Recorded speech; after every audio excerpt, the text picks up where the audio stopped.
So whenever I ask Are you you interested in those observations? well, And whenever do you I want to go ask through you some a of that? question, whenever I ask you a question, I'm trying to get those observations. That's why I asked about the sunsets. Okay, well, So like, that's why we were talking like, about like this. We're talking about when observations. We can talk about crepuscular rays.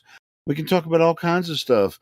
The way they describe the sun, 93 million miles away, over because it's it's the center of the solar system. It's completely impossible from our observations, and we can go over that, I guess, as many times as you need to. I mean, it's really not hard to figure out, bro. It's impossible for what they say, what they taught us when we were growing up. It's impossible for the sun to be that. Well, it's also impossible for the sun to be a burning ball of gas in a vacuum. That would also violate the second law of thermodynamics. Yeah, that's another thing too. But you can also believe your own eyes, man. You can go walk outside and look at the sun and the way it reflects in the sky on the clouds and stuff, and you can see that it's obviously not 93 million miles away. Well, how do you think they got that measurement? Oh, I know they how made they it got the measurement. Yeah, I know how they got it. But you don't think that they went through like math? Do you really want to? If I told you how they got it, would you? Math? Don't you mean measuring something? How would math? You don't have to measure everything. Here in the sun. I know exactly how they got the measurement. If the math isn't based off of measurement, it's imaginary. So then your distance for what you think from the sun to this flat Earth is imaginary. It's unverified, but we're not making any claims. They are making the claim that it's 93 million miles away. That's a bunch of bullshit. And you're claiming it's 65,000 miles away or whatever it was. No, I just said we're making no claims. Did you just hear what I just said? Yeah, because you're whatever. I didn't hear that, man. Yeah, you're whatever, right. Whatever the hell you're saying. If you measure the sides of a right triangle, would you know the hypotenuse? Well, yeah, because a squared plus b squared equals c squared. I would also know the hypotenuse, but based on what's being said here, I feel like these people would not know the hypotenuse. Do you not know mathematics? You fool? No, we're trying to tell you that you haven't measured the triangle yet. Right? You haven't measured but what if you measured the sides? I'm saying you haven't measured it yet. So you can go on about your hypotenuse and work out all the math. It's based off of an abstract guess. It means nothing. You have to take a measurement, and then once you get some facts, then you can start calculating more facts. But if you got something from the rotten tree, based on the fruit of the rotten tree doctrine, everything that comes after that is going to be bullshit also. Yeah. Did you do well in math class? Like, if you got a geometry test and you said the fruit of the rotten tree, wait. You would actually fail that test because they'd be looking for Pythagoras' theorem. Yeah, but hold on. The Pythagorean theorem is very simple, so it's not. Anybody can figure out or anyone can calculate. Sir, all due respect. Are you drunk right now? He is. Yeah, but he's really good at math. I came here sober to learn. I find it a little disrespectful that you're drinking and on Discord. You talking to me? I think your attitude is disrespectful. You should mute yourself. What does that have to do with the fact that you guys can't measure things in space and science? You can't figure out. I'm here to learn and educate, and we got people coming here drinking. Yeah, I gotta be honest. It does seem like that guy's drunk, and it's a little Bro, irresponsible. do you guys eat sugar? Did you know that sugar gets you high? Oh, I bet you ate some carbs today, didn't you? And you're on Discord. You know oxygen can get you high? I'm high right now. Yeah. You guys are all eating sugar. I mean, I'm not eating sugar. I'm actually eating some. I'm eating some rosemary chips right now, and they're pretty good. But like, is that carbs? Yeah, they're good. They're carb, but yeah. Hold on. What does your body convert that to? I'm sorry. Let me just finish. What was the question? Are you eating carbs? I thought we were talking about Pythagorean theorem. I don't know. Yeah, but you're kind of drunk. It's hard to talk to you about it. Really, I know that there are three angles and they equal to 180 degrees. That's pretty Well, simple. that's in Euclidean geometry. What? That's in Yeah, the real no shit. geometry. Yeah, the This real sounds like geo. obfuscation. Are you Is this saying? obfuscation? Is there something else? Yeah, I don't. Are you All right, serious? what is it? What is the Well, other? maybe you should other one? sober up and we can talk Are you about going to it. say non-Euclidean geometry? You're going to go into? Yeah, I mean that's actually Here, most Helio, geometry. can we Yeah, ask see, him I like a knew- question that has to do with the Earth? Fake geometry. You're just going to say just because I've been drinking, I don't know shit. You know, okay. I just No, think you're I mean, too drunk to talk about it. Yeah. Okay, we are done talking about drinking. We're not going to do that. Do you know of any time in the past when anyone has ever made a direct measurement of the curvature of the Earth to find the radius value of 3,959 miles, which we were taught in school?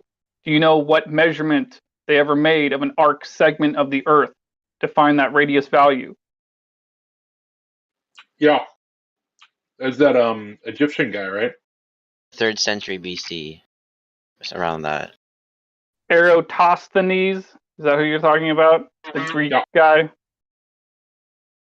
Yeah, I guess it was Greek Egypt at that time. Sorry, I'm eating macadamia nuts. So maybe I'll let someone else talk for me. So do you realize that he presupposed a sphere in his calculations? He added into his calculations, but he never actually measured an arc segment of the Earth, which would have proven that he's not a sphere to begin with. He just assumed that it was a sphere. But the way we were taught that he did this in school, he just assumed that it was a sphere, measured some shadows, made a mathematical equation, inserted pi as an assumption, and then came up with this radius value. Are you aware of the assumption? Yeah, but why involved would he with do pi that? there? But why would he do that? Well, to be honest, I don't think the guy even he existed. did it. I think they just made this story up. But the reason why they would do that is in part of the story. If you're asking me to think why they do it, is because it just makes it something you wouldn't think twice about. No, You know, I think the point is, he did it it's because a story. hold on. It's just a story. Is the point? Wait, hold on. We've been having a very good discussion up until now. Now it feels a little disingenuous because that's not why he did that. I think he did it. I think he did it because he was a huge fan of Galileo and what was the other guy? Galileo wasn't around until the 1500s. Supposedly, way before no, what was the other guy? What was the other guy? Yeah, was that Galileo? My bad. Who was the other guy that was before? Well, it was Pythagoras, of course, but Pythagoras was the triangle guy. Oh yeah, so I think what Helio's trying to say is that it's worth mentioning that as far as we know, there were a lot of Greeks that came before him and other people that came before him that essentially worshipped spheres and thought of philosophically the Earth as a sphere because they thought a sphere was a perfect shape, and so they just thought the Earth was a sphere just because of that. They didn't actually measure anything; it was just some thought of theirs. Yeah, so, they never had any. Yeah, that's pretty much what he's trying to say. But the point is that it's not a measurement of the curvature of the Earth. You understand this? Because you can do the same thing with 2 beer cans on your kitchen table or your dining room table, and you can just have the light above the table on the ceiling, and you'll have one shadow with one beer can and a different shadow with the other beer can. And according to Eratosthenes' logic, your dining room table is a ball. But it's not really a ball. Yes, I agree with that. Now, if you can do that and you get different angles at different positions on the Earth, can't you use that to determine the distance of the sun? Even on a flat Earth. No. Why? That's the triangle. That's to the sun to determine the distance of the sun. It's simple because you're measuring an apparent location and apparent angle, apparent size. Right. So I have the size of the. I know the angle, 90 degrees, pointing up, and I know a distance to a second angle, which is not 90 degrees because of shadow on the second angle. And so I can use the Pythagorean theorem, SOHCAHTOA, to figure out how long the distance to the sun is. Can't I? Oh my God! What the fuck is that shit? Isn't that really obvious? All right, I'm eating still.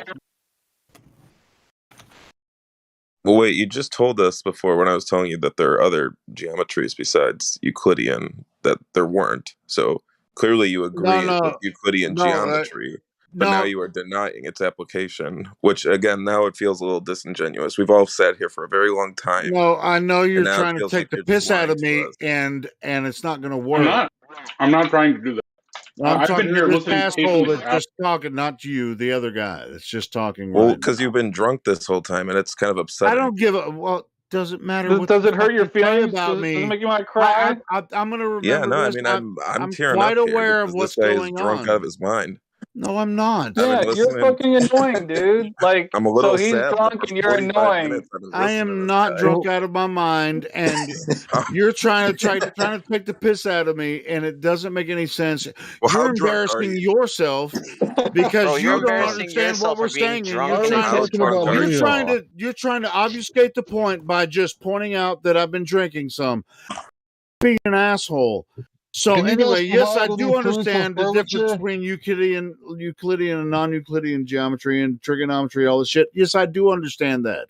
So don't fucking try to take Well, the you piss out laughed of at me me. when I brought up non-Euclidean geometry, but then denied Euclidean Well, geometry. because it's non-Euclidean it's a joke. It's fucking bullshit. Okay, so then why are you denying Euclidean geometry? That's what I don't get. That's what I'm saying. Because it's planar. Because Euclidean is planar. Non-Euclidean is bullshit. The way that No, it's not I think we all agree though on that. Anyway, you go can ahead. have Euclidean geometry, and when you say planar, what do you mean by that? 2 dimensions? It only applies to 2 dimensions? No, I'm not. No, because there's no such thing as 2D in reality. Nobody claimed that. So why can't we use Aristophanes' experiment to determine the distance of the sun?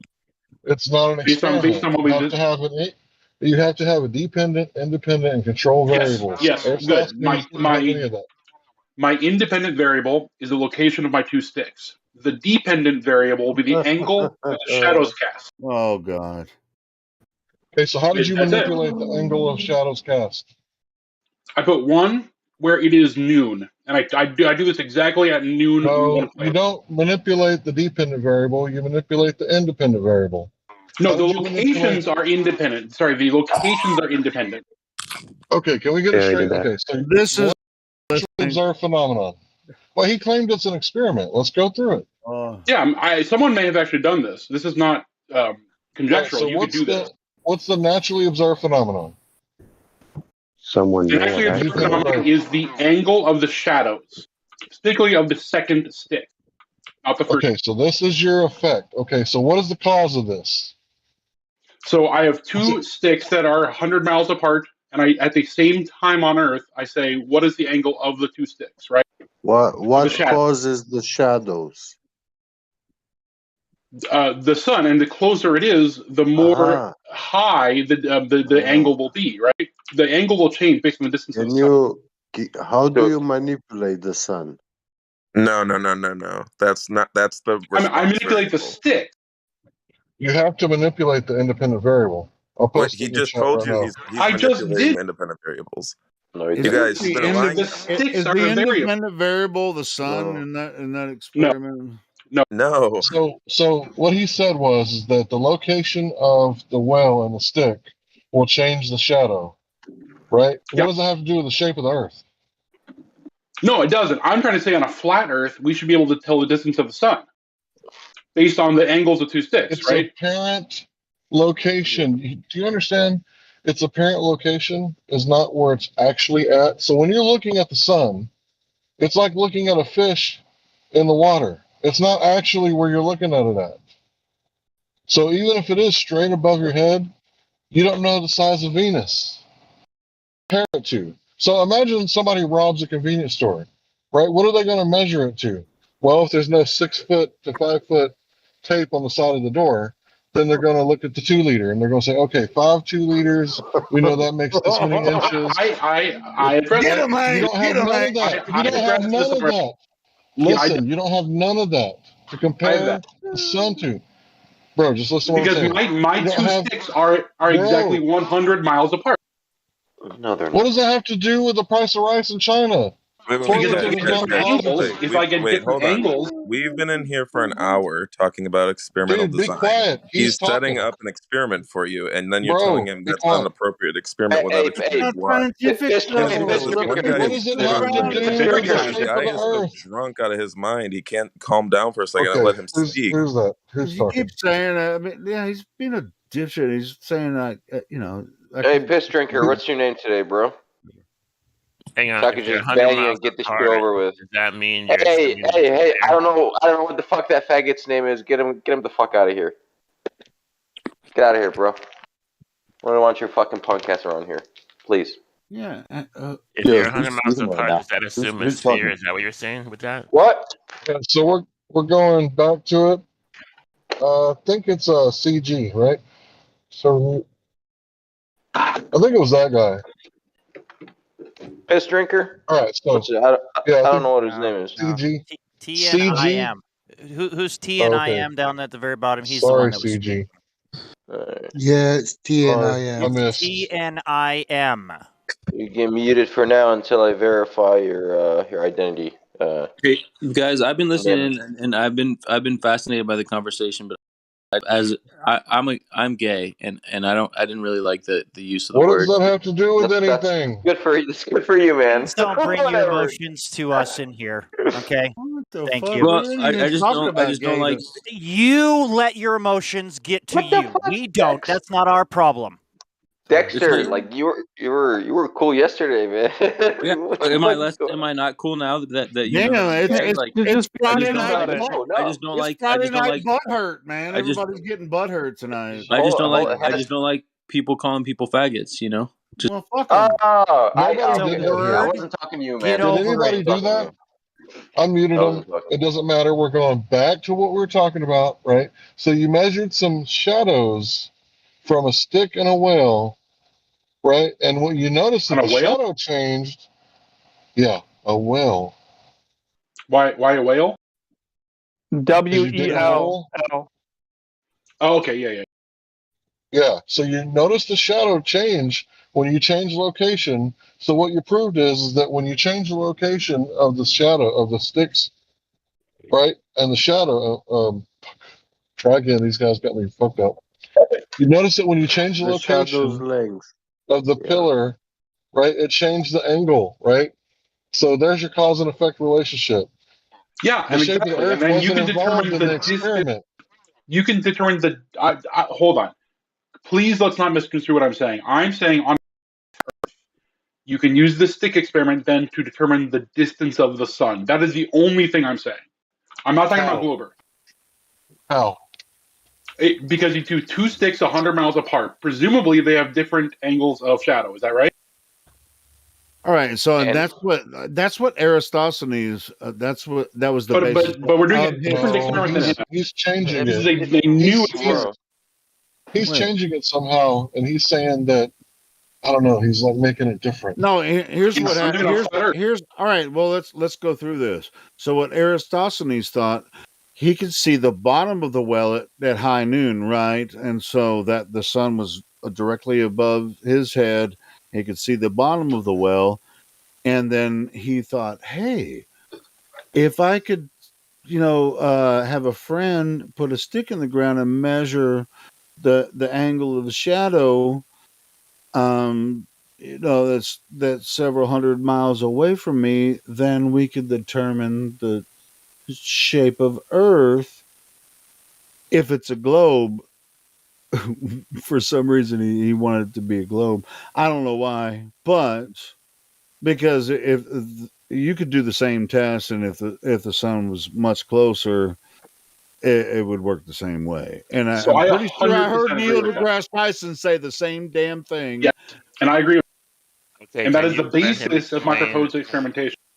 You let him explain how his 100 feet apart sticks and shadows works, and how does he measure the sun? Please go. Yeah, go ahead. You don't have an experiment, man, because you have no phenomenon. Well, that's okay. What's your phenomenon again? Yeah, I'm using Aristophanes. I'm using Aristophanes' observation. I'm saying, what was his observation? Yeah, that you're tell trying us to test? denial. What is Yeah, that? everybody else shut up. Denial, go No, ahead. so okay, observation, that's pre-experimentation. You understand that, right? So if you observe something, then you have a hypothesis, then you carry on a methodical experiment to test that hypothesis. Oh, right, but he had an What is independent that? variable. Hold on, everybody. So did someone else do this? What's that Someone that he else do witnessed? this? Is there another test that you're aware of that's better than what Aristophanes did? No, not test, bro. No, Aristophanes. What's his observed phenomena before he started his sticks and shadows? What did he observe that he tried to test? He observed. No, you're the one bringing it up, bro. Come on, Helio, shut the fuck up! That's a good answer. But I have an answer for it. What is it? Yeah, I want to hear it. The observation is that at the same time on Earth, there are different places where the sun casts different angle of shadows. That is what he observed. You can't observe that because you can't be at two places at once. So that's not sensible. He used very understood timing methods to observe at the same time. So that's not his observation. All I want is what's his observation. That's it. That's all I want. That is an observation. I just explained it. No, you cannot observe. Explain how we You use can't two observe. timing methods. Explain how we use timing methods to see two shadows different at the same places time. at different times. Yeah, he's exactly right. Yeah, you can't observe them simultaneously. Well, you Yes, you can can. now. You can now, but now with technology, not back in the days. But if even though with like we could do it right now, we could do the same test right now. Okay. But you're gonna have to assume the Earth is the globe, to get that. Yeah. So let's move on to the next part. How would he manipulate the independent variable? Which would be the sun. No, that's not the independent variable. So the dependent variable is the shadow angle, and the independent variable is the placement of the sticks and their distance.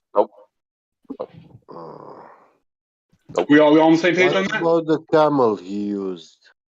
The thing that's causing the shadows is the sun, isn't it? So you have to manipulate the position of the sun, right? No, you manipulate the sticks.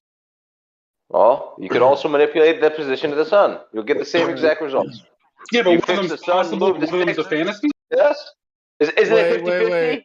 Right, you fix the sun and move the ground versus fix the ground and move the sun. You'll get the same exact shadows. Seriously, that's the crux of the argument, because Eratosthenes assumed the sun was, infinitely far away or far enough that the rays of light were coming in absolutely parallel. Which is absolute nonsense. That's an assumption, and that's why it doesn't count as an actual experiment, because he couldn't isolate for that. It's been proven to be incorrect. You can toss out all of Aristophanes' horse shit. All of it. Because light does not travel in rays, one, and they're not parallel for sure. That's two. Divergent rays. Unless it's collimated light. And even then, and even collimated still diverges. Yep, exactly. I posted one of those. Posted a really good. Go ahead. I'm sorry. If we did Aristophanes' experiment again today with modern time measurement things, do you guys think his data is still valid, or do you think it would be different?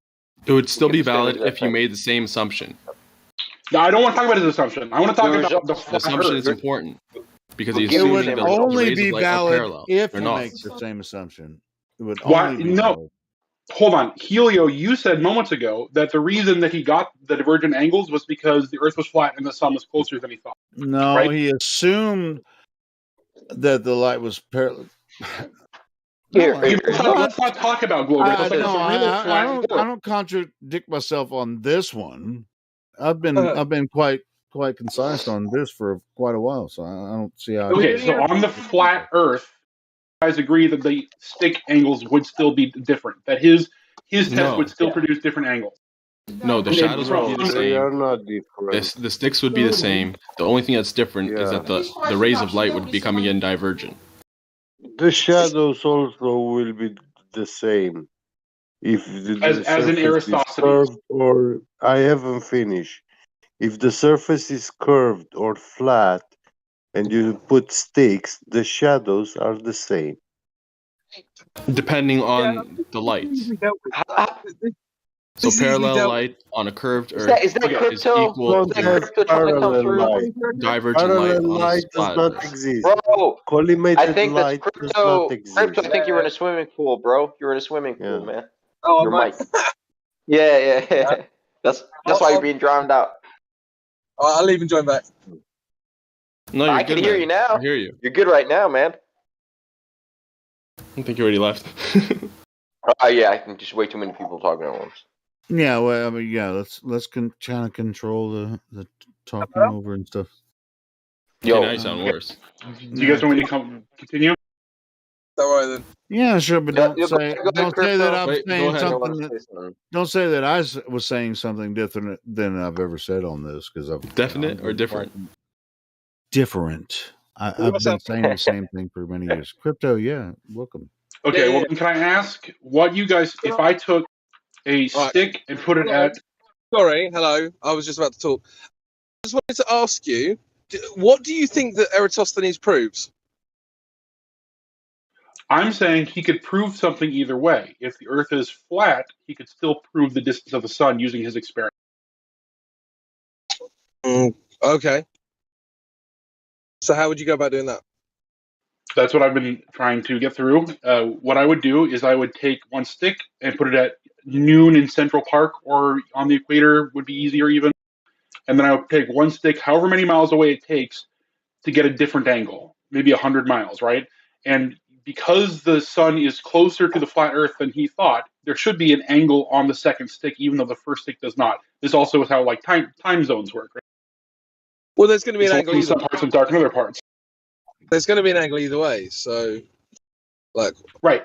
But now that you have those two angles, where they converge, that's where the sun is, and you can get a distance. Because I have 100 miles, and I have 90 degrees, and I have an angle. I can calculate the last two sides of that triangle based on those angles, and I can say the sun is some distance away. In theory, that's fantastic. The problem is that we can't actually triangulate the sun at all in the sky using that method, no matter globe or flat. You don't get one position. You get multiple positions. Yeah, you only get an angle. No, I'm not even saying that, Helio. What I'm saying is, even if you get the angle and then you draw them out, you still get multiple positions done. That's true. Yeah. Why would that be true? In my one experiment where I'm doing this, you're saying my results will be invalid. It might be true. I'm telling you that it is true. Sorry, but you're saying that if I measured an angle from the second stick and I looked at the convergence of my two angles, right? That's not where the sun would be? No. What I'm saying is if you were to plot out, say, 10 different sticks, right? So you got one directly underneath the sun with no angle. Sorry, yeah, with no shadow. And then you got like 9 others dotted around the place. They wouldn't all line up to the same point. Why wouldn't? Well, you tell me, but that's what happens. No, but I think absolutely they would line up to the same. But that doesn't happen. What do you mean?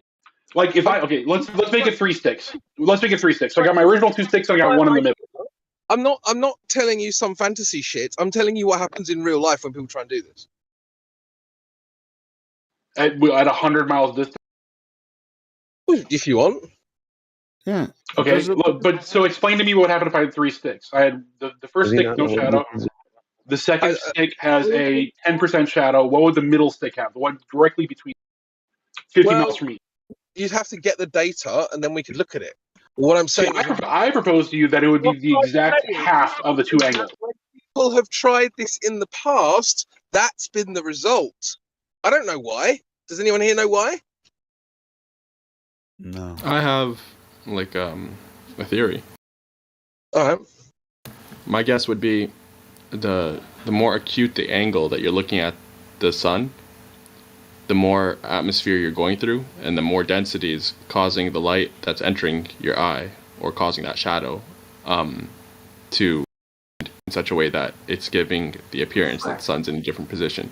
And that you know what the reason that is because the sun is much closer to Earth than everyone else. That's not necessary for the phenomenon, but it's possible. Yeah, that's possible. That's a possibility. Helio, what percentage you're saying is that it's to do with the actual atmosphere, whatever, that the light is passing through, as opposed to the closeness of the sun itself, right? Is that fair to say?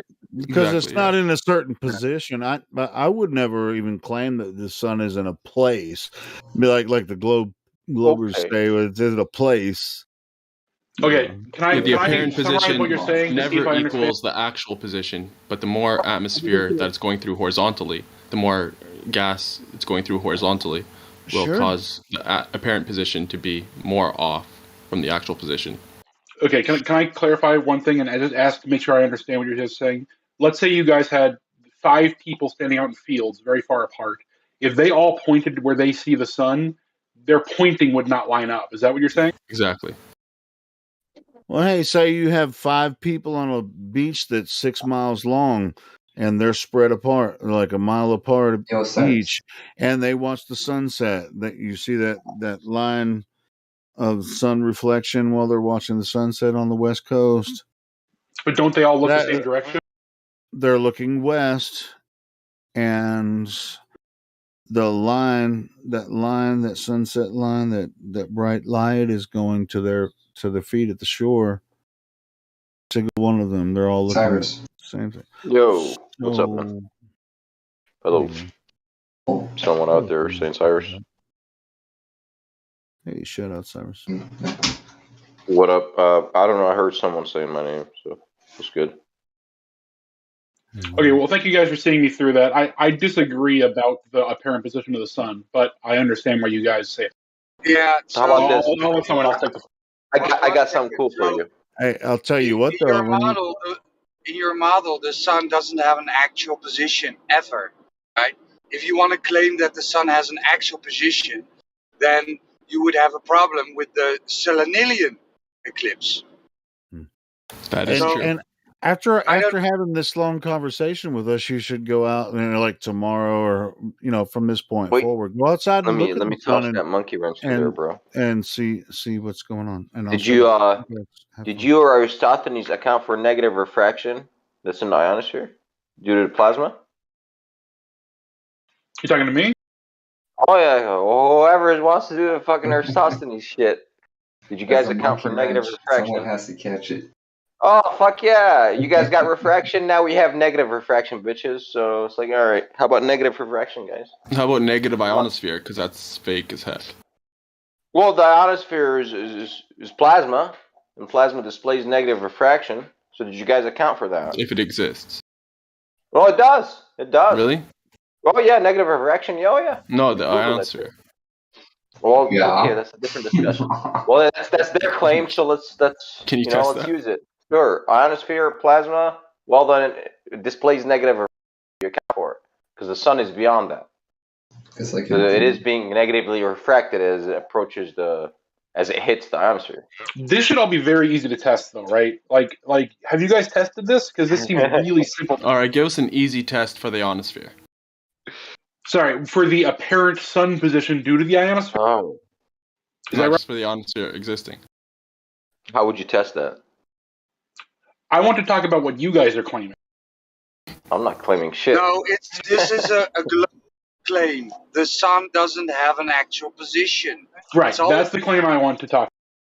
So do you know what the Selenilian eclipse is? That's the lizard one. Do you know what? Is this the one where the Earth passes between the sun and moon, or no? Okay, so when you have the sun and moon above the horizon, yet the moon is still allegedly eclipsed by the Earth. So the sun in your model is not at its actual position. It's an apparent location. That is the explanation. So you can throw that out if you want to claim that it has an actual location, not an apparent one. Then you would, then that would break the heliocentric model at that point when it comes to the Selenilian eclipse. So what will it be? You're stuck between a rock and a hard place. Will it be denial? Well, but I can propose an experiment to see if the apparent. I don't know how you want to address this without proposing an experiment. So it cannot have an actual position and an apparent position at the same time. I agree with you on that, but I'm allowing for there to be an apparent position. Okay, so In your model, the sun always has an apparent location, not an actual one. And you're not allowing for the apparent position. You'd be delusional to deny it. I mean, yeah, so far as like lensing exists, right? Exactly. Like refraction is a thing. To deny Well, it is just asking. Sure. Yeah, then you but my point is that I think there's also definitely a real position. But I agree. I get that you guys don't. Not that you can see. No, it's not you guys. You are attacking your own model. Okay? This is what your model claims. That the Roger, sun he is believes in always- refraction again. Roger, that's a good practice. That is always the case in your model. The sun Yeah, is... I agree with all this. This is fine. Yeah, he flip-flopped back to refraction. It's 8 minutes. 8 minutes off, yeah. So then you conceded that the sun has an apparent location always. Yeah, he agrees now. Okay. Continue. All right.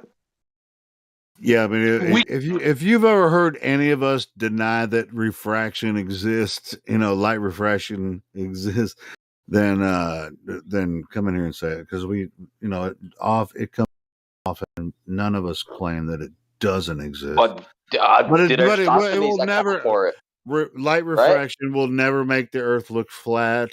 Did he account for refraction? Aristophanes. Or he just said the lights are straight. No. I was like, no, none of them did. But we have to somehow. Or whenever we get a result, it's refraction. Or whenever they get a result, it's not refraction. It's like, what the fuck, man? Okay, but Aristophanes, his actual experiment is easily recreatable, right? Do you guys think that it comes up with different the same assumptions results of the light being parallel? My guy, it's not an experiment. Because he has no observed phenomena. He has no naturally observed phenomena. Like we went through this for 15 minutes. It's clearly an experiment. Yeah. It is not. It is not an experiment. It is not an experiment. What are you varying? The position of the sticks. That calls what then? That calls what? Shadows. Shadows. No, it's not the position of the stick that causes a shadow, bro. It's not. It's the position of the sun. The sticks are measuring the position of the sun with shadows. You have two objects here. Yeah, well, if you fix one and move the other, which you can't, you get the same result. It's not an experiment, we do bro. denial. We already did the bro. The sun is an actual object, right? Yeah. All right. Of course, sure. Of course. And the light is coming from the sun, right? Yeah. Okay. So if the light is coming from the sun, from this source of light, wouldn't it have to, is expelled or, I guess, propagating in every direction outwards? Yeah. Okay, so wouldn't those rays of light be divergent? At the distance they're coming from, they'd be hugely non-divergent. Well, you're assuming the distance. It would be diverging, but the angle... Well, but you guys are asking where me have you about proven the distance to lean on that premise? Because you can measure the angle difference when the Earth is moving around the sun at different times of year. We know it circles once a year. What? You know that the object moved. That's what we know. How, again, did you get the distance to say it's super far so that it makes sense that we could treat it as straight rays? Yeah, but because parallel. Every 6 months we're on the other side of it. Did you know that? We don't know that yet to determine, right? We're about to put some sticks in the ground. We don't know any of that yet. Right. Okay. So I'm not trying to derive all of science from base mechanics. My point is you can't have faulty premises and assume a sound conclusion. It's a non-sequitur. Okay, that's my point. Is that if his test is repeatable, then you should decide whether or not the results should be different every time. Bro, I could repeat the same faulty experiment. Doesn't mean that it's now sound. The logic in this is bust. Yes, but I'm asking you what the outcome of that was. It's not an experiment again. You have to manipulate the cause, man. The cause to your effect. Yeah, I know. It's not an experiment if you can't. If you're not manipulating. Yeah, the cause is the sticks, and the effect is the shadow. Dude, but you're talking about the sun. You have not verified the location of the sun. I'm going to scientifically measure the temperature of my room. I'm going to use. You can't do it. I'm going to use the. You can't just say the sun is this far away. You can't do that. You can't do it. Yeah. Okay, sorry. We're talking about two different things. We're talking about two different things. Bro, deny it. You said scientifically measure. Okay. Scientifically means using the scientific method, and measurements are measurements. You know, that's metrology. So if you're doing a measurement with sticks and shadows, I am down. Just don't call it a fucking experiment, because you're not manipulating shit. You have to physically manipulate the independent variable, man. If I was doing that same You can't measurement over test and over the again, sun. but yeah, of course you can test the sun. If I'm doing that same measurement No, you over and over can't. again, You can't go to the sun and area touch it. cost me this Sorry. measurement. I'm not talking about. I'm not okay. My point being, do you think that the shadows are random each time, or is there some physical process keeping them doing the same thing? No, man, they're not random. They're directly correlated with the sun, man. There's nothing random to it. Boy, that was so good to get to. Very happy to hear. Bro, I'm cool. I just don't call it an experiment. That's all I'm saying. I'm cool. Just don't call it an experiment. You know what I'm saying? It's not. Like, okay, water. Let's do the water thing, because I'm drinking some coffee right now. All right. Water. Observe phenomena. I don't know. I saw water bubbling, right? You know, boom. Oh, it's my hypothesis. I think heat, because I saw fire next to it. So I think the fire caused the bubbling. Great. I get a pot, put some water, and I put some fire underneath. Then I conclude that, yes, fire equals boil. You see? I think Aristophanes' experiment is the same as that, but if you disagree, then I don't want to argue. I think we all disagree. I can manipulate the amount of heat I input in joules by choosing how much wood to burn underneath. Right, and I can manipulate where the sticks are placed, and that will determine their different tests. Manipulate the sun. Hypothesis was fire caused boil. Nice and simple. So, what's my independent variable here? Fire, bro, fire. I must manipulate the fire to get the desired effect. I did manipulate the fire. I got the desired effect. My hypothesis was correct until proven otherwise. So let me reduce it like that, right? I'm going to do the same reduction you did. Perfect. My hypothesis is that sticks in different locations have different shadows. All right. Remember, okay, hold on. Let's do it. Sticks, different locations at night. Observation first. Observation first. We're doing it at night. During the day. Since the cause isn't the sun, so we'll just take sticks at night and let's see these shadows. Well, the cause is the sun. Oh, I thought the cause was sticks. Well, the cause, you have to remember, in order for this to be scientific, you have to manipulate the cause, right? To determine that it is what's causing the effect. It's that simple. So if you can't, there are two. Here's the answer. They're both causes in conjunction. Yes. You need the obstruction and the light source. Absolutely. So I'm manipulating one of the two causes. So you don't know if the other one isn't like an unknown variable. It's still not complete. What's the observed phenomena again? Okay. You guys are over talking a lot. I know that's why I didn't catch anything that you were saying. So can you please start over?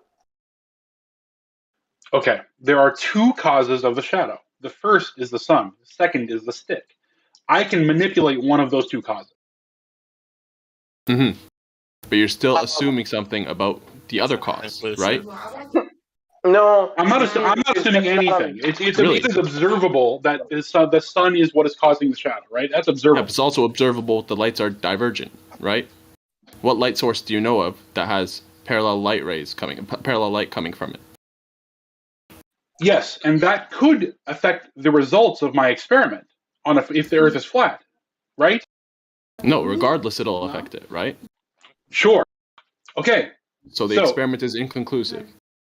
No, it is not inconclusive because if you have two unknown variables, how can you discern the answer? Sorry, why is divergent light an unknown variable?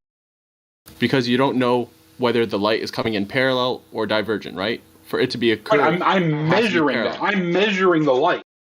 Yes, but you don't know if it's divergent or parallel. The results of my experiment will tell me if they're no, it won't. Then you're assuming the floor. That's what that test determines. It determines the divergent that the sun has divergent rays. That's what that truly determines. Great. Let me ask you. That is actually that was trying to get to a half an hour ago. Hold up, denial. I said there's two unknown variables, right? Man. There's two unknown variables. One is the sun's light, whether it's divergent or parallel. What's the other one? What are you talking about? What's the other unknown variable? Oh, I mean, we can make the assumption of a flat Earth if that's what you really are caring about.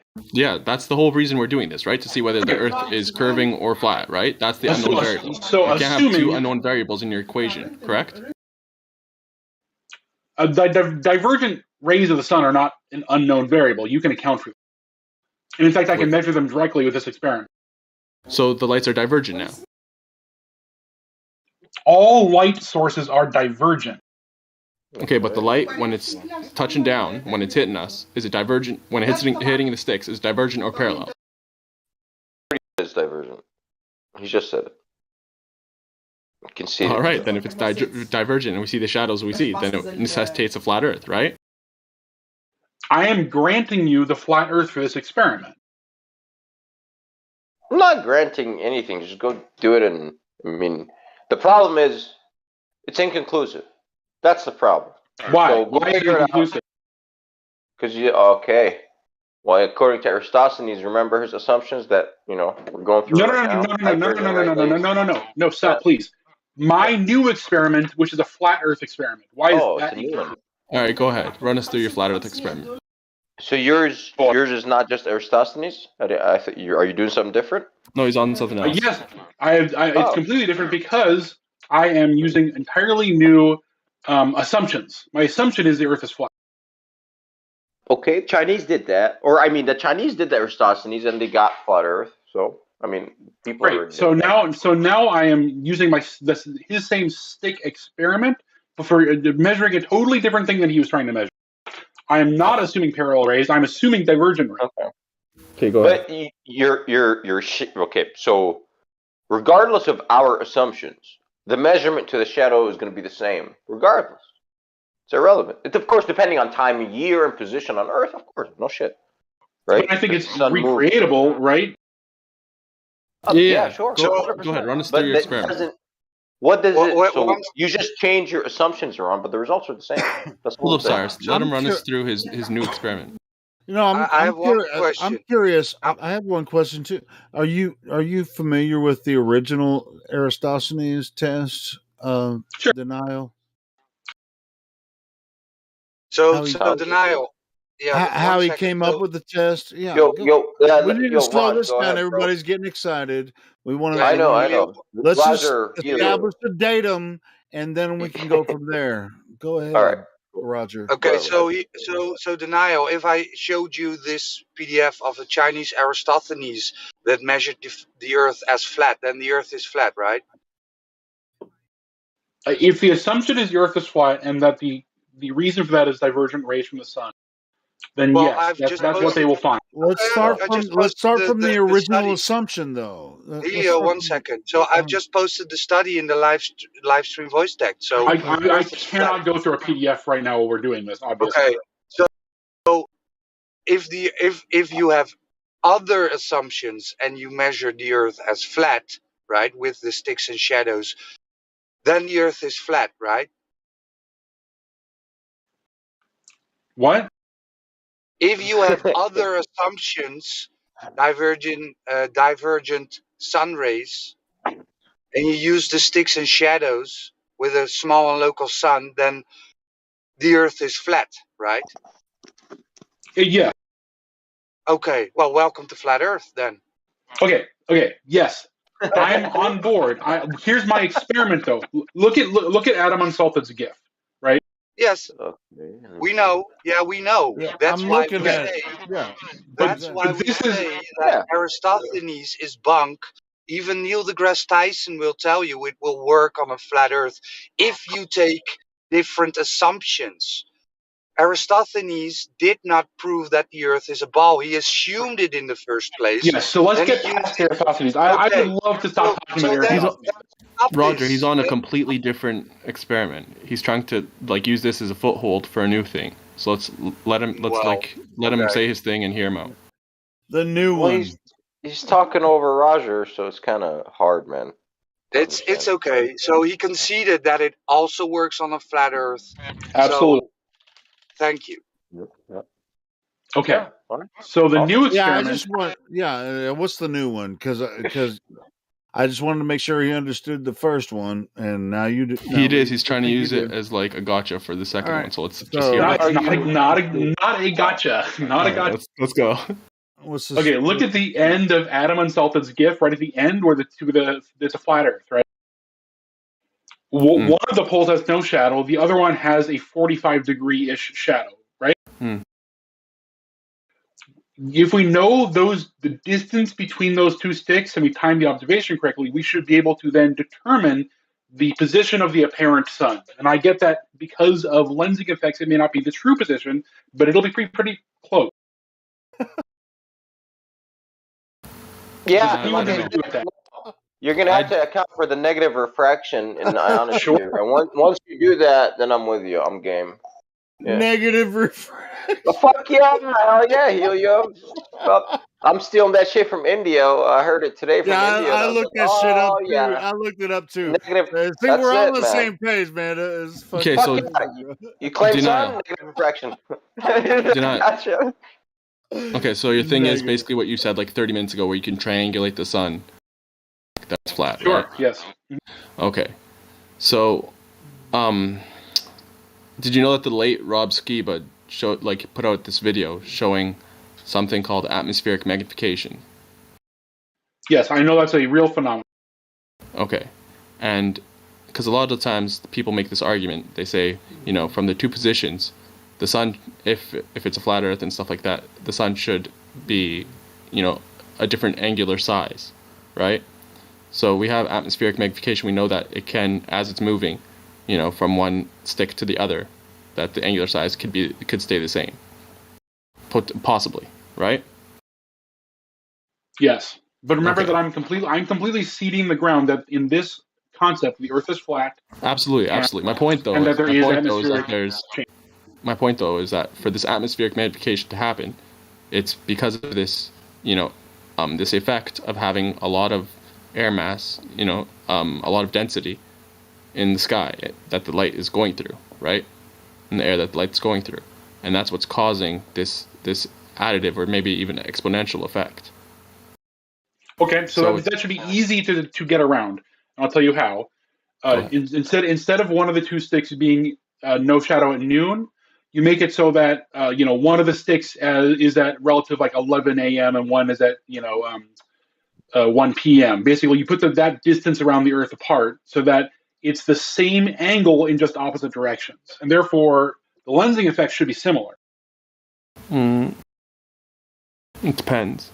I wouldn't say it's similar because the lensing effect would probably be the same in the same kind of direction for both. Right. That's what I'm saying. It would offset because the lensing would have to be each direction. One to the left, one to the right, one to the east, one to the west. No. It wouldn't be a mirror image. It would be like the same effect for both, if anything.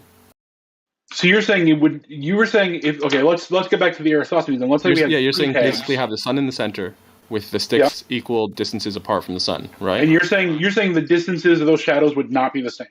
They could be the same. They could not. It depends on the actual place. Like let's say there's water nearby or what have you. If all kind of variables are the same, and I think you'd be hard pressed to achieve that, then I can see why they would be basically mirror images. Or let's say if they're not mirror image, it's at least repeatable day after day. Is that right? It would be the same. It would be the same angles every day. I wouldn't say that. I would say more or less. Not counting for seasons or solstice. I mean, I guess once per year you could do the experiment. Yeah, we know weather and climate's constantly changing. Well, weather's constantly changing and stuff. So you'll have more wind on one day, which might have a kind of a low pressure front causing this My understanding kind of is that the lensing effects will be pretty minimal with this experiment because we're looking straight up through the atmosphere and not over towards the horizon where the lensing is much worse. How are the sticks equal distances apart from the sun if we're looking straight up for both of them? I mean, yes, but they should only then be 10 or 15 degrees off the center of the sun, right? They're not going to be, the extremes of the horizon. Shadows. All right, bro. Look, man. Honestly, it's getting boring. Go test it out, and then whenever you gather your data and just post it here, and we'll discuss that shit. For real, like yeah, we know, and you conceded it works on both, so we should move on from Aristophanes for real. I'm saying someone should do it. Someone who cares about where the sun is should do this because you can determine the position of the sun or the position of the apparent sun. Wait. Personally, where the sun is and the position of the sun are two different, wholly different things. You could determine where the light converges. The position of the sun,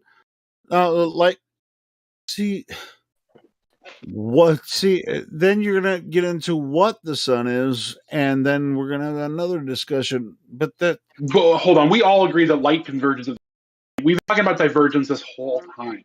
Of course. Well, but denial, this doesn't help us because this has been done in the past. They've calculated they've triangulated it in what would be a perfect vacuum with refraction not being taken into account whatsoever, and the sun would appear the sun would be in different areas if that was the case. But with refraction, especially with the test that Rob Skiba did and some others. They show that how it's Dr. Z as well, Justin Mosley, I think. They show how the sun, in terms of the apparent location, could be in the same spot with the atmospheric effects, right? And in the end, it's all kind of moot, and it's unfortunate because it's just the apparent sun. We don't we could maybe infer things about the actual position, but that's just the apparent position. And until we get up and can verify things closer, it's not definitive. You don't think the location of the apparent sun is hugely indicative of the location of... I definitely said you could infer, but it's not going to be definitive evidence beyond a reasonable doubt. Now is it? Because still why would you set that bar? Isn't it enough to know the position of the apparent sun? Isn't that a scientific achievement? Definitely it is. It would be well, I don't know if it would strictly be scientific, but it would definitely be an achievement if we knew, without a doubt, an observational achievement. Let me ask you, Denial, do you think it's possible to know where the sun is? Under a flat Earth model or a globe Earth model? No models involved at all. Do you think it's possible? Through direct observation by one human? No. Me neither. All right, so do you think that the flat Earth model or the globe Earth model, there is no flat Earth model. The globe Earth model actually does account for this very well. Okay. What are we talking about? Does it work? Does it work the way they say it works? I have no idea what they say, but a globe Earth model would account for these. So you come in here, we've talking about Aristophanes for an hour, and about Aristophanes' idea of how the globe is curved and stuff, and parallel light and all that stuff. And it's really kind of based on the globe Earth model, and you don't know if the globe Earth model works or not. No, I'm saying that model is consistent in that the observations are consistent. We're trying to tell you it's not. It doesn't work. Well, that's what we're trying to tell you. It doesn't work. Okay, I accept that you believe that, and I also... Helio, it's possible that it could work. Well, not with Aristophanes. With Eratosthenes, it's possible that the sun is far enough and the light is parallel enough. It's possible. We can't say definitively because we don't have knowledge of that. We can't go up there and verify it and everything like that. You can't show causation. To say it's impossible is beyond us. I guess. I mean, you can pretend you live on the globe. We can move on from Aristophanes, man, please. Yeah, let's move on. Boring. It's really boring. Yes, thank you for indulging me in that, and I'm happy to move on. No, it's cool. All right, awesome. Do you have another question about globe stuff? Something I brought up earlier that I did have a question about was, this is not scientific, and this is not something that anyone's going to prove. And I just am legitimately just curious. What do you guys think would happen if you could just keep digging deeper and deeper and deeper? What would you hit? Well, let's see. Let's dig and see. Honestly, I mean, I can speculate all days. We're gonna hit. I'm asking for a speculation. I'm asking what you guys think. Well, hold on. You talking? What do you think means speculate? Hold on. Can you ask the question again? I'm sorry, guys. I didn't hear the question. I'm sorry, guys. I didn't hear. What was the question? I want you guys to speculate. What do you think is, if you kept digging through the earth, you would hit? Or like, what would be down there the further you got? That's a nice All question. right, I at like the it. very beginning, since we're going to start, hold on. Let's start with the Kola Super Deep Borehole. This is where someone did attempt to dig very deep in the earth, right? In Russia. Are you aware of this project? Yes, absolutely. Okay, cool. So they attempted to dig very deep into the earth, and they got about a little over 7 miles, and they couldn't dig any deeper. Yeah, that has no bearing on the question because he said hypothetically, if you could go, Well, who all the way gives a down. shit about hypotheticals? Well, he prefaced it by saying this is a hypothetical, like this is, not science or anything. And I said, it's like, dude, I could speculate all day long. It's like, I don't fucking know. I would love to know. Well, we don't speculate here often. You can, but like, I'm what's the asking. point? I know that you guys to put in your your creative mind, hats on, and right? just, In your mind, you do have an idea. You can't prove it, man. Of course not. He's saying it's not science or anything. Like, diamonds. Let's find diamonds. How about that? Cool. Let's there you move go. That's on my to speculation. All right, there you go. Thanks for bringing it up. Anyway. I would say people have diamonds dug is into probably the wrong. people have. I posted a picture. If the picture I posted is hypothetical, let's talk about that. Thank you for Seven Sign anyway for that. I would disagree with diamonds because diamonds aren't the most like stiff. They're not the most dense material. So I don't think that would be at the bottom. If it did just keep on getting more and more dense, I think well, bro, I was speculating. Graphite is more dense. That's not even the way it works. You wanted me to guess, and I guessed. I was like, all right. Fair enough. Yep. I think below that you might find Now, see, this magma. This is the error, right? The scientific error that Einstein and all his followers make. If you have one guess, and they teach you this in chemistry, you can't do this, all right? They teach you this really early on, right? If you take one guess, fine, that's allowed. Then you cannot build off of that. It's done. Absolutely. You're chopped off right here. You can't go, like, I call it guessing squared. You can't fucking do that. So, like, right now, I guess diamonds. And then you're like, no, diamonds are incorrect because you can't do that. You're not allowed. Yeah, I can. Because that was speculation. No, I'm not guessing on your guess. I'm not building up on it. I'm saying instead of it. You can't destroy it either because it's unknown. Listen, all right. So I don't know if you ever played Sudoku, but if you play Sudoku on evil or really I like hard, to play it a lot. Yeah, at some point you have to guess, right? Evil? And then you keep on playing, and then if it doesn't work out, you have to backtrack. Though. Hold up, you have to backtrack. So what I'm saying is, I'm backtracking on your diamond. I'm saying this one, this guess is more likely. Yes, dude. You see what I mean? There was no scientific basis to my guess. That's the thing. I could have said unicorn. That's what I was going to say. Matter. With a lot of these sciences, Cyrus, right? They're connected, but they're a lot of it. At a certain point, it just becomes conjecture, right? Hold up, I got an objection, Cyrus. You said there's no scientific basis whatsoever, right? For my diamonds, yeah. Like so when why'd you choose diamond? I was just because it came up to my mind because we mine for it, right? So we dig for it. So I said, like, all right, we're gonna find a. We dig for gold and. I had a cartoonish image. Yeah, we dig for gold and aluminum and a bunch of other stuff. I know. Like potash. But you know where that you chose diamond because it was hard, right? Who here digs? No, I didn't. Just like they went to the moon because it's hard. It's hard to go to the moon. How about you this? chose diamond because it's dense. No, we're gonna find another sun inside. How about that? You want that's speculation? There you go, bro. Prove me wrong, bitch. Go dig. Exactly. Well, you're gonna now we're talking about hollow earth, right? We're gonna find another sun. Well, yeah, it's gonna be a hollow. Yep, Agartha. Let's go. I mean, you want to guess? Sure, I'll guess. You want me to keep guessing? Pyramids. You'll find pyramids beneath, upside down. Fuck you want, man? Well, yeah. I guess. Man, so I'm curious. Have any of you guys read Karl Popper? No, I'm too rich to read Popper. You're too rich to read Popper. Does anyone? Yeah, you got unmuted. Congrats, man. They muted the wrong guy. It was the CG guy. Bozo in Livestream, just he was like, "Don't forget the latest BS." Well, this is how old rich are BS you? story, but they said it's how harder rich are you? to I want to fake know.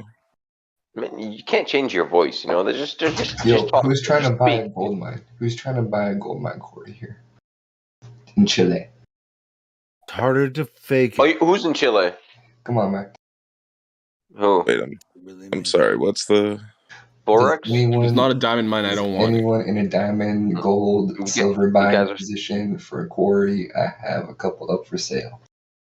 Diamond mines? This have to do Yes, I don't care about diamond. They're worth nothing. What does any of this have to glass do is with worth more to me. Venezuela has oil and gold. We got some in States. I have diamonds on my screwdrivers. We also got blockades. Industrial. And man, You got what? Got diamonds on my neck. I'll say that. No. Lame. That's all I'm saying. I like diamonds in their industrial use because they're extremely useful. Like I said, I have diamonds on my screwdrivers. Diamond blades. It's like they cut. Like diamond is hard and cuts well. Shit, So, cut through extremely steel. useful. It'll cut through steel like nobody's business. Bro, the diamond tip screwdrivers, they just bite. They bite into the screw, you know what I mean? Like, they feel different. That's why I like them. Anyway. What brand do you buy? So that was a Craftsman, so you can't buy those anymore because Sears is, they're closed up, at least here and a lot of other places. Stanley Black & Decker bought the rights to the Craftsman brand. They make Craftsman stuff. Yeah, they're probably owned by the Chinese Sears company. Yeah, they're all owned by. What's not Stanley Textronic. Black & Decker? It's an American company. You can buy shares. I don't buy Black & Decker or Stanley. Well, they make DeWalt, and they make. I don't buy Craftsman. DeWalt either. I buy Makita. But you buy Craftsman. Craftsman for mechanics tools, yeah, not power tools. Right, but that's owned by an American My company. power tool usage. What? So? What power tools do you use? What brand? Makita, because I like Makita. Oh, they're good. Yeah, it's pretty good. They hold up to the abuse, for professional construction use, where you drop them, you drop your impact, you drop your saw, everything gets dropped. So. What are you doing? Construction. I know, but what type? Well, I'm not going to give you too many details because you're a weirdo, I'll be honest. Why so? You know what I'm saying? You know, I feel you. You're not a weirdo just for that response. I mean, I just don't believe. I use a menage of tools where I remodel, jack of all trades, whatever. Yeah, I'm a woodworker, so and I use a menage of tools, but yeah. Yeah, the circular saw is my most used, and the impact for sure. Those two tools I have a lot of hours on. Circular saw is dangerous, man. You got to be careful, dude. Yeah, you don't have to be careful if you know how to use it. No, that's not true. You ever swing a sledge? Well, always be careful, but I mean, if you use it, if you're sledge, that's like my favorite tool of destruction. Swing sledge all day. Not all day. Fuck that. I'll pay someone else. If I'm gonna have to swing the whole day, you're getting hired. I'll hire you. Man. You swing the sledge for me. I'm into concrete, and I can use a sledgehammer well. And then you'll never see that motherfucker again, ever. Oh God! But I am a sucker for anything that has lifetime warranty on it. That's why Craftsman, like the mechanics tools, affordable, U.S. made, or the older stuff was, and lifetime warranty. So. Yeah, it was decent, but it Snap-on is so expensive. It's not even funny. It's not worth it. Snap-on's Yeah, the Craftsman stuff. Yeah, I mean, you could just take this shit back and be like, "Hey, man, just take it back, break it, and take it back, dude." Like that's what they want you to do. You just use the shit out of it. They'll be like, and it was just like, "It's broke. It's broke." And they'll just give you a new one. Well, wait, that's even though you could actually fix it, but it's just like fuck it, just turn it. Wait, guys, we don't want to promote fraud on the server because No, this isn't fraud. This is what they're. This is their That's policy. what they want you to do that, bro. If you beat point, the tool up until it's abused and just worn out, bring it in and they'll give you What a do new you one. what do you think they what do you think they thought they one. were gonna, that you were gonna do with it when they sold it to you? You might buy Oh wait, have you read the warranty? Yeah. Well, do you think that the people that you turn it back into, do you think they read the warranty? Well, the warranty's for As manufacturer. long as you have the receipt and they can say, oh yeah, we sold that one, and you know, If 8 months if they don't want later, to take it back, You don't they need the won't. It's in the warranty, right? The fine print. Like if they don't, if they want to say no, they have the legal rights. You'll find it in the fine print. But that's why it's customer. Like, you know what I mean? They build up a reputation. You know, like Snap-on. Like, you pay so much money, dude. It doesn't matter how you break it; they'll give you a fucking new one. Well, You know right, what I mean? yeah, Snap-on's like double the price, you know. Quadruple or something. Yeah, quadruple price. Yeah, I mean, you pretty much, insane. You know, you'll I like it. I like their shit. Like, it's kind of like so Snap-on's kind of like a rental service. Smack. It's Snap like on. you just pay them pretty much like Snap $400 off. or $500 a month, and you It's know, a scam, bro. I know It's a it is, scam. man. It is. Or Mac Tools is Mac another one. Tools, same shit. Yeah. Well, same price range, right? They're competitors, yeah. So It's good tools, man. It's good tools. Anyways, yeah. What a flat Earth? Wait, I have a question for the woodwork. What jointer do you have? What globe? What globe? Wait, I have a question for the woodworker. What jointer do you have? A joiner? I don't. a joiner. Swinging. I don't use a joiner much. I've used joiners before for planer with a sled. He's on the table saw all day, probably. Yeah. I use. I build cabinets. Saw. I build cabinets, so I don't use a joiner. That's very awesome. Much. Yeah. MDF or wood? Melamine? That's my guess. What? Cabinet maker. Melamine or melamine faced fiberboard? No, it's plywood and plywood. Freaking, wood face on the. Well, no, we're talking about the faces. What do you do for the faces? Mostly poplar. Oh, nice. I like poplar. I did some. We recently did a cabinet job where I cut up. I cut all the cabinet. I cut them out, and other people build them. I'm the cut guy, so I cut all the cabinets out. What? You got a CNC? No, it's a table saw, man. Bro, you gotta get a CNC router. What are you doing? Oh yeah. It's not my fucking shop. I just work for somebody. Get off his back. What are you I'm doing? trying to. Hopefully, I used to work for an aircraft company where but when I was at an aircraft company, it was the worst. It was the most stressful. It was, I was high paid, but it was a really stressful job. Was it Boeing? What? What were you doing? No, it wasn't Boeing, but it was boring. It was Falcon Jet. No, it's a pretty high, high end freaking aircraft anyway. I used to do that shit, and they cut all the shit, and then I got the shit in the box. That was way harder than what I'm doing now. That's a lot of shit. Yeah, it was fucked up, bro. How big was the box? It was a pain in the ass. I'm telling you what, man. The job was But what are you doing without a CNC, man? You're limiting your efficacy by like 37%.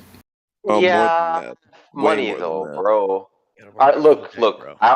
I want to build a CNC plasma cutter. This isn't about me. The table. Anyway, the cutter is on me. The table's on you. The XY table's on you. Yeah, you want to buy it? Hey, if I need to buy me the XY table, just get the CNC and you'll see. Dude, with the CNC. The boss knows that I'm valuable. If I need a tool, he'll give it to me. Whatever, I just use it, and then I just do my shit. Well, Whatever. cabinet shop grade CNC is like 40 grand, so that's a big budget you're gonna have to ask for. I'm not a CNC user. Listen, bro, you would love a I CNC. get the Trust product. me. Trust me, you would love a Jesus CNC. Christ! Can you guys shut the fuck up? I'm not I don't even know how to fucking use a CNC machine. But once you learn, you'll definitely be a CNC guy. I know. I'm kind of G-code, familiar brush up with on that it. G-code, I had man. to work with the CNC machinist and the design engineers. I had to work with them when there was a problem with the product that I received to put together. I had to do that. I when bet the was CNC machinist was a cool dude. Now, for my money, you're gonna want a CNC all right, for well, that. fucking, you guys fucking talk about it. Go ahead. No, we want to hear what you got to say. No, apparently you don't because you keep talking over me. Sorry, No, Helio. That was my bad. No, Can you tell us fuck about you. the CNC machinist? I'm with you, man. You bell. Oh shit! Damn. All right, man. No, All you I know got is it. who's You got buying it. me the X by Hold up, You Helio's got it. talking You got about it. Hey, you got it. Go ahead. Lead on, brother. And if you Bro, you would love a CNC. Black and Decker tools. Man, the CNC machinist, I want to hear about him. He sounds Black like a and Chad, Decker man. Pecker record. That's funny. How about that Earth? No, I don't have any Black How and about Deckers. that flat Earth? Wait. So the cabinet. How about shop that you work flat at has a CNC? That 3D. How about They that have a flat CNC 3D already. CNC machine? How about that? Oh, but Helio, you said you test drove the CNC machine? Yeah, wait. So you were working with the CNC? Dude, I was working with the engineers and everything. Oh, when I was working at you When guys did you are get your hands on the aircraft company, I was working with all the curves and shit you on the account for on the cabinet airplanes curvature? and shit. I was working for all. I was working with the engineers on all that shit. That's awesome, actually. Yo, listen, guys. The only intelligent thing we've said for about 5 minutes is, Well, because your mama. That's why. Because you don't even know me, bitch. I mean, I'm not talking. Like you say intelligent shit. I've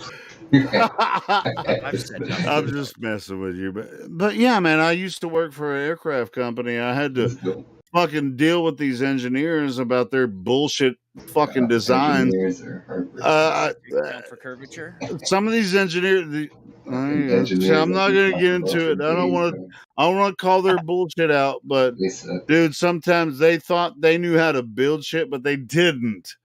They designed shit that I had to build that they can't. They didn't even. They've never put their fucking hands, their little delicate fucking lady fingers on nonsense that I had to fucking put together, you know. Hey, man. You guys got me worked up. Never mind. They don't know how to build shit, man. They only know how to write the invoices and build shit. What are you talking about? Get out of here. CNC. Dude, I was working with their 3D designs on the computer, and they put that shit in front of me, and I'm looking at the computer. I'm just like, this shit ain't gonna work. I'm looking at the fucking computer, design, and then and it comes from the CNC machine. So I had to work with the CNC machinist and every, and then go out to the airplanes. And it was, how are we gonna fucking fit this together? I mean, we're talking about fractions of an inch, or millimeters. The CNC never gets it wrong. Yeah, the CNC. The engineers are always right. Have faith in the CNC. If the idiot that programmed it is an idiot, well, then the machine is definitely going to get it wrong. Yeah, wait. So was it the engineer or the operator that was I'm messing telling you, bro, it was the most frustrating job I've ever had in my life, bro. I was just like, can you give me something that actually works so I don't have to... The CNC machinist, like... Yo, why are you having so much trouble working with fractions of an inch, Helio? I thought you'd used it feeds and by now. speeds, man, and chip loads. There's a lot of stuff you have to calculate. Are you guys making fun of me right now? No, bro. You would love a CNC. You would love a CNC. You would. It's your last line of defense, really.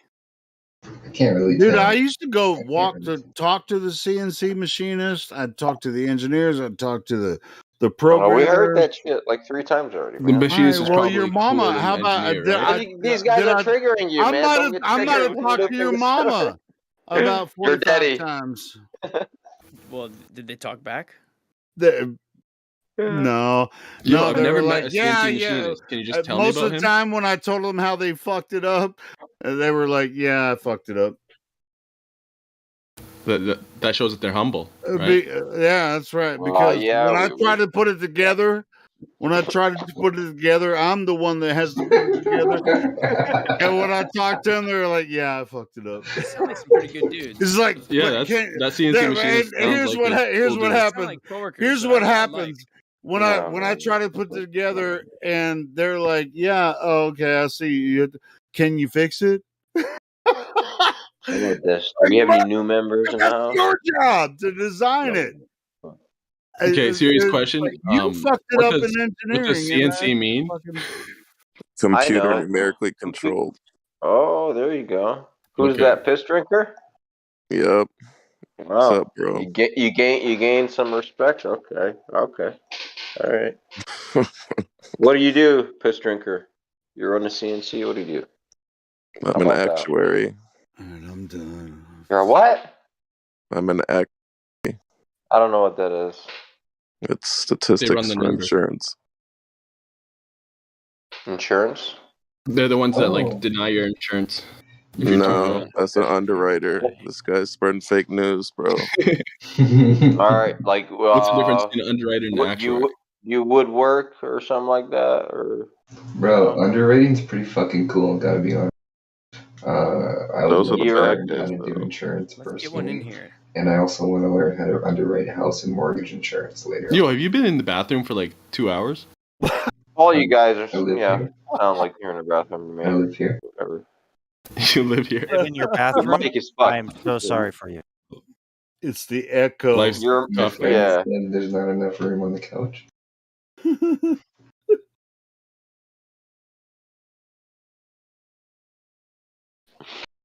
Yeah, I never blame the CNC guys. I mean, they were just doing this. Back to the CNC talk. Oh my god. No, I'm just saying. I mean, they were just cutting shit. Anyway, go ahead. Just cutting shit. It's not that easy to cut shit on CNC. No, it's not, man. You It's go a operate the fucking hard 3-axis. It's a fucking hard or job. 5-axis. Even harder. Oh my god, 5-axis. I mean, they got 7-axis. There's only like 14 people in the world that can do 7-axis stuff. It's crazy. Yeah, we had 5-axis where I was working, and but where it's not. It was introduced right before I got fired. Yo, who gets more credit? The what do you CNC mean? machinist Like, or what the do you make- engineer? No. Who gets more credit? It's No, never. everybody has a role. It's never the CNC machinist's fault. I have like never the CNC machinist's fault. I don't I'm a really hobby know what a hobby machinist. machinist. Unless they put the wrong is bid that like in. a CMHC underwrite your mortgage? Is that what that is? Or like your house insurance? No. Two completely separate sectors. Bro, your mic is so fucked, man. Anyway, yeah, it's really difficult process and all that kind of shit. Anyway, I think you should get especially one. when you destroy the technology. Yeah, building it up. It's never anyone's fault that they never went back to the moon. You know what? I say. Hold on, Helio. There's a new member in the house, D3NJ1. Let's hold on. Unmute you. Oh, he dipped. All right, just gonna unmute him. It's gonna be nice, man. Too bad. Interesting. Helio, you thinking of getting one? You gonna get me a CNC, Helio? Yeah. Fuck no, man, dude. I just worked for a company. I just happened to work for a company for a time that has decent equipment, but fucking extremely bad management.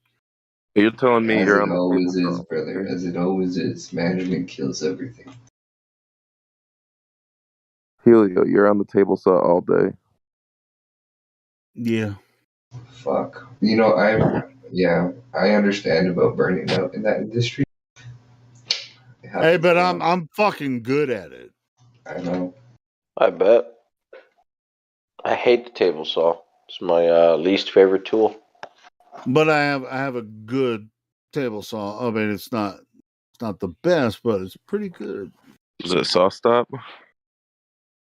No, but I know how to keep an my older fingers one? on it. No, man, it's big cast sliding iron table, table. No, it's an Ooh. industrial. It's what the fuck is it called? It's Does it have a cool racing stripe? Of course. No, it has tables built around it, and so it's like I can do all the industrial shit. That How I many need to do. horsepower? It's fucking. It's a big ass. What the fuck? Three is phase? it on this? Is it a three-phase? Yeah, machine? yeah. It's a No. 3-phase table Wow, saw. that is Yeah, it's a that's big crazy. ass table saw, and Machine, you know yeah. I can cut up to 50 inches on it. Plywood. Yeah, I use man. plywood most of the time. I need. That's a good factory job. Yeah, it's freaking big ass saw, and I Yeah, I got a like a factory vacuum job. system with it, so I don't have to breathe that Fuck shit yeah, in. dude. You know they Helio, got you this need a lift vac. respirator. They got these lift vacs now. You can just like use to vacuum up Oh, shit, bro, do you have a lift vac? No, bro. I don't. It's No, I don't have that. Oh, I have to pick every fucking board up. oh my God, you need to bro. get You the need lift to vac, bro. No, I don't have to do that. But Get the lift anyway, vac and the You ever CNC. try? oh, You still have what the the muscle for your... fuck? I don't want to be a lazy bastard. Fuck, I'm. You No, know, no, no, Dude, no. I Bro. want a water jet. Fuck all Alright. that. Oh, Water dude, jet.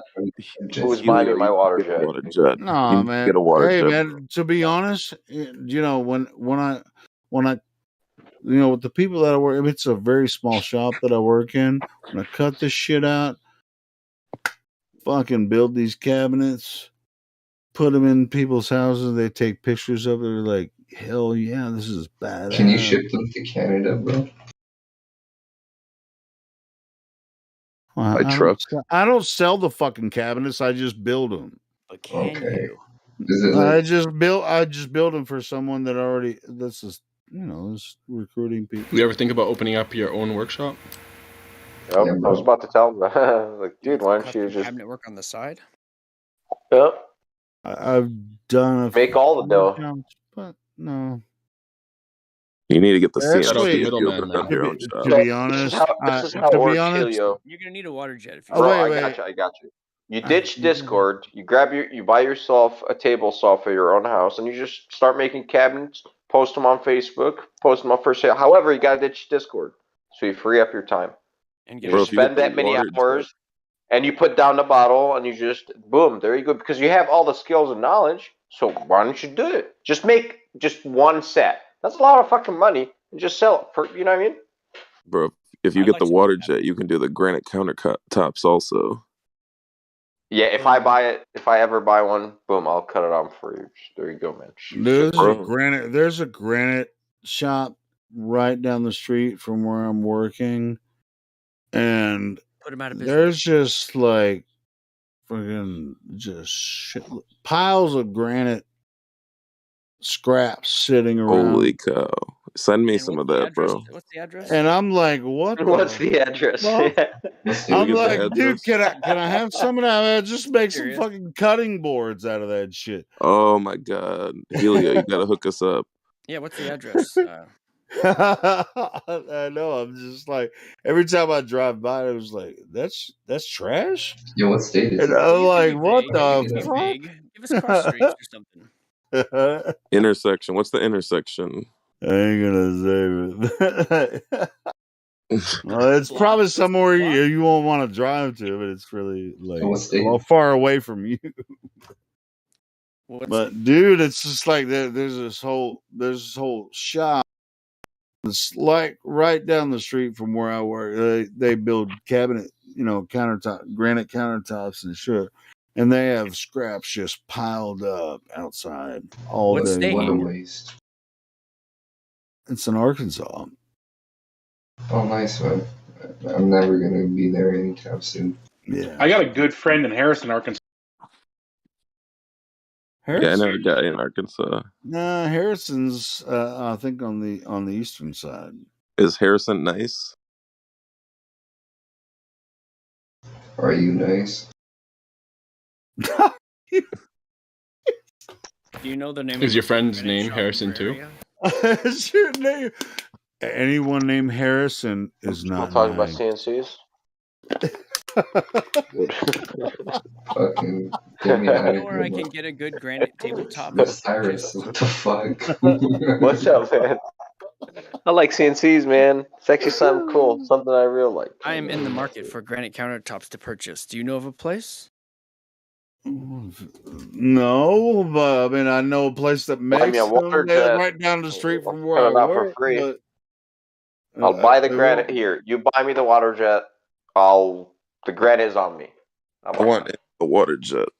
Send me the link, bro. All right, fork out. I think 6 figures, bro. I'm sorry. So 6 figures. Yeah, they're like $100,000, bro, for like a cheapie. Yeah, I get blocked on the road by these guys. This countertop or this it's pretty much it's a shop full of freaking all kinds of granite and shit. And I get blocked on the road. They have these forklifts and shit where they have this special lift that they have to use to bring this big blocks of granite in there, marble granite and shit. And I don't even know what they do in there because obviously I haven't worked in there. But man, they're making granite countertops in there. Those shits are expensive. But they have piled. They have I like the pallets of slabs, just like all the time, just sitting outside. And I haven't asked them yet. I'm just like, man, can I just grab one of these so I can, make a cutting board or something, for my mom or somebody, And I haven't done it yet, but I mean, they gotta pay to. I get wouldn't that even turned know out. how to cut it. I mean, I don't cut that shit. I cut wood. But that's CNC, man. What's Y'all were so funny CNC. earlier. You motherfucker. That was so funny earlier. Dude, CNCs are badass, man. Well, when I first started working at Falcon Jet, there was 3. When I had to go into the CNC room and tell them, "Hey, man, this shit's fucked up." Well, first I have to go to. There was a certain process you had to go through, saying sometimes I found problems on the computer model, and then I would have to write up a report saying, "Hey, this ain't gonna work for what I have to build." Then I have to go to what they call the manufacturing engineer, which is it's the in between the engineer. So they'd have to write up a report, and then. But by that time, they'd already fucking cut the shit out. So they'd have to write up. Yo, I have a question. What's the sprites? The lightning sprites? Yeah. They're pretty cool, man. That's for sure. In a book I'm writing, it talked about sprites and the 6 others or whatever. Or I think it was 9. You're talking about plasmoids. Yeah. Has anyone ever measured that? Is there any test to measure like the reactive force from the sprites? Or is that just lightning? It's a recent discovery. I know nothing.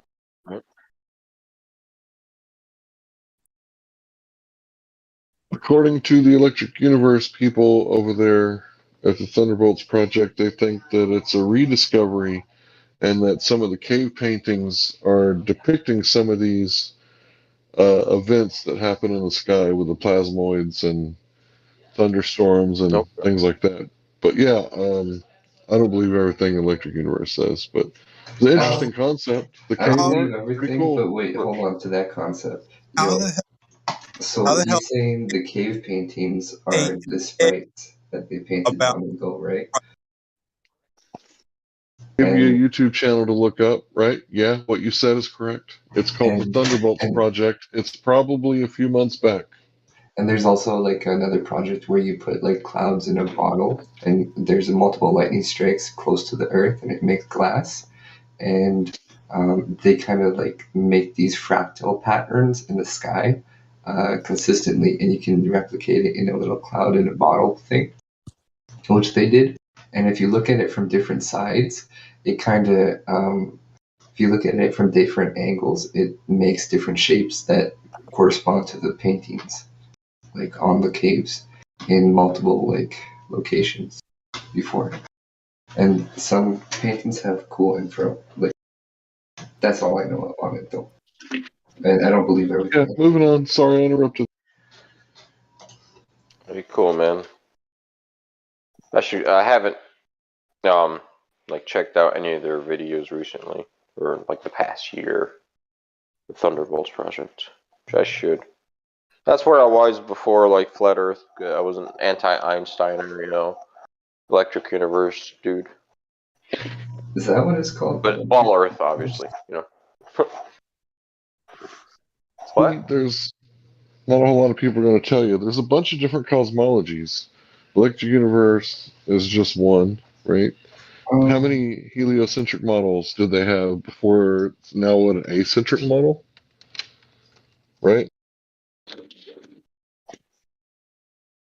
That's cool.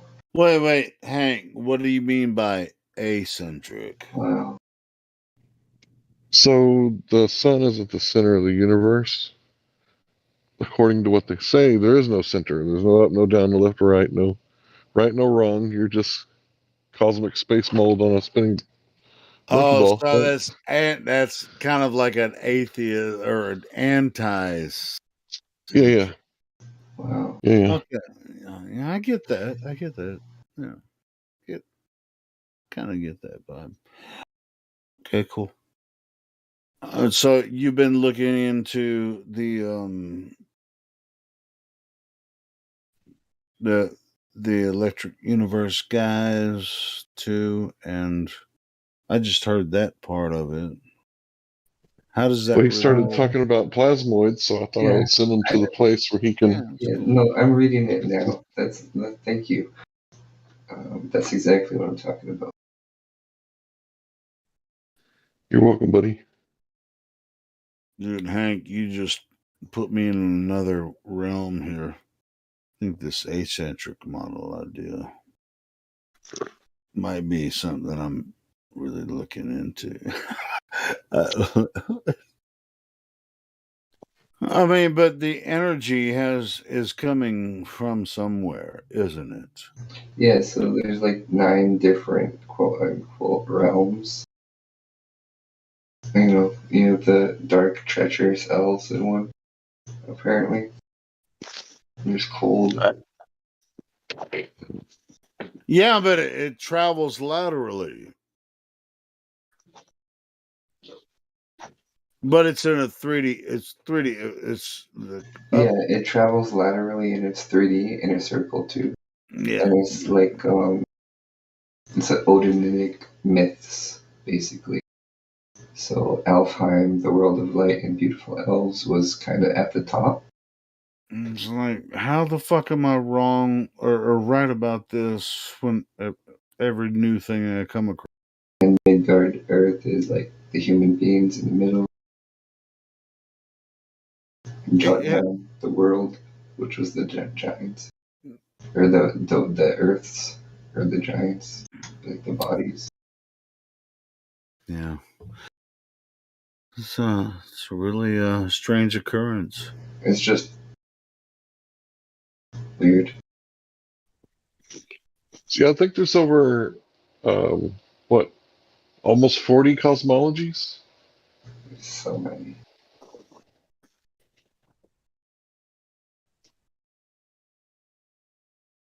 But this one, you can find it outside, over large bodies of water.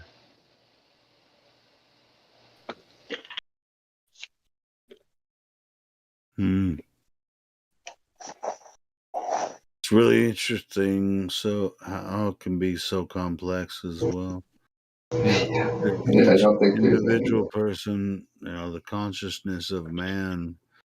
It's all the individuals. It's very so complicated. Yeah, it is. It's very complicated.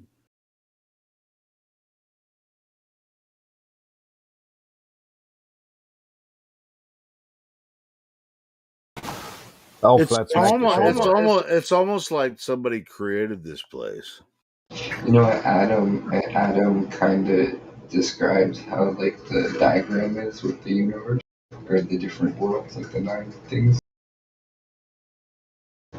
Talking about that. Somebody created this place. I don't know who it is. I'm not going to get into Probably impossible to know. depths of different religions and stuff, but Most obviously, humanity is an aspect of creation. It's all like it's absurd nonsense when you look at it. Well, I think it's nonsense to believe that it's not created. Or that it happened, through random circumstance from a Big Bang or something. There's so many search results. In billions of years. I think that's a bullshit story. That's a religious story from that priest. Yeah, but they don't even realize that they're believing in a religion about it. I can't say whether I don't know what gravity is. Right? Yeah, the idea of gravity. That's where the Big Bang is a result of gravity, right? And so that's their god. Gravity's the god of the atheist religion of naturalism. And don't forget about Big Bang. I just said that.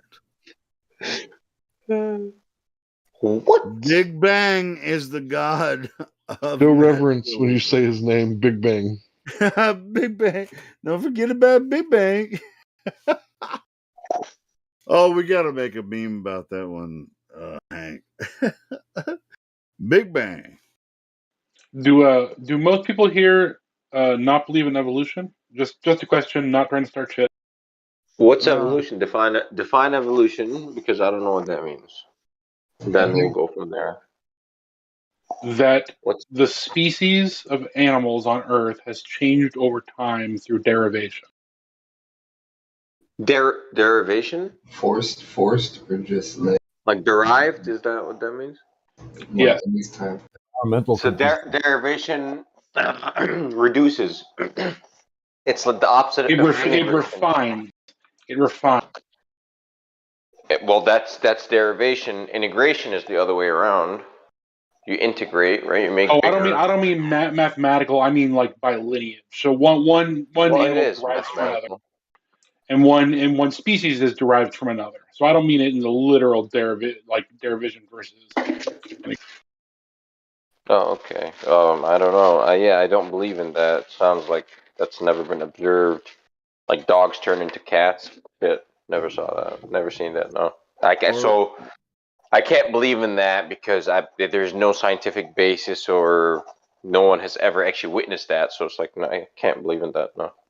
Sounds like a religion. Species do change. We've observed that, right? Domestication of animals. What's a species exactly?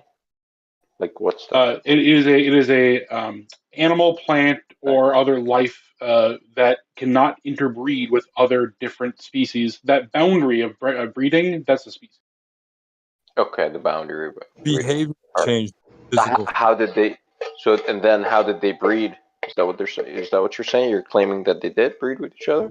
Yeah, they bred, and then they had different attributes like sexy. I'm trying to understand. Or like maybe larger hands. Yep. More agility. But that's the same species, right? That's not. Maybe like they had a birth defect. They had a hole in their heart. Yes, but eventually species grow far enough apart, two different populations grow far enough apart, and that's called speciation. And they become two different species at some point.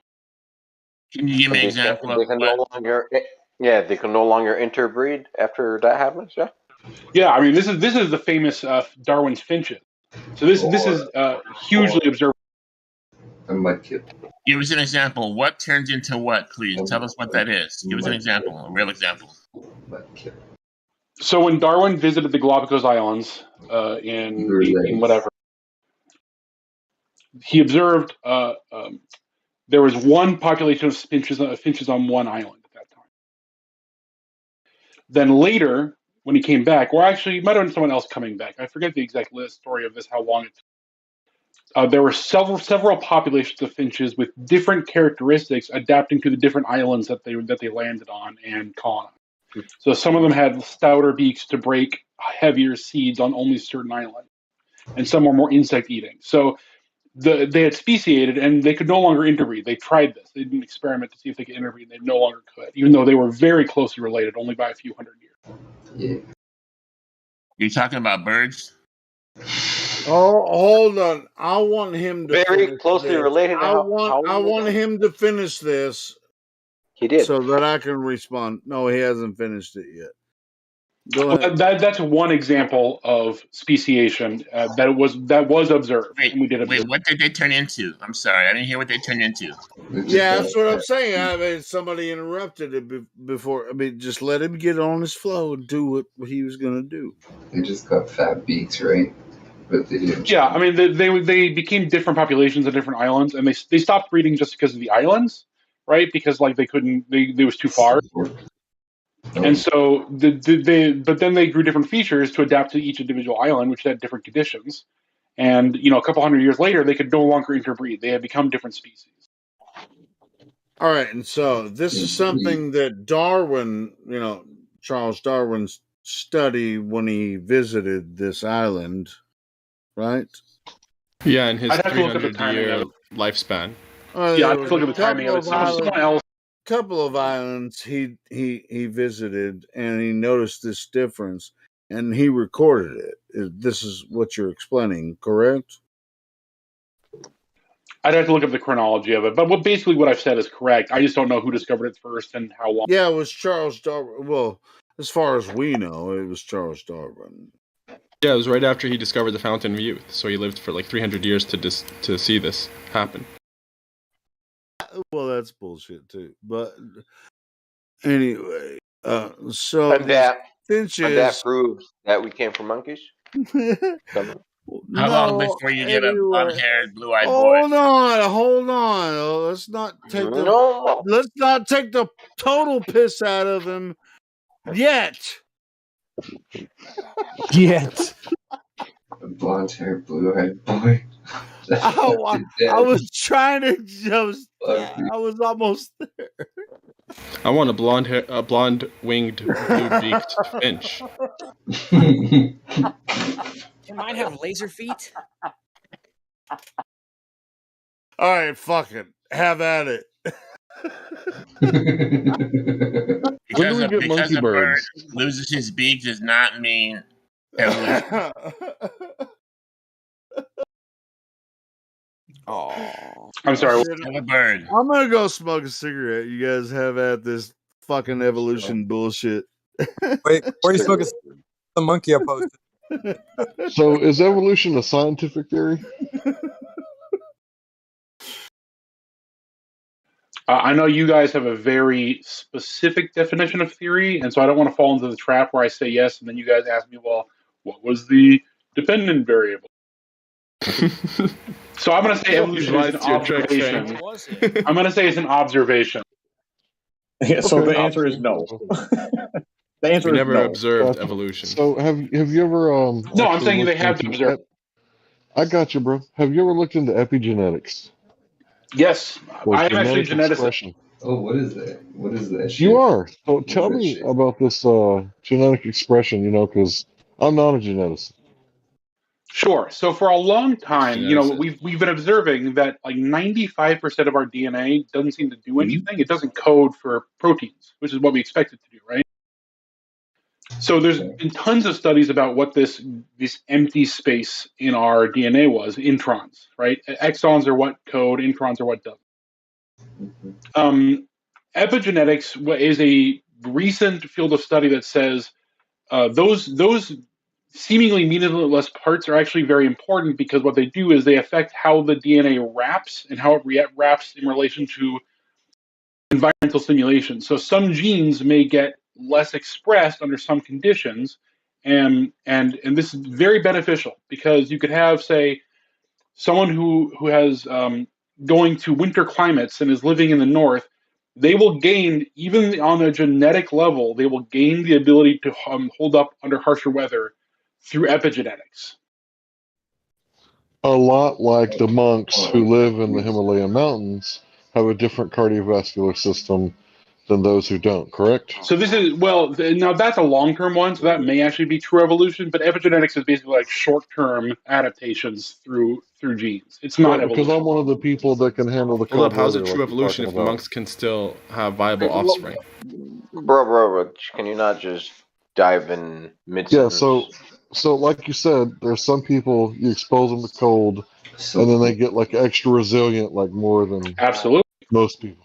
Right. So I'm one of those people because I've delivered pizza outside for 20 years. Rain Yeah, Sleeter so your Snow. body, there are undoubtedly epigenetic changes to your body, which determines the expression of genes based on how tightly they're wrapped, essentially, right? Like they have to unwrap to code, and so the parts that are good for dealing with cold temperatures are more loosely wrapped, and the parts that are good for high temperatures, perhaps, are more tightly wrapped. Right. So this isn't anything new that my body's picked up. It's been in the code the whole time, and it's been copied this whole time. It's just whether or not I face the dragon, do I unlock the potential for these genes to, and dragon is X, right? Cold weather, right? Extreme temperature, maybe pain tolerance, right? Yeah, and we all have a lot of these genes in us that could be expressed based off our life conditions, or could not. So basically, when you tell people you got potential, get your shit together, you could be so much better than you actually are right now if you go outside and do something. You can actually like level up and, get all kinds of gains if you just actually go through some shit.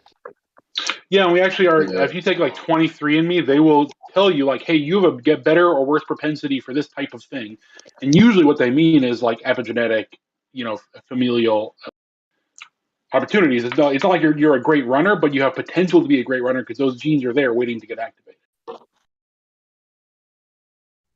Gee, that's So the coolest fucking shit this I've wouldn't ever be heard. like evolution, but evolution could be mistaked as this. Yes, right? Because and it is evolution's so related to evolution. loosely. Go ahead, bro. It's related to evolution in that the people who have the best epigenetic, markers tend to have more children because they tend to survive. So it's related to evolution, but the process of epigenetics is not evolution happening. How do you discern between the two? You can test. I mean, so you can see whether or not one gene exists in two people, and if they have different expressions of that gene. That's directly measurable by how much of the proteins are being coded for, and you can also look at the methylization of the DNA to see how tightly it's bound. Yeah, but how do you know that gene existing isn't just evolution at that specific time? That's how the genotype. Well, are we talking about evolution or both? So what's the question? So, let's say they take 23andMe thing, and you see the genotype for this specific, phenotypical variation, right? How do you know that's not? Let's say it's a genotype that says, "Hey, you could adapt to cold really well." Sure. So use that example. So what's your question based on? How do you know that's not epigenetics versus it being potentially just where you are evolutionarily, like in terms of evolution? So 23andMe is only looking. It's not even looking for the specific genes. It's looking for lengths of genes that they can match up to specific types of people. And so they're not guaranteeing that they're searching for individual genes. They're guaranteeing that they are looking for things like, hey, people from a certain region tend to have this type of profile for cold weather, cold weather adaptation. Yeah, but that's genetic. So how do you know that epigenetic thing isn't an evolutionary thing? Epigenetics do not survive generations. So the potential for epigenetics does. So if you're a person who is well adapted to cold, you won't pass that cold adaptation onto your kids, but you will pass the ability to gain that cold adaptation onto your kids. Okay. Does that answer your question, or is there further? No, it doesn't. So again, how do you discern between something that's caused by epigenetics versus something that's just part of your natural evolutionary cycle. You just like at that point in time, that's when you found it. Well, why do we need to separate the two? Do you? I am sure that there are things which do not have epigenetic components to them, like maybe simple things like if you're going to get Tay-Sachs disease, right? That's one gene. It's one recessive gene, and so I don't think any amount of epigenetics is going to get you out of that. So there are certainly genes that are so specific that we don't worry about epigenetics for them. But there are lots of more globalistic things that have tons of genes affecting them, and epigenetics can have a big effect. Like another good one is like how do you adapt to starvation? And people who adapt to starvation, they keep that adaptation their whole life. If they were starving when they were young, and that's epigenetic. So wait a minute, you're telling me that I'm going to have that? For real? For the rest of my life?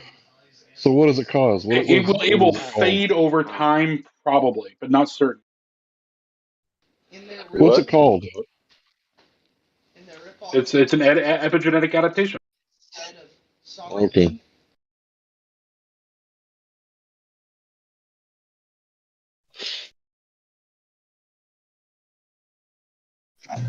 So why do you say that?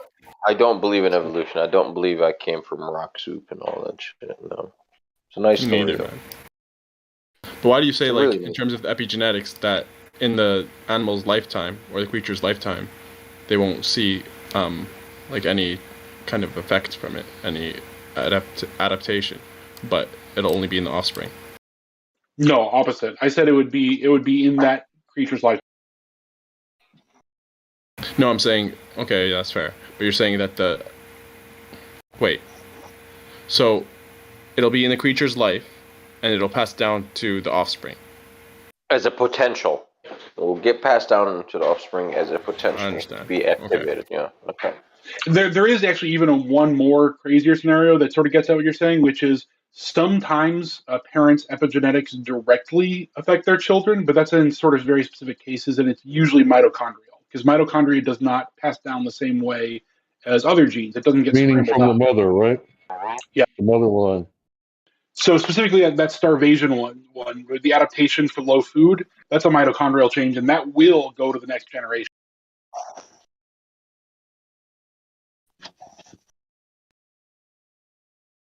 I guess that was my question, basically. Like, so they've developed this trait, right? It's obviously in their DNA because they've developed it, they've adapted to it. So if it's in their DNA, why isn't it, But remember that their DNA wasn't changed, right? Like you didn't, nothing in your DNA changed when you got your cold weather adaptation. What changed is how your DNA is packaged and what gets expressed. Well, wouldn't it be that specific gene is now, like, being transcribed or whatever? It's like one of your codes is written in ink, right? And that's your regular genetics, like your blue eye, your blonde hair, etc. The other one is in pencil. And as you go through life, what you experience, he's saying, is causing certain genes to loosen up and express themselves based on what you I'll give you an even better, I'll take your analogy and I'll do it even better. Your DNA is in ink, it's on paper, and then epigenetics is like paper clips, which could hold certain pages open or also hold certain pages closed. And those clips are epigenetics. And so basically, whole regions of your DNA may get not expressed because epigenetics came in and said, don't do these genes. And other genes will get expressed more because we've got paper clips pointing towards them. Now, when you have a kid, usually all the paper clips get thrown out because we have to copy the DNA in just its basis form. We copy just the ink.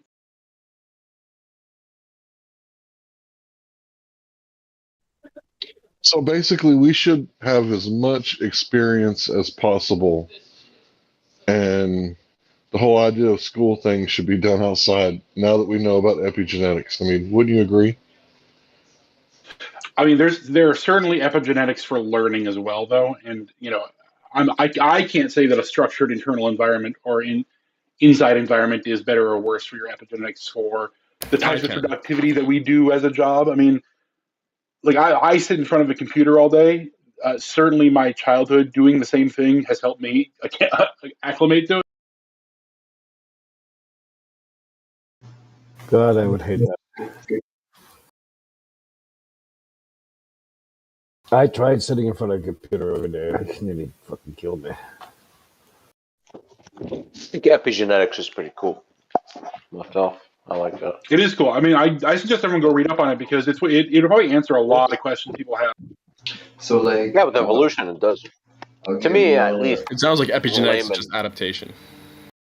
Yeah, exactly. That's very. It's the ability to adapt already in your genetic code. It just wasn't expressed because it wasn't on, because the environment wasn't right. But the environment activates it. You know what I mean? So why is it cool? See, I think what's going on. Oh, somebody's got a low mic. Is that 4X trying to talk? We can barely hear you. Why is it good that if you're in a cold environment, why is that a plus for epi? It's harsh. It's harsh. Because cold way he'll kill you. It sucks. It sucks. So why is it good to be in it? It's good. Why is it good to be immune from the cold? Because you won't tap out, right? I can handle the cold pain. You know what I mean? Like when it's so cold that it's like painful. Yeah, but why is that a good thing?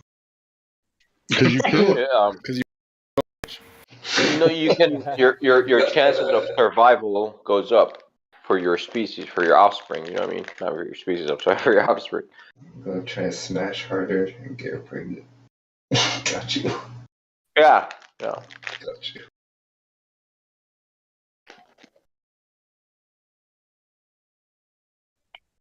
Yeah, but I just want to say that what I think is going on is that it was pre-programmed into the machine by the creator, whoever that might be, and it's written and designed in such a way that, okay, human, I'm going to put you here in this garden, but if it doesn't work out, here's plan B, right? Here's a bunch of plan Bs, and good luck.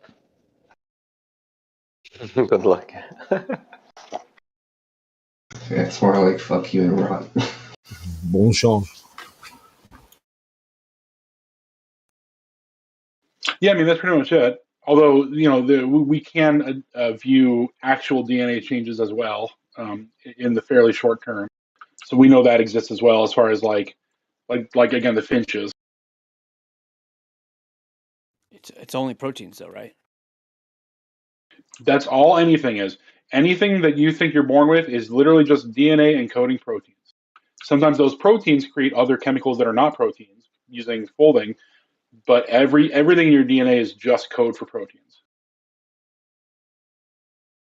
So where's it stored? Where's the rest of it stored?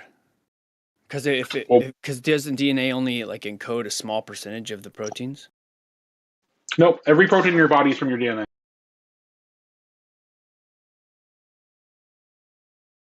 The point is, though, DNA has like 95% non-protein encoding stuff, and that's the stuff that we are all very interested in what that does, and one of those answers is epigenetics. So when you look at the code, right, you know that the genetic sequence, it's pretty special, right? Because you get to look at it and you do get to marvel that this right here, when you mix it with another half, it creates a meat suit, right? And then it gets inhabited by this consciousness, and then that thing starts walking and talking and laughing and crying and falling down shit. Yeah, it's wonderful. That's pretty amazing that those things can just copy themselves, and it's for every single different species, as you call it. Yeah, genetic theory is like one of the most eye-opening and gives you the wonder of life in a way that almost nothing else does. Can you walk that back for me real quick? That the majority of what were you saying is not somebody encoded? is super low. I can hear. Sorry, what were you saying is not encoded in the DNA? Can you walk that back for me? Yeah, let me look up real quick to make sure I'm getting my. Okay, I'm not trying to. I'm just. I had my. Can I ask a question real quick about evolution? What? Well, while you're looking that up, can I ask just anybody in the chat a question about evolution? Ask the chat. Because my understanding of evolution, from what I remember, what I was taught, I thought evolution was an animal that had to change what it has to turn into something else because of an environmental change, because it can no longer survive the way it originally is because of some environmental difference. So it has to become something else. Is that wrong? No, what we were taught is environmental pressures will cause animals to evolve, or it will naturally select the ones that do to fit the situation, right? And now that we know about epigenetics, right now we just know that it's all built in, and we're not gaining genetic material, right? No, it's both. You do gain genetic. Well, you don't. The descendants of the population will gain genetic material over time. That's what I said in the beginning is due to environmental pressures, huh? But, evolution is long term. Epigenetics is short term adaptation. How long? How long? Okay, so evolution is long term epigenetics. So how long is that? Give me The current theory is called punctuated equilibrium, right? Okay. What this means is there's long stretches where almost nothing happens to a species, typically, and then there will be these short events, and the event can be a whole bunch of different things. It doesn't have to be like a food shortage. It can be like suddenly the women of the species are volcano eruption or some shit. I don't know. Whatever. Well, it can be that, but it could be internal to the species too. It could be that the women of the species suddenly only are attracted to men with long tails in a bird, and that causes a big sudden shift. Really? Why would they suddenly be that? That doesn't make sense. So it's a weird phenomena where basically if you have females in a population and males in a population with no sexual preference as far as what their partner should look like, then you get this sort of anyone can mate with anyone and the genes all mix, right? But now imagine that one female bird in the population mutates a little bit and now she prefers long tails. Well, good, there are long-tailed birds in her population. She's going to go seek them out, right? Now, her children will have both the genetic predisposition to like long tails, and also they themselves will have long tails. Like Sigmund Freud, right? And so this becomes self-reinforcing, where the long-tailed group self-selects. They only have sex with each other, whereas everyone else is trying to have sex with whoever they can. And so you get a group split off. So that's the kind of thing that can happen. That's sexual. That's not natural selection. That's sexual. Sorry, go ahead and say it again. Yeah, it's sexual speciation. It is a type of natural selection, but you could say it's unnatural because it's through the intent of one of the creatures. Are there examples of that have actually happened? Yes, but I mean this is how birds got the way they are, for sure. I would argue that the intent of the creature is just brain chemistry and nothing else. That's me. Yeah. So that's why I think it's natural selection. Yeah. But when does it turn into a human boy? Depends on the food that you eat. You can, change the way you think. Well, see, that's what I'm confused about. I don't understand how at least in humans, for sure. If humans evolve from apes, then I'm confused on how there could even be any more apes other than I don't know. Well, okay, I can go through this. Although people are going to take this personally.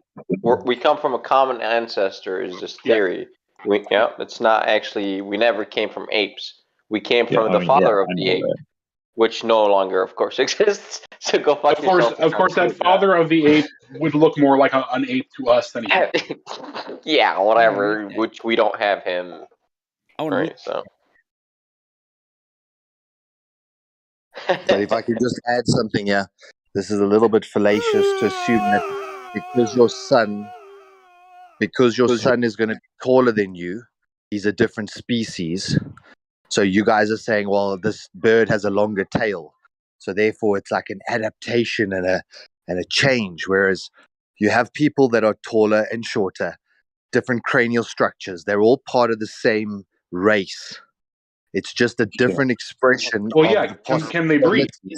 Now saying, oh, can a tall man breed with a short person? Of course he can. Yeah.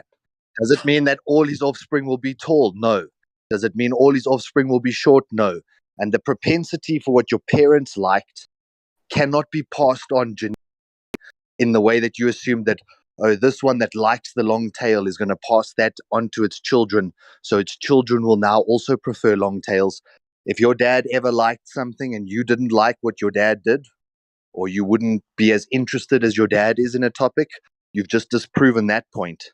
That preference or an idea is not shared in the genetic material. The genetic material is like a scroll. And as you unroll the scroll, more of the genetic markers become receptive to the environment and can either express or be turned off. But that scroll is inherent. We all have that scroll. What is open presently is based on the environmental stimulation that we're getting presently. But the idea that one evolves into the next and then evolves into the next is undemonstrable. It's never been proven. But like you were just going now, it's a currently accepted narrative. No, there have been direct experiments. I mean, you can scientifically Incorrect. Prove one. Okay. Which one is that? What if the finch one? That's not an experiment. Why not? You observe birds. Assuming what's that your, finches what's your independent variable? So what are you directly manipulating to get the effect, desired effect? What's the cause that you're manipulating? And what's the effect? Well, what's your hypothesis here? Your mama. My hypothesis is that from one species of finch that then get broken up into multiple different tribes because they're on different islands, they cannot interbreed, right? The hypothesis is that they will, over time, become unable to breed together because they have accumulated enough changes in their genetics to no longer allow that. Okay. So what are you going to manipulate here? What's your independent variable and dependent variable? My dependent. Don't you say time? Don't you say you're going to vary time? Time is given. It's not. Everything runs with time. No, my dependent variable. Sorry, my independent variable is the finches I select from different islands, and the dependent variable are their attributes and their ability to interbreed. So you're going to select. You're going to grab finches, and you're going to I'm going to describe how they're different, and I'm going to see if they can breed. Absolutely. Oh, okay. So it's a breeding thing. Oh, okay. It's not. So you're not going to observe them change over time. This is just. Nope. You're going to grab dissimilar birds, but dissimilar, right? And you're going to see if they breed. Birds that were from a known previous population that have become dissimilar over time. But I'm not worried about that. I'm worried about what they are now. Hey, Birdman. How long did it take them to become dissimilar? We've documented this as humans. Yo, I have another experiment, Birdman. What about plants, bro? Okay, keep going with the. What about the bird thing. What about fuck the bird thing? What about the plants, bro? Well, now the birds don't breed. Okay. Thus, what about this? What if I graft a cactus onto another cactus? It still doesn't prove that we came from a cactus. That's not evolution. I think you're talking to another guy, right? The cactus will produce. I'm trying to talk to 4X, but he's very quiet.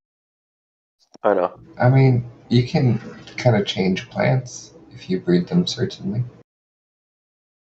Yeah, but that's not an example of evolution at all. That's mixing of traits that exist, and that's intentional. It's not natural selection.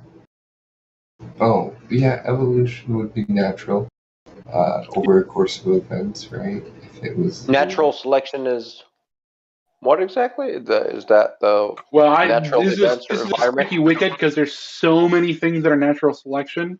But yeah, absolutely. Like you guys shouted some out earlier, like food shortage, volcanic activity. I was proposing sexual speciation, which is a type of natural selection. Oh, yeah. Epigenetics, or that turn on. Yeah, this would be more permanent. This would be real genetics, the real DNA getting changed. Well, that's the thing, right?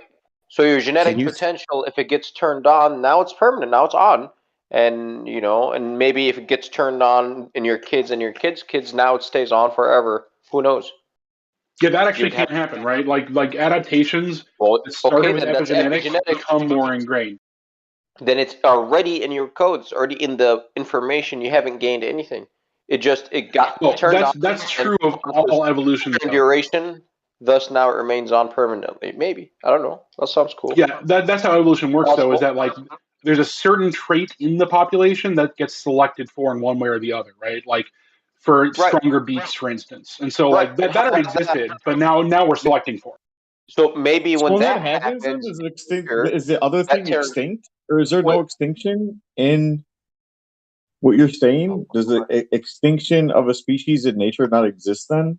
If the species merely changes and does not split, then yeah, the first species was the same as second species. This is a thorny subject because like where do you draw that line is super gray. If I CRISPR a child, is it a new species? Dude, so maybe in the maybe in the genetic code, when certain genes get turned on because of the whatever environmental factors that made the beaks get bigger, and if they get turned on for so long, they can no longer interbreed for some other mechanism, which I would like to know. I actually like. It's really interesting. Yeah, so that's also a complicated one, but the most common way that happens is that species will gain or lose the number of genes they have. We have 26 pairs of genes, and then. Are you saying like Down syndrome? Hold on, bro. Let me finish. And then some other, if we were separated for long enough from human populations for a long time, possibly a different human population would get or lose a complete double set of genes. They'd either have 25 or 27, and that would make interbreeding almost impossible, if not impossible. So that's a very typical way to do it. That would be devolution, right? No, it would be evolution. So if you lose, no. So if you lose genetic code, then it's evolution, and if you gain it, it's evolution. No, it's about survivability. I'm sorry. Evolution is the refinement.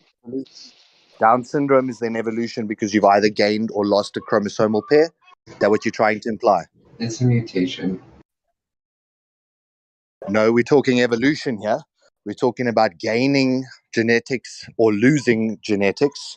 So if you have not the right number of chromosomes, are you still functional? What are you asking me if it's evolution? Yeah, you are. Yeah, for sure.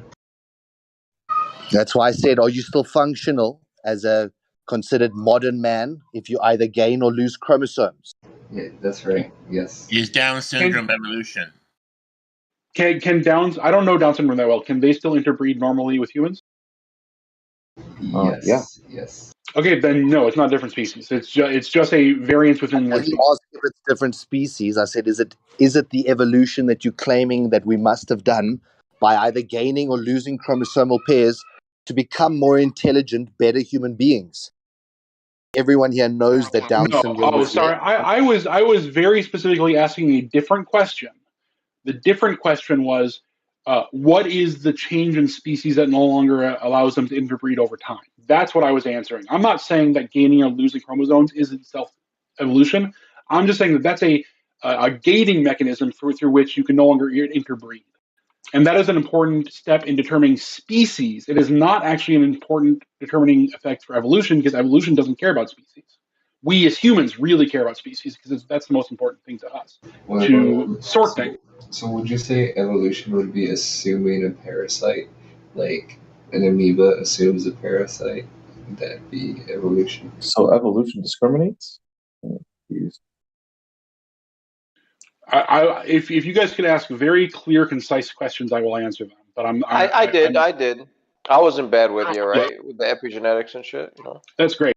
I'm just saying with 4X memes and whoever just said the other thing, Flatty maybe, Polly. If you guys want to give me very specific questions, I can answer them. How many generations does it take to get a human boy? From what? You tell me. You tell me. You fill in the blank. How many generations? From a skin sample. How many generations? I mean, are we talking about what actually happened? Are we talking about like the evolution of Homo sapiens sapiens? Yes, because I want to test it. I want to verify it. That's why. Okay. Well, we actually these days have a pretty good record of the evolution through some very recent discoveries of bones of our recent ancestors. So Homo sapiens sapiens has been a thing for about 150 to 200,000 years. Fake science. Does that answer your question, or you want to go? Hold on, wait. How long? How long ago? 150 to 200,000 years for what exactly to happen? For modern Homo sapiens to exist, that basically would be the same as you or I. I mean, we have not had other. Well, because we can test their genetics. We dig up bones and we grind their teeth. How would you know that if they got together that they couldn't have viable offspring? Definitely had viable offspring. So Neanderthals would be Homo sapiens sapiens too, because we can breed with them, right? They are Homo sapiens. Yeah, they're Homo sapiens Neanderthals. Right, that's right. So they're different species. Sorry, they're the same species. Subspecies. They are not. They are not there's no Homo subspecies. Neanderthalensis. Neanderthalensis was its own speciation. You get Homo erectus, and then the final one was Homo sapien. So no, Homo sapien that is very old idea is what you're saying. That is not incorrect. The understanding. You can go look at the Out of Africa theory. I was actually researching it last night. And you can see that the Neanderthalensis is said to originate in Europe as a completely separate species. Homo sapien was originating from Africa and then spreading out. And that theory's also been debunked. So for them to now look for specific markers and assume that you're a Western European and half Angolan and half all these other little bits and pieces and how you've migrated around, your point saying we can breed with it, therefore we're the same kind, is the way that we generally understand it.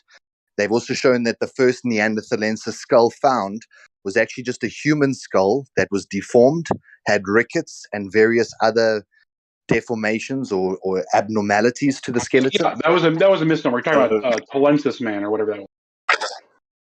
The point being is that finding a skull that looks slightly different to another skull does not equal a new species or 200,000 like 200,000 5 or 6,000 different Neanderthals by now. You don't have any technique that's scientifically credible to justify 200,000 years. Even carbon dating, they say, is only accurate to 10,000. So how would you know that species is 200,000 years prior to the other one? Carbon, dude, living, I think, snail shell. I think it was a snail shell tested 26,000 years old. So no, I don't believe anything about carbon dating. It's plus or minus 50,000. It's like, fuck you. It's like, that's ridiculous. I'll cite your source. Give me just a second. I'll post it in the live stream voice. Thank you, Hank. Brought to you by the same people who brought you NASA. Appreciate that, man. I mean, if you guys want to reject, if you can just answer, how do you get to 200,000 years accurately? Right. Well, so if you're going to tell me that you don't believe in the scientific method as it is applied to testing, no, even old things off, it's not applied. It's only valid to between 10 and 50,000 years. That's what they say. That's the there's plenty of other types of dating. Carbon dating is just one. That's why I asked you which one was implemented to get to your assumed date of 200,000, which you said so confidently.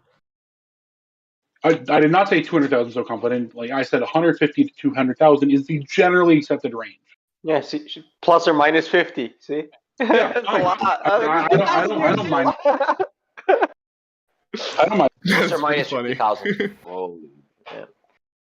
I'm really confused on how on the evolutionary chart of man, all these other species that came before what we are today, we can't find them anywhere today. But yet, we interbred. From the beginning, there's apes, so it's apes. So the apes are still around, and we can see the apes. But the whole evolution in between all that until us today, there's no living. Hey, where are these people? Some Catholic priest found something in France there a couple of years ago, didn't they? Even like a really fucked up looking dog. Big Bang, baby. Like a weird looking dog. Lamata found the Big Bang, but some Catholic priest also was found to make up the, what the hell do you call him? The something, the Piltown man. That was all made up. Yeah, I know. Early paleontology was very bad. My point is, we have recent discoveries that are very good. Yeah. I think stuff like think of like a seal that just died. I think tested. Now, don't quote me on the number. Now, I'm not sure, like 6,000 years old or something, but it was in the thousands. It just fucking died. Like, you know what I mean? It's kind of when you actually put the stuff through the test, it's like, and you trust like carbon dating, like you can't. It's just horseshit. Yeah, you can't Garbage. believe anything they fucking tell you these days, man. Yep, I just posted it right there. Shells from living snails were carbon dated as being 27,000 years old. Boom. 27 science. Boom. Nice. 1984. There you go, bud. Mainstream as fuck. There's a whole thing about the carbon dating too. That doesn't work. Okay, mainstream that doesn't work. So mainstream. But we have There's other evidence. Plenty of these, man. Plenty. Look, if you are of the religious belief that evolution can't have existed, then I respect I'm that, not. and I'm not going to argue against it. I am not. I love the genetics, and epigenetics is so cool. However, it seems like it's already preset for that, pre-programmed. Like, yeah, it just things turn on or off, and for let's say hundreds of thousands of years, yeah, shit would look totally different. I'm down, but that doesn't mean we came from rock soup at all. At all. That has nothing to do with rock soup. You know what I mean? Primordial. I don't know. I don't know what you mean by rock soup. You mean the predicted primordial start of life? The origins of the earth. Because when you trace this backwards, it's like, all right, we have a common ancestor that's a chimp. Then it's like a fish. It's like, oh, really? It becomes ridiculous at some point. I know that monkeys and us are close, or chimps, but it goes too far, right? And it's all to prove that we're from monkeys. You don't think in 2 billion years it can go that far? Well, that's the thing. You turn on that fucking camera for 2 billion years, and I swear to God, I will believe you, sir. I will not argue. But show me that 2,000-year-old camera or whatever. Well, the great thing is that everything alive today shares the same genetic material and shares a similar set of genetic codes. Not entirely the same. But the point is, we can actually trace back. Which proves a common everything. Everything.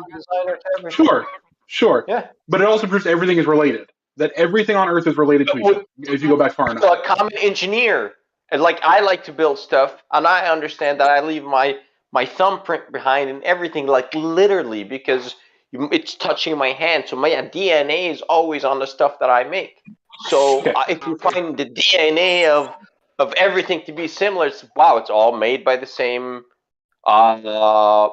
thing or same creator. Right now, your creator is the primordial soup, and which came from where?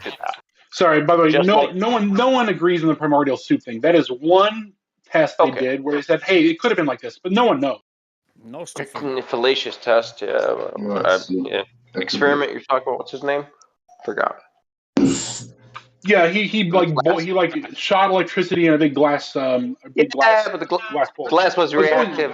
But the point is, that's like one test that showed like, hey, we can get certain base parts of DNA out of this. That's all he said. But also, there's other ways you can get life started. Like, what if an asteroid hit and already had life from somewhere else? Turned out that the glass was reacting with everything, and so no, it was not true. They retested it later.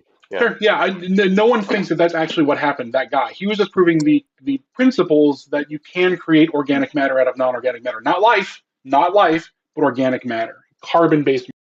Yeah, of course, carbon. Yeah, sure. That's all it was. And so, given billions of years, could a cell have evolved? Maybe. No. Well, wait. Sure, maybe. How can you prove it to be yes or no? Okay, well, because it did. So we are here, so it did. No, you can't do that. You see how your proof? Okay, we are here either way. We're guessing of the past, so the future cannot prove your guess of the past because you have no proof of the past. Well, we know that something did happen in the past because of the way things currently are, right? Of course, something happened. Of course.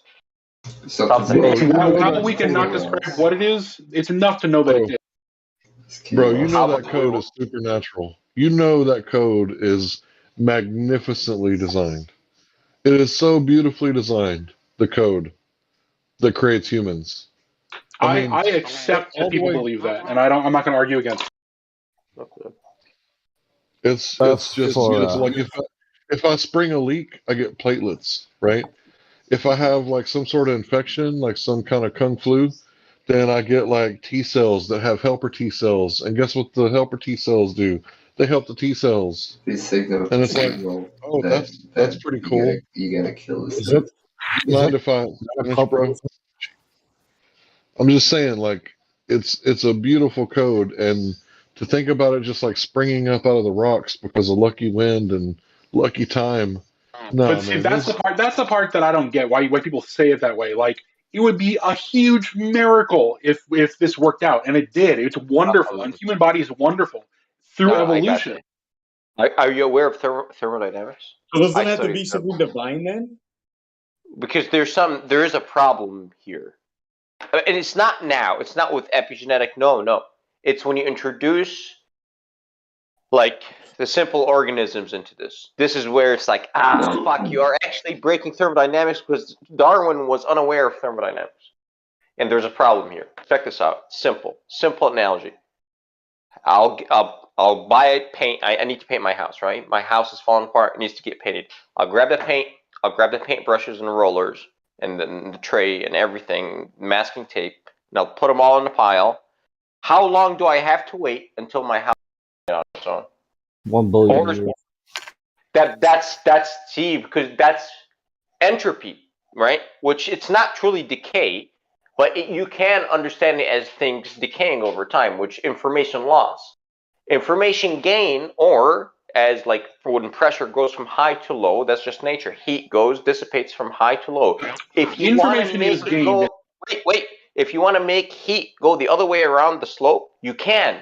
But what you have to do is spend energy. You have to do work to push it up the gradient. Absolutely. But guess what? The early Earth had so much energy. You have to do work.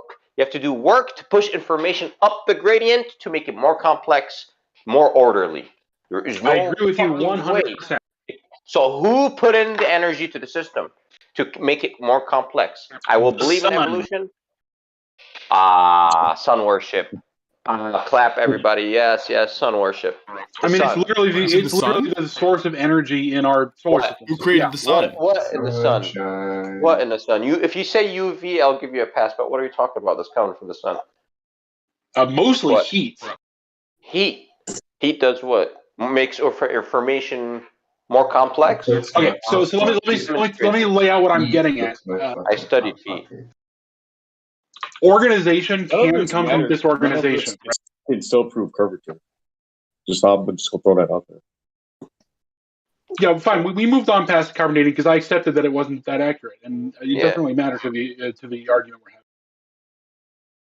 having. Okay, so heat can create order. I'll tell you how. Crystallization, right? So if you melt a crystalline substance, it will reform in a crystalline thing that's way lower entropy than when it was. Yeah, but it took energy to do that, but it's self-organized. Yeah. Okay. That's because the information is encoded where in the material, isn't it? To self-organize like that, or where does it come from? In the environment. It's actually. How about this? No. It's depends what type of material. Like, how about this? Water crystalline, which is snowflakes structures. It's actually determined by the environment. All the spokes or you have different structures. You have radials going out from the center of the nucleation point. Okay, so the radials are determined, I think, by the humidity, and the horizontals are by temperature. And both of them create the snowflake because they're always transient as it's flowing. So those change it. That's why you never get two of the same. However, there's a dude that can make any snowflake that you want in a controlled environment by varying those two parameters. Nice and easy. He creates whatever snowflake. He can design snowflakes if his imagination, and he can actually recreate them. How? By varying, whatever university he works at. Of course, it's expensive machines. But yeah, so okay, hold on now. So even crystals respond to environment. Check that out. But point being that you can now imagine the start of life because you can now imagine order coming from chaos. Denial. No. Are you trying to hypothesize that all of this came by some happy accident, miracle upon miracle? No, not an accident. It wasn't chaos, dude. It wasn't chaos. Yeah, it was in higher energy state. And when it dropped the energy state, it crystallized. Just like when the electron drops an energy state, it emits a photon. It's a similar. If you study all sciences, you'll see common themes across all things. And crystals are like that too. So it's not a mystery. There's no evolution here. You can't, man. Entropy. You can't. Second law thermodynamics. Like Charles Darwin breaks in and his followers because they don't study thermal, and I wish they did. They would understand that thermal runs the world. That's the fuel that gets you to the university to study Darwin's horse shit. Your body is a thermodynamic machine, and we know this runs on heat. So I wish Charles would have studied more thermodynamics. He would have changed. That's fine, though. I think you and I have come to an agreement that order can come from chaos, and therefore life could have started. No, I don't agree. Yes, by an organizer. If you spend energy, yes. I'm telling you, there was energy being. Okay. By the sun. The sun. Yeah, but if you go way outside, that's a solar worship. Hold on. If you go from Wisconsin, right, and it's your first sun burn, and you go to Florida and you lay out in the sun for 4 hours, like that energy is not going to like help you out, right? You're going to have a bunch of dead skin cells. Makes you hotter. You can add all the energy. You can add all the energy you want to, right? But it's not going to fuel the process you're thinking because you have to direct the energy, right? Like I could spend a lot of energy loading why do crystals? I'll let you ask the other guy. I guess lack of energy. I don't know that. Why do crystals form? Not everything forms crystals. Absolutely, you're right. All right then. So now what's why do they form? Why do the crystals that exist form? Why? Tell me. Because there's a structure.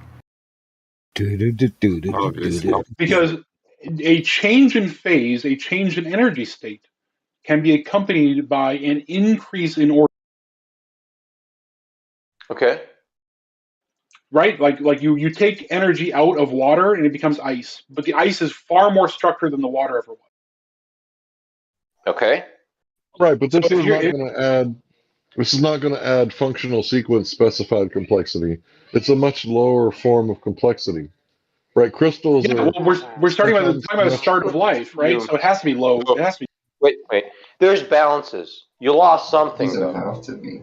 You gained crystal and you gained molecular order. You lost what? Fluidity. You gain rigidity. So there is a seesaw. Okay. If you do that, there's a seesaw in nature, and when you see that, then you know it's been manipulated for a reason. Same thing with same thing from sugar crystals, right? You gain rigidity, and I don't know, whatever, if it's body centered or face centered crystal, whatever. You can get into all that kookiness with crystals, but yeah, rhombic structures and all that. But you lose some and you gain some. Like like that electron. You can make life, right? Like, or edit life. Yeah, I mean, if scientists can make things that are basically like early life, as far as we know. But but there was nothing around to do that 3 years ago. What makes you think we wouldn't be created if we can just create life? We can also create crystals, but that doesn't mean there are no natural crystals. Crystal's not alive, dude. Right. I was going to take that crystal sample, take it to genetics now, the crystal world. Like, okay, cool. Yeah, so that's one theory, is that literally the basis for DNA self-assembly was based off of RNA and DNA trihelix crystals. Okay. They were self-forming really? and self-replicating. It had blood, and it had a heart, and it had a brain. No. Okay. What are you talking about? No, none of that. It was literally just it was a packet of DNA floating out. You can prove that the environment of the crystal determines different aspects of the crystal, and the more knowledge we gain, it depends, of course, what kind of crystal we're talking about. You know, the more we can actually manipulate the way it grows. And we dude, we do this. We do this Nothing today. of what I'm saying says that a god could not be part of this. I'm just saying that it doesn't need to be God. Well, it has to have an organizer. Whenever you do that, when energy. Yeah, that's fine. If you believe that, that's fine. I'm not gonna try to. I believe it's thermodynamics. Look.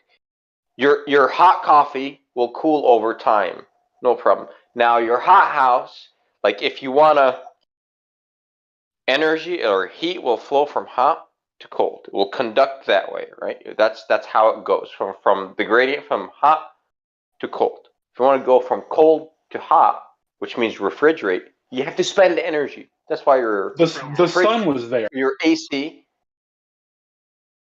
Yeah, but that's the thing with information. You're gonna go up the gradient.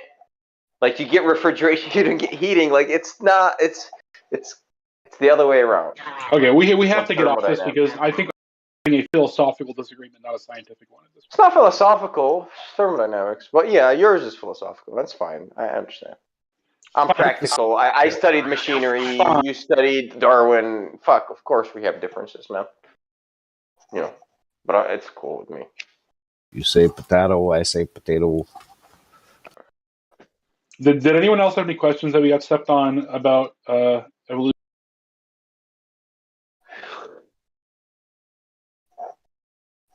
Okay, we can move on to something else. Thank God. Oh man, I just wanted you to define evolution for me. We have a hard time getting a good definition. That's how the whole thing started. I think I did define it. Oh, you had a decent one. I forgot it. What was it? It is the. Let's see if I can remember exactly what I said. But essentially, evolution is the natural selection of pre-existing community genetics, which leads eventually to speciation. Speciation, that's the word. Mm-hmm. That's it. And punctuated equilibrium is the mechanism or the rate at which that happens. The sun's in there somewhere. So does it? Well, see, that has nothing to do with the common ancestor thing, right? Which is interesting. So far, what I got is it takes 150,000 years to 200,000 years to go from one species to another. Is that the answer? No, it can be way faster than that. That's just how long it took. Weeks. I mean, it literally took, I think, less than 100 years for the Darwin finches to speciate. And also, you can artificially speciate things if you want very quickly, like fruit flies. No. What's the mechanism for that, though? Do we know why they couldn't breed anymore? Yeah, so I brought this up earlier. This is the chromosome thing. Is the most common reason. It's not the only reason you can't interbreed, but it's the most common one. That's like how is it horses and asses can have a mule, but the mule can't then pass on any, like they can't have kids. So technically, horses and asses are different species. Like it's that sort of thing. And the reason is because they have different number of chromosomes, but it still creates a living creature, like a Down syndrome person. There's still a living creature there. It's just not either a horse or a ass. So ass is an evolution from a horse. Is that what you're saying? No, they evolved from common ancestors, and they are speciated. They can no longer successfully interbreed a new lineage. But we're asking about evolution. Right, so they've evolved from a common ancestor. So they lost the ability to breed, and that's evolution. And when they gain an ability through epigenetics, that's evolution. Makes no sense, right there. These are all aspects of evolution, but none of these are evolution as a whole. What is evolution? Oh, wait, no. You just said it's evolution. But I gave you a good definition for evolution. A donkey and a horse make evolution. So, so when you lose an ability, that's how you evolve? That's fucking crazy. Oh, absolutely, yeah. I mean, look at T-Rex arms, right? So isn't that devolution, right? Isn't that going down? Look at, do you have an appendix, right? Or is it taken out? Well, you know what that used to That's entropy. I agree to that. That's all I'm saying. You get degraded over time. It's not entropy. That was something that used to do something for your ancestors, but no longer works for you. Didn't we just go over this a half hour ago? That's not de-evolution, though. That is evolution. That is real evolution. Well, that means you lost an ability and you got worse. So that's cool. If you want to label that as good, sure, but that it means you got worse. What ability did your Seacum give you when you? Did who? The thing that your appendix evolved from was a Seacum. CECUM. What'd you just call me? This is the thing that like CAECUM. Oh, that's one of those diphthong AE things. I'm confused as to why when a person when humans lose or have less chromosomes and they're mentally retarded or whatever, they can still procreate though. They still have the ability to interbreed with the rest of us. Yeah. So we're not a different species. Because we're what? They aren't a different species.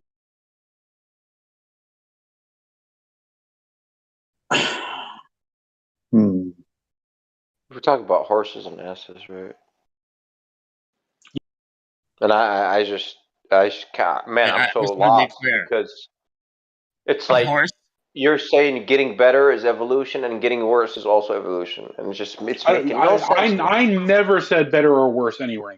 Well, that's in layman's terms because that's how my brain works. I'm sorry, but that shouldn't be how it works in your brain because if you lose an ability, if you lose an ability, then you suck because you lost an ability. Yeah, so you got how are you better than? Yeah. Increasing survivability is evolution. Decreasing survivability is devolution. Yes. So ostriches lost the ability to fly, but they de-evolved. They're a totally different thing now. They run really fast. They can't. Who ever saw ostrich fly? Because people. That's the point. But their ancestors. Who saw an ostrich fly? How do we know ostriches could fly? He just made that up. No, he's saying that they're offspring. They're like asses. They're offspring from other birds that can fly, but all those could never fly, right? I'm about to push this ostrich off of. No, he said they lost the ability to fly. That means they could fly. Like their chihuahuas. Like their chihuahuas in the dog they lost the ability to fly. That means at one point in time, ostriches, in his mind, could fly. No, No, I don't think that's what he said. He said from common ancestors. Maybe he's saying that their ancestor could fly. Okay. In which case, it's indisputable. I mean, ostriches have wings; they're just not capable of flight, right? Their ancestors could fly. You don't know that. Maybe they're just wingless birds. Yeah, I mean, that's a hugely remote possibility. Yes, but eventually, to have wings in the first place, you would think some of their ancestors flew. But you're right; it is theoretically possible that they did not. How remote is it? I've never So don't speak with certainty about something that you couldn't possibly know. This is science. Don't say it's a remote. It's like a super rare possibility. You don't know the probability of it. Oh, for sure, because all the other birds do fly, and they all evolve from the same. That's an appeal to consensus. That's appeal to majority right there. Maybe you don't know common that. ancestors. It's not appeal to majority. You're saying most birds with wings fly. Therefore, this one definitely, fits that probability. Now, But you're putting the word definitely in my mouth. I said, very, very, very likely. Yeah, you said most birds can fly, so this one is very, very likely to have flown. That's again appeal to probability. Their ancestors. Well, no, hold on. Popularity. All birds evolved from the same animal. Prove that. Yeah, that's your theory. This is a house of cards, man. That is hugely genetically confirmed. I don't want to argue. No, you just keep on making random claims. Look, you can't expect me to go look up the whole history. No, the truth is you couldn't possibly know. If you suspect it or infer it, that's fine. But don't claim them as true. Is it your idea that birds are not related? They did not come from common ancestors? I don't have any evidence to say one way or another. No, I don't have enough evidence. Okay, but the evidence that I have inconclusive. says that they did. Your evidence is inconclusive. No. What's your evidence? I am just under short time constraints, not going to try to convince you guys of this. So I'm not going to you can't say prove it and expect me to go I actually like learning, bro. Textbooks. So Mother bird. I personally, I'm trying to learn, so it's okay. Take your time. If you can actually break shit down, because I'm weak in the genetic problem. So if you can, I'm like, trying to show us understand your myself. definitive evidence that birds came from the same common ancestor. Okay, let's do a different one then. And I bet he's going to say dinosaurs. Okay. By the way, birds did come from dinosaurs. You can argue that? Oh, yeah. Little excited. Can we reset? Slow down, reset. So I want to say, I heard that there's a genetic. I finally got a response. Gee. There's a genetic Eve, right? And we can trace like all of our genetics back to one woman, and then there's a genetic mitochondrial genetic Eve. So not sort of. Meaning there wasn't one time where there was one pair of humans and we all came from them. That's not. There was called mitochondrial Eve. It's the mitochondrion that you inherit from your mother. That's so what mitochondrial Eve shows a common mother. So you're wrong, Denial. No, I'm right. There is a common mother, but there's not a common pair, not a common father, and certainly not only two humans on Earth. But only two birds? Chicken no, egg. that's not. It's more likely to have having a common ancestor does not mean that there was literally two birds that everything is descended from. Is it chicken, a bird, or is it a fowl? Was it from 4 humans or how many? They have done bottleneck calculations to suggest that there was less than 10,000 humans at one point, that we are all descended from those 10,000. But were they? And mitochondria proves we had a single mother. Noah's ship. There you go. Now we know how many people were on Noah's ship. There we go. 10,000. All right, carry on. What? I'm just kidding, man. I'm just kidding. I mean, that would have been like 80,000 to 150,000 years ago. So I don't know if I that have a lines up quick with Noah's question. ship. Why does every species that we classify today as a bird or a cousin or somehow related to a bird, why do they have? So that means every one of them at one point in time had to have the ability of flight? Current birds evolved from flying dinosaurs. So yeah, their ancestors' could fly. You're Please come on in, Tyrannosaurus Rex nugget. I want some barbecue sauce and honey mustard. T-Rex nugget. Did it sound as ridiculous as it did for us to hear it, as for you to say it? Tell me more, Gandalf. What's the flying dinosaur called, man? You're a dinosaurologist. The pterodactyl. May as well believe in the No, pterodactyls are not dinosaurs; they're lizards. Archaeopteryx. I want some pterodactyl nuggets, man. Archaeopteryx is closely related to the ancestor, but it is not itself the ancestor. Yeah, that's a good one. Pterodactyl. Which Jurassic Park movie were they in? So that I can go back and watch it. In the new Jurassic Park coming out next year, the dinosaurs are going to have feathers. Oh my god, I can't believe you actually had an answer to that question. I'm sorry, go ahead. Oh yeah, dinosaurs have feathers. That's very well established. We have found the feathers. We found dinosaurs with feathers today. You mean you found an impression? You found an impression in mud of a feather. Oh, I'm sorry. What other explanation is there? You did not find a feather. You found an impression in mud of a feather. And when birds fly, sometimes they can leave impressions. So what's the possibility that something at a later stage created the impression? I mean, we have found creatures that are fully feathered.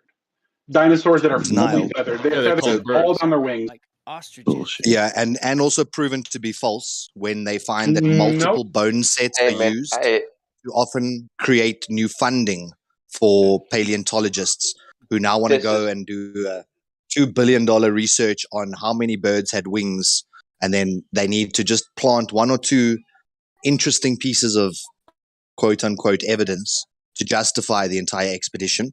And when you go and look at like the Piltdown Man and how the Piltdown Man was built out of part sapien or part primate bones and part human bones to try and create this missing link. And when you actually go and look at the missing links, there is no link in the first place. That's why it's still termed the missing link. There is no missing link. I think one of them. There is no link, full stop, because you would have millions of transitional species. You'd have millions. All the failed attempts, every time that the cranium didn't do it, the evolution the right way, you would have thousands and thousands of transitional species. We don't even find one. We find a primate-looking skull, and then we fill in the blanks. Okay, and the point I wanted to ask you are so far off base. After talking to people here on this group, are you still going to assert that you've got this confidence to say 150,000 or 200,000 years, and that everything that you're saying as empirically true, you're not even slightly remotely able to say, well, this is what the current idea is, or this is what the presently accepted narrative is? Because science is always changing. As you disprove hypotheses, you improve the science and you get better and better. But yet people who don't understand science claim science is true at both times. True prior to be proven wrong, and then true after being proven wrong. And you still claim victory. Evolution has never been proven wrong. Evolution has been refined. Honestly, I think it just, bro, Solar. I think it's just he has like, I think he's a smart guy. He just has like the religious beliefs to his science, as we all do, I think, which is fine. Well, it's not fine, but a true scientist tries to remove those. I'm sorry. I don't have religious beliefs, but I accept your guys' religious beliefs. But I don't have religious No, I don't have any. You've been talking about evolutionary religious beliefs. Let's get away from religion. All right, let's go back to science. Dinosaurs. No, I was saying religious belief, as in like Yes, stories attached to his science. That's how I meant it. Well, Right, so nothing in natural that we've science, been you discussing, experiment. nothing. Sorry, Hank, I wanted to just make one point. You said, let's get back to the science, but what we've been discussing hasn't been science. It's been speculation and hypothesis.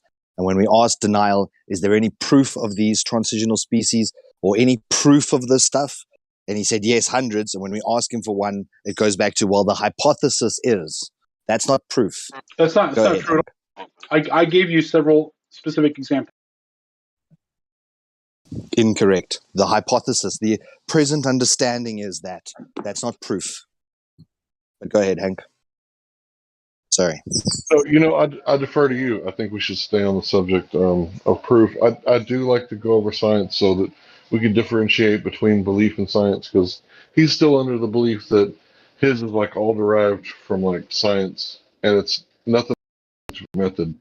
They've completely lost their way in the colleges, I guess, because they just, science is such a broad word now that everything becomes knowledge. This is Right? incorrect. Because they write I science disagree. in the I headline. disagree with this premise completely. Okay, so what is knowledge? What is science? So, I mean, the scientific method exists. You guys go over it all the time. I don't want to retry. Okay. Knowledge is accumulated knowledge over time. We build on it, and what is good we keep and what we throw away. But Does it include evolution experimentation in that method? Sure. Does it include Hey, experimentation? you want me to give you an experiment you can do for evolution or for geology, for There fossils? are none. There are none, which is why I'm asking you to make the clear distinction. Why are you If we're going to asserting there are discuss none the when I'm going to tell you? method, Hey, let I've been him asking speak. I want to hear what he's got to say. He's going to give me an experiment I can do that proves evolution. I will say that you will not find any dinosaurs in rock material that is past the KT extinction line. That is my hypothesis. Then I'm going to go look on I got news the for you. Hold on. This one's mine. So I live in Texas, so I know about the Biloxi River, right? And you can go there, and there's human and dinosaur footprints at the same layer, right? No. At the same layer, human and dinosaur footprints side by side. There's not. Yeah, it's here. You can go see it yourself. That's the thing.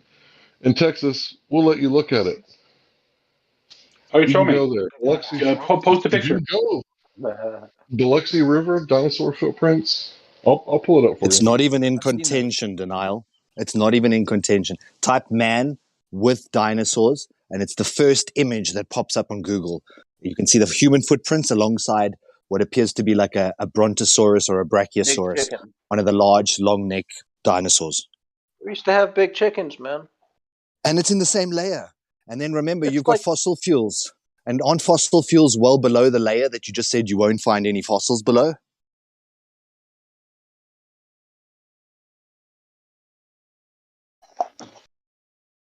Crickets. No, I'm sorry. I didn't have my mic on. I said no. You will not find dinosaurs above a certain layer. but certainly life goes back far below the dinosaur life. So, like when we're digging a road and we find a dinosaur skeleton, then we have found that because there should only be fossils below a certain layer. Is that what you're trying to say? The layers are not chronological as you dig through the earth. They have been pushed about, but you can find the KT boundary very easily because there's a huge amount of interstellar metal in that thing. And do you understand that some layers are upside down? Right, but on one side of that layer you will find dinosaurs, and on the other you will not. No, so if the whatever layer is upside is, down, what does that imply? If the layers are That it got- upside that it down got- and you that say it- you that cannot it- find it the above rock this got layer. flipped. That one rock. You don't see that that's an inconsistency with your model saying that this is how the layers were deposited, end of sentence. This is the layer you will find the bones in. Are you end of sentence. denying that geology occurs, that rocks get overturned over time, that mountains rise up? You guys don't think that happens? I guess maybe you don't on this form. Has that ever been scientifically, meaning with experimentation, has that ever been validated? Absolutely. So the rock formations where we get a lot of fossils from in Utah are all at a horrible angle because the geology of that place shifted the rocks at like a 45-degree angle. So you get these very pretty vistas, but the rocks are all not up top to bottom. They're, from one left side to the bottom right side because that's how they got shoved up during some kind of geological event. Very easy to fix. Horseshit. Horseshit. And how much mud can be deposited in a mudslide? I don't know where you're going with that, and I also have no context. Okay, so your general paradigm of this strata layers that give us the age of the Earth are often a couple of millimeters thick. And like you just postulated, there's these events which cause one mountain to go up 45 degrees compared to other sort of land surfaces. When you go and look at these events, mudslides can deposit many meters in a single event. And then certain parts of the world can be over 100 years that. So your idea that this is a constant and that we know this as fact is false. That's what we've been trying to say to you, is that can you at least be honest enough to say, well, at least this is the accepted narrative and you still see. Your mic is cutting out. I get what you're saying. I still think that if you find any rock, no matter its orientation, and you identify the KT boundary, which is, again, easy to identify, very distinct, you will find dinosaurs on one side and not the other. And that is an experiment you can run. You can go do that.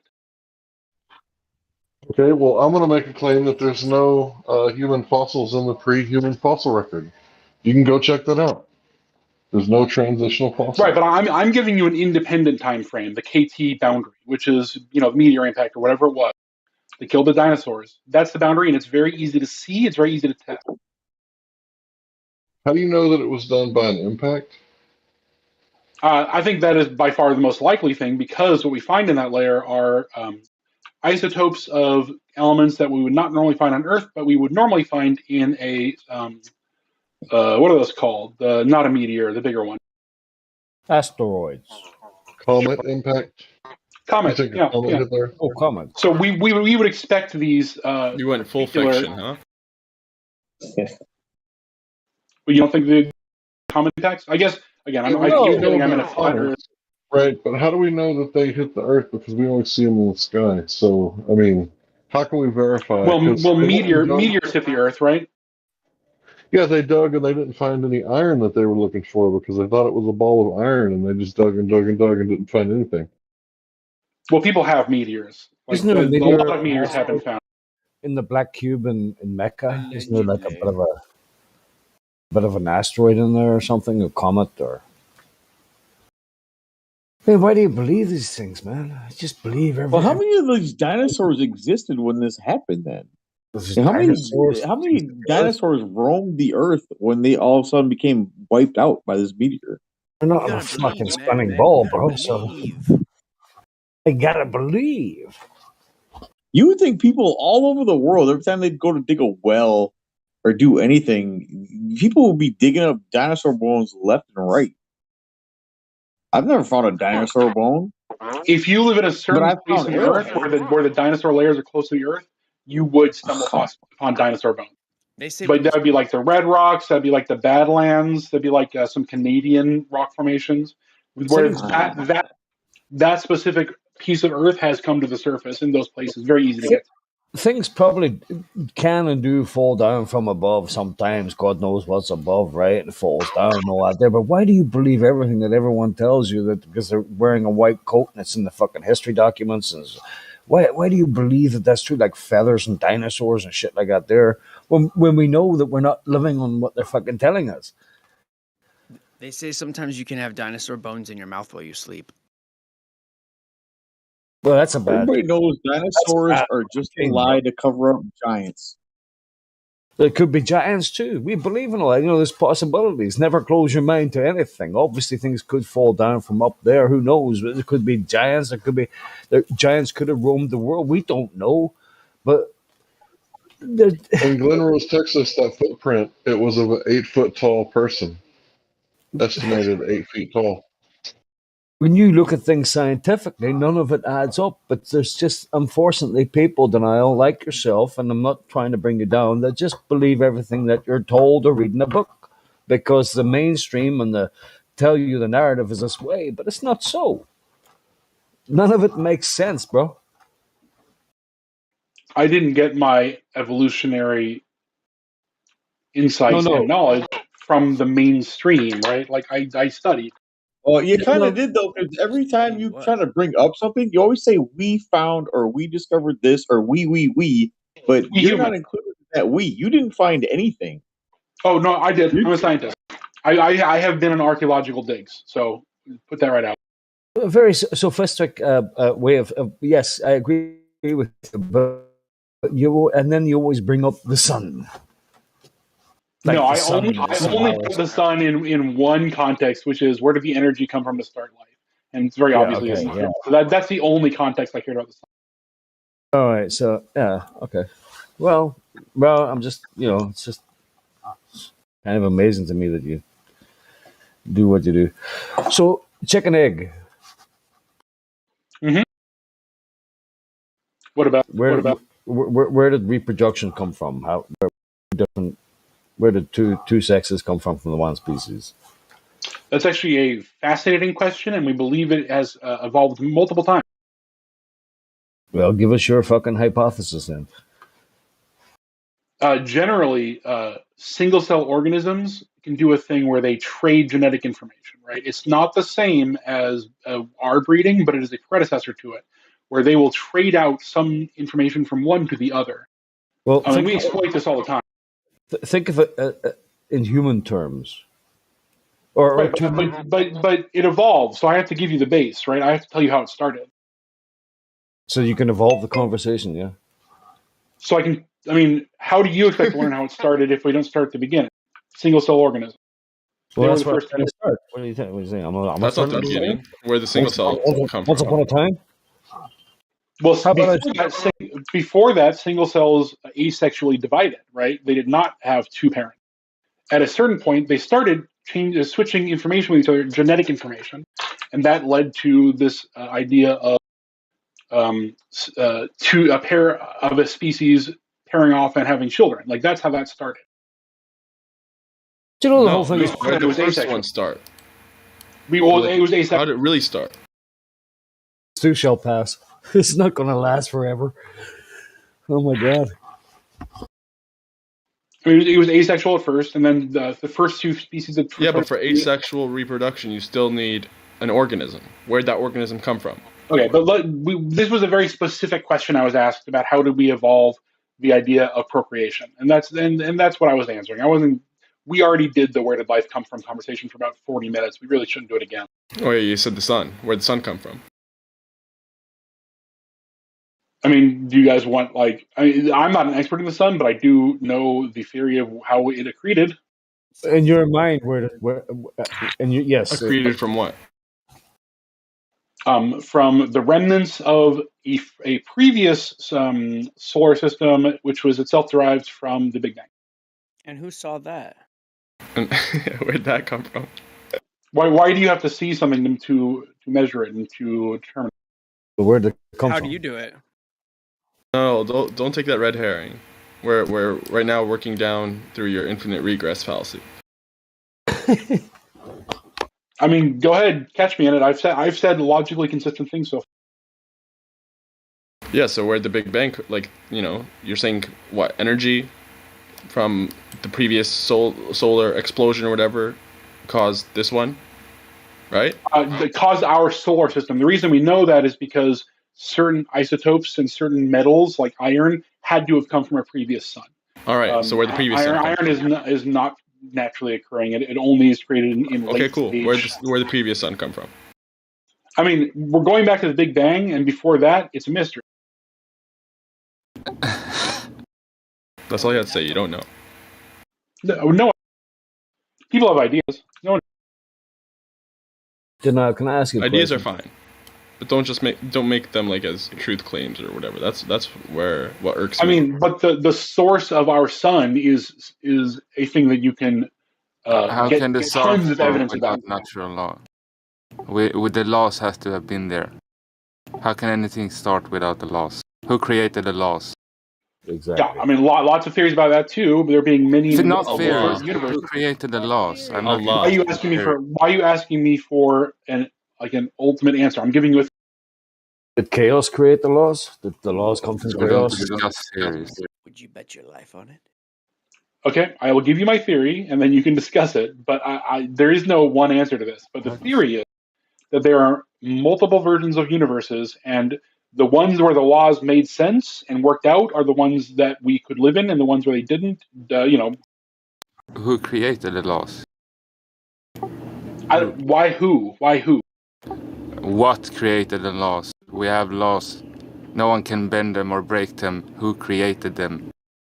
They form the structure. Our universe is the universe that had that set of laws. The structure is not created by accident. How and why were they created? Oh, I fully believe you can create a structure by accident. Yeah. Oh, okay. So, we talked about crystals before, right? Your Stuff can be car was created self-arranged. by accident. Okay, you don't have to do that. That's stupid. I'm just asking because eventually in your world, stuff just randomly happens and creates itself without any laws or structure. So how does that work? I didn't say there were no laws or structure. You've been saying that for 40 minutes now. Yeah, that's right. What do you mean, yep, that's right? I definitely have not been saying there's no law. You've been saying that The laws came from nothing, so I mean. Came from nothing. So I didn't say they came from nothing. Well, okay. Well, you said Big Bang there about fucking 5 minutes ago. Sure. Well, didn't the Big Bang come from nothing? No, but the laws created the Big Bang. Where did it come from? No. Like another sun or solar system? We have no evidence it was from before the Big Bang because that evidence would have been destroyed in the Big Bang. But before the Big Bang, there was nothing. No, that's not true. We have no way of knowing that. It's a painful process to build it back up again. So when all the proof points towards some kind of creation here, all the science, all the RNA, DNA, all the body self-replicates, regenerating itself, etc., etc., etc. But everything points to some kind of creation or creator. You're still denial that could exist?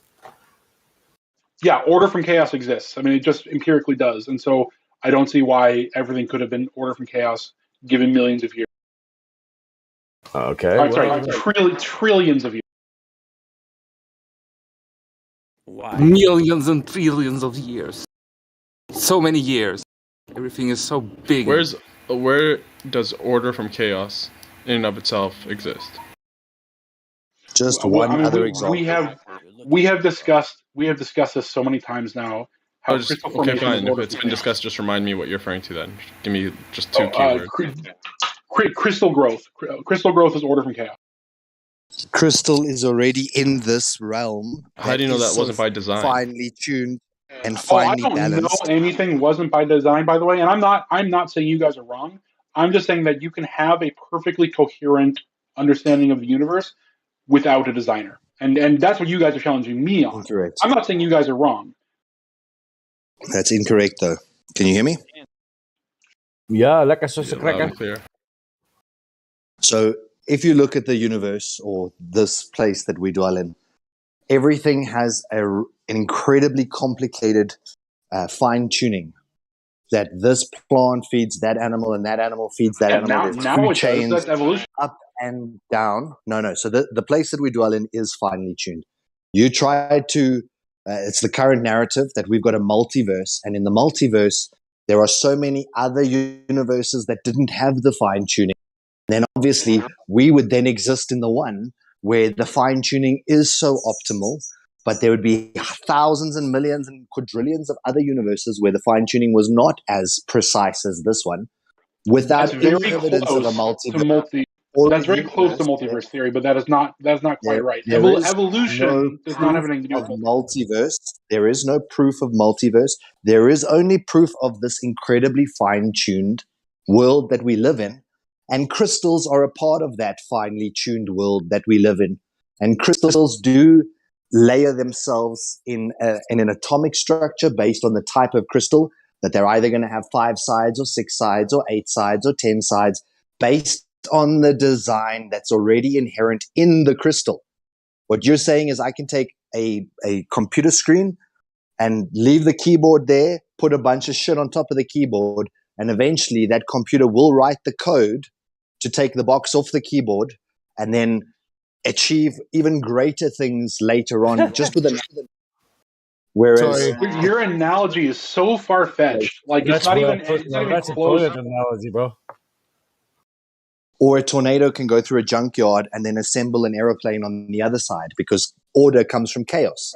That's when we stupid. ask you, I give never us said an one airplane example. became. That's Give that us is one a. example where chaos, like an explosion, like a big bang, where can chaos, an explosion, construct and not deconstruct? So much order, so much plants and things that just work, that just are doing things. Evolution creates order. I don't know how you guys don't get this. That is the central feature of evolution. Your belief in evolution gives you the assumption that the order which we see came from chaos. That's your belief set. We've asked you a very specific question. Can you demonstrate order from chaos? And I have. So we need to move on. Yeah, if you give me 1 trillion years.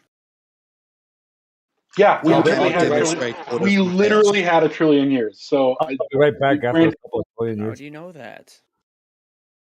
So you claim the order from chaos is evolution. Now we're saying we don't believe that. Give us another example, and you go back to evolution is order from chaos.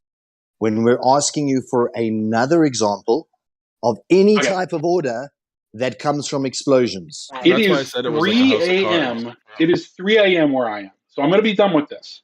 I appreciate this conversation. Oh, so you don't like it. I feel like I have advocated my side very well, and I appreciate you guys advocating your side well. Is that good enough? You're cool, man. Stay classy. Don't lose your cool, man. It was a good conversation. Yeah, good night. Have a good night.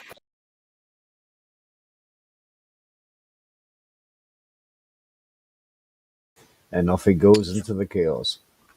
I was just about to say, is that the order or is that the chaos? Is he still here? No. Oh, dang. I almost got to answer my question.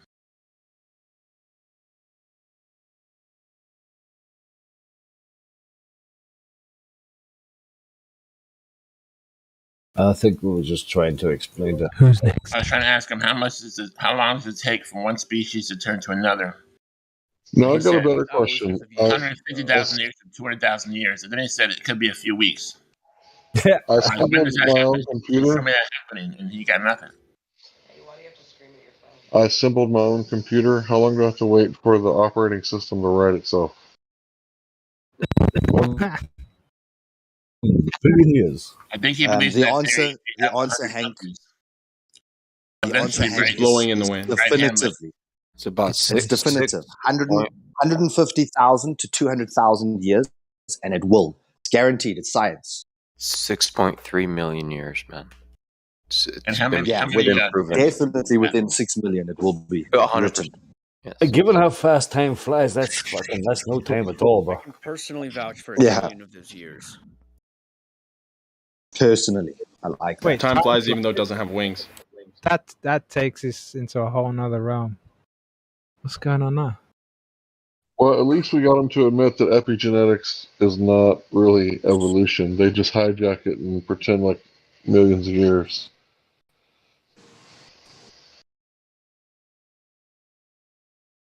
But also how they use these biological changes as proof of something. So they say, here's a bird that's a little bit smaller because it lived on this island, and therefore evolution, proof. There's the finches. And then you say, all right, well, here's a couple, and they had a small child. So are they now living on an island because they have a small child? Or they have a tall child? So did they change to a larger island because now they had a taller child? Oh, no, that's where it doesn't really matter. It can just be varied, like you can have tall children or small children. But in finches, if they have a small finch, it's due to the island and it's due to evolution. It's, that's proven. Fact. Do you know what's weird about the last 2 hours? The last 2 hours of evolution talk? You know what's weird? Nobody once mentioned the shape of the fucking Earth. Because they can't. They're scared. My question is, like, if somebody has a child that's taller than them, is that evolution? But then their next child is shorter than them. Is that devolution? Like, which one? Yeah, it's both. It's absolute proof that it's definitely evolving either way, up or down. It's undeniable proof of the absurdity of everything that comes out of their mouth.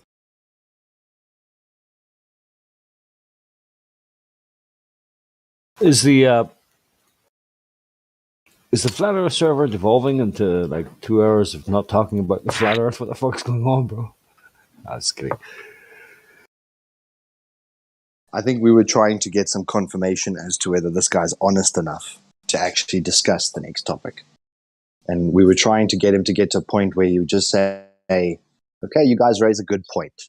And if at any point in the last 2 hours he'd even listened to what had been said. Yeah, I think he might have once or twice there. But he did bring up the sun and then dinosaurs. So we kind of laughed a little bit. But yeah, the sun. What's that? It's hard to have an honest conversation with somebody who just, won't be honest about it. Like, we at least got to have things that are, like, objectively true, right? And if you can go to Glen Rose, Texas, right, and see the Biloxi River for yourself and see if there's human and dinosaur footprints, like, you can't just say that that's not happening. Like, you can't say that, nuh-uh. I think he wasn't ready to accept that. Yeah, you guys can, like, call the business tomorrow or whatever and book a flight and go see it. He's not ready to accept that. Listen, he's really good at telling the story about how these things must have evolved. Here's the narrative. Must have happened. All birds had to have wings at some point, which makes no sense. But when I asked him specifically, when does it change from one species to another? How does it happen? Can you show me? Then he loses it. He kind of like says, well, could be weeks, could be 100,000, 150,000 years. It depends. Musta. It's like talking to a liberal or a Democrat. He has more faith than a religious person. What do you mean, like that?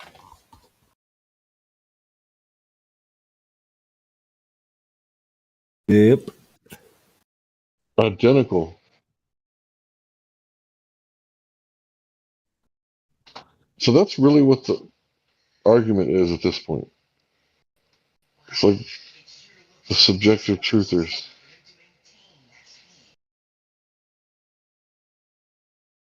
So what about that Joe Rogan, eh? He was a respectable dude. He was a good dude. That's diet work. I'll give him an A for confidence. He was confident in what he was saying.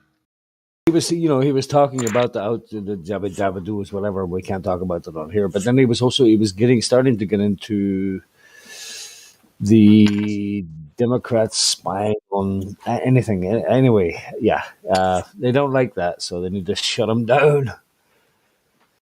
13 million viewers in a fucking podcast, bro. What happened with Joe Rogan? They're trying to ban him off all platforms. He was talking about how he doesn't believe in the that thing that happened the past 2 years. Is this something new? Yeah, I think he was about to get into the whole Democratic thing about where they were spying on Trump and democracy. Where can I watch this? Just type Joe Rogan being banned from Spotify, from Twitter, from all of these. It was mostly due to his guests. So he had Dr. Robert Malone, the inventor of the MMR. He had Dr. Chris Martins, or Dr. He had a couple of them, and they came on giving the other guy is the world's most leading heart or cardiologist. He's written 40 textbooks on cardiology and myocarditis and all of these different things. And simply by Joe having them on the show, they've now labeled him as misinformation, disinformation, and whatever the third one is, dis, and something else.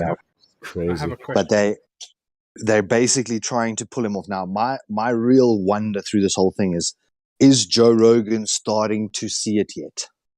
Because when he chatted with Eddie Bravo, and Eddie Bravo was like, man, this is not what you think it is. These people are misleading us and all that. And Joe was always like, nah, the mainstream narrative is cool, man. Like, just go with the mainstream.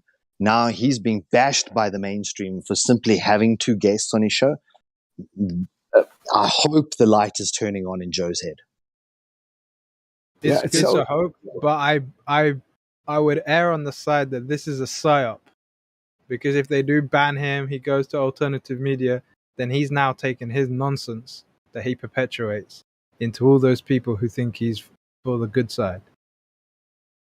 How is that different than... It's all about building narratives and guiding big groups of people to something other than what they need to be guided to. It's a control system. He's just a control system actor. How is Joe Rogan different than Alex, who got banned? Alex, what's his name? They're all the same. It's counterintelligence. It's operations. It's psyops. The truth speaks for itself. It doesn't need somebody to defend it, especially somebody who can't decide what he believes in and what he's talking about. Because when you analyze the fruit, analyze what they're actually doing, it's like too much flippy floppy, too much this and that. Like maybe you might be right, Solar. And I'm not being pessimistic, but I'm not gonna be gullible, and I don't think it's good for other people to be gullible either. Because look at the track record. Yeah. No, you're speaking sense. To me, it's people only come to this truth once it's personally affected them. So when you worked for a business where the business retrenched everyone and you thought you were going to miss it, and then the next bunch of retrenchments come and you're retrenched, even though you helped the business retrench all the previous guys, then suddenly you turn around and you're like, fuck, they're not loyal, and then you start to realize no businesses are, and that you as a human resource are a disposable resource to that business, and that giving your life to the business, then from there you start to discover, wow, governments aren't there for my best interests. And then you start to peel back the other lies and the layers and sort of start to see how this picture comes together. When Joe took the ivermectin, then they called him the horse guy, and he was taking horse medication and all this. And even then he released stuff saying, what the hell? This has been a product considered safe for over 40, 50 years. It won a Nobel Prize for that specific medication. And now that he takes it, everyone's calling him a loon and a crazy guy. A rational thinking human should then a rational thinking human should then become curious enough to start asking the kind of questions he needs to ask. But I think that you're probably more right with the controlled opposition thing, is that Joe already gets more viewership than CNN. In fact, any other news agency, whether it's Fox or CNN. Joe Rogan, a typical show that he does, gets 10 million views, and CNN is sitting at like 1.5 million views. So because of that viewership, he has the potential to steer the audience. And like you said, it's kind of giving him some cred. It's giving him some cred now so that it can maybe pull some of the semi-awake individuals to start consuming his information. And then he always errs on the side of, well, the mainstream is probably right. But, let's just kind of dip our baby toe into that pond of skepticism. But at the same time, you can follow the cash line. Who owns who? At the same time, you can see the censorship, right? You can see the censorship. It's like, you're supposed to have free speech, but they shut everything down and anyone down with cancel culture. The Canadians do a thing with the fucking thingy, and Justin Trudeau, he fucking cancels their he's threatening their puppies and £100,000 fucking fines and cancels their bank account. They're calling people terrorists. Like some girl from a fucking ice cream store gives $250 to a trucker so he doesn't have to sit in minus 30 degrees and freeze his balls off so they might survive. And they leak that out into the public, and then they're throwing things at her window, calling her a terrorist. Suddenly now Justin Trudeau, whatever his fucking name is, uses the term terrorist. So now people who in a democracy have the right to stand up and say, listen, we don't agree with this, we're going to peacefully protest, no longer have that right. They're going to fine you big fines, they're going to take away your kids, your puppies, your fucking livelihood. It's crazy what's going on, man. Democracy. And did you see the thing the other day about, they were all talking about, this could be the end of democracy as we know it and all this shit. My God, man. I know it's left v right and all out there, but bro, I'm on the fucking right because the left is fucking cuckoo. And Hillary Clinton, and it was proven out that they spied on fucking Trump and the elections and everything, but they were talking about how he was colluding with Russia. They made that shit up. That's proven. How do people put up with this shit? I just don't understand it, man.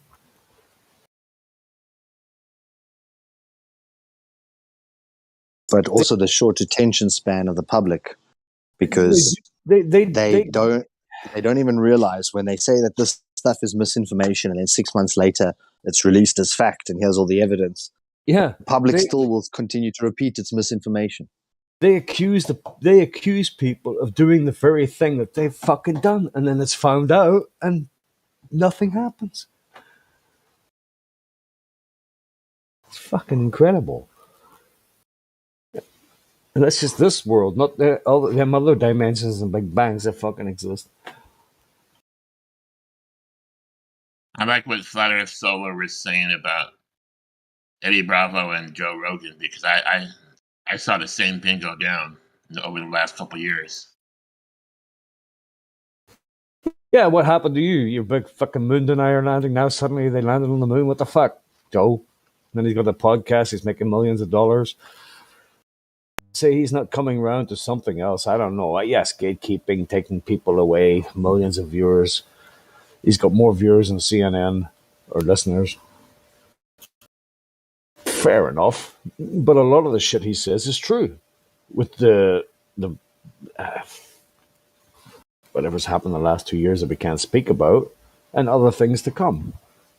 They're afraid of that. They just shut down everybody that has a portal into the human psyche, into millions of minds. They shut them down if they don't like them. People don't see that.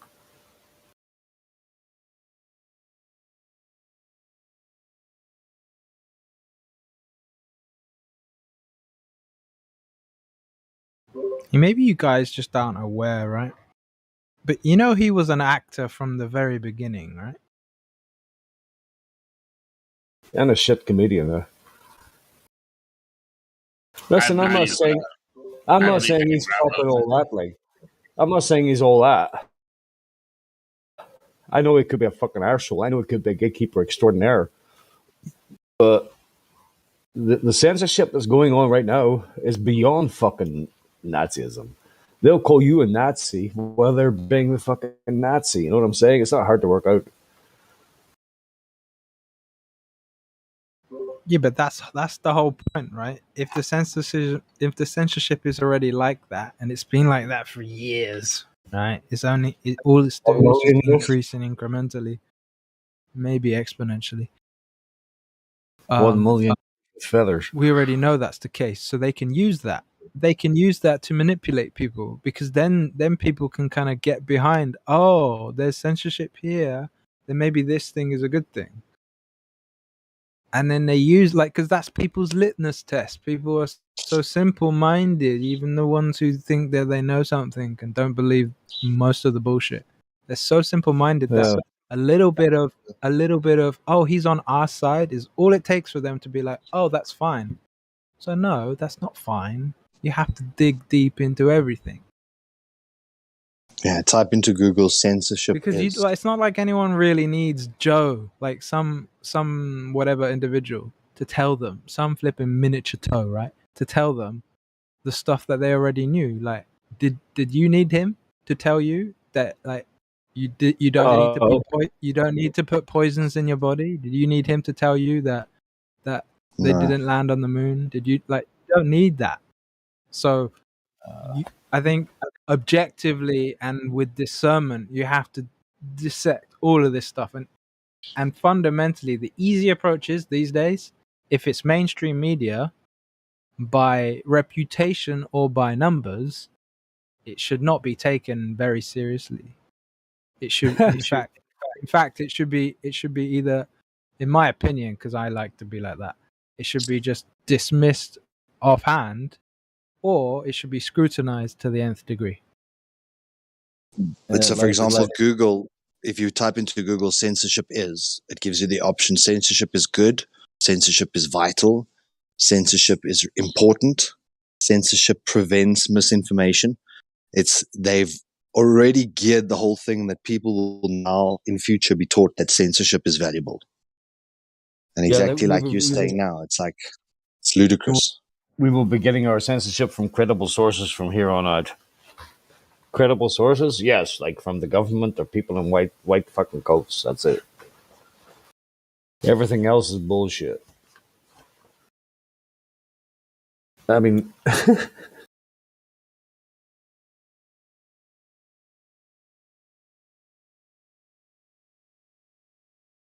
Censorship is okay if it's honest censorship.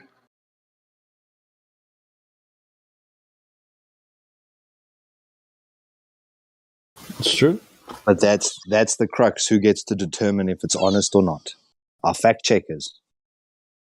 People in charge. Yeah. So everyone who has power usually gets corrupted by said power.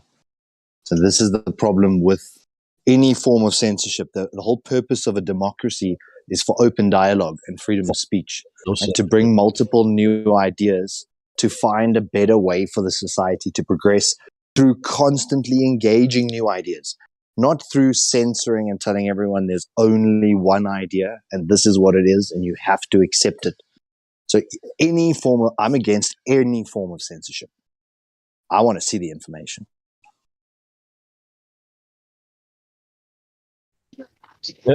Freedom of speech is good, not only because you get to know what everybody's thinking, right? Because people say what they think, right? But it's also good because if you don't have freedom of speech, then it drives people underground. And once they go underground, that's where radical cells are born, right? Out of people that just can't speak out in the open and express their frustration. So they get in a group where everybody's a yes man and yeah, I know it's crazy, right? We should do something. And they get more radical and radical. So I think censorship at all is just bad all around. And the best thing for bad speech to cure it is good speech. I mean, How are Canadian truckers getting the fuel taken off their trucks so that they can't fucking keep their engines going in minus 30 degrees? Or their firewood taken away, or threats of fines of £100,000 and 1 year in jail, and your puppy's taken away. How, you know, they just blanket fucking cover it. They make new fucking laws. They pass it in Parliament, and they just fucking destroy freedom in one fucking day. How do they get away with that?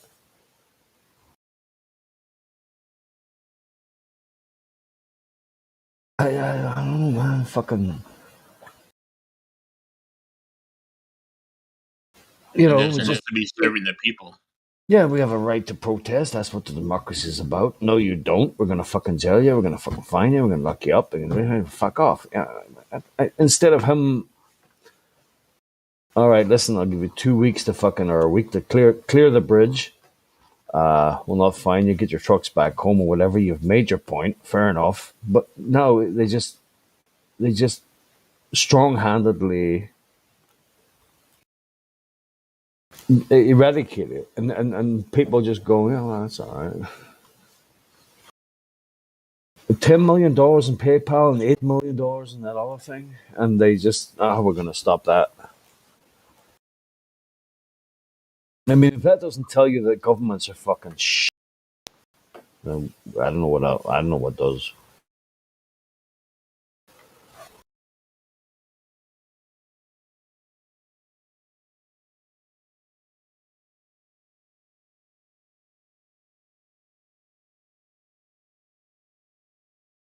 Anyway, no need to get depressed about the whole thing, right? Because no matter what, it's a fucking system. The elites rule it.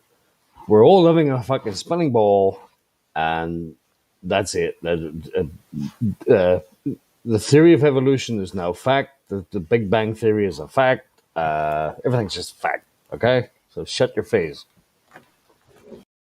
You're mold on bread. Just shut your face, suck it up, and fuck off. Mold on bread is evolution. I don't think it will. It's changing from one species to another. So, did I hear this right? A horse and a donkey make a mule, and that's evolution. Did I hear that right?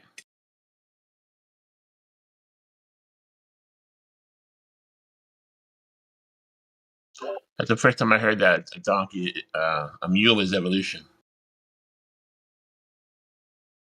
Yeah, QE did some funny ass shows back in the day on the Quantum Race channel about the dog.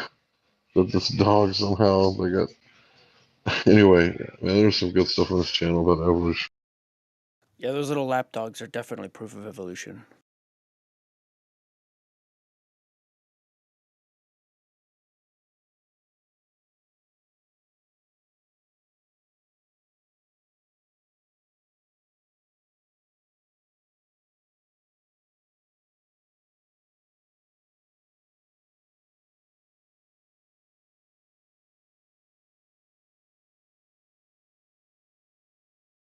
No, it's such a fugazi, bro. This world is such a fugazi. It's such a fucking mind melter.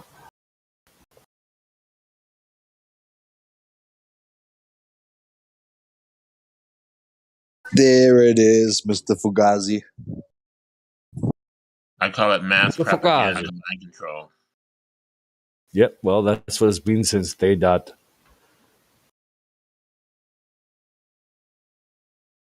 And don't you dare fucking wake up and try and think for yourself, you fucking motherfucker. How dare you? It's a spinning ball with limited resources. We're all gonna die.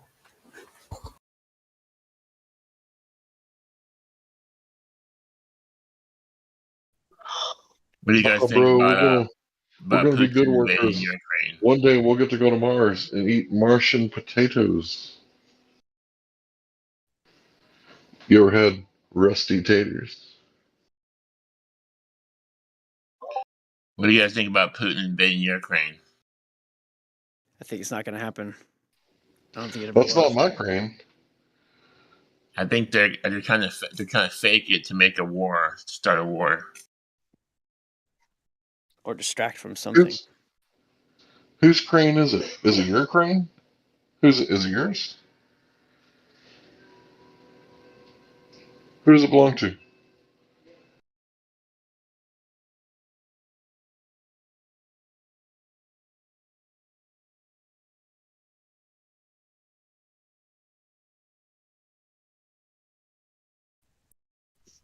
Yeah, maybe we should have a war like right in the middle of the rice belt of Russia during some famine. That's a good idea.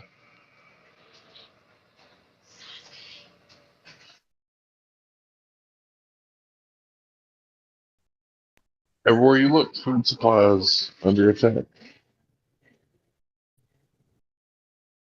It's just a mechanism to keep people in fear, right? Because for the last 2 years, Russia's been flying into UK airspace and German airspace and just this airspace, that airspace, this submarine, that submarine, one crashed into the other, whatever. Oh, hey, World War III might be just round the corner. Oh, well, oh, shit, oh, fuck. I hope the politicians know what they're doing. Do they? Fuck. Yeah, of course they know what they're doing. They're keeping you in perpetual fear. It's like, what do you call him? What's the president of the United States now? Fucking dickhead. Joe Biden. Sniffy Joe Biden. Oh, Russia's definitely going to invade. Are they united?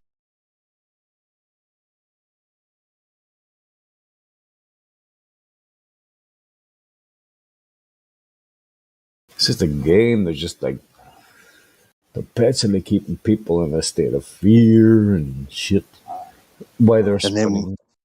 And then when you look into it, you actually see that it's usually they get Americans to attack the Americans just wearing a Russian jersey. And then that's Russia attacked the US, so now they can go and do what they like. Like, for example, 9/11. We know who orchestrated that to then go and attack 11 countries in the Middle East, certainly not for oil reasons. Or prior to that, the Pearl Harbor bombing to be able to go and drop nuclear weapons on Japan. So America likes to dress themselves up with some other country's appearance to justify full-on attack. It's the controlled opposition. It's a fugazi. Fugazi.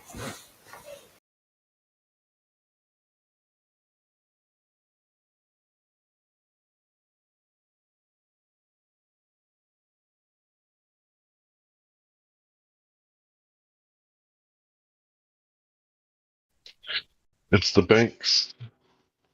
That's what it all boils down to. It's every time someone says the system, it's like obvious to me that it's the Federal Reserve System. It's not the Matrix. It's not this group or that group. It's the system. Like for someone to say, well, it's just this ethnic group and that's it. No, there's more to it than that. Like it's more complicated than that. Like the Hindus sold out, right? And that's how India was conquered.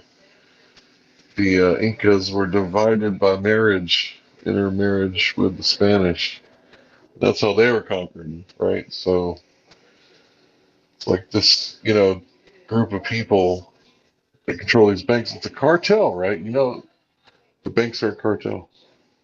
Yeah.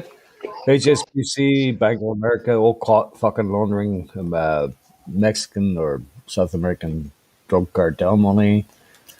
Whoops, sorry, we pay a big fine, bang, and they're still there. Hang on a minute, you were just caught as absolutely corrupt laundering drug cartel money. One guy goes to jail.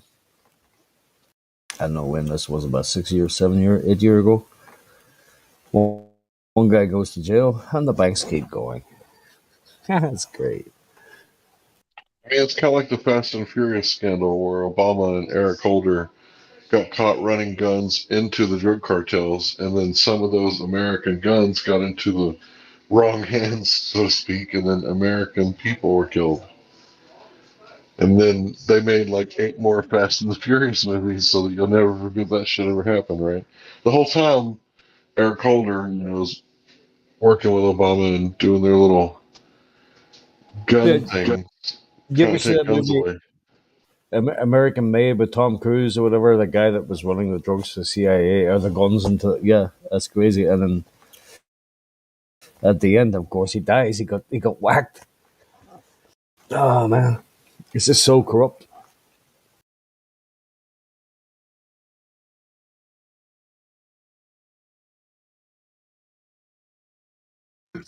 You talking about Paul Walker? He was, yeah. But I think Hank makes a brilliant point about calling it what it rightfully is. The system is the Federal Reserve System. And if people would start to say, like, we're fighting against the system, we're fighting against the Central Reserve System, which set in place all the banks, all the present democracy ideas, all of the stuff we do for taxation, it's this reserve system. All the trees, all the Macrons, all the Brandons. And if people started to then place the attention at that Federal Reserve System, we could change that system. But calling it the system ambiguously and having nowhere to go and start to address this system is why we've known about the system for decades and nothing's been done yet. They had 100 years so far. Look at what they've done in 100 years. I mean, we're at the point to where, I'm going to be real in there, right? If the truckers don't start moving, like, it's going to get ugly. And if there is war waged, it's going to be waged on the truckers. Well, who's going to move the food? I mean, you can barely keep the little businesses that are open now open because there's barely enough people. Now we're taking away truckers. Like, the trucker is like the red blood cell. It's the life of the society. If it's not hauling oxygen, we're starving. I mean, listen to this, right? Trump was considered. Now, I know he may not be right. He may be in the same camp as the rest of them, okay? But when he started, they talked about he's going to destroy America. He's fucking racist. Da, da, da, da, da, da, da. So what does Biden do when he gets in? He opens the borders. He lets fucking hundreds of thousands of illegal immigrants in during the COVID without the vaccine. He talks about Ukraine. Biden has done more in the last year to destroy America than Trump could have done in fucking 1 million years. But so the reverse, it's a reversal. It's like a mind fuck. This guy's going to do this. He's going to do that. He's going to. But the guy that comes in actually does that, and nobody can see it.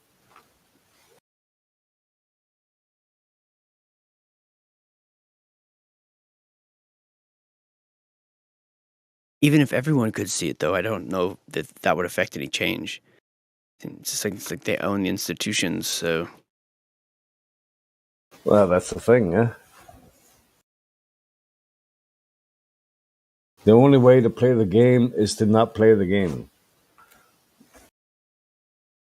Yeah, I mean the reason why they always have to conjure up an enemy is to just maintain their position by keeping everyone controlled through fear. If we don't have an enemy, then we wouldn't want to pay for the army, or we wouldn't want to pay for, the agencies and.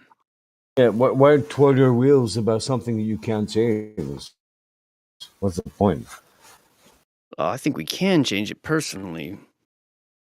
Well, so do I, because otherwise that would be so do I, because otherwise that would be defeatist. To say that you cannot change anything ever would just be a defeatist attitude. That's the wrong attitude to take. You can, and it could happen. Yeah, the keystone in their in their arch is fear. Like if we had world peace, then their power's gone immediately. Oh yeah, dude. If we like all agreed like with one thing, like an idea like liberty or freedom. But the thing is, Yeah, there has to be truth. You have to know what truth is, right? Because one man's, like trash is another man's treasure, and in the same way, another man's virtue signaling is another person's disgust, right?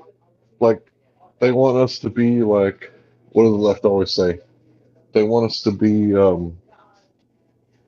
tolerant, right? It's like, okay, you want me to be tolerant on pronouns? Cool. Can we be tolerant on abortion? Like, hell no. Like, you're a bigot.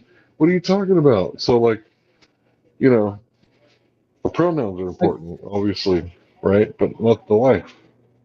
I think some of So this they gets won't settled by budge. people migrating to different states. I think that some of that gets settled.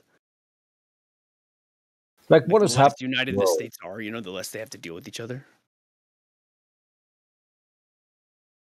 like some girl trained all her life to be a great swimmer, and then she walks into a changing room, and the guy changes, and he's got maybe a little bit of breast, but a big dong hanging out, and he beats her.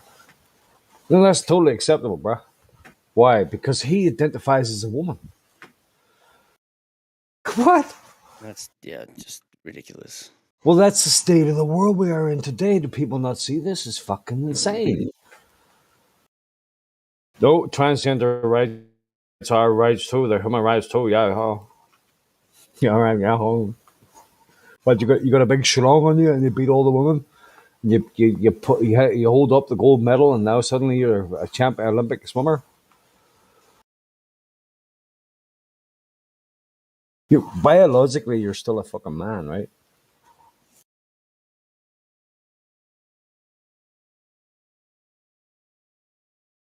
I don't know how far the world has to go before people see the insanity of it all. I think we've entered into a new dimension.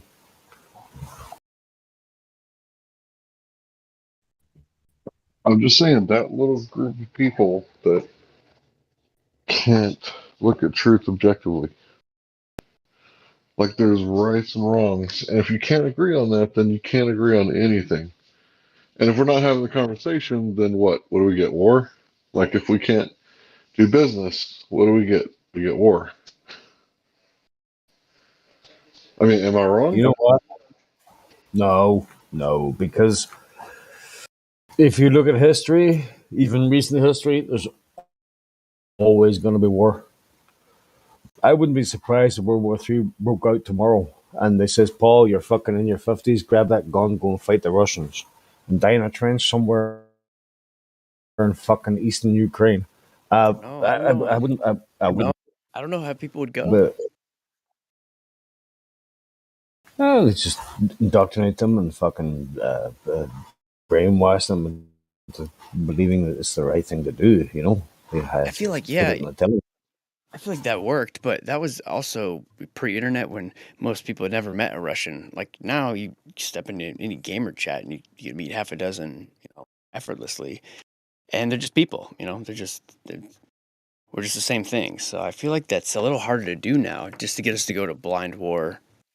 Yeah, well, I know what you're saying, but I think that it is a possibility because it's humanity, bro, and they're very easily manipulated and put into wars very easily. But you're right.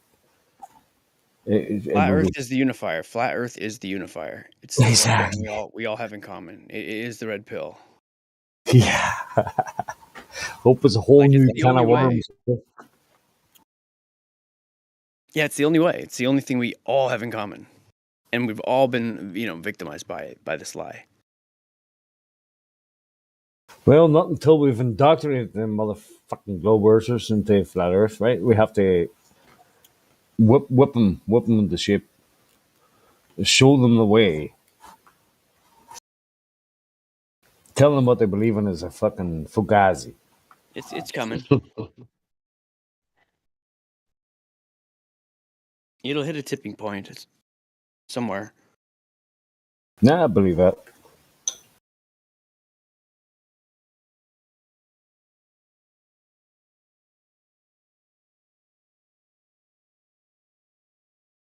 By God, it'll be glorious.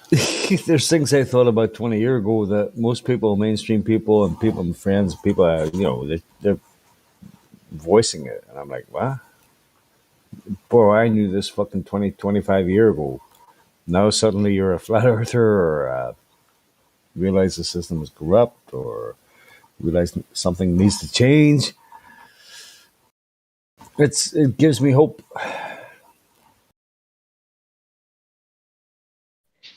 Well, I gotta say, I was born in '82. I was about 12, 13 before the time I realized the church was corrupt. And then I was about 18 when 9/11 happened.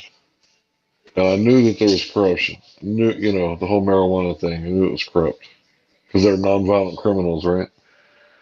But after I started looking into 9/11, I mean, JFK, I knew it was corrupt, right? And then the moon landing, 9/11, it was just like, oh man, is there any remnant left? Like Christ said, when I come back, is there going to be any remnant of like true people? Is there going to be any real people out there when he comes back? That's kind of what he meant, I think. And it's like there's a whole bunch of pretender clowns, and then just this very small remnant of like truth seekers.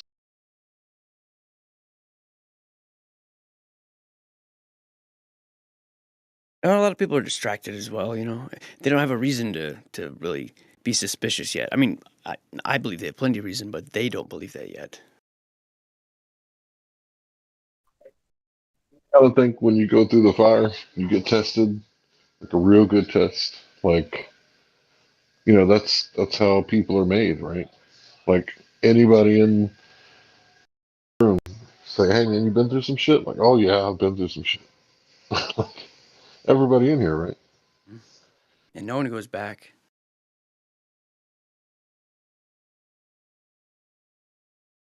Repugnant in today's society. Secret societies. I think that was the that was the best speech ever, wasn't it? It was very, very good. Very good.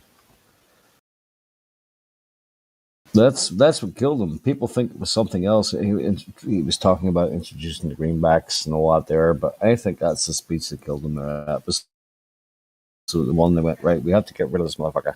Well, everything after 62 is not silver quarter. Everything before 62, silver.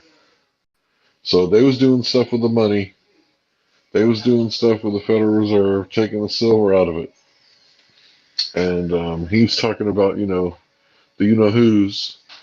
And everybody said Jack Ruby, right, killed the guy who killed Kennedy. And that's what got passed on in the future, even though that was just a conspiracy theory made up by people who didn't get to see the trial because it never happened. Am I right? All comes back to the money, Hank. Yeah, follow it them. all goes back. Yep. That's right. So yeah, I've got silver pieces. But they're rare. You barely find them these days. Man, back in the early 2000s, you could find silver all the time. People would just spend it. It's gone. It's not in the currency no more.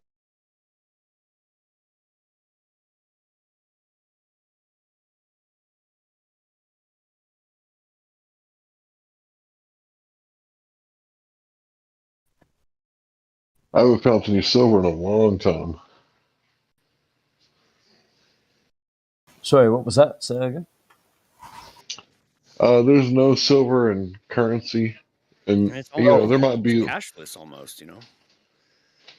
Yeah, I'm just saying I deal with cash every day, and I haven't heard the ping in a long time. Yeah. Guys, I don't know if you noticed with this whole trucker convoy thing, how simple was it to freeze assets and then also to freeze cryptocurrencies by the government? If there was ever a better case study for why we need to keep cash alive, it's this trucking convoy. Handing the truckers cash, who could have intervened? What cryptos did they freeze for them? I didn't know that. There was more than $5 million of Bitcoin generated for them. And what they were doing is either confiscating the wallets with hackers from the government side or actually freezing the entire account. And then any person that made a transaction to that wallet, their bank accounts were then also additionally frozen. And any person reposting on Facebook, if you posted the convoy information as though help fund them, your bank accounts were now going to be frozen. And they're literally just putting out a massive freeze on any way that money could be funneled towards these dissentful, terrorist-like convoy. That's how the government's putting it, where they're actually saying we don't want tyrannical rule, we want freedom. But if there was ever a better case study for why we should not all be jumping onto digital currencies, if that's how easy it is for them to freeze when entering martial law, that they can now take all assets, including homes and digital assets, then I think the world just needs to wake up.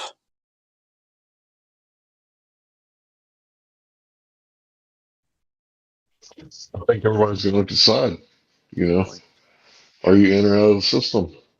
You're going to decide it.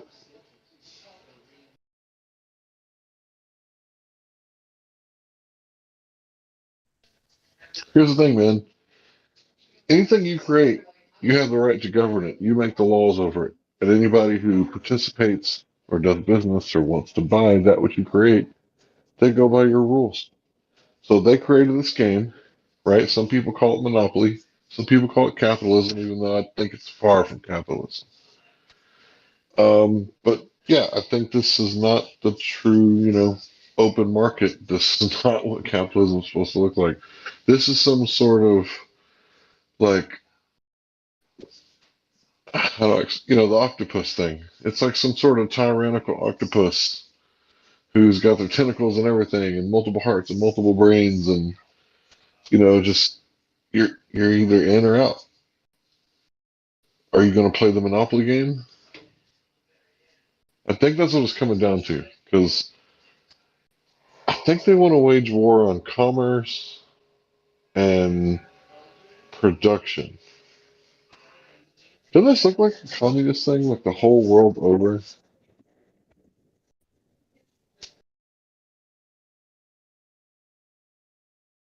I feel like it's really hard to opt out anymore. You almost have to use the system to break the system, the way that like Marxism kind of does.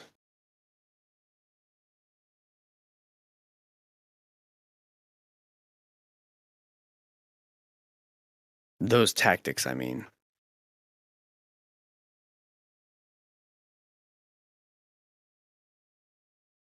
Well, I heard people, arguing over, what should they invest in, and I'm thinking like, I don't know what it's like everywhere else in the world, but Food and water. yeah, because you can get water, right, if you can distill it, but do you got enough wood if the electricity goes out?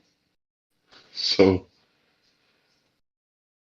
and then you can invest in ammunition. The prices are cheap again. So if you got leftover money and you want to invest, especially like the bigger rounds, like 308, like they can get really expensive. Yeah, but 22 rounds, dirt cheap.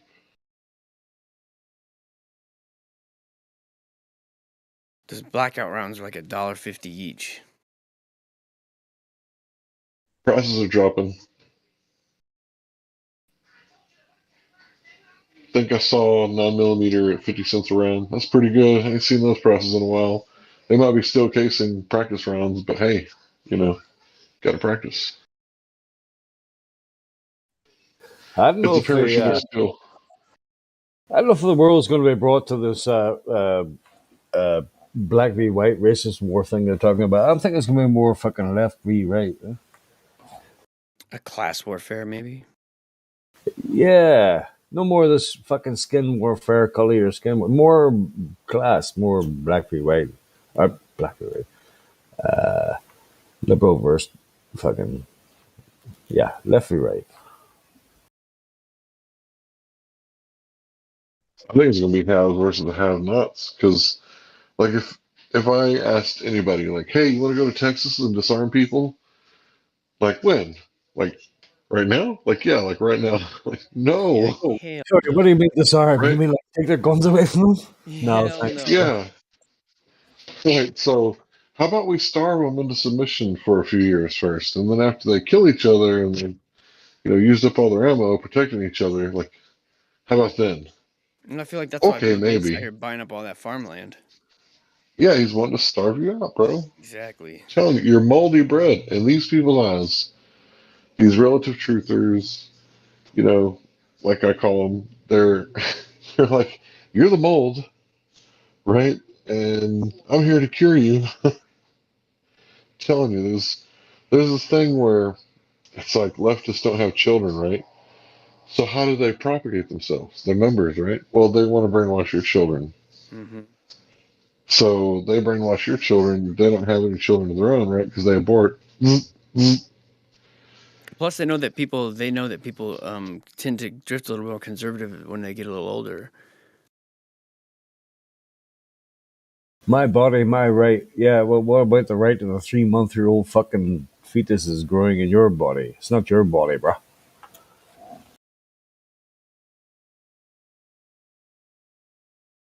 They got termination up to fucking almost 6 months now or something. I mean, that little kid is basically Parasite. born, bro.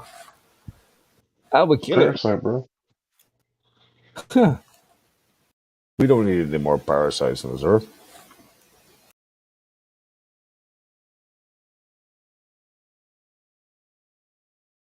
Right. It's like a death culture in it.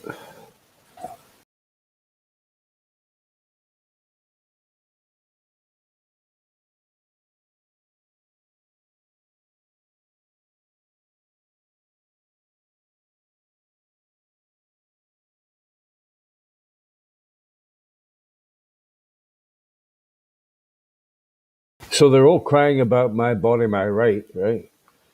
My body, my right. I can abort whatever I want, whenever I want, right?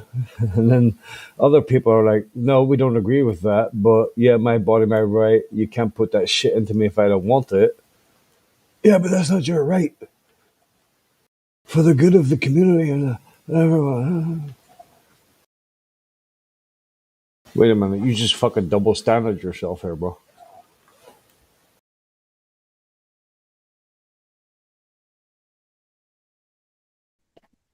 See, that's the problem. That's what you would say, right? Hey, isn't that a double standard? Not if it comes out of my mouth. Only if it comes out of your mouth, because you're white. Or whatever logic they come up with, right? It doesn't have to be sound logic, right? It could be dumpster logic, but whatever they come up with. That's the thing. You can't reason with some people. They're unreasonable. Yep. That's most people. I think so, man. I think there's only a certain group of people that go to college and get brainwashed and become like the collectivist high mentality leftist type. Did you see there was a group on campus the other day, somewhere in America, that they were actually advocating for the return of the masks? The masks have been, the mandate had been removed, and they were like, no, we're not having this, and they had their little signs up, and they were all, bring back the masks. What a fucking bunch of losers. Oregon was considering making it a permanent thing, even though they've had like the lowest amount of affectation from any of this. I think Sweden didn't do any fucking mandates, and Sweden's fine, by the way.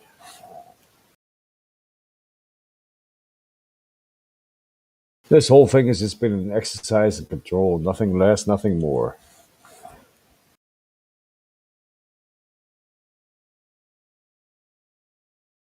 You see if we see this, let's see how many of these suckers take it.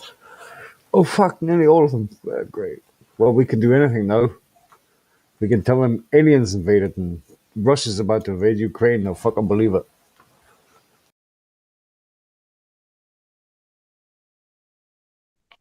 We can tell Russia them invaded Ukraine. it's not censorship, and they'll fucking believe that too. Silly bastards. If Russia invaded Ukraine, I would just be like, so did So what? America. I mean, you know, how many times did we invade after Iraq? It's like, oh, Russia's invading. That was Like brilliant, wasn't America. it? That was How many absolutely brilliant. countries? Hank, did you see that? Yeah, They pulled out. They left. They left the what do they call them? The Taliban. I don't know, like $300 billion worth of equipment. oh yeah, Trader Joe's. Yeah, Oh you can my go get God. some pretty cheap, war machines, death machines from the Taliban at Trader Joe's, Afghanistan. They got quite a surplus store there here. Mr. President, there's people. There's 300 Americans stuck in Afghanistan. Well, we can't really help that. We tried. Bye bye.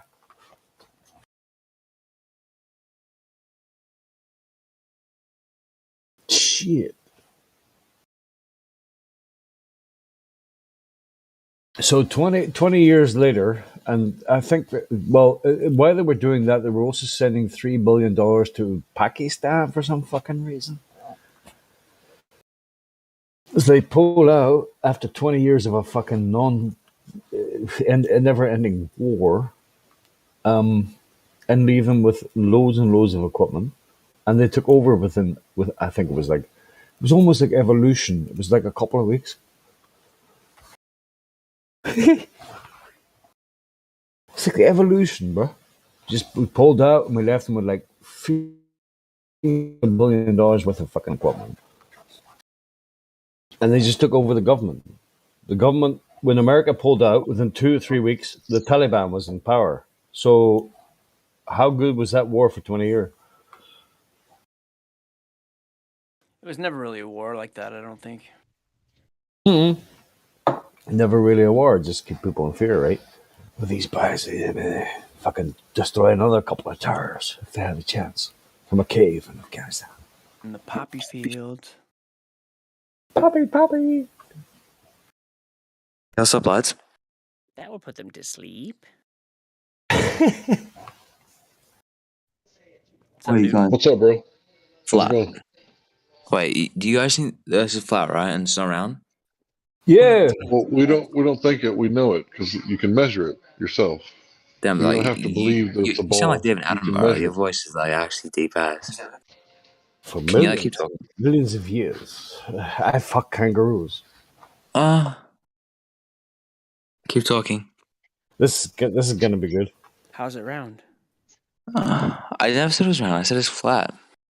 But can that other guy keep talking? Yeah, bye.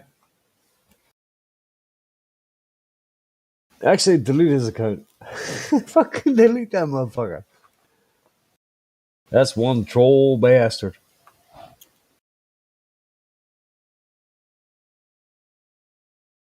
Thank you.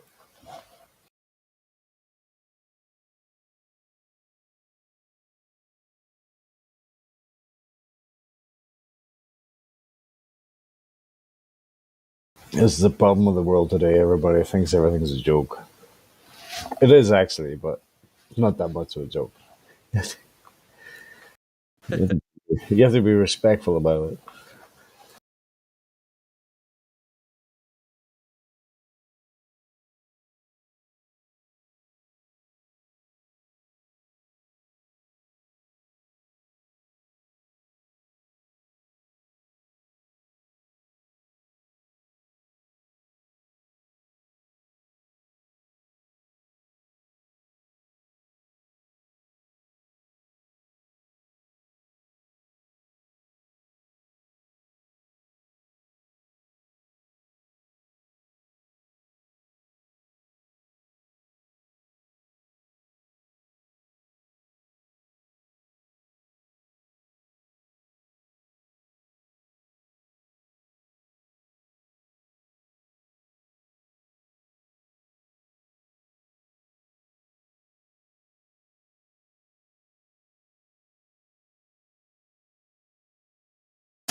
I'm taking that now. Peace. What's up, Hank?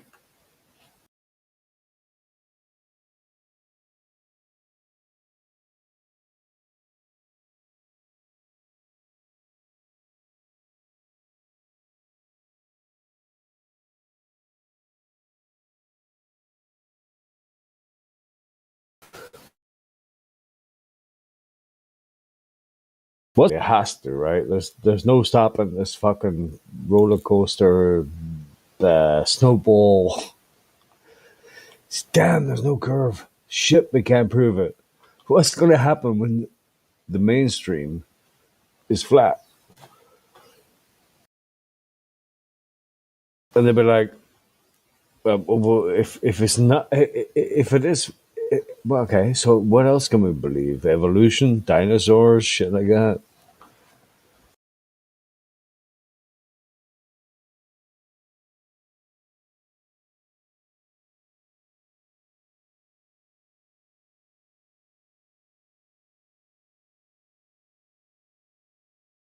I don't know.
I suppose the people get the government they deserve, right?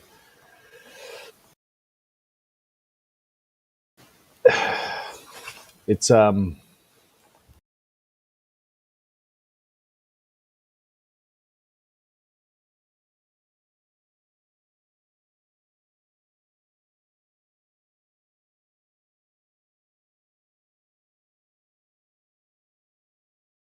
Even though I don't like to admit it, the world seems to be moving in the direction the Bible tells it would.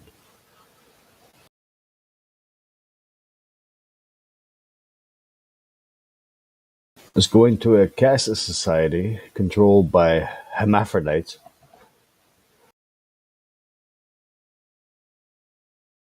Hedonistic, anything goes. You only live once. We're all here by happy accident. Just do whatever you want. And yeah, so it turns into complete and utter insanity.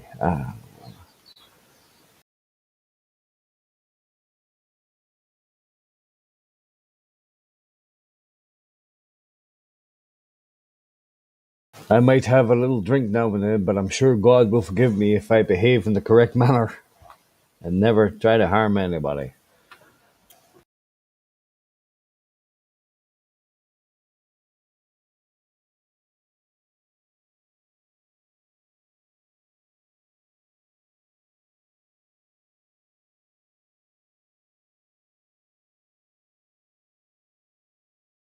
Yes, Adam. Yeah, it's all about this poverty thing. Like you'll own nothing, but you'll be happy. Some kind of communistic fucking wet dream. I'm not quite sure. But who cares, right? Because this is it. This is the crux, right? Who cares? Because we'll not be here in 50 years or 60 years. We'll all be dead. Everybody dies, right? So you just, you're people. You're born into a society. You realize that something is very fucking fundamentally wrong with it. It's lies upon lies upon lies. Why is this happening? Why is this system? Oh shit! Yeah, there's a system in place. You're not sure if you're reborn into it or if you're not, but it's just you question it and it doesn't make sense.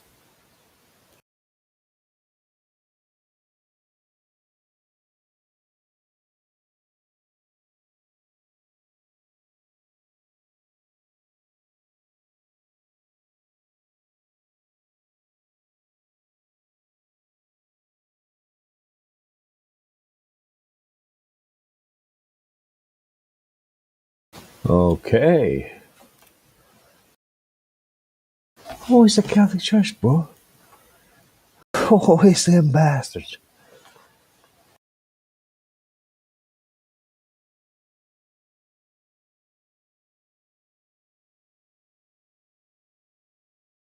I remember as a 10-year-old kid sitting in mass, and I just got the crazy. I was like, what the fuck? This is so strange. Everybody stands up, says the same thing, sits down, kneels, stands up, says something. Our Father, this is not right, bro. There's something wrong with this. And yet, people who you respect, your elders, they're all doing the same. They're all in it. It's like they're all fucking mind melded or warped or fucking controlled or something.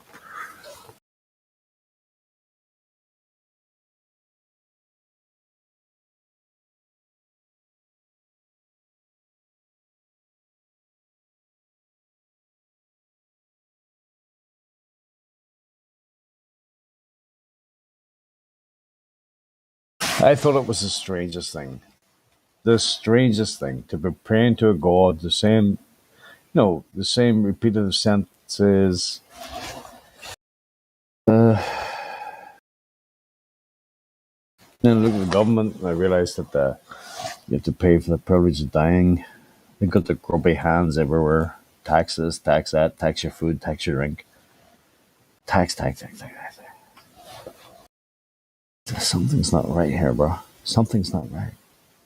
Hey, by the way, do you know the Earth is not a fucking spinning ball? Oh, really?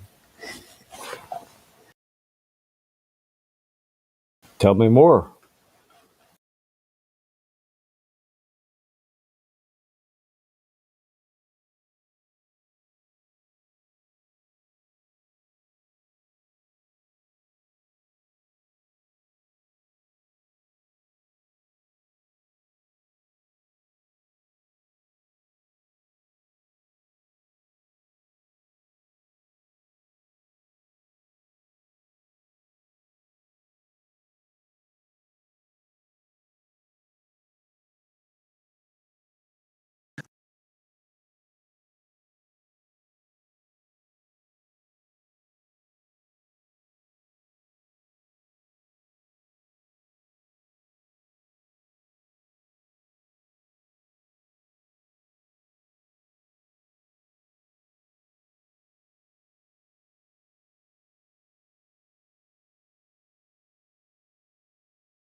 is a mirage. A lie is a lie, and it don't matter how many dumb sheeple believe it. And the truth is the truth, hiding right out in plain sight, and still people don't see it. Man, this shit got me heated, and I won't stop till the elite are being defeated. They keep us deceived about everything that we think, and they keep it a secret. What we're taught is not conducive with reality. Big bang, evolution, and there's gravity. I tell the truth, and then these motherfuckers laugh at me, telling me the earth is photoshopped because it has to be. Most people accept the deception happily, but what they're doing to us all is a tragedy. God created the heavens and the earth in a verse, but we're living in a galaxy. They say we're monkeys on a ball flying through outer space, but there's no proof, it seems to have vanished without a trace. NASA and other agencies falling down from grace. You can take that bullshit pseudoscience and get out my face. I'm the antisocial type, you're a government prototype. That's why you make it a point to tell me that I'm crazy every time you're angry, cause you know I'm right. I'm standing outside the house of cards about to watch it fall. No more living on a cartoon ball. Horizon means horizontal. Indoctrination is awful because you're taught the globe model. Ever since y'all could crawl, we follow rapists and murderers, liars, thieves, and sun worshippers, saying we can't see curvature cause we're all too small. And though it's never been proven, they say we're ripping and shooting. The earth is spinning and moving. Oh no, no, not at all. It's a criminal enterprise where deception intensifies. And assholes got us all living life on a cartoon. It is Photoshop, but it has to be. What you're seeing here is a mirage. They say that we went to the moon 6 times, but pure BS is the way that smelled. Now they're telling us that we can't even leave the planet because of the Van Allen radiation belt. Yeah, okay, sure. NASA, what you lying for? You lying now, you lied before. I can't take this anymore. The only thing they took to space was your imagination. Fake aliens are coming, now they have you waiting. We need to do something about it, no procrastination. Trying to cause the masses to awaken, that's the path I've taken. But you can see if you check all the percentages, so many people having cognitive dissonance. But that's what happens at the loss of your innocence. Then you get involved with all of this wickedness. They try to do all the humans this way. So are they just idiots? Who is to say? Conditioned by the television, it makes your decisions, opinions, and you just obey. Stuck in the material domain of Satan, where everything in is pagan. Mandela effect, cause the game is changing. People waking up and now the cage is shaking. The earth is flat, and that is a universal fact. If it isn't that, then tell me where the fuck the curve is at. They tell us that we can't see it because we're all too small. And now we're spinning on a cartoon ball. Horizon means horizontal. Indoctrination is awful because you're taught the globe model. Ever since y'all could crawl, we follow rapists and murderers, liars, thieves, and sun worshippers, saying we can't see curvature cause we're all too small. And though it's never been proven, they say we're ripping and shooting. The earth is spinning and moving. Oh no, no, not at all. It's a criminal enterprise where deception intensifies. And assholes got us all living life on a cartoon ball. It is the world that has been pulled over your eyes to blind you from the truth. Like everyone else, you were born into bondage, born into a prison for your mind.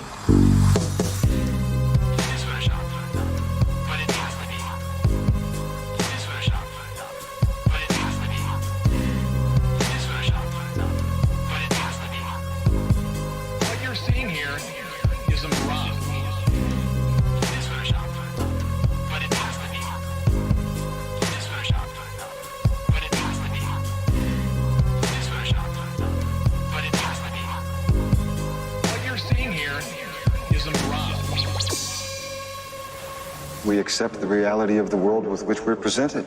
It's as simple as that.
Death metal.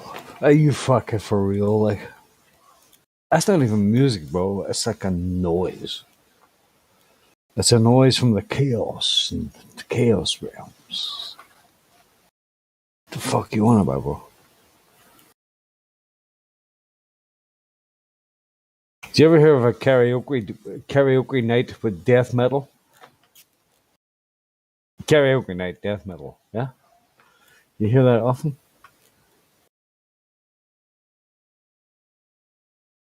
Hope you all die. More drums, more pile of shit, bro. Just nonsense, like.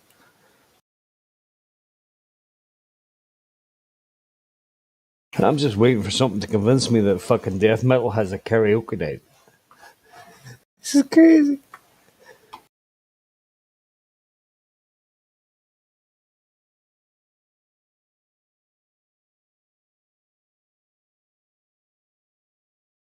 What is death metal?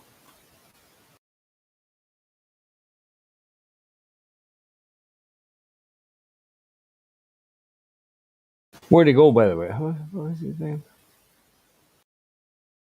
Toasted Feet. Yeah, not here anymore. Well done, bruh.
and ye shall know the truth, and the truth shall make you free.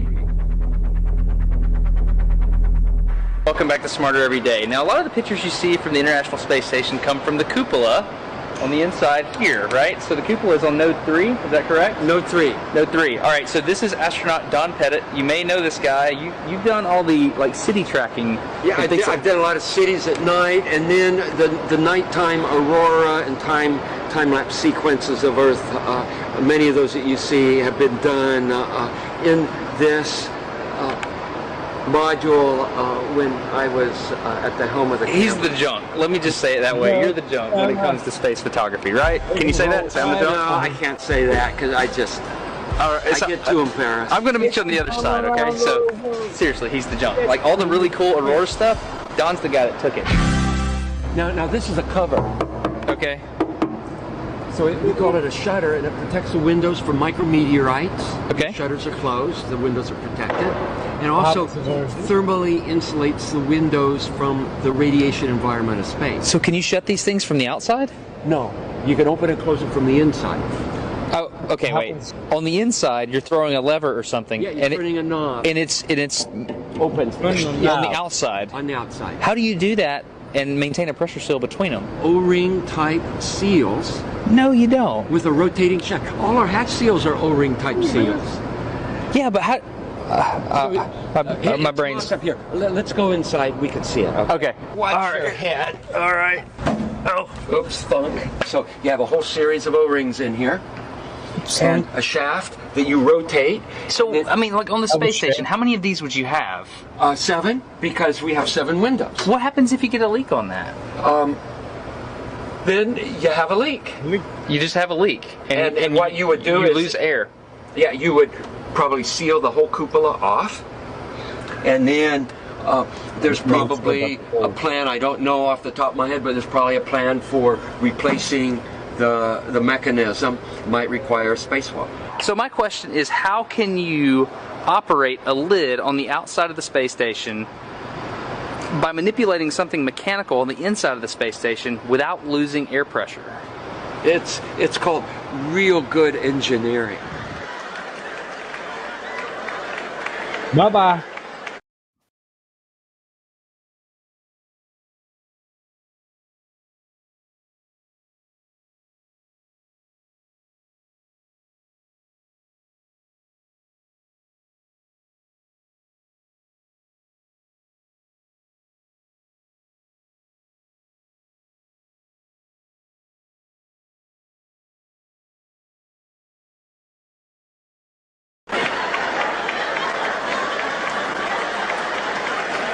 It's called real good engineering. Look at this. Somebody come and look at this. Look at this.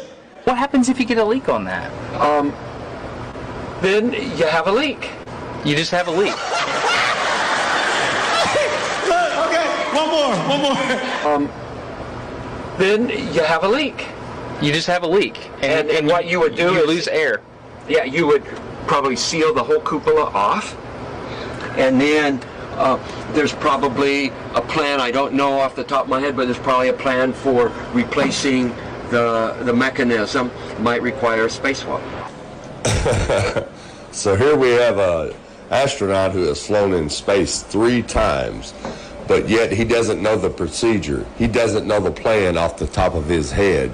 If there was a leak on the ISS that he's traveled on 3 times, he doesn't know the procedure. Come on. And then there's probably a plan, I don't know off the top of my head, but there's probably a plan for replacing the mechanism.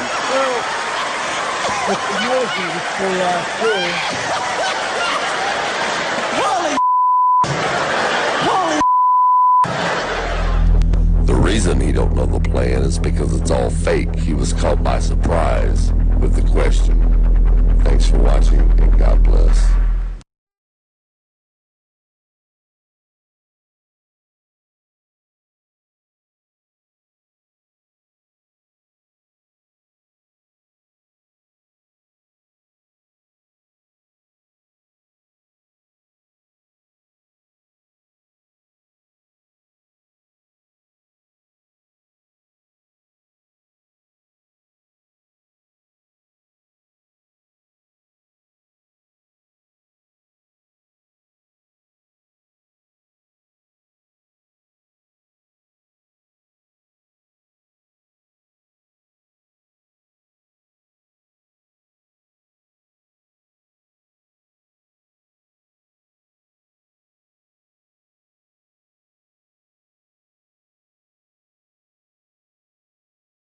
Pieces of I told you, just go ahead now.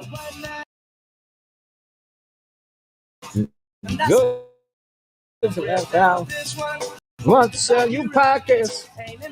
Yeah.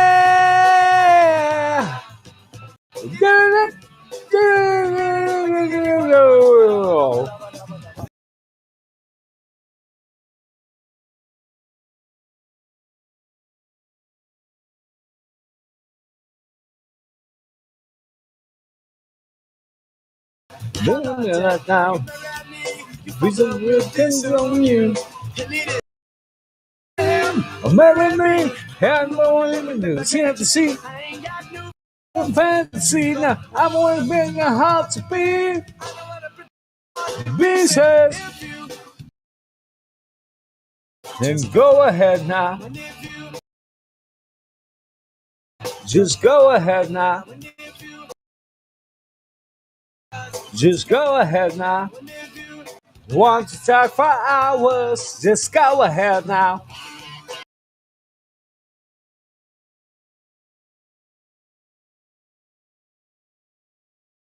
Yeah.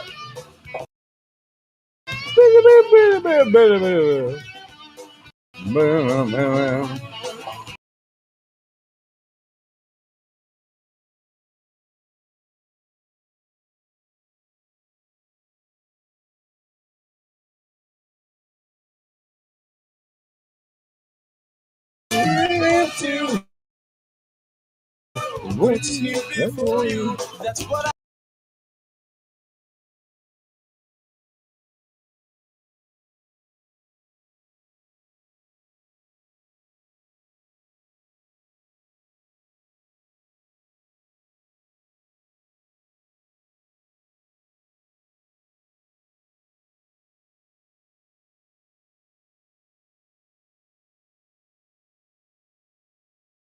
yeah. Just go.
popping in here, boys.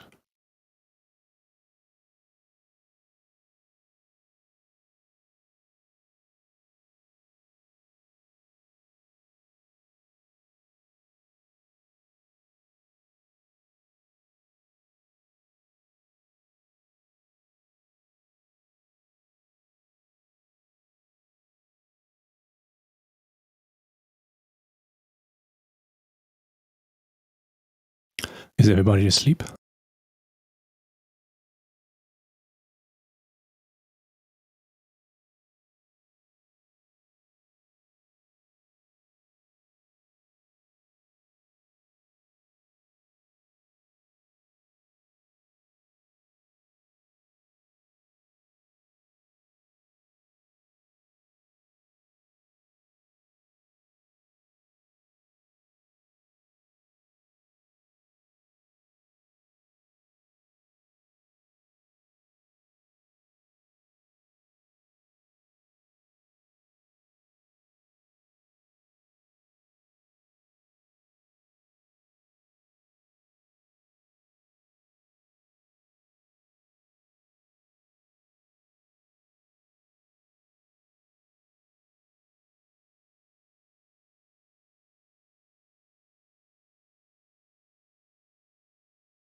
This is an inquiry into natural perspective, how the eye works, how vision works, why it is that we see what we see.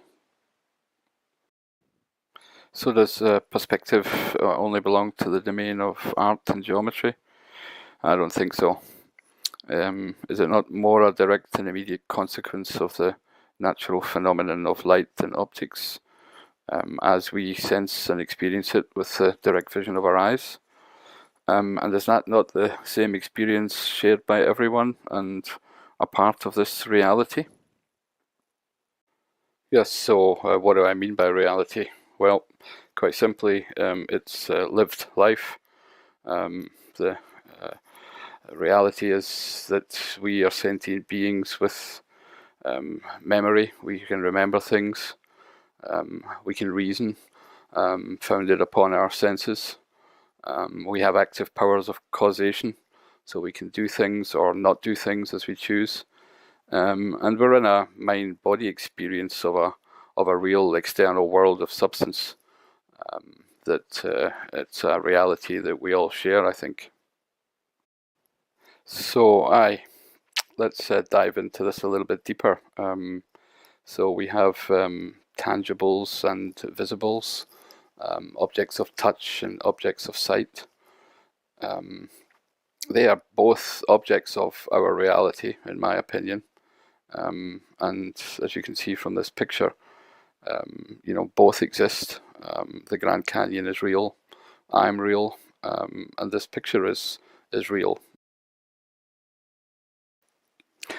Yeah, so tangible objects, they are real substance, so real physical matter that can be seen, touched, smelt, heard, tasted. I have there a cardboard box, if you like, cut in half a cardboard box. I can knock it, I can lick it, I can do all kinds of things with it.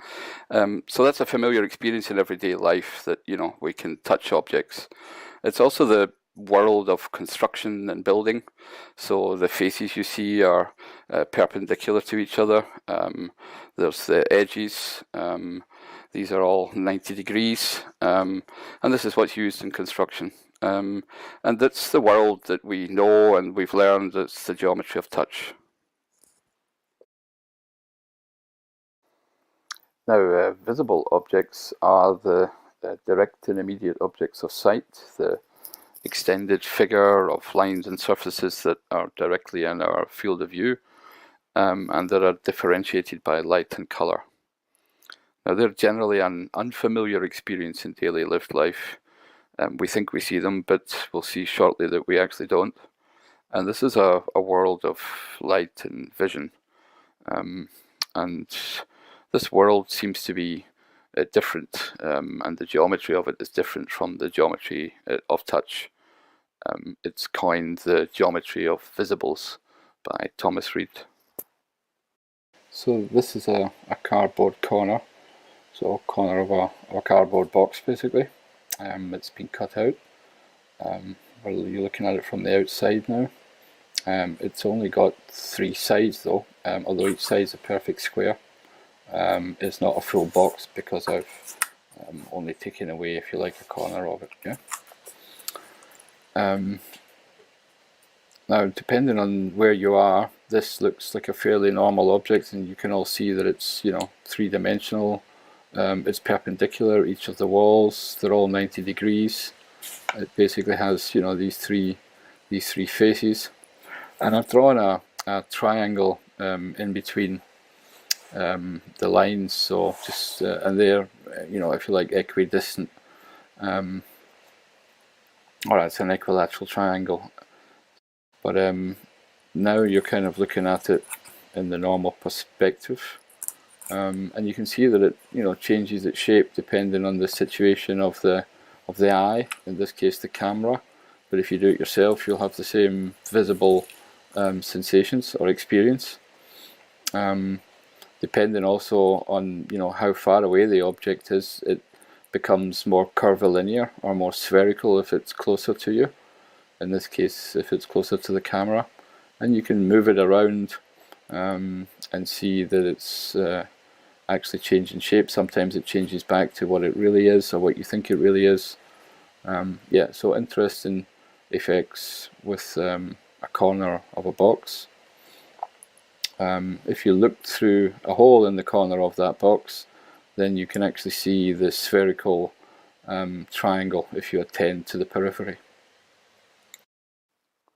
Now, learning by touch is something that we did at an early age. So as children, we play with, objects and figures. We put them in our mouth, we move, we turn them, we orientate them in all kinds of directions, and view them from all kinds of different angles. Now, these are real solid objects. They're three-dimensional objects with a real substance, and they occupy a space in our reality. These space is such that no two bodies can occupy the same space. Now, as adults, we have associated the tangible object with the continuously changing visible figures that are presented to the eye, and we generally ignore what we see. And what we see depends on the relative situation of the object and the eye. And what we see are basically real surfaces. So we see 2D objects of light and color that occupy a space, a surface in our reality. And the important distinction here is that two visible objects can occupy the same space, as opposed to two tangible objects which can't occupy the same space. Now, in the words of Thomas Reid, since the visible figure of bodies is a real and external object to the eye, as their tangible figure is to the touch, it may be asked whence arises the difficulty of attending to the first and the facility of attending to the last. Well, it is certain that the first is more frequently presented to the eye than the last is to the touch. The first is as distinct and determinate an object as the last, and seems in its own nature as proper for speculation. Yet so little hath it been attended to that it never had any name in any language. And because he's so damn good at writing, here's another one. That's some words from Thomas Reid. Nature intended the visible figure as a sign of the tangible figure and situation of bodies, and has taught us by a kind of instinct to put it always to this use. Hence it happens that the mind passes over it with a rapid motion, to attend to the things signified by it. It is as unnatural to the mind to stop at the visible figure and attend to it, as it is to a spherical body to stop upon an inclined plane. We pass from the sign to the thing signifies with ease and by natural impulse, but to go backward from the thing signified to the sign is a work of labour and difficulty. There are other external things which nature intended for signs, and we find this common to them all, that the mind is disposed to them and to attend only to the things signified by them. Yeah, so what do visibles and tangibles have in common? Well, one of the things they have in common is that they both exist independently of us, or of our minds. They are real, and they exist irrespective of whether we experience them or not. So whether we are actually physically there or whether we see them, they still exist. If that should be doubted as respect to the visibles, then just think of a viewpoint, and you with your buddies, and one of them will say, come over here and look at this, and you can go over and have a look at exactly the same thing that he's seeing, the same visible images in your field of view. And the very fact that you can do that and go away again and somebody else can come shows that these visibles exist, whether you're alive or not. Yeah, and another thing that's common to both is the fact that they have figure and extension. By that, it means a shape and some extension in space. So they're both made of lines and surfaces and of changing shape and color. The only difference is that visibles don't are not solids. They're only lines and surfaces, whereas tangibles are solids. And all these changing shapes and colors are the things that make up the geometry of the visibles and tangibles. So why is this never talked about? Why is visible figure never factored into any of the physical and mathematical theorems and equations that we're taught?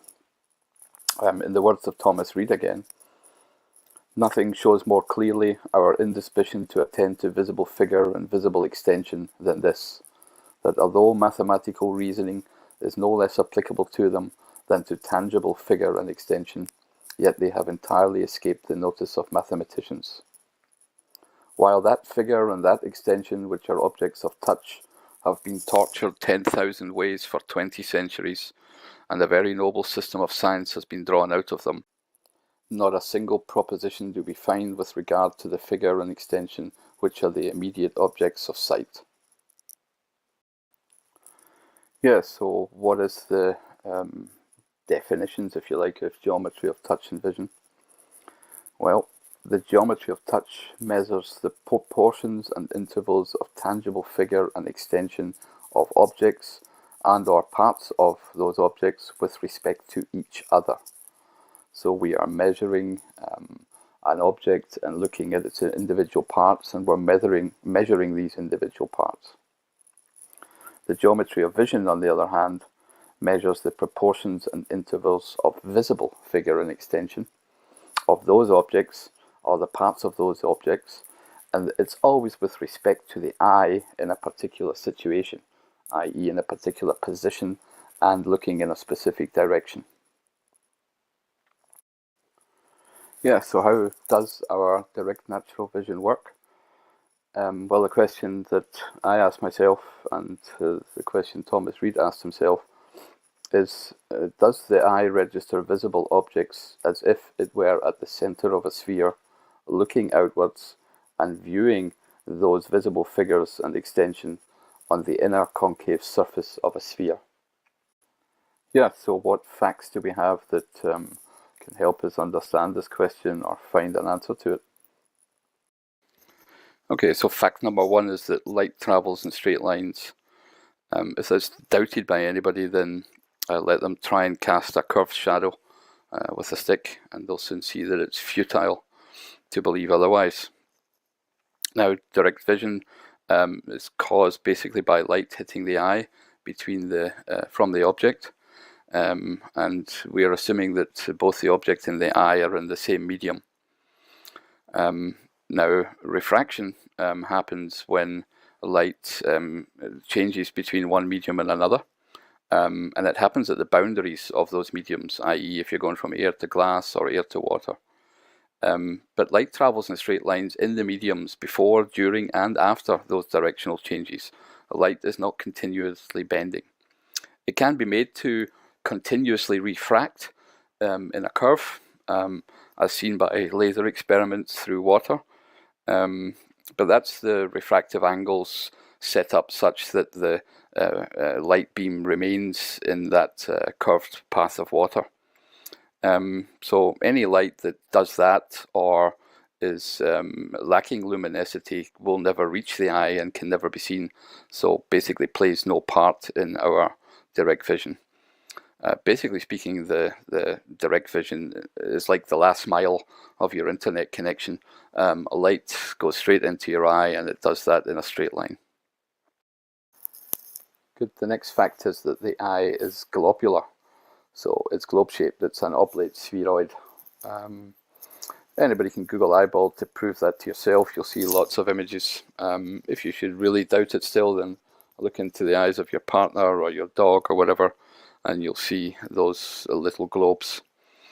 Now, should it be argued that for whatever reason that the eye is changing its shape so that the retina is no longer a curved surface but some kind of flat plane, then people should basically count the flickers of the eyes per second to recognize that that would be nonsense and impossible.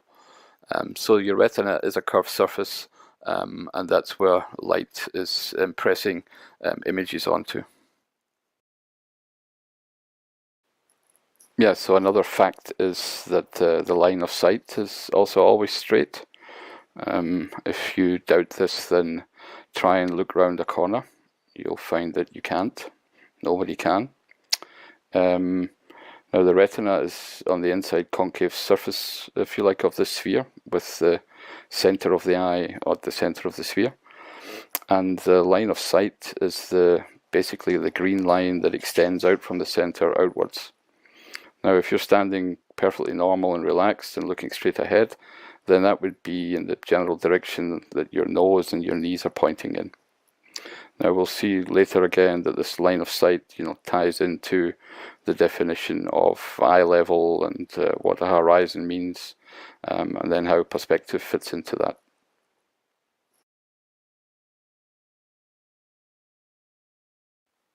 Yeah, so that's a fact as well, that visual rays impact the retina.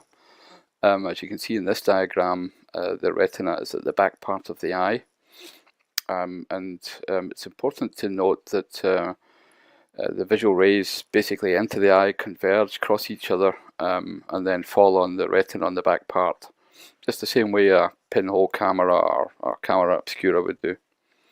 Now the angles made on the retina are the same as those on any concentric circle with a radius that is drawn between the eye and the object. So the circular line to the right of the eye is exactly the same angles and proportions as the image that is on the retina, as I hope you can see from this diagram.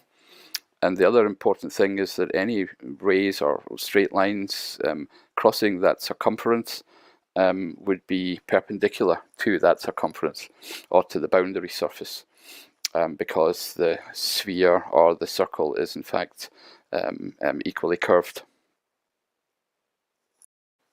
And again, in the words of Thomas Reid, now this material impression made upon a particular point of the retina by the laws of our constitution suggests two things to the mind, namely the colour and the position of some external object. That it should suggest colour and position and nothing else we can resolve only into our constitution. Whatever it is, we shall call it the material impression, remembering carefully that it is not an impression upon the mind, but upon the body, and that it is no sensation nor can resemble sensation any more than figure or motion can resemble thought. The figure he perceives is altogether external, and therefore cannot be called an impression upon the mind without the grossest abuse of language. If it should be said that it is impossible to perceive a figure unless there be some impression of it upon the mind, I beg leave not to admit the impossibility of this without some proof, and I can find none. Yeah, so when we start to look into the geometry, this is the only diagram you will really need to know and understand, and I'm going to dive into this in more detail in the next video. It's basically simple lines, planes, a circle, and an eye thrown in for good measure, pun intended. It's all about this diagram that shows basically a plan view or a side view or a profile view of a Euclidean construction, and it also has the added circle that you can see on the left hand side, which will describe to us how the eye actually sees those things. And that's what we'll do in more detail in the next part. And once again, Thomas Reid in his words, when the geometrician draws a diagram with the most perfect accuracy, when he keeps his eyes fixed upon it while he goes through a long process of reasoning and demonstrates the relations of the several parts of his figure, he does not consider that the visible figure presented to his eye is only the representative of a tangible figure upon which all his attention is fixed. He does not consider that these two figures have really different properties, and what he demonstrates to be true of the one is not true of the other. But before we finish this part, just one small information about words. when you hear or see the words appear, apparent, disappear, then its general common meaning is to come into view or to come into sight. But in geometry, anytime we use those words, we mean the angle subtended at the eye by an object or objects of sight. And as I said, we'll go into that in more detail in the next one, but that's something to think about in the meantime. Thanks for watching and listening.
Great stuff, lads. Go on yourselves.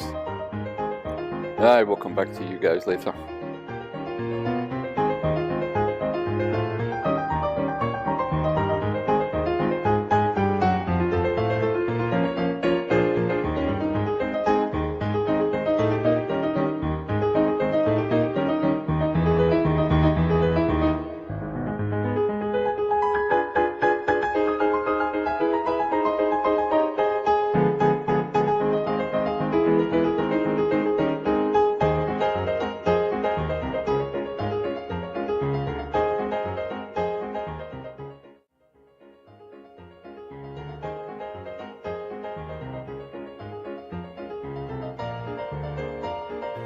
Aye, so we need common sense to live daily life and do the things that we do.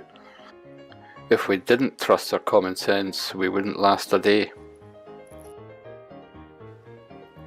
And those people that deny common sense when using theories, yet rely on them in their daily life, are just being hypocritical, pretending to be skeptics.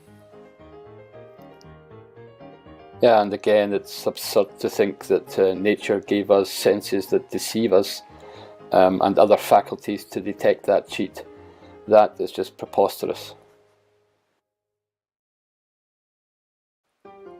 So in this part we're going to look closer into direct vision, how the eye works, and the geometry of visibles. Now I want this information to be accessible and understandable by everyone, but it will necessarily be a bit technical sometimes. Why? Because I am also appealing to academics, lecturers, professors, researchers of philosophy, maths and physics to please look into this. I have serious questions and concerns about why this whole topic has been ignored for thousands of years and continues to be ignored to this day. So can we please inquire deeper into this, into the things that are in front of our very eyes.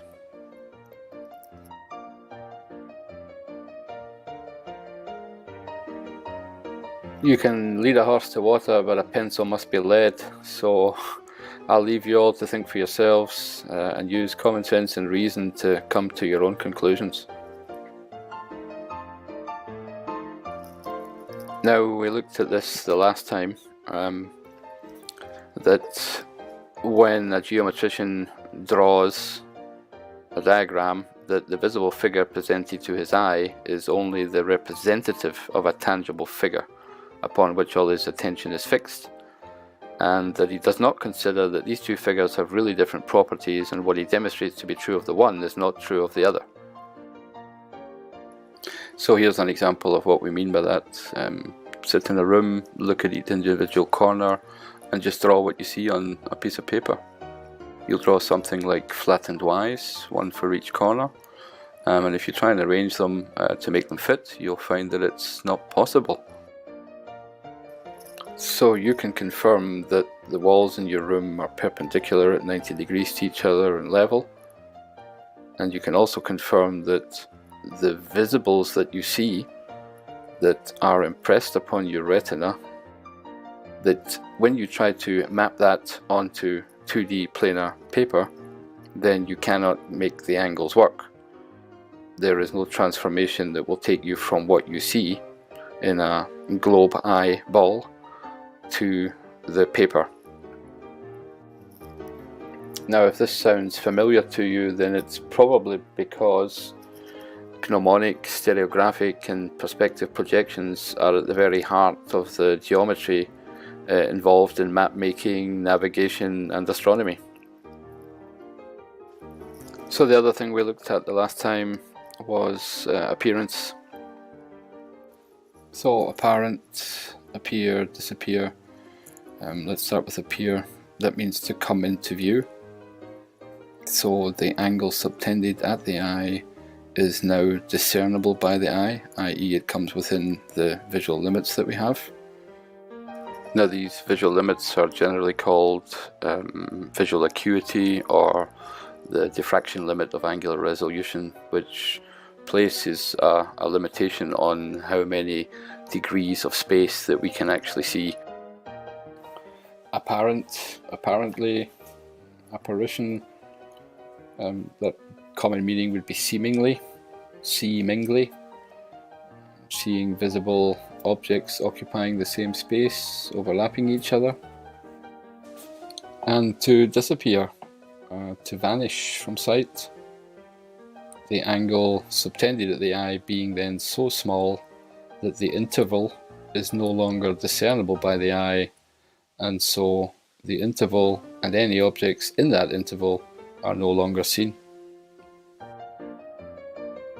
So when we look from the eye to the object and we draw a geometrical model showing the light rays, the visual rays if you like, joining A to the eye or B to the eye, then each of those lines is only dependent on two things: on the situation of the eye, i.e. the position it's in and what it's looking at, its direction, its direct vision. The situation of the object, its position and distance, if you like, relative to the eye. But the eye itself cannot measure distance, it can only measure the position, i.e. the relation between the 2 points A and B, and it's not dependent on any world axis or Cartesian planes. These are the constructs that we then bring. I think it's fairly obvious that if the eye is in a different position, then the appearance, the angular relation between the two objects, and therefore the angle subtended at the eye, will also be different. So let's show this relation, this angle, the optic angle, the one that determines appearance, and let's show it in a Cartesian three-dimensional coordinate system. It's a two-dimensional angle in a three-dimensional space then that an object subtends at a point, and it's a measure of how large the object appears to an observer at a specific point. Now mathematically it can be both a planar and a solid angle. Both of those angles are two-dimensional. The difference is that the planar angle is on the 2D surface of the plane, AEB or AOB.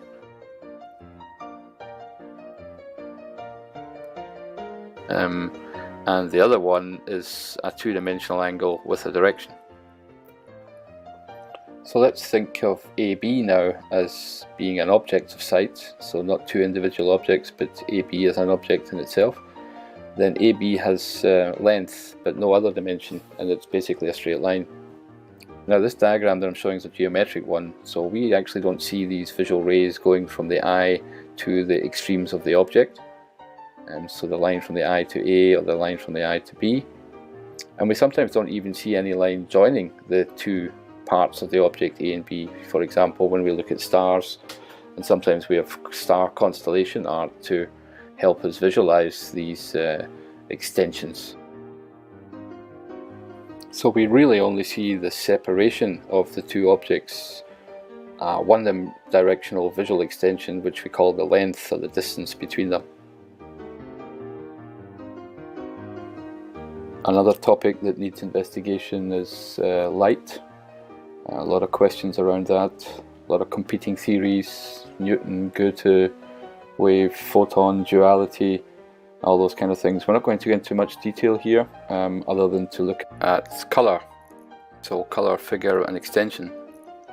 Now colour is always joined with visible figure and extension. You don't get one without the other.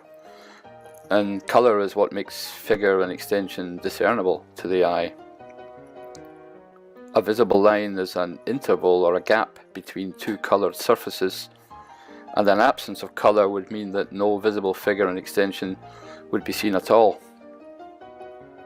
The outline of a figure is traced by the eye's direct vision, and it's this outlining that discerns the visible figure from the rest of the objects in your field of view.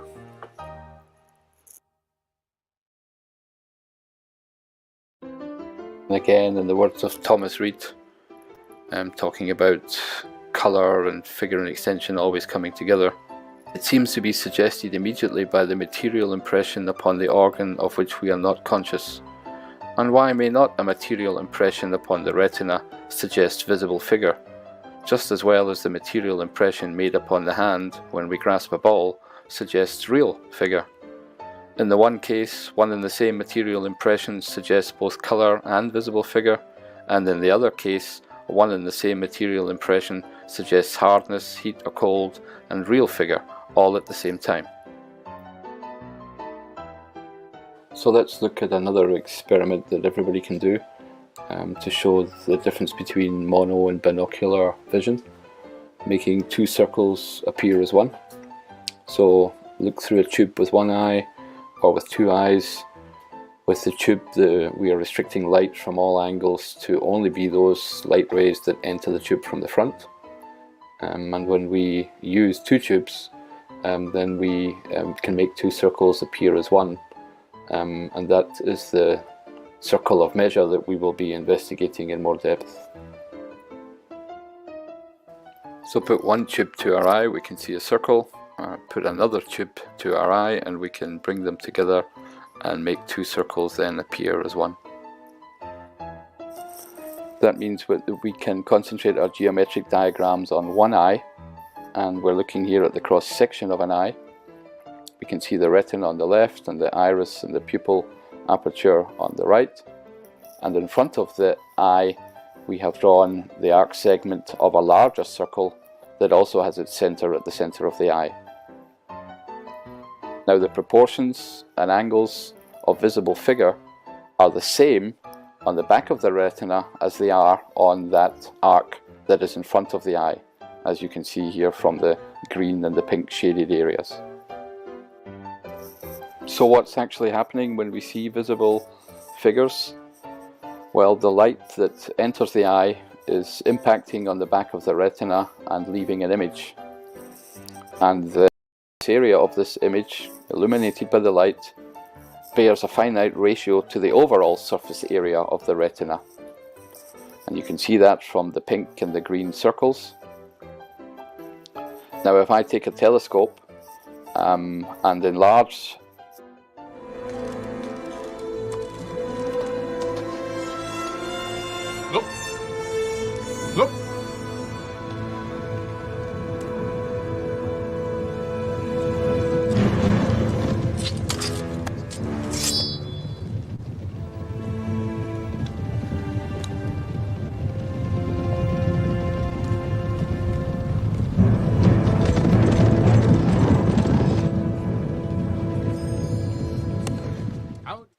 So what's actually happening in that little clip? Well, the telescope lens is increasing the surface area of the image on the retina, and if we have an image on our retina that is filling up all of our retina, then we generally tend to think that that is an object that is close to us. That's because objects that are close to us do fill up a large part of our view. So focusing in on a very small object far away and increasing that surface area on your retina makes you think that everything is closer. So in the words of Thomas Reid again, now this material impression made upon a particular point of the retina by the laws of our constitution suggests two things to the mind, namely the colour and the position of some external object. The figure we perceive is altogether external, and therefore cannot be called an impression upon the mind without the grossest abuse of language. Neither can I conceive what is meant by an impression of figure upon the mind. I can conceive an impression of figure upon wax, or upon any body that is fit to receive it, but an impression of it upon the mind is to me quite unintelligible, and although I form the most distinct conception of figure, I cannot, upon the strictest examination, find any impression of it upon my mind. Now in geometry, the angle you would measure with a protractor at the centre of, for example, the green shaded area, or the length of the arc segment of the perimeter of that area, or the surface area of that green sector or pie slice, are all the same. They are identified and equated to be the angle theta, depending on the context and purpose of the measurement. So let's have a closer look at surface areas on spheres. So visibles are surface areas. In this example, it's a spherical triangle. We're going to look at the solid angle made in a ball with the eye at the center of that ball. And we're going to look at the great circles that are created by planes cutting through the sphere and passing through the center of the sphere. And there can be indefinitely many of those planes in any direction whatsoever, so that all visible figure can be represented by arc segments of great circles.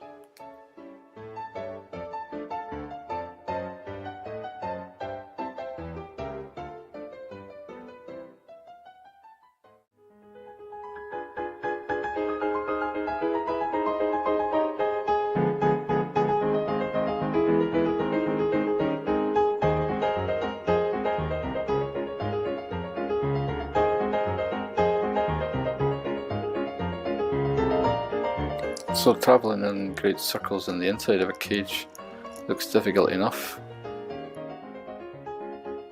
All great circles are made on the surface of a sphere by a plane cutting through the centre of the sphere.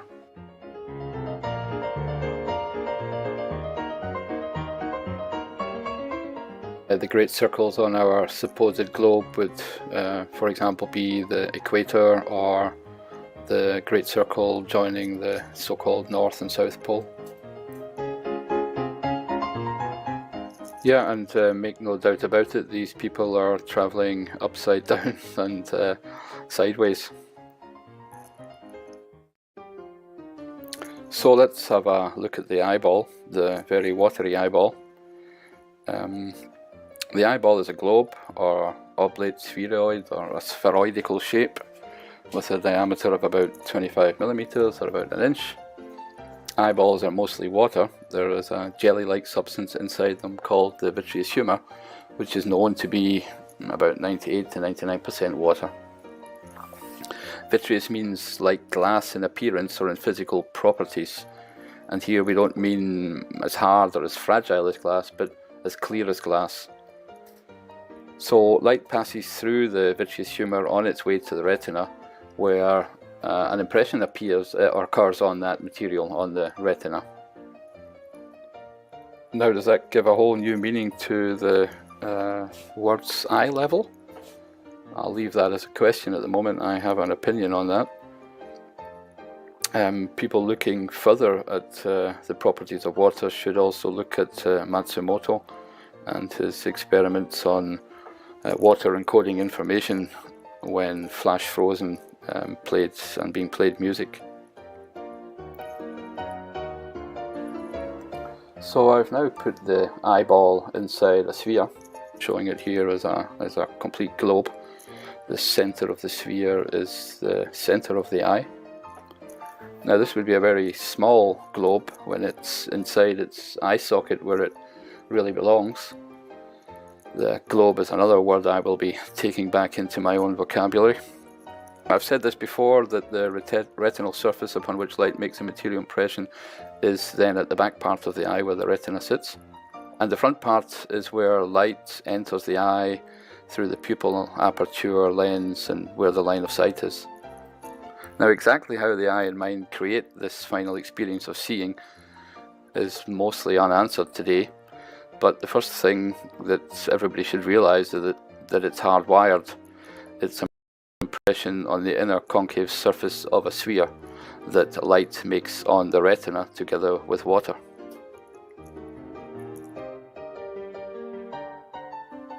So let's reduce the size of the eye and put it at the centre of the sphere. And this sphere is now going to be a model of our visual space. So the sphere now represents the entirety of visual space at any one given moment or duration for any given eye in a particular situation. So that means if the eye looks up or down, left or right, turns around 360 degrees, it will register the visible figure on the surface of the sphere, and what we see is always relative to our own eye. And that's another word that I will reclaim from my own vocabulary.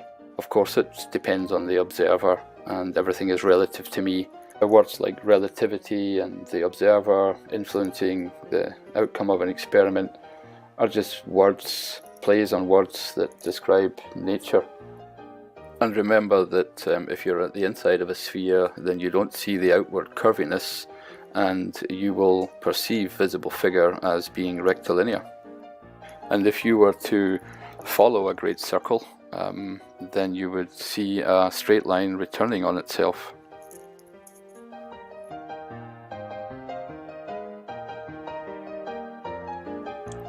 Imagine yourself driving one of those cars. You're going to be looking straight ahead all the time.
And again, because it's so damn good to watch, here's some more guys turning great circles on a static ball.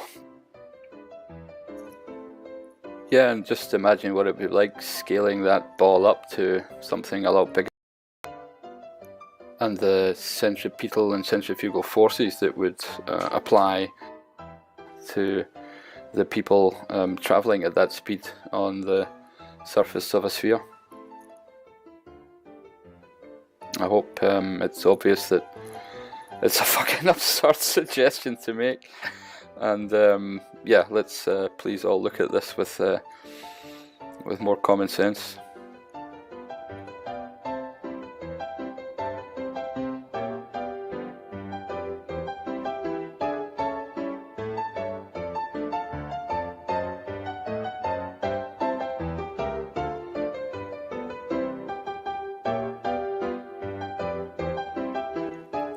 So now that we've covered the background material and introduced spherical geometry and circles of measure, we'll focus the next time on some practical examples, especially those ones that seem to cause difficulty and confusion in the community. I'm personally fed up with all the shite talk, like ships disappearing over the horizon and things disappearing bottom up, that are used in the defense of this globe absurdity. So here are the pictures so that you can already think about this yourself. Remember that it is equally important to consider the intervals between things, that which is in between. A bit like music, where the silence between musical notes is just as important as the notes themselves.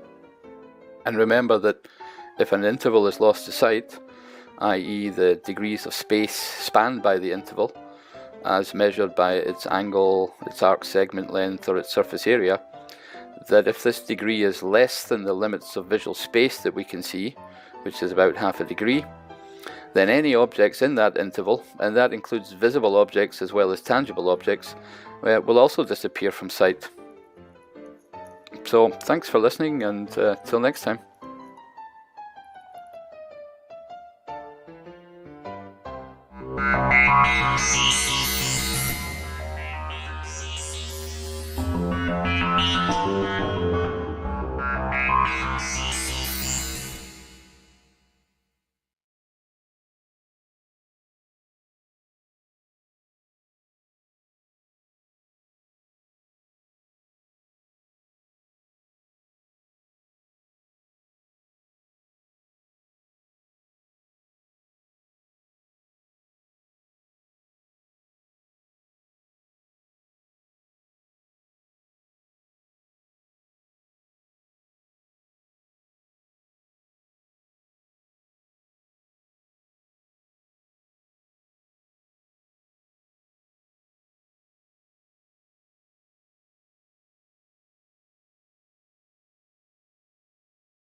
Hey guys, how you doing?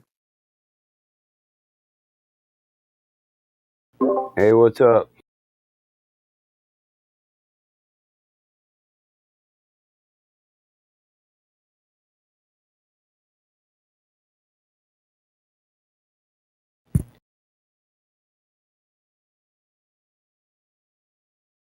Hello. Whole lobby full of people, nobody saying shit. What's up? Hi. I was the guy you were talking to in the text. My bad. Oh, Yep. I just had one question, and that's really it.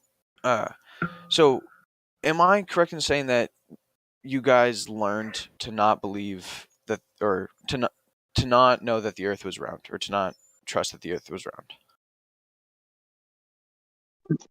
we learned that. So are you saying we learned it from one preacher? We all learned it from people, or could we just make an observation that started us on the reasoning? Any one of those. Like, I'm asking you personally, at what point did you lose Let trust? me ask you, let me ask you a question. Who knows the Earth is round? Nobody. Well, 23 people claim to know it. Those are the clowns that said they went to the moon. Those are the people that claim to know it. So everybody else experiences flat Earth. So there's you just have to observe reality. That's all you have to do. yeah. So Someone has to convince you the Earth is not flat. You got it backwards. Okay. All right, I understand that.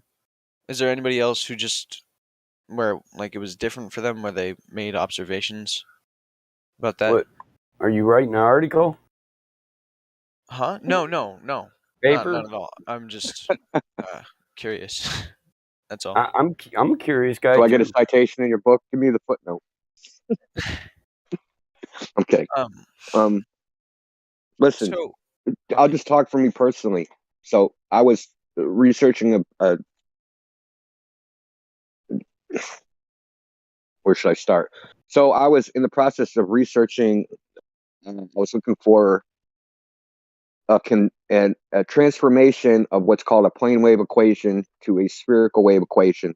And when you type in plane and sphere a bunch of times into Google or YouTube, eventually you get flat Earth stuff. So after doing that for about 6 months, I decided to look at one video, which was the Chicago skyline. So the Chicago skyline video was a report of someone capturing the Chicago skyline from 52 miles away.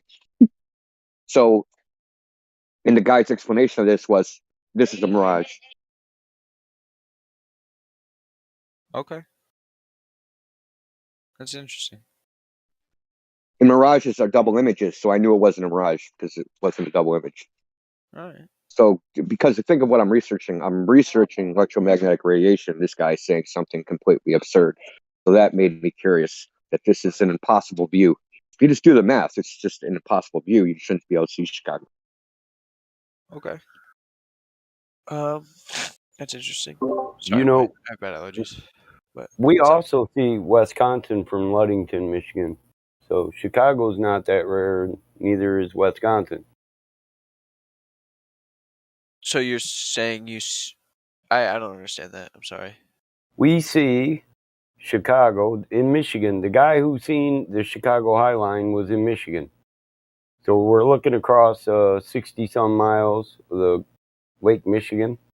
Goes all the way down the left side of our state, or the west side. From top to bottom, it's like 323 miles long, Lake Michigan. Well, we can often see ports across that lake, see cities. Wisconsin and Chicago are just the two more famous ones. Huh. You can see Wisconsin from Ludington, Manitoba, Clare.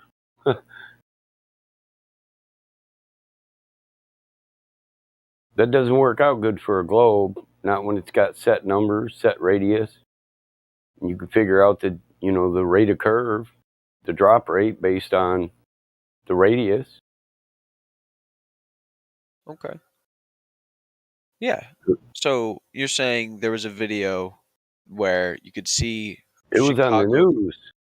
That Chicago was on the news, and then the reporter the next night come on, or maybe 3 nights later, with this scientific explanation of mirage.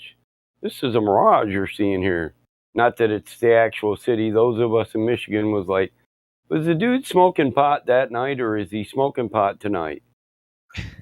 We see that shit all the time. So that's interesting. All right. Yeah, on the globe of 3959 radius, 3,959 miles, you wouldn't see it. It'd be on the other side of the ball, you know? It'd be below your eye line. Yeah. And 60. So. And when this. So they were standing like ground level in Michigan, looking out to Chicago, right? And Chicago was like 60 miles away, you said? Yeah. It's like 62 miles from so that's like where the image was taken, the dunes, all the way to Chicago. That's more than 2,000 feet of a drop. So. Yeah, the tallest building shouldn't be seen. And people always point out the fact that they say, well, you can't see the bottom of them because it's being mirage. Well, you know, the truth is that Michigan sits at a higher elevation than Chicago. Chicago was built in a swamp and they had to raise the land up. So it sits 20 foot below the level of the lake. So I wouldn't expect to see the bottoms of buildings ever. So they're hidden by banks, the shoreline, you know. And so a mirage, I don't think I completely understand what a mirage is then. So I would think that most people don't. Somehow the air would create like a mirror pointing down. Oh, you think the air does it, huh? No, like, but if that's what they're saying, if it's a double image, that's what they would be saying. That the air turns into a mirror. It's controversial what it actually is. I shouldn't say controversial. There's two theories. The prevailing theory is that there's an inversion of warm air and the light rays bend through it, and then you see a double image of something like looking through a lens. Now, there's two types of mirages. There's a inferior mirage, which is where you see, like, if you have like the skyline, right? You would see an upside down, like the bottom to bottom. So you would see the skyline and then like an upside down city with the bottoms touching. And superior mirage is where the tops are touching. So you would see a city in an inverted city above it with the tops touching. So superior is when it's above, inferior when it's below.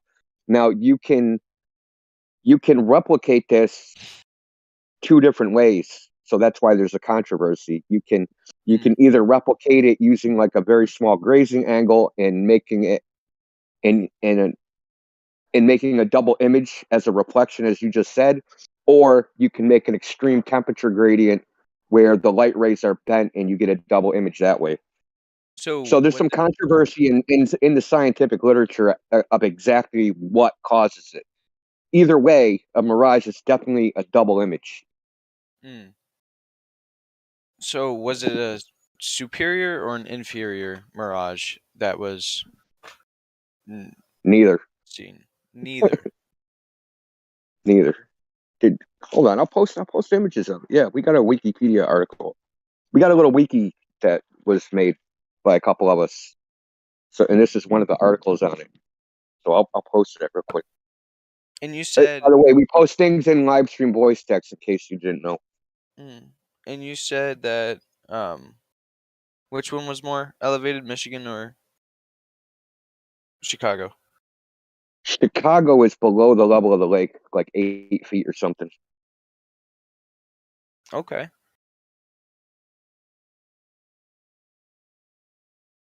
So how high up is that picture being taken? The elevations, well, you have to look at the Sawicki's. The highest point at Warren Dunes is 200 feet above the lake level. Oh, okay. Yep. Assuming he was on the highest sand dune. Yeah, I'm not sure that he was. All right. So that's still 1,200 feet of drop off, even if it's at the top, like highest point, and that means you would barely be able to see 2 towers in Chicago. All right. And that doesn't look like a I think mirage. Sears Tower with the Willis Tower with the antenna is 1,640 feet or something So with the tower, but without the tower, I think it's 14. I could be wrong on that. Yeah, no. So you should only be able to see 2 buildings if he's at the tallest point in Michigan, and none of that. And Look at the one I just posted. So you can see all the way down. There's like an elevated roadway that goes along the lake on that side of the lake. It's like about 8 feet above the level of the lake. It's like it's on like stilts, right? So it's like a elevated roadway. So you can actually see in the picture, in the image I just posted from the article, you can actually see that elevated roadway. So there are images where you can see all the way to the bottom. People that say you can't see all the way to the bottom is inaccurate. Oh. There's actually a video. So you can just go on YouTube. It's Joshua Nowicki. He's captured this multiple times. I think Dandelion, she's on this. She's a member on this server. She's captured it, seen it herself. She does a common thing to see. It's not like unusual.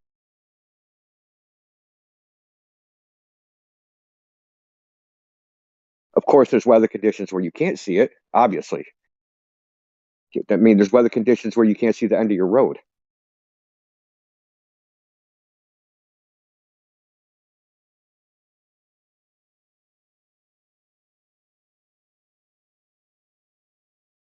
Huh. That's. I want to learn more about that. Thank you. Yeah, that's all. That's all I want to know so far. All right, I do have to go, but thank you for that. I appreciate that. Oh, I should also say in that Wikipedia article, there's a video in there. There was a guy, he passed away, unfortunately, named Rob Skiba. He got in a boat and he filmed Chicago and went all the way across the lake and kept it in view the entire time while in the boat. So there's that too. So he was. So the things like I just want to give you this is that we encourage people to test things for themselves. We're not going to say, hey, just believe us. All this stuff, anything we say, it's testable yourself. We're not going to blow smoke up your ass and say, trust us. We're not trying to convert you to anything. We're just giving you information, right? Giving you the information you need to decide for yourself and use critical thinking to figure out like where it is, where do you live, instead of relying on strangers, basically. Yeah, I understand. Tell you what your reality is, which is no different than believing a priest, right? Yep. All right. I appreciate it. I do got to go. And thank you. All right. Peace out. I'll be back later. All right. Have a good day, guys. All right. Cool. You too. Bye. Oh my God, a normal person. What are we fucking something wrong? I feel sick. I know. Am I actually awake? Did that really happen? That was so nice. I thought I was still muted. I wanted to scream at him for being normal. You numpty Yeah, bitch. right. He What's didn't wrong have with a you? ready-made answer for any of it. It was really cool. Player gets a roll. You know, you got. When was the last time someone actually said thank you after you provided that detailed explanation to them? Never. A long time ago. Hashtag ever.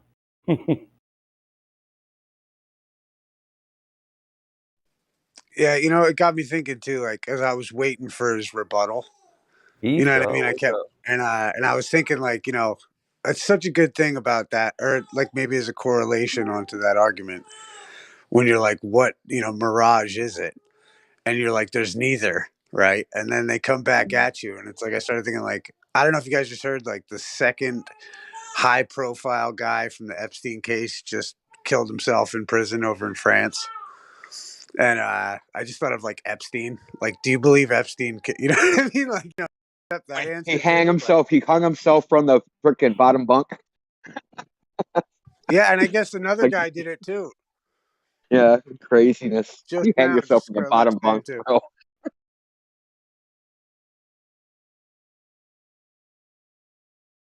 A circus midget couldn't hang themselves from the bottom bunk.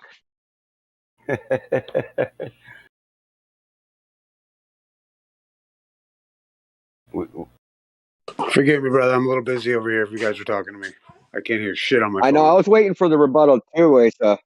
I'm like spring loaded when people come in here, man. Like one Right? sideways. But I'm glad I didn't have to, get defensive. No, dude, to not hear you talking about this thing in somewhat of a raised tone throughout the whole conversation was cool. Well, actually, I don't get defensive. I get offensive, kind of like just, Well, no, I'm that's what I like mean. Like, attack minded. I mean, I get it completely, but it was cool to hear you actually have a whole conversation at an even demeanor. You know what I mean? Like, without having to deal with somebody's like rhetorical bullshit. You mean Yeah. It's no monologue unfortunate that fight? other people Yeah. ruin it. That other people put us in a bad mood and they ruin it for other people. Yeah. Well, I'll speak for myself. They put me in a bad mood. Well, Because I also hang out in the lobby, which is kind of like just like sticking your face in the fire. Yeah. Yeah. Yeah, they trigger me too, bro. 45 minutes later, I might be done talking about it. Maybe not. Who knows? Could be a scroll up night. It's a massive difference when your own team aren't trying to steal the ball off you just as you hit the end zone, though, Wendy. Massive difference. It's like your brother trying to steal your wife. You know what I'm saying?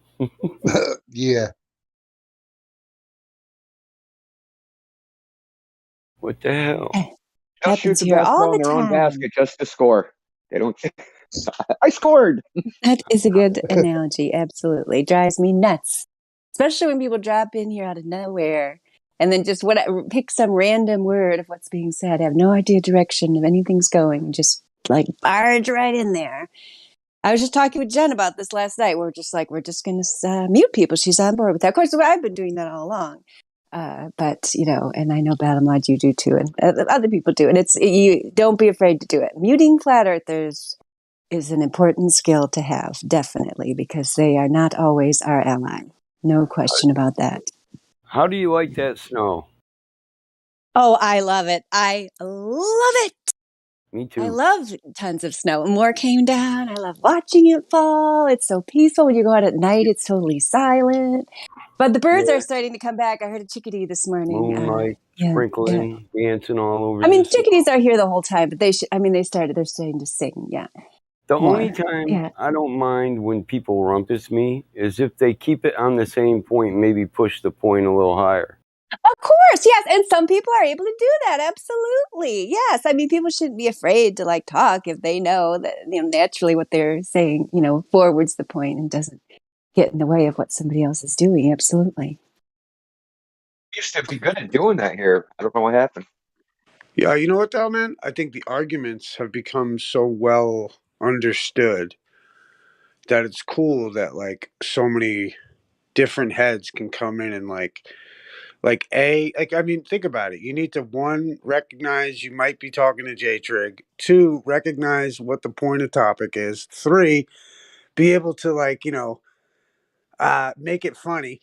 I always say that, if you can't make it funny, you're not winning. And to keep it light, you know what I mean? And not get too serious and give it to the audience, man. And the flatters, everyone's gotten so good at it. I'm You so talking proud about of them. that military coalition electronic intelligence force? Well, I'm just saying, and you don't want to say that, but you might think it. You know what I mean? At least I do. When I first heard about J-Trig and what they're up to, you're like, oh, wow. Yeah, there's certain searches you can do to see who's hacking you. Yeah, I'm probably due for one of those. My daughter just came home from the Navy. She said, hey, you got some problems with this. It'd run a lot better if you just let me play with it for a minute. I was like, play away. I got to go shovel shit anyway. I don't mind it, though.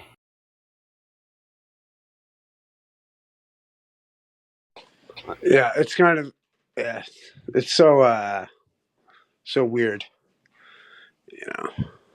Playing in poop, swimming in the compost pile. I start every day off like that. I'll be 80, I'll be out there with a wheelbarrow and a shovel. I like to give them their breakfast. I like to feed the horses and clean their stalls. Always liked it since I was a kid. They appreciate it and they let you know.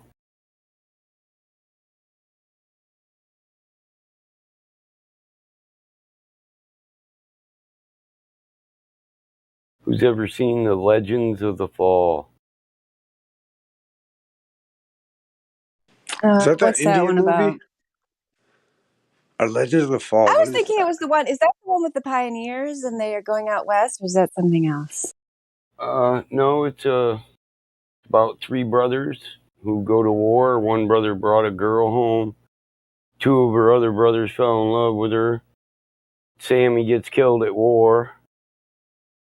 Here, I'll see if I can get a preview for it. It's Brad Pitt, Anthony Hopkins, and I don't remember who the other guy is.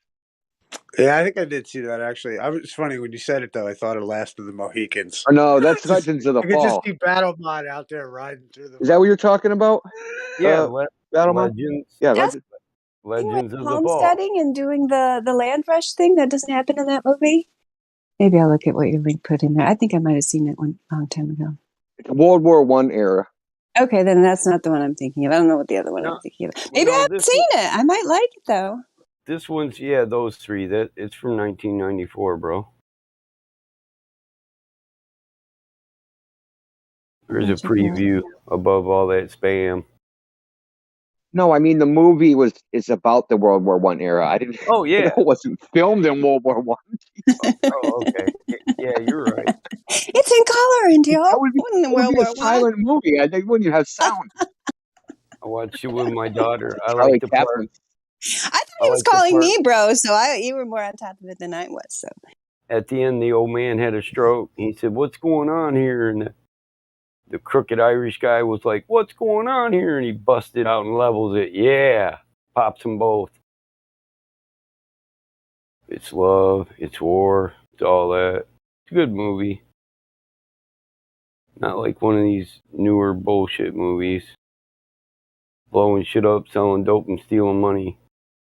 With Far and Away, that's the one I was thinking of. Far and Away. Yeah, Far and Away is a good one too. Yeah. Oklahoma Land Rush of 1889. I don't know why I would get that confused with that title because they aren't similar in any way. Far and Away, that's the one with little Tom Cruise fights for the Irish chick.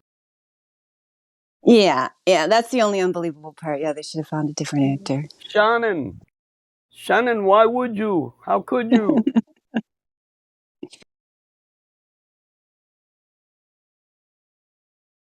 It's not bad. I mean, but it kind of it showed that they were fighting for a piece of land, just to own a piece of land. Right. And those guys were also fighting over the love of that woman, but they make little Tom Cruise. He's a little guy. They make him look big.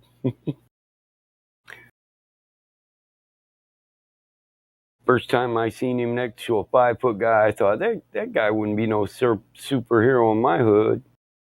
They'd have his shoes before he got up halfway down the block.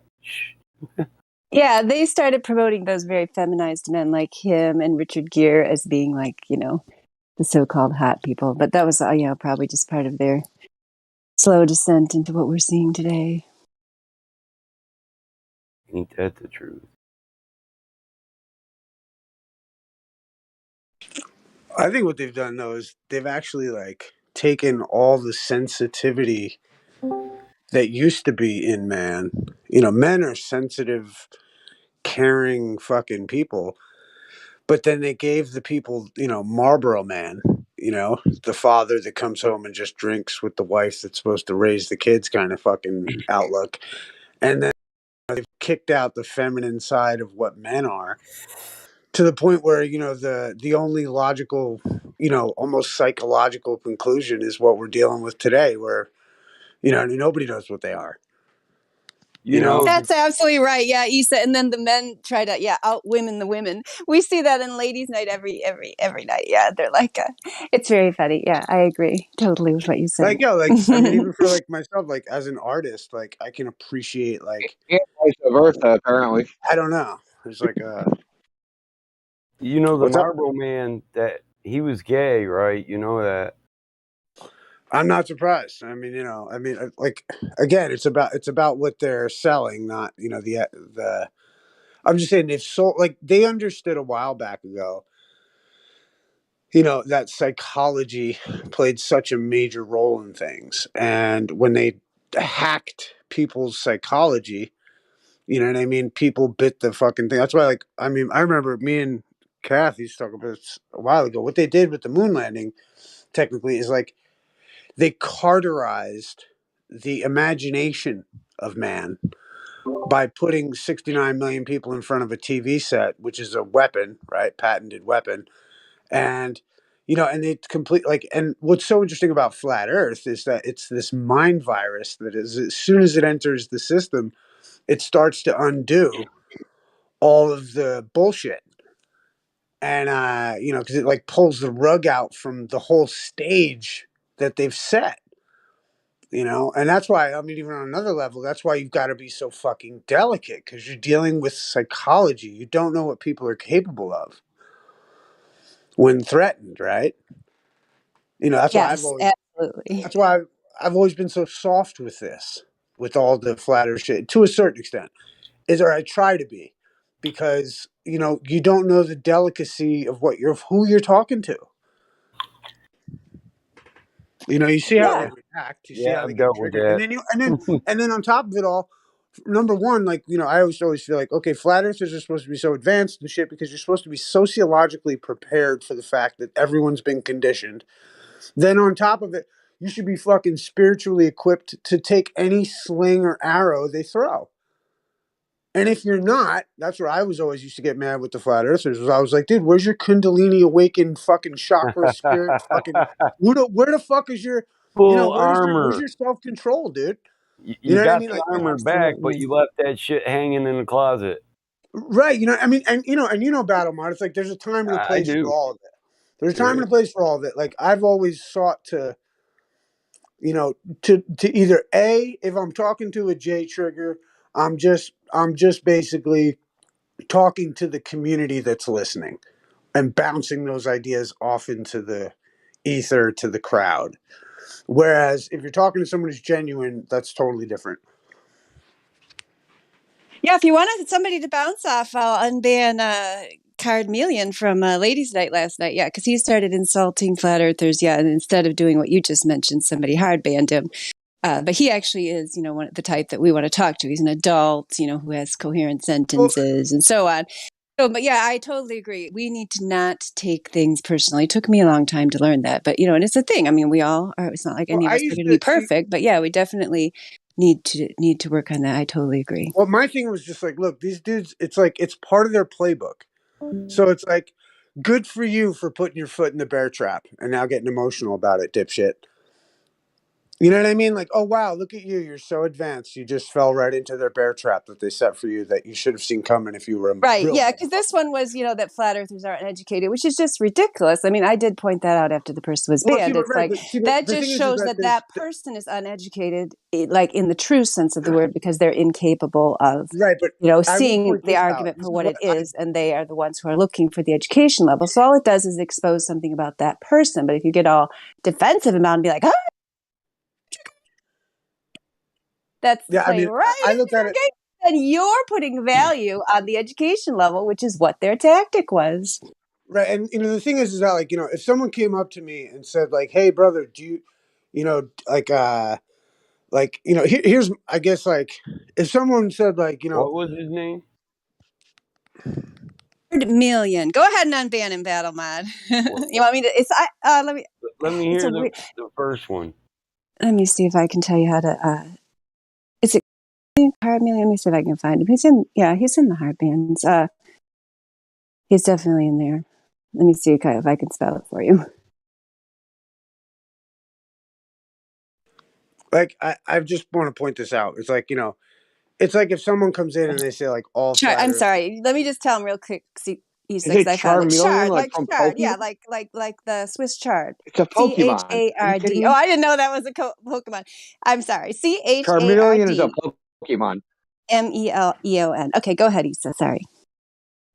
Well, no, I was just gonna point out like the idea that it's like if somebody comes and like tells me that like, or I don't know, if someone it's like if you go up to somebody and tell them that they're, you know, like if someone were to come in and say, "Oh, you're a stupid flat earther," and this, that, the other thing, and then I just point out and go like, that's not true. Flat earthers are really smart and intelligent people. That's like a dickhead thing to say. If like somebody comes in and they say like, "Oh, well, all flat earthers are stupid," you might say, "Well, cool. Do you know the circumference of the earth?" And if they don't, then you could just use that example time and time again to show, hey, well, fact is, you came in and I know something more about the earth than you do. Therefore, we can both logically deduce that flat earthers know more about this subject than most ballers.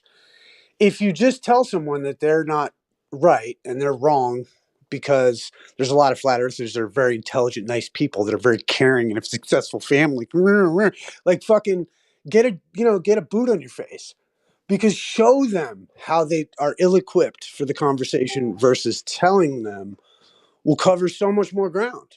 And that's why we wind up in these Yeah, fights. that's actually letting them change the subject, because now the subject is flat earthers and not flat Earth, right? Yeah, man. And then now it's like, and that's where for me, for fucking years, I'm like, that's the bear trap. And you go in, you know what I mean? Anyone that goes in trying to tell someone something it's the Socratic method always wins. It's the conditional acceptance. I'd love to agree that flat earthers are stupid morons, so long as you could show me that we don't know more about the earth than you do. And if you can't, then let the record show that flat earthers are smarter than ballers. Thank you very much. Case closed. And I've made my point. Here. Rebel, rebel.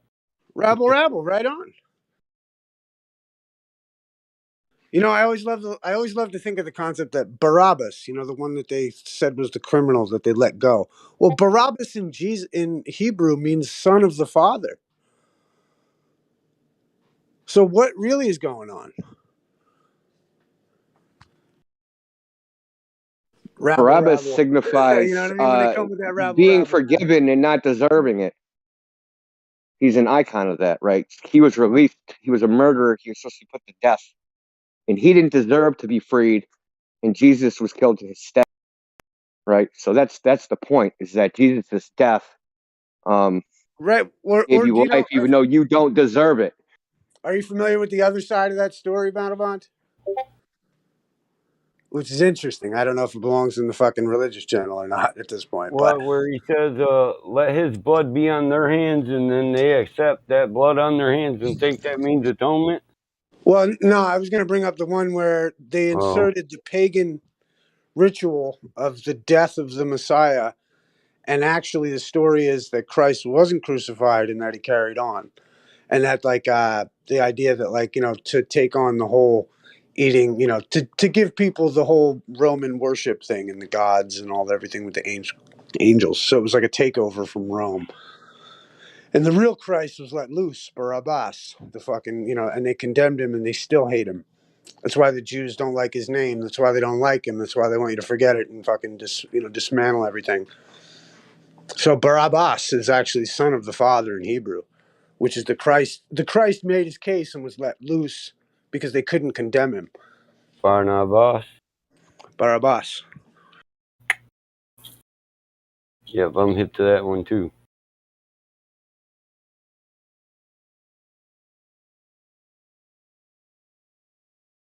Like the idea that they couldn't hold him. So they condemned him and they put in place the pagan worship of the fucking drink the blood of your fucking savior.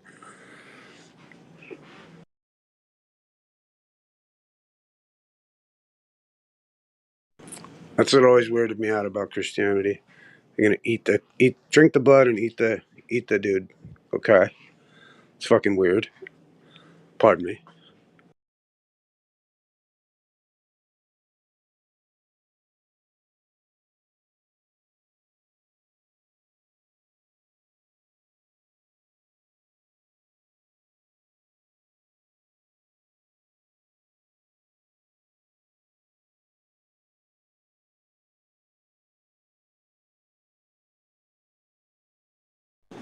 But that was nice to hear somebody come in and just talk to you like normal.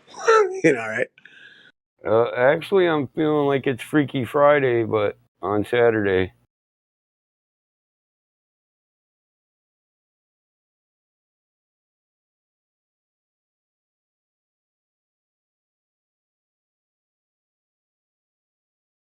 What, did you recently purchase a magical skull from some African nation far away or something? What's going on? No. No, I wouldn't Nah, his mind girl's getting liquored up. that. Well, she puts a Freaky war Friday? paint on. She does. She puts a war paint on when she does that. Mm-hmm. Oh, God. You don't know. This is a family channel.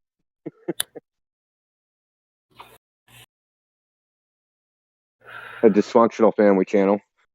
Bring your dysfunctional family here. Hey, We'll show we 'em something. got war paint at the house. We all got regalia too.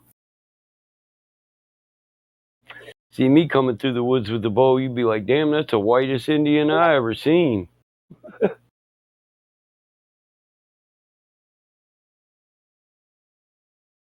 Stop talking about Shekel. Shekel. Oh, okay. Dude, he's a white boy. He's Thanks, a total Eli. white boy. I know he said take my end card and then posted his baby picture. I said, where are you at? He said, right there. I was like, you a cracker, motherfucker. Let me get my cousin, hold up, I'm gonna call him and make him make a profile to tell you you ain't got no end card, bro. You look like you don't even go out in the desert.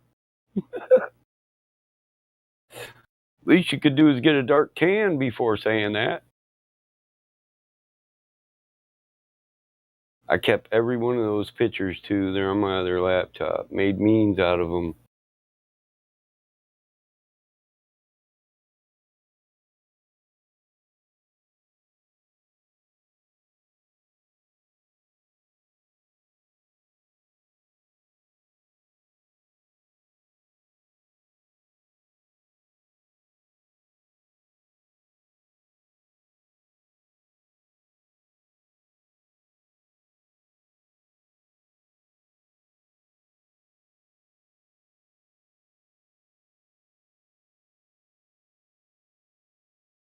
Yeah, so that guy is unbanned, but I can't. I was going to send him an invite, but I can't send a message because it's one of those things where they're not accepting messages. But or maybe because he's not in the server. But it doesn't matter. I mean, it's not like I'm dying to have that guy back. It's just he is, like he was in here with the tectonic plates You thing, can all send of a that friend. kind of thing. You can send him a friend's request with his hashtag and 4 numbers at the end of it. I don't know how to do that. Then I'll do it. 8532.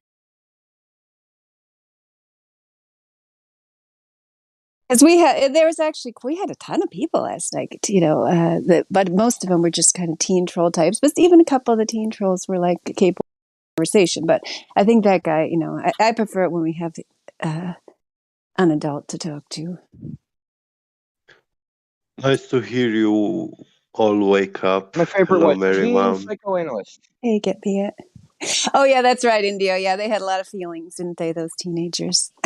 The teen psychoanalyst telling us that we're just doing this for attention or whatever he was saying. Or we don't trust anybody or whatever crazy notion he had. Guess what? As everybody was sleeping earlier here, it was quiet. I went to Gem Panda. And the latest hotness discussion Take a shower? they have. Take a shower. Yeah. The latest discussion they have now is inflating a balloon with 1 psi gas pressure inside the hyperbaric chamber where you have a 100 psi pressure. And they say it's possible. They call it relative negative gas pressure. So when you go to your friend section, you go to add a friend. And then you just put his numbers in there. Hit enter. Name and number. Okay, thank you. I had no idea. I didn't know that was a thing that you could do. So good to know. I might need to do that in the future, and I'll probably forget what you said, and I'll ask you. Well, that's from trying to get people back here that got banned for a joke or an outburst in the voice chat or something. They got hard banned instead of a couple minutes off. So when I'd find their name and number, I figured out how to get them. If you're friends, it doesn't matter that you're not on the same server. You can have direct message. The voice, I tried to just kick them instead of banning them. Right. Yeah, that's a good idea. Yeah, I should try That's that. like a warning shot across the bow of it. We're not going to take this. Yeah, good idea. Yeah, you did that to somebody last night. No, I can't remember who it was. Oh, it was the Blang Blang guy, wasn't it? It was the Blang Blang, yeah. For being a drone. Yeah, I'm Being getting an more vocal in NPC. text so they see it coming. I'm warning them in text, and I'm trying to warn them as they come into the room as well.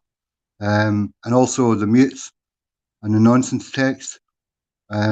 Yeah, too much time's getting wasted, so I'm going back to who we used to be a couple of years ago. And if you guys are talking and it's nonsense that's getting posted, I'm taking it out of there. Yeah, good. I mean, I almost always give a warning. I'll post the rules with the bot, the rules we have. And the rules say ban without warning. So you're actually getting a warning by me telling you we're going to ban you without a warning. Yeah. And usually, but unfortunately, like when they're on that like speed run stuff where they're trying to get banned as fast as possible, they just like, okay, if I break this rule, I can get banned. And they're like, Earth is a triangle.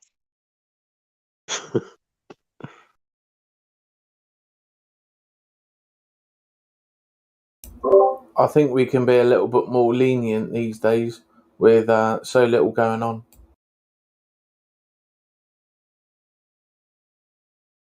I don't think it's really it's more, we're getting more like surges than before. We had it like for a while, I'd say about a year ago, it was kind of really steady, but now it's coming in like surges. It did that at the beginning always. So it's like the weekends were always tons of people, and then like during the week it would kind of be slower. I think maybe we had that influx of people because everyone was locked down and they didn't have anywhere else to go. That could have just been an anomaly of the circumstance.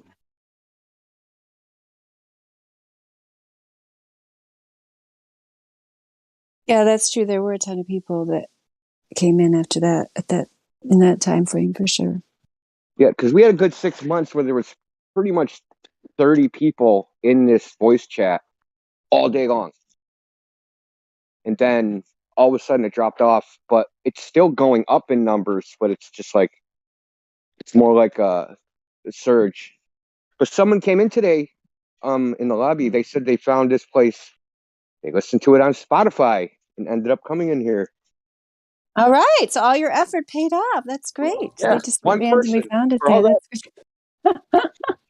Well, the rest of us appreciate it, even though we're already here. Josh, that's just one I know about. Yeah, Josh Yeah, runs it absolutely. on one of those weird video places too. Well, Spotify's huge, man, with Joe Rogan on there and all that. Plus, I found a way to make the podcast a little bit better. I got some like audio software it makes the podcast sound, or it makes like the content of the stream sound better because it'll shorten like long silences. So it makes it sound like so the audio has a better flow to it instead of people going, things like that. So it's just more enjoyable to listen to. How many long silences are there around here? That's the problem around here. Depends on who's talking. Concept of wait time. Remind me tomorrow at our presentation to discuss the concept of wait time. Wait time is when you ask someone a question and then instead of like either immediately jumping in on them or somebody else interrupting your conversation, you give them at least a few seconds to think about it. Like around here, it's impossible. If you wait, then somebody else is like taking the train off the tracks. Ridiculous. The long, Nothing the long wrong. silence A I was couple talking seconds about of silence. are long silences in people's monologues. Oh my Because God, Okay, that Indio. makes more sense, Indio. Indio. Now I can get on with the program. Yes, yes, absolutely. That's not good what you did. I mean, this sound is the most used sound word in all the NASA documentaries and videos. Well, actually, I didn't remove the uhs and ums. I just like yeah. the software. Just like, well, if like if there's a silence that's longer than like 100 milliseconds, or it'll shorten all the Yeah. silences to 100 milliseconds. Oh, I see. Is So that it just what's up? has a better flow to it. Is that Yeah. what's up with the When crank did you bot? start doing that? Did you just the last couple podcasts?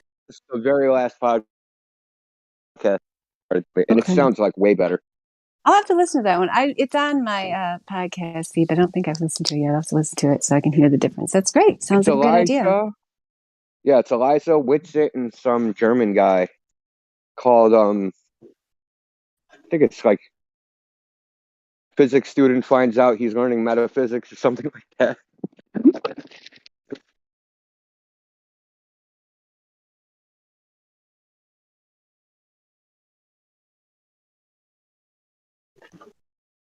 I actually have 3 more ready to go already, man. I've been doing shit. I already have it's all chopped up, but I don't want to do it like let them out all at once. I just want to like, consistently release them, like Good maybe idea. Yeah. once a week. Yeah, because for a while you didn't put any out, so that's good news. We have more to look forward to. There are people who come in. That person you talked to is not the only one, because I've had other people tell me that they listened to them or that they went back and listened to all of them. I mean, that's the thing. Once you find a new podcast you like, then you can go back and listen to all the episodes. This person not that long ago was telling me that's what they did with your Spotify podcast.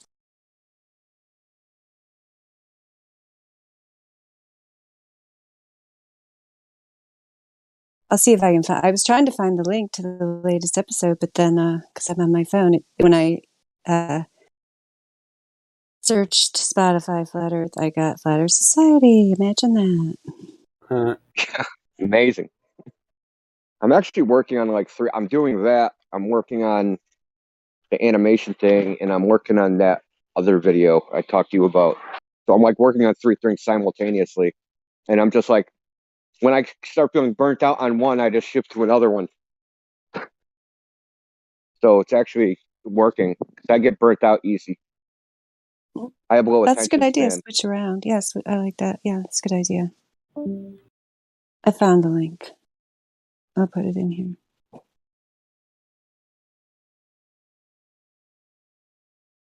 Modern physics is actually metaphysics. Yeah.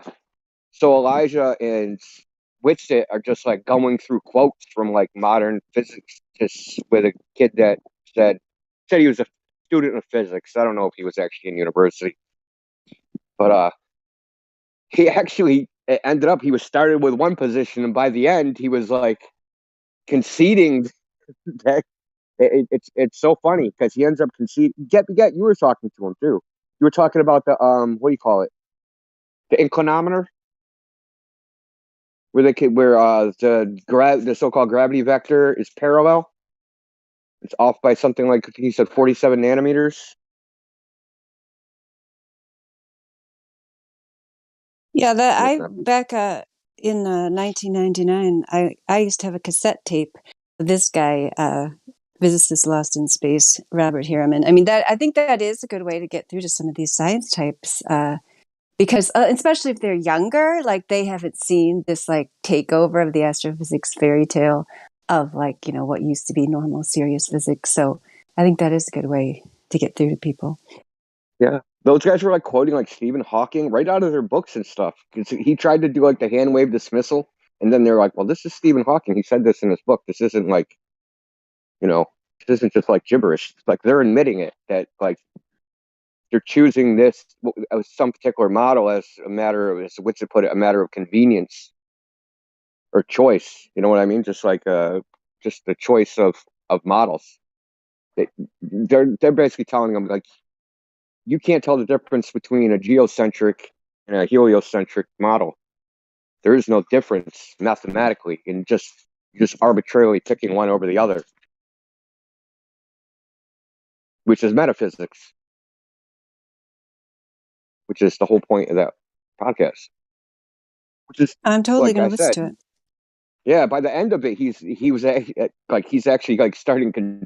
He's actually making the same arguments that the physicists that they were quoting are making, and he didn't even realize that he totally shifted his position, because he started from the position of this is totally empirical and objective, and yada yada yada. But after pointing out some of these inconsistencies, he was actually making the same excuses that they make, and he didn't even realize that he shifted his position.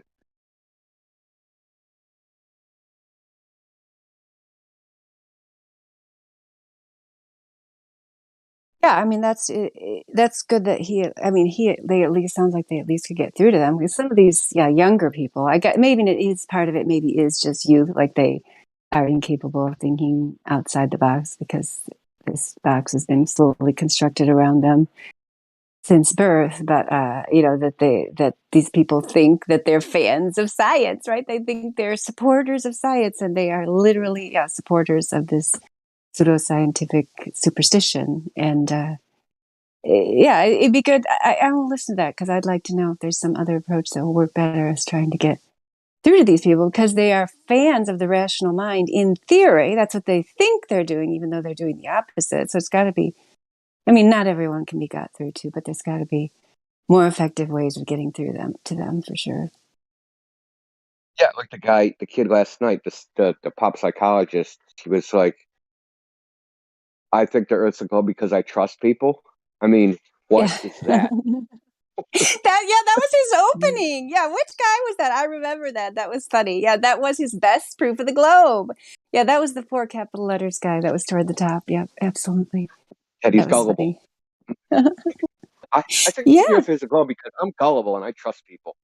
Yeah, I trust that there's people who know better than me. Those were like almost his exact words. Yeah, it's sad. And then that comes out of their mouth, and they still aren't hearing like a problem with that.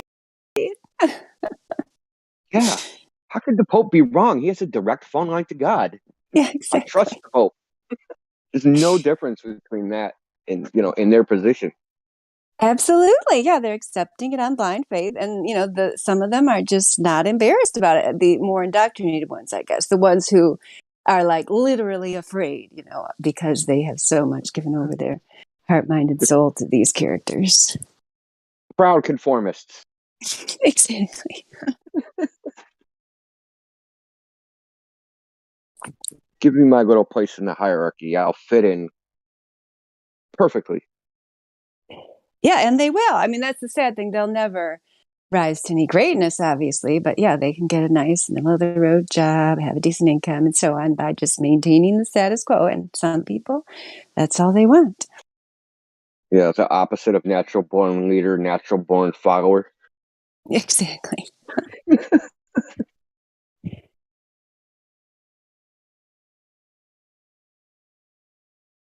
And probably, I think some of these guys that get so that are like that about so-called science, I feel like their aptitude really lies elsewhere, doesn't it? Because when we actually talk to them about science or math, like they're really not interested in like real science and math. Like probably they've been diverted from what they were supposed to do, whether it be music, art, just mechanical pursuits, construction, and so on. I think those people really should be. It's like they idolize these pseudoscientific gods, and then they want to be just like them, so they try to copy and parrot what they say, but they don't have any real aptitude. Or when you try to explain things logically and reasonably or using math with them, they'd go for that, right? That would speak to them, but it doesn't. They are not interested in actual proofs, and actual logic and so on. So they should find what their true calling is, and maybe they could find greatness there. You never know. Maybe they'll just be, an extra on a Bill Nye video if he's still making them.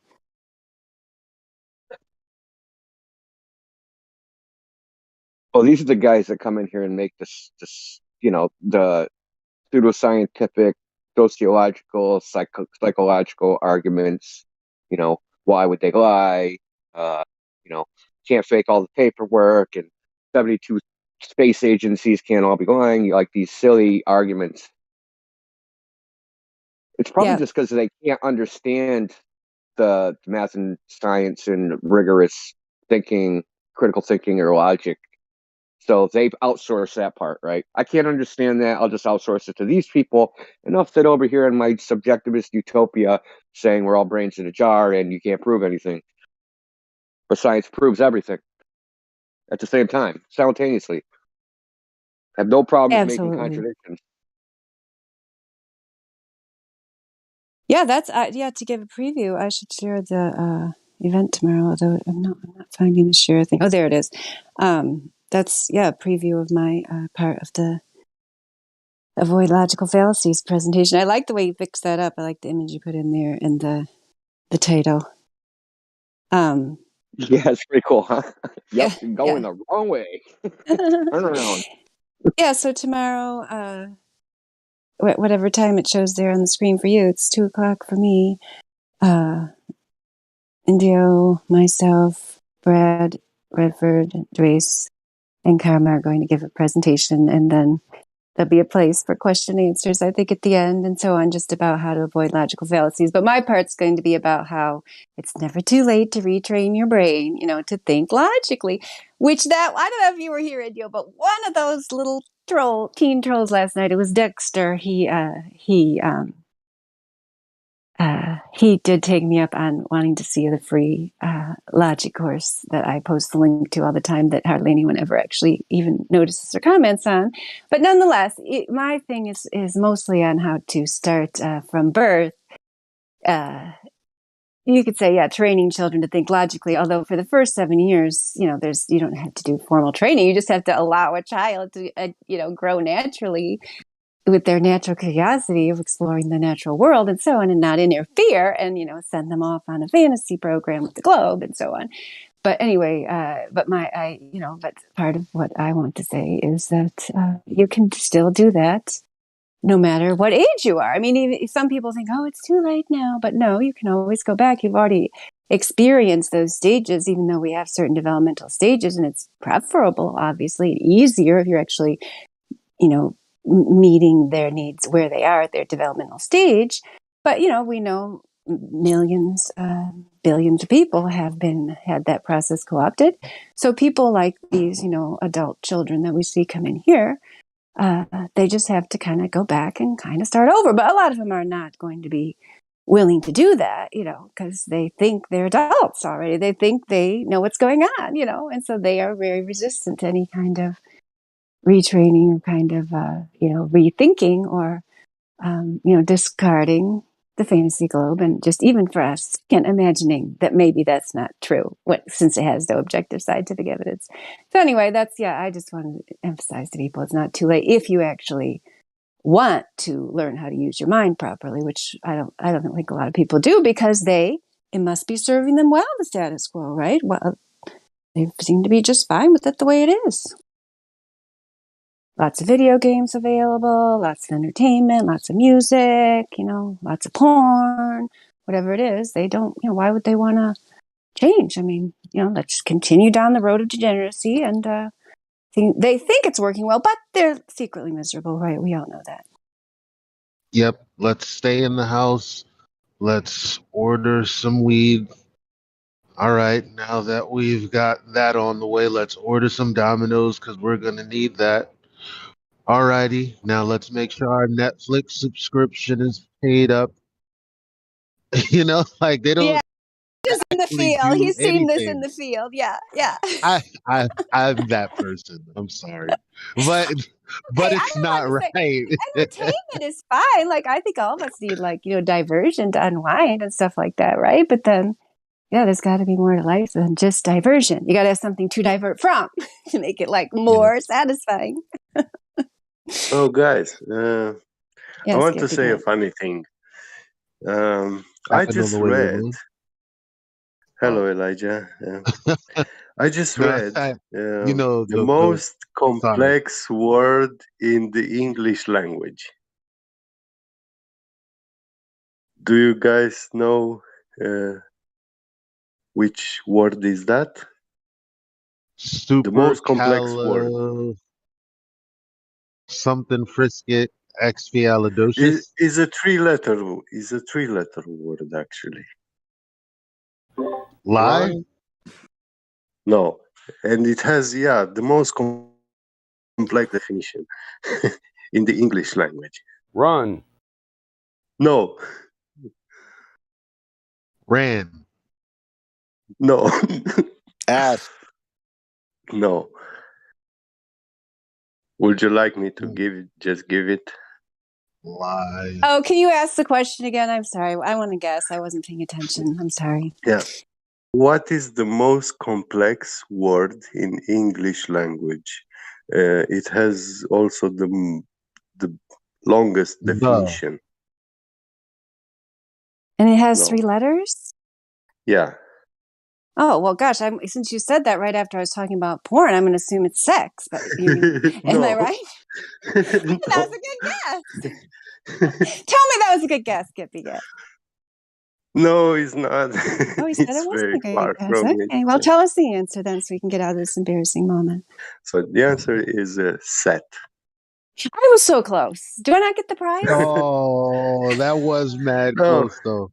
No, Thank I'm you, so Elijah. upset. I hate when I hate when I lose these things. What did you say, Elijah? What was your answer? I said the and Somebody said run. ask. I thought that was Yeah, good. No, I I want didn't say run. Battlemont said run. Yeah, that's what Oxford Dictionary says is the most complex word in the English language. The longest definition is also the longest word. Yeah. Pneumo, mono, ultram, chiroscopic, ism, covalent, covis. Yeah, you're right. It is hard to explain Mississippi. That's true. It also has Here, you tell me how the to most say the damn word. many meanings. Hard to explain. I thought you To said complex. I'm glad I didn't have to learn English as a second language because I feel like that would be extremely complicated. The languages I've had to learn, like French, Spanish, Italian, so on, are all like their rules. I guess the Romance languages, their rules are just very easy to follow, very few exceptions, and so on. Yeah, I can't imagine what it would be like to try to learn English if you didn't grow up with it. I'm dead set on its run with 645 definitions. Yeah.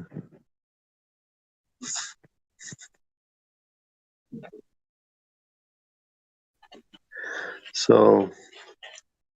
Oh, in Latin, that one's, I had to learn that one too. That one, is even easier to learn than the other ones because they all came from that, right? Yeah. I take it slowly, 1 word a day.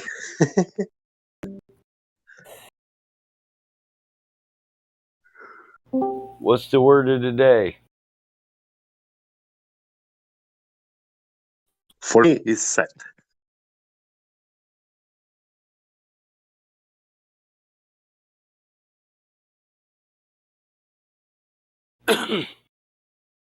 It's got it's one of the words with the most usages. Yeah. Game, set, match. It's very important word.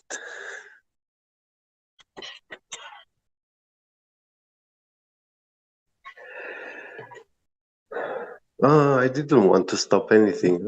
I wanted to be quite shortly with this, actually. I don't know. Draw another topic out of your magic hat there, Gippy.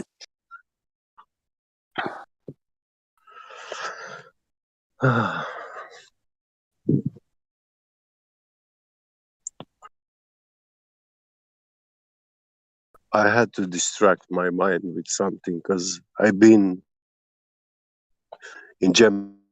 I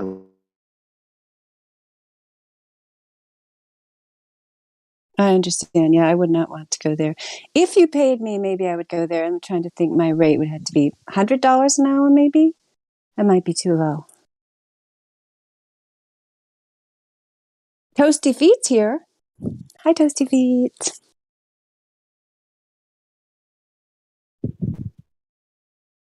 It's a good name. Warm your feet by the fire.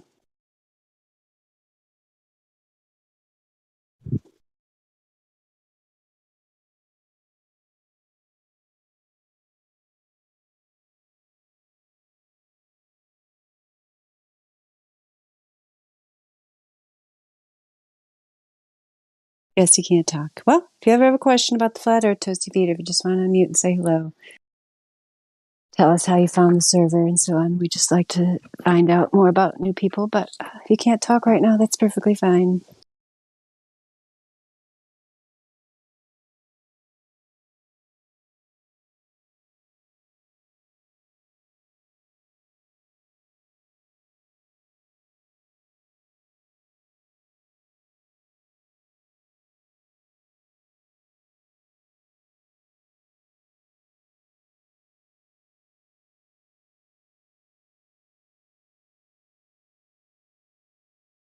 Oh, Toasty Feet wants someone to argue. Okay, well, we could talk about whether women are unpredictable. No, just kidding. That's an inside joke, Toasty Feet. You can't talk right now, but thank you for answering. I do appreciate that. Too bad I'd argue that point. Oh, yeah. I'm sure Batman I could find something to argue Didn't see about. that coming. Yeah, India. I I'm damn working sure on did. being.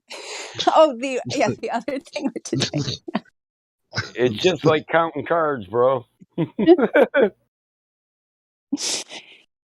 would you like to argue about, Battlemont, so we can entertain Toasty Feet? Nothing. Okay.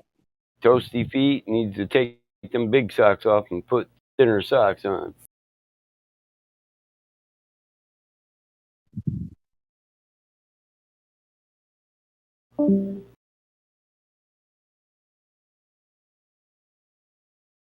I got these old socks my mom bought me for hunting.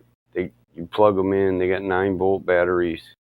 They're all cool till your feet get wet and sweaty. I saw, oh my gosh, my sons, I don't know, I think it was last month. They were supposed to go to a winter camp out. And I went to get them. What did I go to get? Oh, just hand warmers like my dad used to have when he was hunting. But yeah, I saw there's all this like high tech stuff now. I just wanted like the old fashioned hand warmers, which is The what I got. I charcoal. didn't get them any battery powered stuff. But like, gosh, there's like a whole aisle there of I still different use them. warming stuff. Yeah. You mean the fold up wallet you stick a piece of charcoal in? Yeah. Yeah. Yep, I still use them.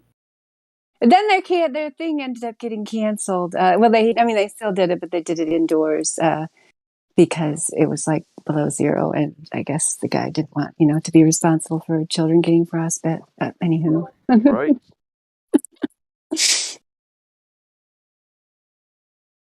I can hear that. I'm not camping out in 0-degree weather with a bunch of kids, somebody else's kids, anyway. Exactly right. Yeah, I've done outdoor camping in the winter, but yeah, just adults. Yeah.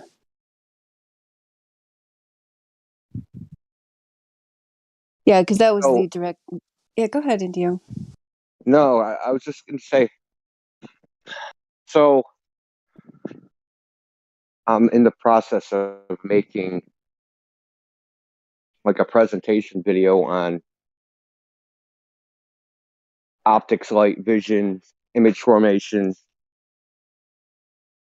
etc. So I don't know how to put this. I don't know exactly what people know and what they don't know. I just assume people know everything. Unfortunately, they don't. So I know you do. That's why when you showed me that thing, I told you had to explain that thing. Permittivity. That was it. That you just threw out there like everybody would know what it was. Yes, but continue. yeah, I'm sorry. well, I can explain to you what it is. It's actually pretty simple. I mean, I So know what when it there's is, but like I'm saying, the world in general doesn't know. But yes, so okay, please explain I'll it. Go ahead, since the I threw world it in out there. general. Please do. If you have an electric field applied across a piece of matter, a material, it'll polarize, right? So the molecules. Now this is a model. I don't nobody say electrons don't exist or something. Okay, so polarize, so when you have an applied field, so you'll have a negative and positive, right? You have an electric field going from negative to positive. When material passes through this field, the material will polarize. So the electrons get drawn towards the positive and the protons get drawn towards the negative. And instead of having circular orbits, they're oblong. This is called polarization. Now, how easily the material polarizes, like how much it polarizes, right? How much it stretches in response to the field is quantified with a variable called permittivity, electric permittivity. How much material polarizes in an electric field, how susceptible it is to it.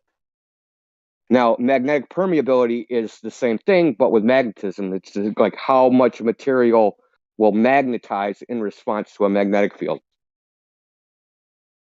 How much it will align to the field. So these two variables determine what the speed of light in that material is, because light is an oscillating magnetic and electric field. So as the light passes through, it polarizes the material, right? And in response to the polarization of the material, the light polarizes the material, and in response, it changes the electric field in the material, and in response to that, the light changes. So there's this back and forth till it reaches like this equilibrium, and the light settles on a specific velocity in that material. And this is what refraction is. So when you have light going at one speed in one material, it passes into another material that polarizes differently, and it slows down and bends into a different direction. How was that explanation?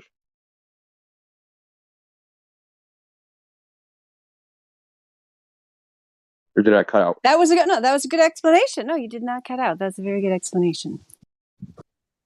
Yeah, that was good, Indio, but I'm not intelligent enough to follow it, bro. Sorry. So this is the thing. This is the whole thing I wanted to bring up. I want people. I don't know how I should do this. I want people to ask me. I need questions that I can answer, basically, right? Things that people don't understand, like about refraction, doesn't have to have anything to do with me. Just the subject, right? So, if anybody out there, if there's something like, hey, this part of the refraction I don't understand, or this part of electromagnetic radiation I don't understand, DM me, shoot me a question. I don't know like how I should do it. Some people are embarrassed to not know things. So I don't know if I should do it like People are intimidated by you too, Indio. Did you know people are I got a intimidated question. by you? Is what They you are. do? I hear What that's the you word from the describe, field. is it a constitutive relationship between the field and the material and the displacement? Say that again. I didn't hear all of it. I didn't hear the beginning. Is that a constitutive relationship between the field, the material, and the electrical displacement? Yeah, it's actually called the displacement, the displacement field. Yep. There's actually something called the displacement current. So the displacement current, there's a current of like current through a wire, but there's also this thing called the displacement current. So you have a material that's getting polarized, right? This stretching of all the molecules. This can pass through a material like a current too. So like say you started at one side, it's not going to go through the material instantaneously. There will be a through it. So the material, you'll have a material that's not under the part of the material, like say it's a block of styrofoam, right? And when I apply a field, this polarization is going to pass through it like the front of a wave, right? So some of the molecules will be polarized, some of them won't. And how much they get polarized depends obviously on the strength of the electric field. Now, when the electric field is so strong, right, you get things like lightning, called dielectric breakdown, right? This stretching, the intermolecular forces can't hold it together anymore because the field is so strong, and the electricity will pass through it. In my mind, Indio, I'm seeing it like a fluorescent light. Like the way a fluorescent light works, with the light coming from one end igniting the whole tube, if you could see it slowly, and then when it breaks down, when you get the pulses and it flashes, and it goes through the whole thing and disrupts the Think of it like I know this. it's wild, but Think of I'm sure you've seen like the Bohr model of the atom with like, you know, there's the nucleus, which is a ball, and there's a little ball orbiting it, right? yeah, When that yeah, goes into an electric field, that electron gets stretched towards the positive, and the yeah, proton gets stretched towards the negative. So instead of having a little ball, you have an elliptical orbit, right? So the molecule gets stretched out. But because now the molecule's stretched out, its electric field that it gives to its surrounding environment also changes. So it's a what would you call it? A sympathetic relationship, right? So you apply a field, the material changes, and then in response to the material changing, the field changes, and it will reach a state of equilibrium where it's like in balance. So, but as far as this goes with the speed of light, the speed of light is an electric field. It's an electromagnetic field propagating through space. So when it gets into a material, it changes the way the material, the geometry of the material, basically. So it's stretching all these molecules. So this like is almost like a drag on the light, which prevents it from going through it like the speed of light in a vacuum.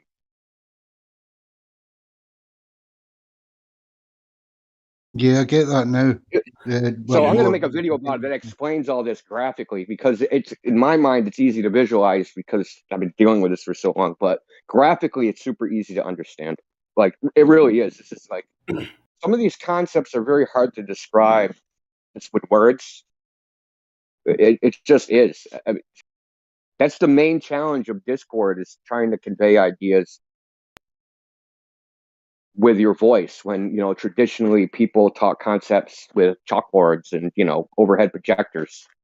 Yeah, I'm trying to see it in relation to Skunk Bay in my mind now. So you're actually describing the mechanics of what we're seeing, the physicality of I'm, what I'm we're talking seeing about this. bending and I'm talking warping. about at the atomic level, at the molecular level. I'm Yeah, not talking yeah, about yeah, in a large thing.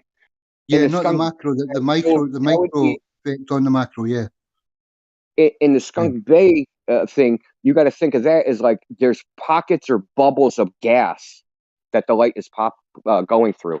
Uh-huh. Like you ever look at like at the bottom of a pool, right? If you look at the bottom of a pool, you see the light like shimmer, Yeah, right? You see all the little reflections. This is the same way light is passing through the air, except for we can't see that shimmer. Right, we can't see because, you know, air is not visible, so we don't see this turbulence as the light passes through yeah, the air. But it's the exact same thing. It is literally the exact same thing. There's no difference. yeah. I like it. The mechanics of light, of the principles of light and vision for the layman, mate. You're very nice. Yeah, Yeah. So Skunk Bay is there's probably like a trapped layers of air that are moving up and down as the water gets hot, right? So you as the water's getting hotter and cooling off, this layer is moving up and down, and the light is passing through it, and it makes the horizon look like it's moving up and down. yeah. But it's not, the actual horizon in the distance isn't being affected by it at all, because it's the mechanics of the air and the light in the foreground and the constant flux. It's changing. It's changing the angle that the light is hitting the lens. That's all it's doing. Right. Like, yeah. So if you imagine that the light is like a line, the horizon is a line that you actually drew like on a blackboard. It, you know, when there's turbulence, that turbulence makes that line appear to move up and down, because the angle that the light is getting to the camera is changing. When it passes through this turbulent air, its direction changes. So instead of hitting one row of pixels on the sensor, it hits a different row, and you reinterpret that as this horizon's moving around. So that comes back to when you get that, you posted the photo of the chromatic aberration. That's that caught in time. The effect of it in time is caught in that picture then, with that aberration. The chromatic aberration is that each color is refracted differently. Yep. Yeah, but that's like a snapshot in close of it then actually happening. Yeah, I mean, in short distances, you're not going to notice it because the space, like the difference, right? So say like red light versus blue light distance, by the time it reaches the camera, The difference, like in space, where it would be by the time it reaches like the lens, is like, you know, a nanometer. It's not a far enough distance. But when you're talking about long distance observations, like 80 miles or 130 kilometers, it's meters. Yeah. Because how much they separate builds up over time. Because one wavelength is not only going slower, the angle that it takes when it traverses mediums is different. So think about it like this: me and you are in a race, right? And like at the 10-yard and at the 10-meter mark, right? So you're faster than me. So when you reach the 10-meter mark, you're gonna take a right-hand turn at some angle. Well, when I reach the 10-meter mark, which is going to be a second after you, I'm actually going to go at a different angle. So if you keep doing this, we're going to get further and further and further apart. Because every time we hit a particular distance, I'm turning at a different angle than you are, plus I'm falling farther behind. My turn is in a different location. I'm not even turning it. Even if we were turning at the same location, we would be far. We would spread apart. But not. It's two things that are making us spread apart. I'm slower, and I'm turning at a different angle. But you won't notice the difference because this is all small scale stuff. You won't notice the difference until you're at long distances. But we don't notice the difference at all, which means it's not happening. You see what I'm saying? Because this isn't like my opinion. This is how a prism works. Like a prism works like this, because the path of the colors of light, the path of the light that passes through the prism, one's longer than the other, and different wavelengths will take different paths. And when it comes out the other end of the prism, the light is spread out. Yep. Here's the funny part: you can shine white light through a prism, and it'll come out like a rainbow. You can take another prism and have that rainbow go into that prism, and it'll come back out as white light. Yes. Indio, can I ask you a question, please? Yeah. Yeah. Hearing about this talk, I was thinking, and I posted a picture with the refracting laser in the air in the live stream. So we can see it like curving upwards. When light is propagating through a medium with a X refraction index, this index tends to, we say, decelerate the speed of light, decelerate light. But light has this property, it always has to travel with the speed of light. And this curvature that we are actually experiencing, can it be an effect like this property of light of maintaining its constant speed, the speed of light? So this is why we get this curved trajectory, because a curved trajectory is a constant acceleration. So it's like light is going to compensate for that loss of speed, and it will start constantly accelerating when it's moving in a circular, in a curved path.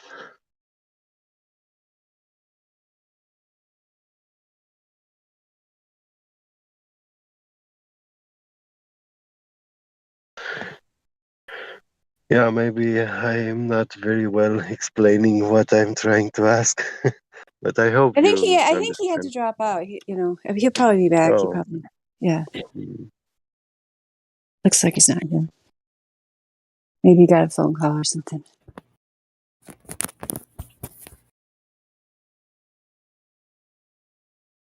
Yeah, this is what I'm guessing, that this curving of light is actually an effect due to the properties of light. It will maintain its speed So we see it curving. It's not actually decelerating. The medium is actually trying to slow down light, but light will not slow down, will take a curved trajectory, like circular motion, which is a constant acceleration. So constant acceleration means that yeah, it will not lose its speed because it's going to be propagating with the speed of light. So it's like accelerating. That's why we have that curved path.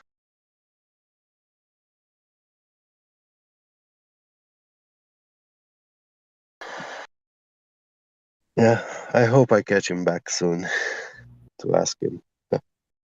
Sure, he'll be around. Yeah, you can remember to ask him next time because I know. Yeah, he said he's working on this presentation, so he said he wanted questions. So yeah, I'm sure he'll want it. Yeah.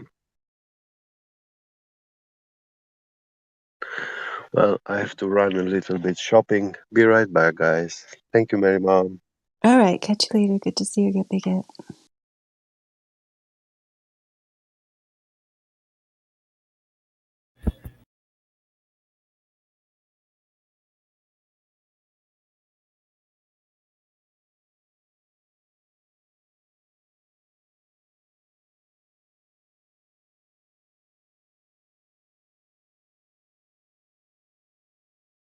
So I just put the link to the Precious Metals Takeover, the live stream. So that's coming up in about an hour, top of the hour here.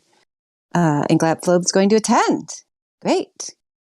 Who's the host? It's Nathan and somebody else. Is Redford not going to be there? I thought somebody else was going. I heard Nathan. Is somebody else going to host, or what's happening with the hosting? Yeah, hi Dandelion. Redford can't make this one, so we have DCO, a new guy. He's going to be hosting it with us. You know, he always made the precious metals, so he's got a pretty good understanding of it. And we decided that we're going to use DCO, and me and Redford both agreed on, you know, because there were a few people that we were discussing to choose, but we went with DCO, you know, and we thought it'll be a lot of fun, and it'll be me and him hosting it later in the hour, obviously. Great. I can't wait to hear it. Yeah, DCO is cool. I've talked to him a few times. Yeah, nice. Be a new flavor of hosting. We need more hosts around here, you know, so that's cool.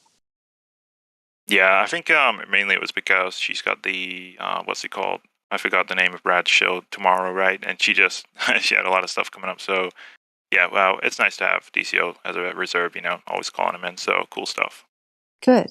Yeah, avoid logical fallacies. That's the one tomorrow. Yeah, looking forward to that. And you, of course, because you're going to be one of the speakers, right? Yep, that's the plan. I got to figure out where I'm going to go. Maybe I should go sit in a parking lot in town because, you know, like last night I was having a lot of trouble with my internet and my connection and stuff. It's very unreliable. But one time I did when I did a podcast with Crypto, I went and sat in I looked at the tower, you know, map, and I went and sat in this grocery store parking lot, like right next to one of the towers. Maybe I should do that tomorrow, just to be sure. Because we're out in the middle of nowhere. Signals, either internet or cell signal, which actually is probably good for me. You know what I mean? Yeah, I noticed generally what happens when you do have a connection issue is you just kind of like fade out and then the silence and then you come back in. There isn't really a robot. Oh, now the inner robot in you is talking to the inner robot in me, or is that just me? Is he robot? I think you did for like maybe a second there. Can someone confirm or deny that Nathan was roboting? I was roboting. I thought you was roboting. Okay, it probably you is said me. you did. I'm so confused. I don't know. See, a good example of why I should go sit in the parking lot tomorrow.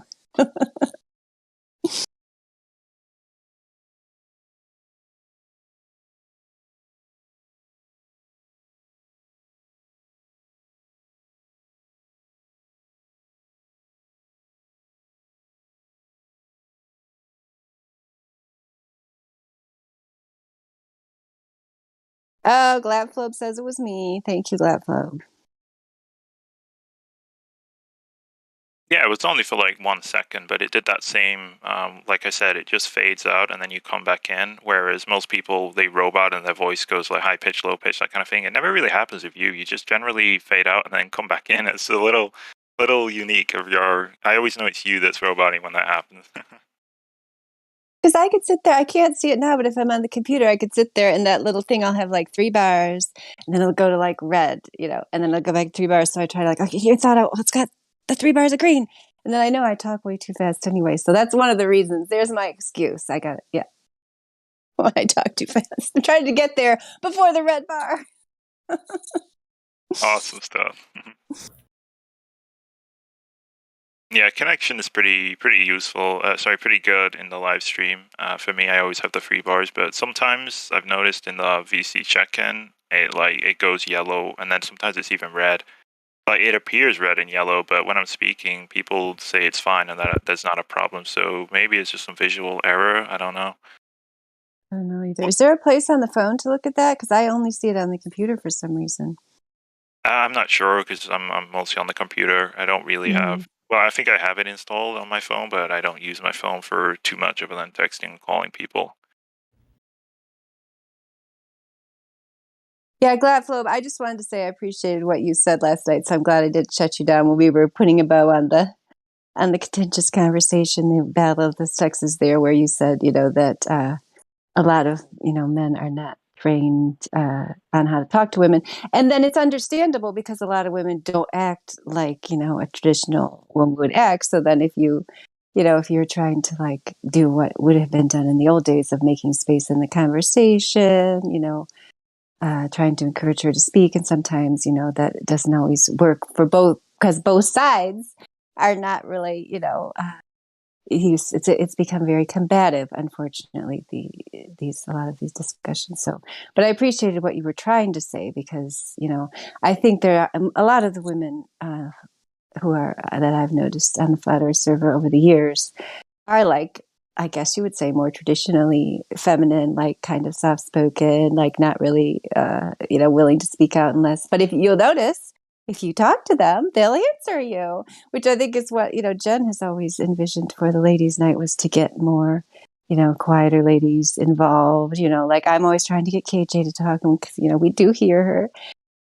But people could talk to her at other times, and maybe they do. I don't know, when I'm not here, and she probably would answer. But like, she doesn't talk too much, yeah, no. yeah. I mean, that's just one example. But She's I think, shy. in general, I think there's nothing wrong with like, asking a woman a question if they're one of the more quieter people, or even a man, right? There's quiet men too. So I think just in general, those of us that are more kind of outgoing and extroverts could, just try to draw other people in the conversation. Even though, and if they don't answer, then don't take it personally. Maybe they're taking the dog out, or they're in public, or whatever. But we all know that from being around Discord, right? Just because somebody doesn't answer doesn't mean they don't like you. It just means they might be doing something where they can't talk. Yeah, I agree totally. And one thing I wanted to say about the guys and gals together talking about stuff. So like, I grew up in a household where my mom was king shit. She wore the pants. And so say I wanted to engage in a leisure activity such as chatting with people online, the last thing I want to do is chat with a woman about how she feels about something. If I'm like a 14-year-old guy looking to, argue with people on the internet about stuff, the last thing I want to do is argue with a female, because, I've had my mom yelling at me all day, and I've probably been arguing with her about some stuff. Last thing I want to do is get on the internet and argue with women about stuff some more. You know what I mean? So, yes. and that's for boys or men who were raised primarily with a female parent figure as the head of the household, which does happen. Wow.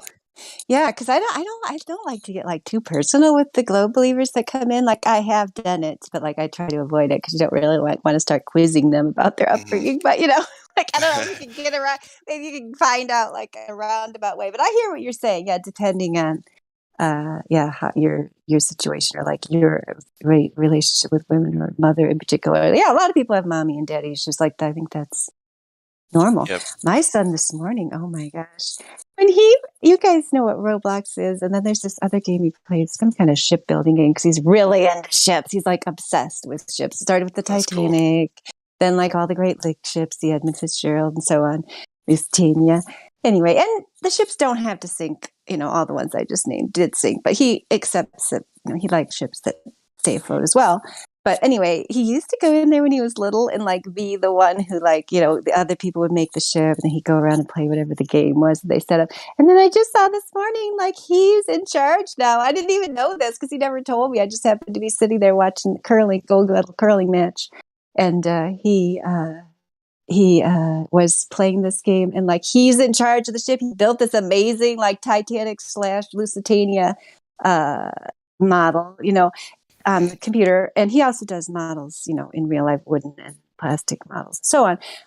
But you know why he did that? Okay. Oh my gosh, I'll try not to go on too long about the Glad Flow, but I'm so excited. Go ahead. I told him, I can't remember where it was one of those people, I think, or something, were saying they thought the Lusitania was the Titanic refitted, because the whole thing that the Titanic was an insurance scam and that whole thing. And so I told him that was one, because he even took a class on can't remember that website. There's a website where people outsource and tutor, and you can take like their class. They're really interesting classes. Hey, I think Dave Hinkle was thinking about teaching a flat Earth class there. But anyway, OutSchool. That's what it's called, OutSchool, where the lady actually presented the alternative theories about the Titanic and so on. About the fire and damage and so on in the boilers and all that stuff. Yeah, I know. It's amazing. I was so excited, and so then when I brought this up to him, because you can't get a Lusitania model. They're very expensive.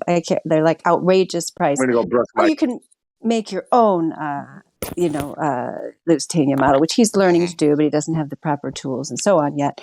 Anyway, so he got another Titanic model off of eBay, and then he turned it into the Lusitania.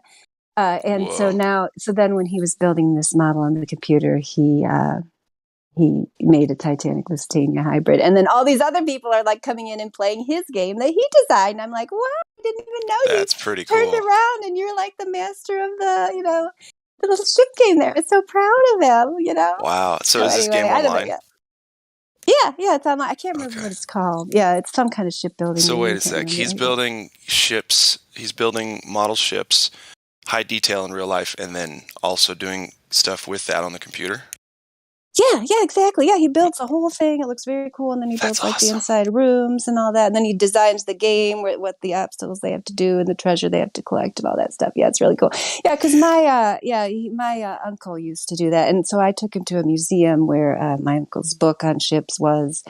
And that kind of got him started, because I showed him, see these ship models people make from scratch of, instead of a kit, people make the models from scratch. They're very detailed.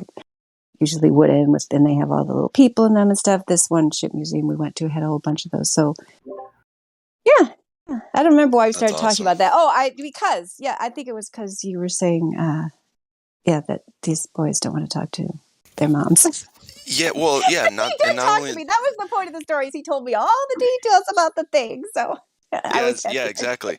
It all depends, because, well, anyway, that's awesome. I wish I had toys like that when I was growing up, or at least I wish I had the wherewithal to be like, I want to do this all the time on the computer. I want to build these things outside.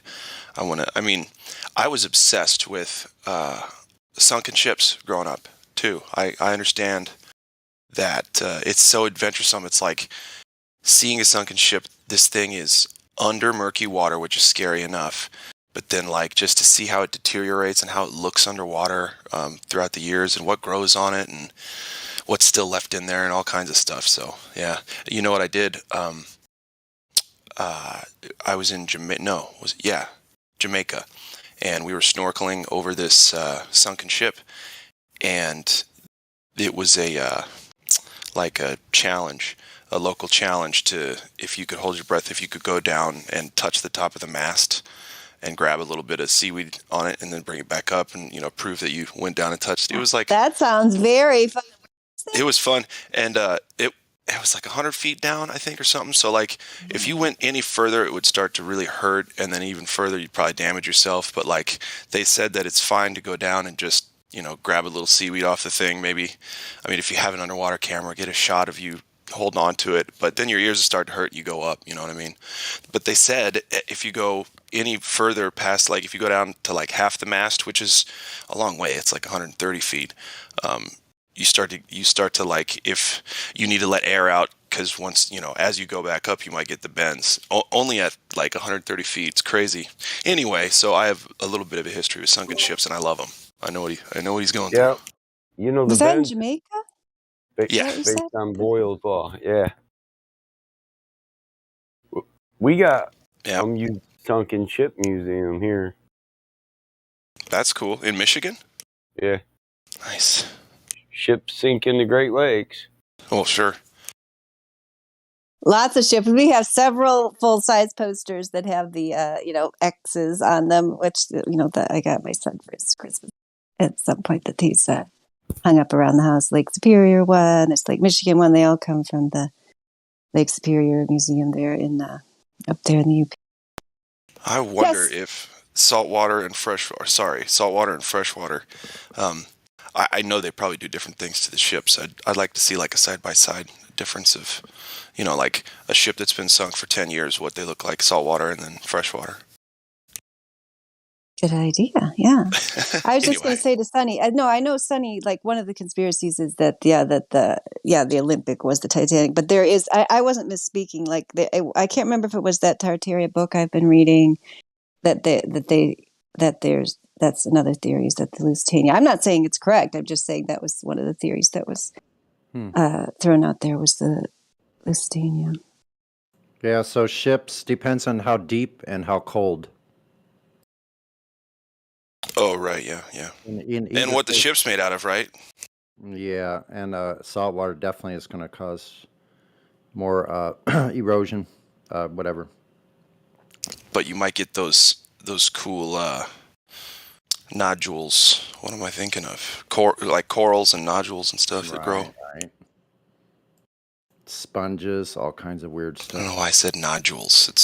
I should never say that word again. The wreck of the Edmund Fitzgerald. Yeah. Well, on from the big ship. I was just thinking, I wonder if Mike's saying that, and I was correct. From the chip on down to the big lake they call Gitchagumi. The lake it is said never gives up its dead when the gales of November come early. With a load of iron ore, 21,000 tons more than the Edmund Fitzgerald weighed empty. We all know that, Michiganders. Yeah. That good shipping crew was a bone to be chewed when the gales of November came calling. What about all them giants in Michigan? That's my latest thing. I'm listening to this audio book by, I posted it a little earlier. Let's see. Dewhurst is the name. Let's see if I can find it. Wow, that's way back there. Let me find it. I'll post it again.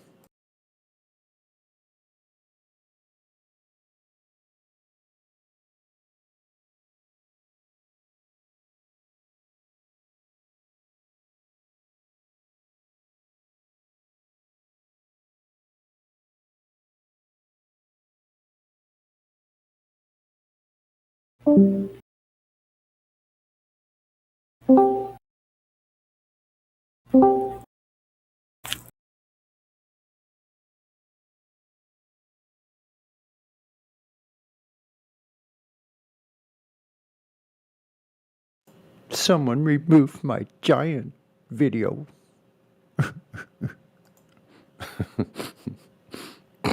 Who did that? Guess it wasn't on topic. Not I. Let's look at the audit. Oh, there it was. I just didn't recognize it. Duh. Could be. We got Tony V, VC verified. Wish to speak? Oh, yes. Tony couldn't speak the other day when he was in here, but then he said he'd come back and talk to us. Maybe this will be our lucky day. Sometimes he's just listening or he's at work. But Tony V, can you speak? This is the return of Tony V. Yeah, maybe he should have changed his name to that. But while we're trying to get Tony V to talk, I put I'm pretty sure it's that James Lee book, One World Tartarians, where they talk about the Lusitania. Can you speak, Tony V?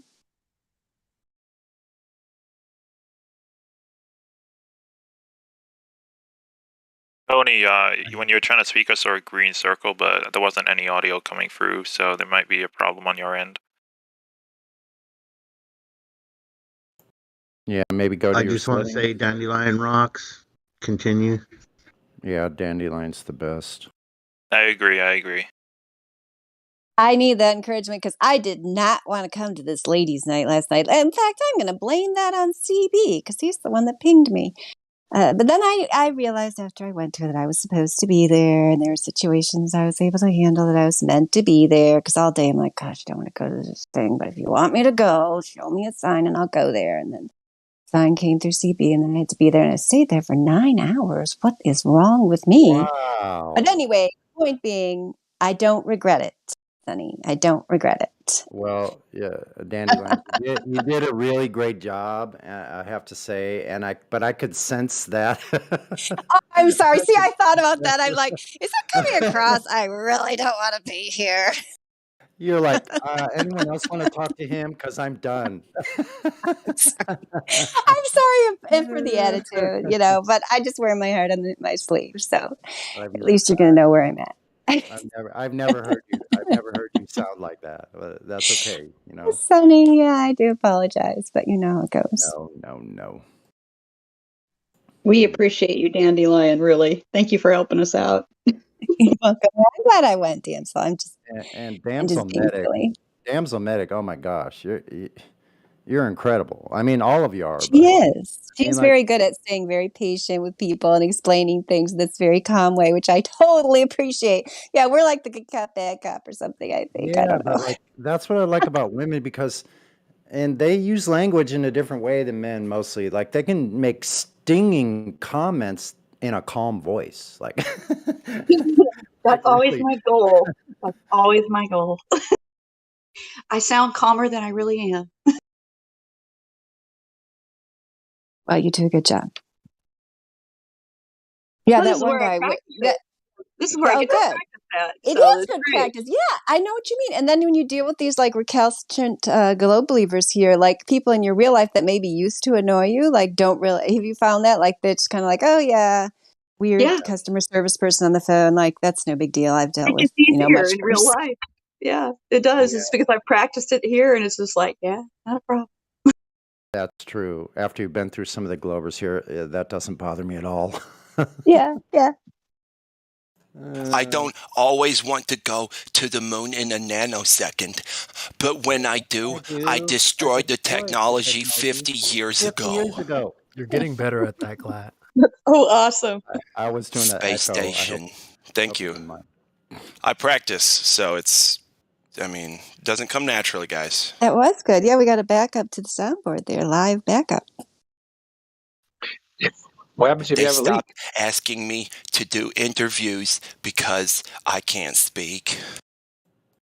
Did they stop interviewing him? Are we done with the gold from Yeah, John Petty? I haven't seen anything recently. Oh, that's too bad. Yeah, because he was the gift that kept on giving for the flat Earth. Gosh, right? He's at home due to Corvid right now. I think they suppressed him. Due to the Corvid. Yeah, he's just been at home from Corvid, that's all. The Corvid. Corvid. You have to know that it's an act when he says some shit like Corvid. Get out of here. Yeah, he's secretly brilliant. Is that what you're telling me? I think so, yeah. I think he's an actor, man, for sure. Listen how easy I can do it, right? Come on. Yeah. Right. He's brilliant for someone that has had a frontal lobotomy. Yeah. Ugh, look at that right up there, too. Why do you still have that patch? That's desperation. There's only 3 pieces of hair up there, bud. Come on. Just let it go, man. Just let it go. Yeah. Gotta Bic that though. Get that cloud off your forehead, dude. Sorry. I'm sorry. He could shave his whole head. Is that what you're saying? You think he should do, No, or there's just that part up at the just top? that fucking almost looks like a bruise on his forehead. You know, at the top of his head, I guess. Yeah, I It's see where it. his- Yeah, I see yeah, it. it's like, come on, man. If you get rid of that, it'll actually look better. Yeah, he's got a patch of skin up there. That's really weird. It's hair. He's just like I said. It's like a Homer Adam, thing. yeah, Anyway, go Adam ahead. is backing up your theory there, Gladflow. He said, "Go watch his TED Talk. He's not as dopey as he seems." Okay, I'm sure he's interesting. not. I Yeah, didn't know that. for sure. And it's hard to keep up the act. I'm sure he's brilliant in his own way. Yep. Go watch his TED Talks on the, what is it called? The jet fuel conundrum or paradox or something like that, where he's like saying we can't get into space because we could never get enough fuel to get out there. Awesome. That's brilliant. I'm like, okay, great job. He's one of the most clippable fellas. Then you have a leak, and I'm sure there's some sort of procedure. Mm-hmm. But I'm an astronaut, but I don't know what the procedure is. I've been up there 6 times, and I still don't know what the procedure is. What happens if you get a leak on that? Then you have a leak. So yeah, sometimes he sounds a little bit more Down syndrome or whatever, and then other times like that. He was caught off guard by the question, so Hey, he wasn't Gladflow, fully what in we say character. about saying stuff like that? Come on. What happened? We can't say Down syndrome stuff. Oh, I'm sorry. Well, I mean, sorry. That. How about we say his slower moments? Okay. Is there up syndrome? Yeah, you want me to give you the user Bob lecture on that? I'm sorry. Bob user. I should Just rewind. I'll send it to you in your DMs. I still love you, Gladflow. No, I know, and to me, it's like almost using a medical term. I'm certainly not trying to hurt anybody's feelings. I would just say I know. similar. He to was. Down syndrome. He's got behavior similar to Down syndrome. Well, don't even say the words. Just like I said, the slower moments. 'Cause I have them too, you know. It's psychosis, man. He's disconnected from reality. Shut up. Shut up, Belmont. See? He's a little psychotic too. Mm-hmm. We all got a little spice in us. Sorry, go ahead. Oh no, spice. No spice in this one here. No sugar, no Kool-Aid. None of his own medicine. Burned ethanol. Hey, what'd you say, Dandelion? I said, are we still talking about Don Pettit? I didn't know if we moved on. We're talking about each other or what we're talking about? I didn't know what we're Just talking like about a train, I'm going to chugga out of here now. That Don, he's fugly. If you get it, fugly. Yep. Yeah. Well, it's an insult to the real, like the pioneers. I mean, Gus Grissom, R.I.P., that was murdered clearly by the U.S. government and NASA, as his family spent decades trying to get justice for Gus Grissom, Apollo 1 astronaut, murdered on the launch pad, burned alive by NASA because he was a whistleblower saying that it was impossible to go to the moon, a person who was willing to speak the truth regardless of the consequences. I'm sure he knew what was happening because he was doing his own personal research. After they murdered him, the FBI immediately descended upon his home and seized all his files and so on. So he was probably just like us, researching the truth, trying to figure out what's going on here. Why are they pretending we can do this when I'm a thinking person, a military person who was told that I was doing this for my country and so on? Like, why are we trying to commit a fraud upon the American people?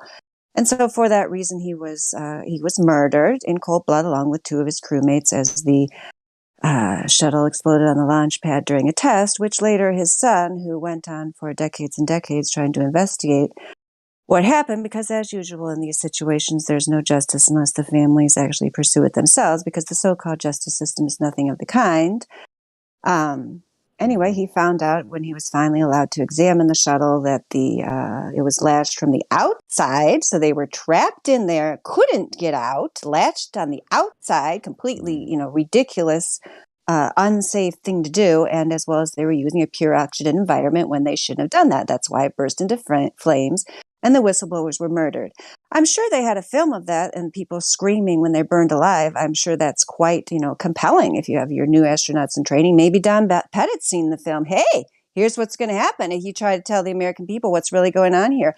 Would you also like to be burned alive like Gus Grissom and the other 2 astronauts that were on the launch pad? Are you going to go along with the program? Wouldn't be too difficult, especially once you're at that level. Yeah, I'd rather not be burned alive. I'll just quietly go along here and take my paycheck. Thank you. I'm not saying that's what I would do, but I don't actually blame people if that's the choice they've made at this point, because they made it clear at the very beginning that you would be murdered in cold blood in an extremely painful way if you tried to tell the truth. They use his name as a verb. Don't get grissomed.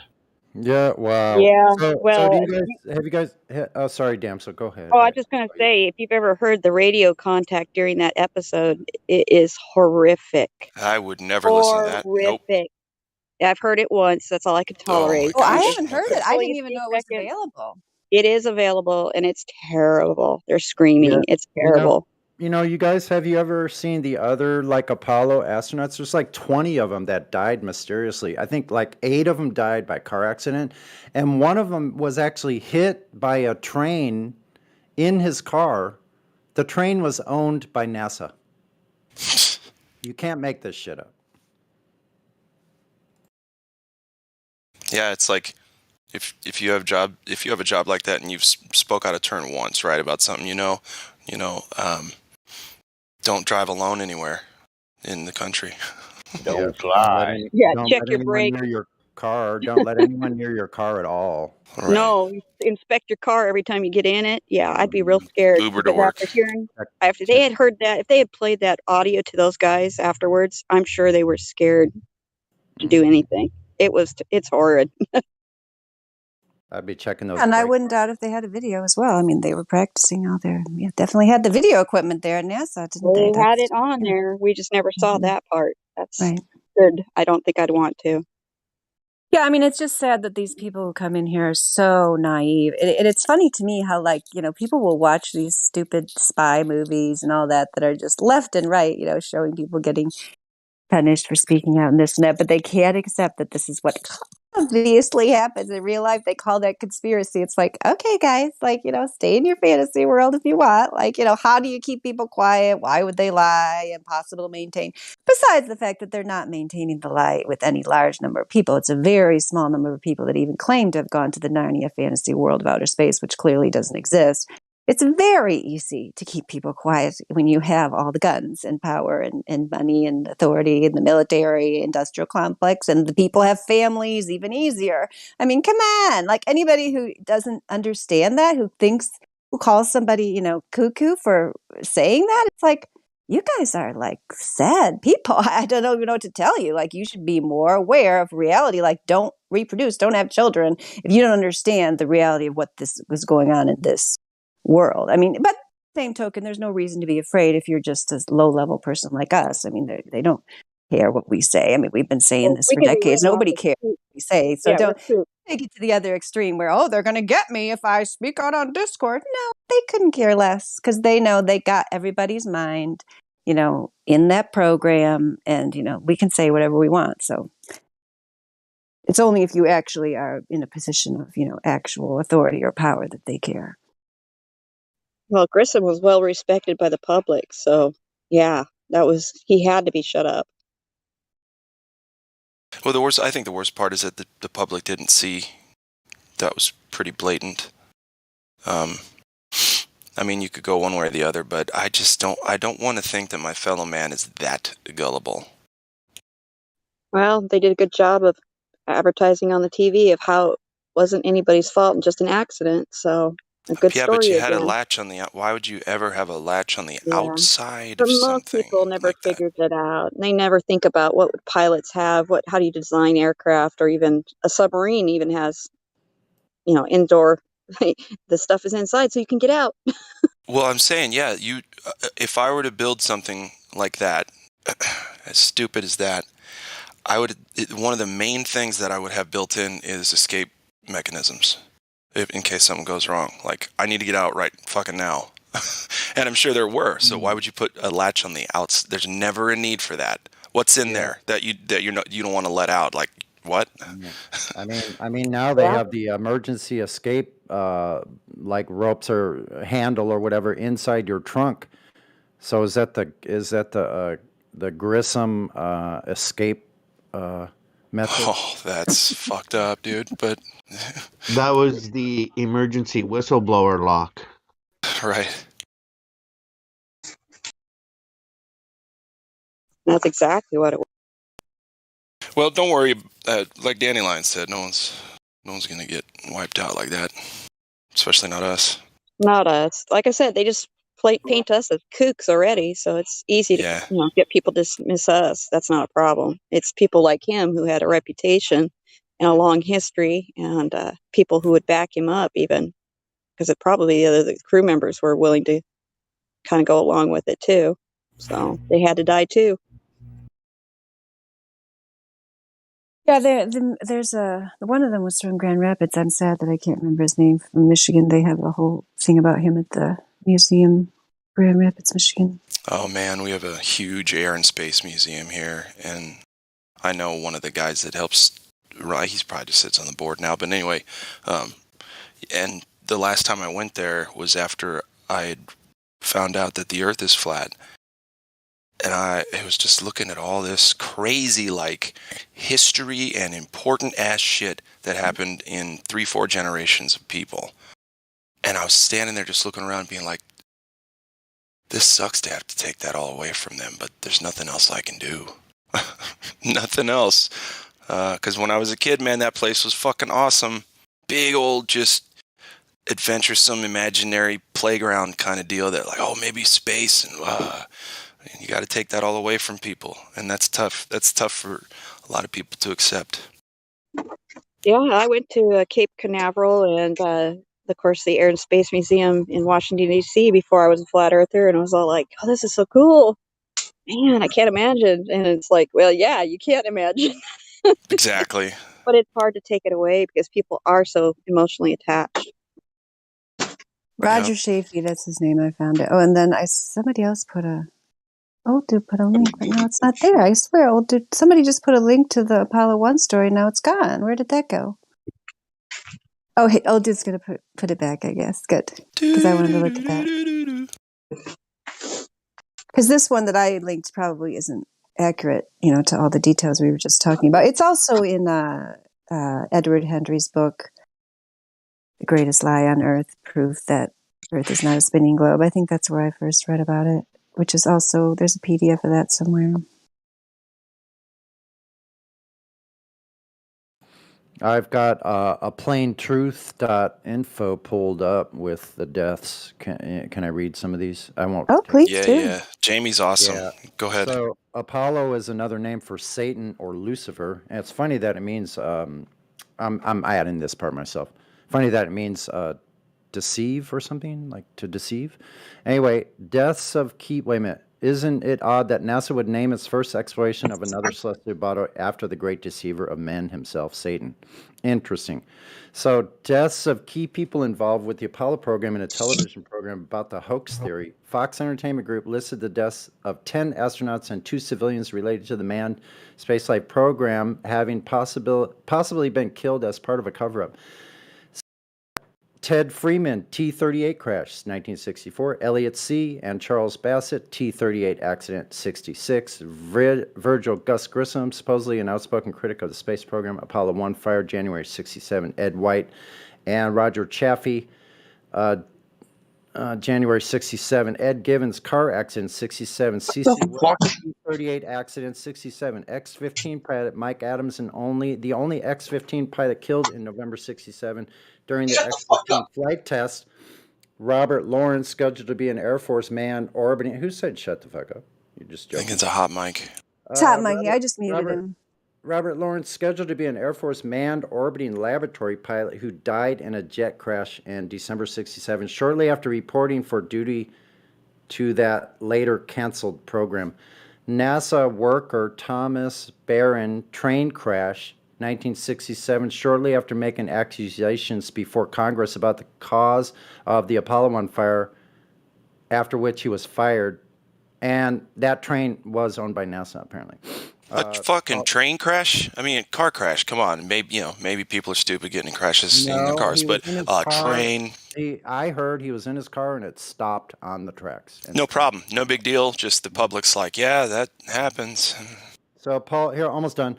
Paul Jacobs, a private investigator from San Francisco, interviewed the head of U.S. Department of Geology in Washington about the moon rocks. Did you examine the moon rocks? Did they really come from the moon? Jacobs asked. The geologist did not respond, only laughed. Paul Jacobs and his wife died from cancer within 90 days. Wow.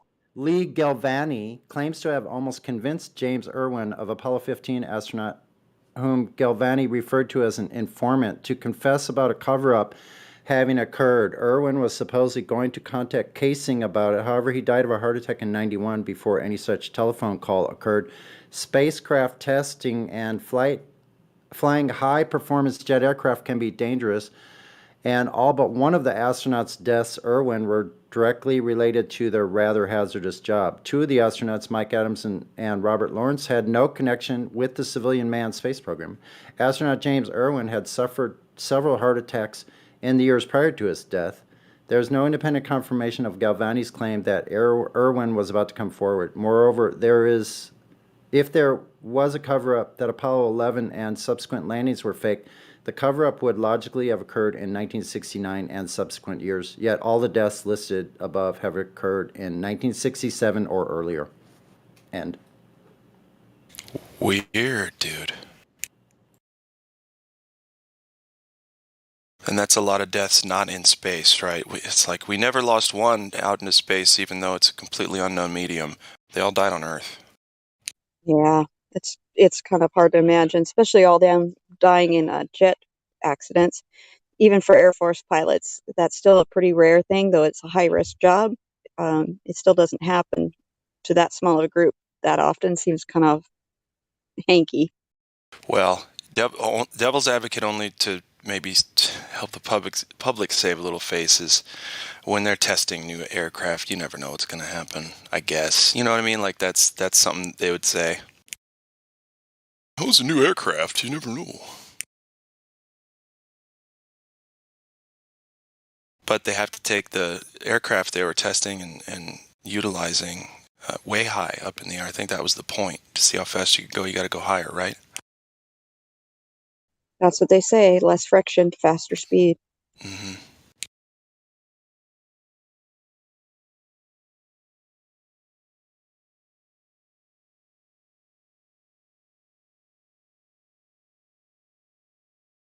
Untimely deaths. Is there ever a timely death? Well, maybe if you're really sick and very old. When where God maybe. timed it. But you know what I mean, though. Like, okay, 5 minutes. Like, what? Why don't you give Grandma another? Go ahead, give Grandma another hug. Like, no way. No, there's never. To me, there's no timely death. They're all. But I don't agree with death or pain. That's different. Anyway, moving on.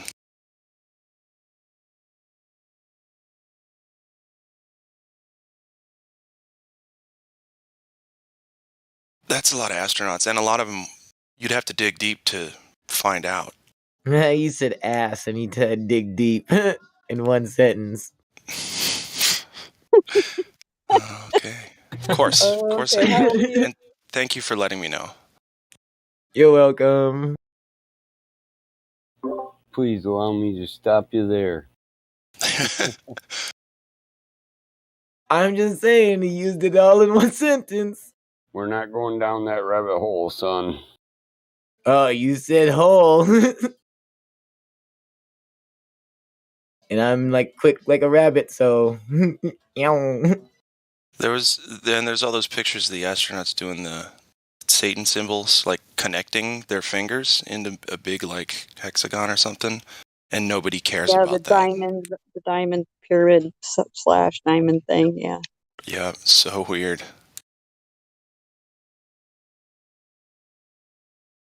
Yeah, praying to the pyramid. Isn't that Gus Grissom in the middle? Who's in the middle?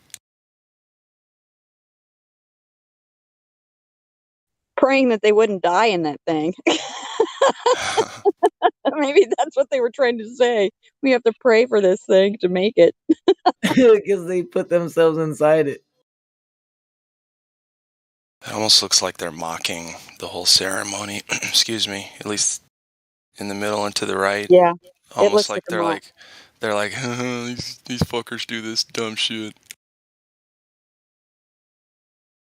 Yeah, they wouldn't want me in NASA.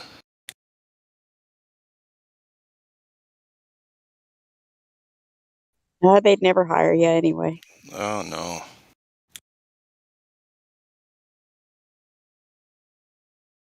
Where's the job application? Am I right? What's that? Where's the job application? Yeah, let's check it out.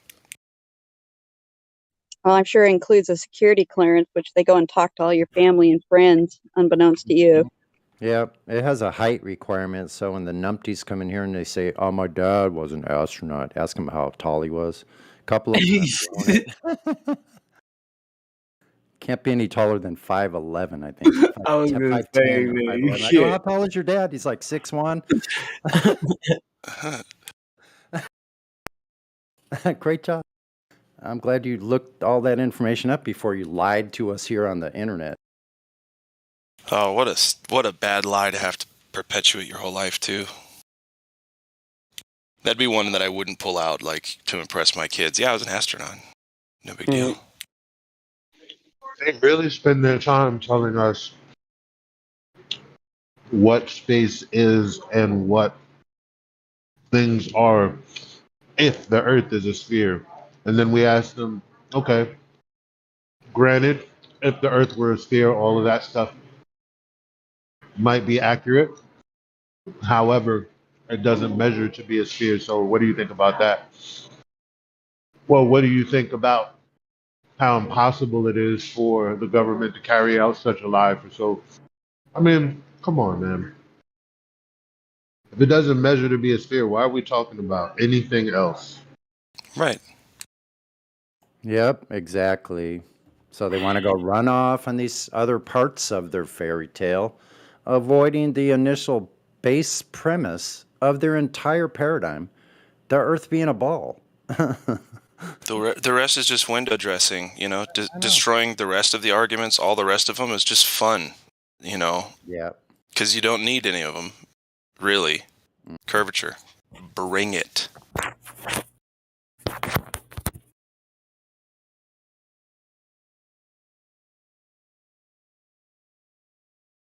I want to see a glober, just a glober, measure the Earth. Once. Just one attempt. I haven't even heard of one single attempt. Like, I mean, they've taken pictures, they've taken videos with no empirical data on it, like no distance to the object, no height information, no nothing, nothing at all. Like, amazing.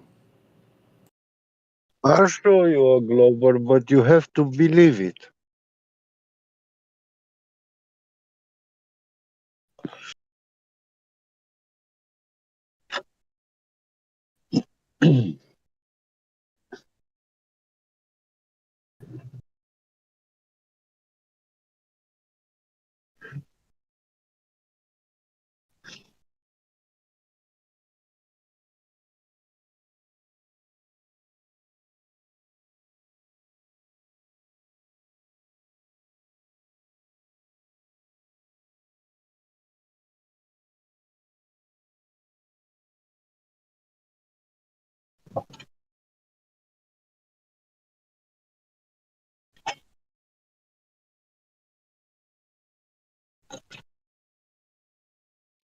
And all the articles about UFOs and stuff is just astonishing. I mean,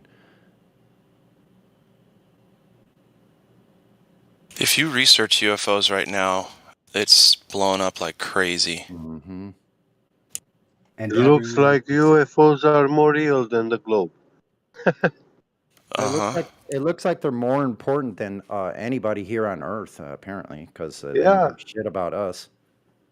But they certainly care about all these outside things, UFOs, and going to places that violate the second law of thermodynamics, that going to Mars with a helicopter, a rover. Yeah, sure. Yeah. Never going to happen.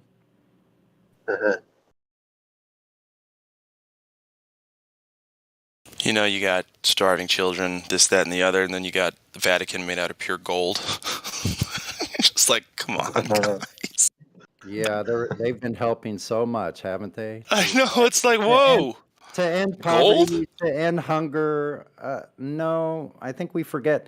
They're the ones that created poverty and hunger. Yeah.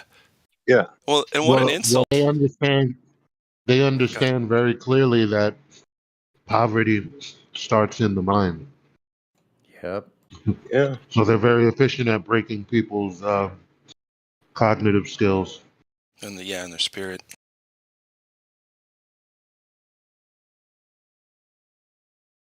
They know how to control belief It's of an the authority. people. Yeah, it's the authority, right? Like there's different kinds Yeah. of authority. There's the religious authorities. There's like, oh man, and that's what they bank on. Mm-hmm. All the authorities. It's the all of them are the control. religious. Their medical system is religious too. They're different. Yeah, different masks of it.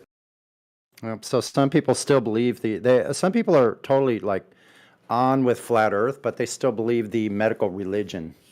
It's very odd for me to like see that. Accepting their terminology, accepting their fake diagnoses from their fake book of diagnoses that they made up through years of torture. And the rituals, like they're so weird. No one bats an eye though. Rituals are weird, right? Just in general.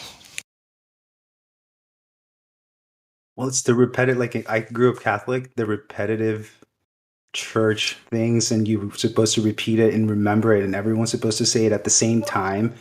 It's so weird. And then people are in love with the Pope, and they have pictures of the Pope up on the wall. Like I don't get it. Like, well, the repetition part is to manifest into reality.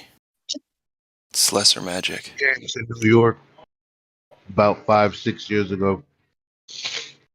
It was crazy because the line to see him was like 7 blocks long. To see who? The Pope. Oh, got it. Yeah.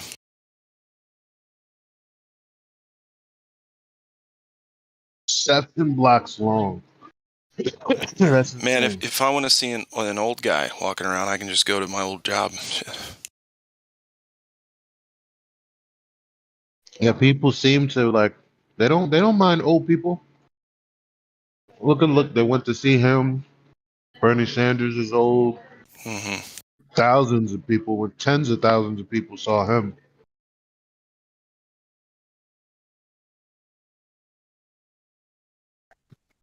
We don't need the white knight for the old. They get around quite well. And now they have the celebrities trying to pretend to be like religious leaders. So it's funny how it comes back around. Oh, Kanye. Yep. Weird stuff. Oh, yeah. He started that right after he had that quote unquote like private meeting with Trump that he came out of just looking like I don't know. Can't describe the look he had on his face. Terrified and confused. Trump told him the earth was flat. He's like, this is another level. Mm-hmm. And you have to share your wife with me. So there's that part. Ew, I know. Well, at this point, you just have her, Don. Jeez. If the Pope will say on TV that people should not fear breathing air and should not fear climate change, so they all open business and work and get licenses to produce stuff,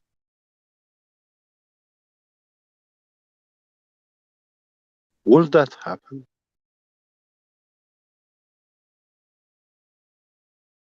What do you mean? If the Pope will say climate change is fake. Mm-hmm. They'll believe it. Yeah. Well, and then they're like, I'll baptize an alien. Whatever. Mhm.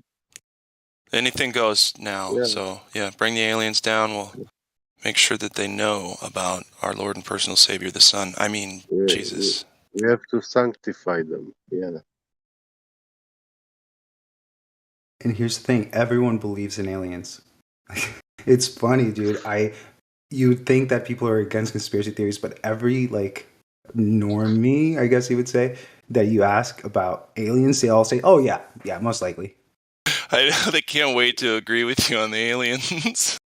I know, it's like you would think that they would be like, "Oh, maybe." No, dude, right on. They're right on. Oh, yeah. They couldn't wait. Oh, that's so funny. Yeah. Flat Earth is like, you need to be institutionalized. But there's slimy green men coming down to say hi soon. No big deal. Yep, definitely. We can clearly see what NASA powers can do. It's fascinating what the Vatican can do, even more than NASA. I mean, they made the people, the mankind, to believe in an exploding fart from nothing. They're the OGs, man. They're the OGs. They started it, like religion. Yeah. It's a bad idea. They got Somebody was like their version of Prometheus and came down and gave them a bunch of stuff, knowledge and tools. Here's how you take over humanity. It's crazy, yeah. It's not that hard. See, check it out. Yeah, take over his mind, the throne above God's throne. Yes, the temple of God is supposed to be the mind and soul. No, the throne of God is the human heart. Oh. And the throne of Satan is the brain. Listen, I was close. Yeah, brain, it's yeah. the throne which is higher than the Most High. Yeah. Wait a second. That's going to piss a lot of people off. I know. Hey, also, because it's true. Truth is always upsetting, to blind believers. And reality. They don't like reality. they don't. I think we just started the event. Precious Metals. Welcome, folks. Oh, nice. Yeah, I just started it up, so welcome everybody to Precious Metals. For anybody new to this, Precious Metals Takeover, it's just, I'm getting feedback from someone, sorry. I want to close your mic, whoever that was. But yeah, Precious Metals Takeover, for anyone new to this, it's just an event that runs every Saturday at 1 p.m. Central Standard Time. And the purpose of it is to encourage silvers and golds that don't speak as much to take over the live stream conversation. So we ask that, all the moderators and admins, please mute your mics for the next 2 hours as the silvers and golds will be taken away for now. And we also have a question to help keep the conversation going and fill some dead air, which we will bring up later on. But today I'm going to be hosting with DCO as Redford couldn't make it. So everybody please give a warm welcome to him. DCO, do you want to say hi to us? Hey guys, thank you for having me here. I enjoy Saturdays for sure because of this event, so I'm excited to ask the question and get you guys joining in if you guys would like. Nice. Welcome. Applause. Hey, dude. All right, so Good I'm luck. gonna ask. Hey, thanks. So I'm gonna ask a question to Nathan first, and then we can go from there. So Nathan, who would be your favorite flat earther? Right. So for me, my favorite flat earther is probably going to be Eric DeBay. He was one of the first. Well, he probably was the first after Rob Skiber, I guess. Rob Skiber was the first one to introduce me to the flat Earth topic in 2016. And then I looked into all the Eric DeBay videos, and I don't really watch his videos now because I think they're way too basic. But they work great for someone that's just coming in fresh into the topic. So if anyone here is new to flat Earth, I would recommend viewing Eric DeBay's videos, specifically stuff like 200 proofs the Earth is not a spinning ball. Those kind of videos are great. They're only 2 hours as well. It's just like it's short enough. 200 proofs, really good.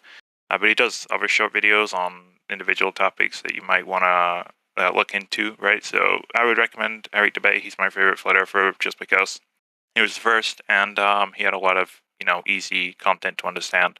Nothing too complicated because I thought I knew a lot, and then I came to the server in July last year, and I realized I didn't know all that much, and I had a lot to learn. So it's been very educational being here, and yeah, he's my favorite photographer. That's basically it.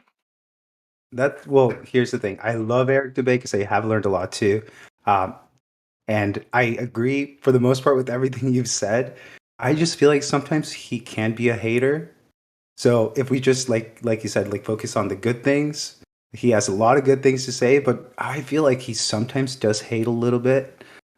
So that's what I dislike about him. But I guess the flat Earth info is pretty good. I don't know what you guys think about that. So Good point. I agree with you. Yeah, that's probably I true. feel the I don't same. really look into the individual themselves. It's more of just the info that they're presenting. I don't really care who it is that's presenting the information. I just want to have the information presented to me. That's my main goal with that. So if he's got controversy behind him or anything like that, or any flat earthers in particular, because there are some names floating around the top of my head right now as I'm saying this. But yeah, it's the information that matters. It's not the individual. It doesn't invalidate the information presented, and that's always worth remembering. Agreed. that's true.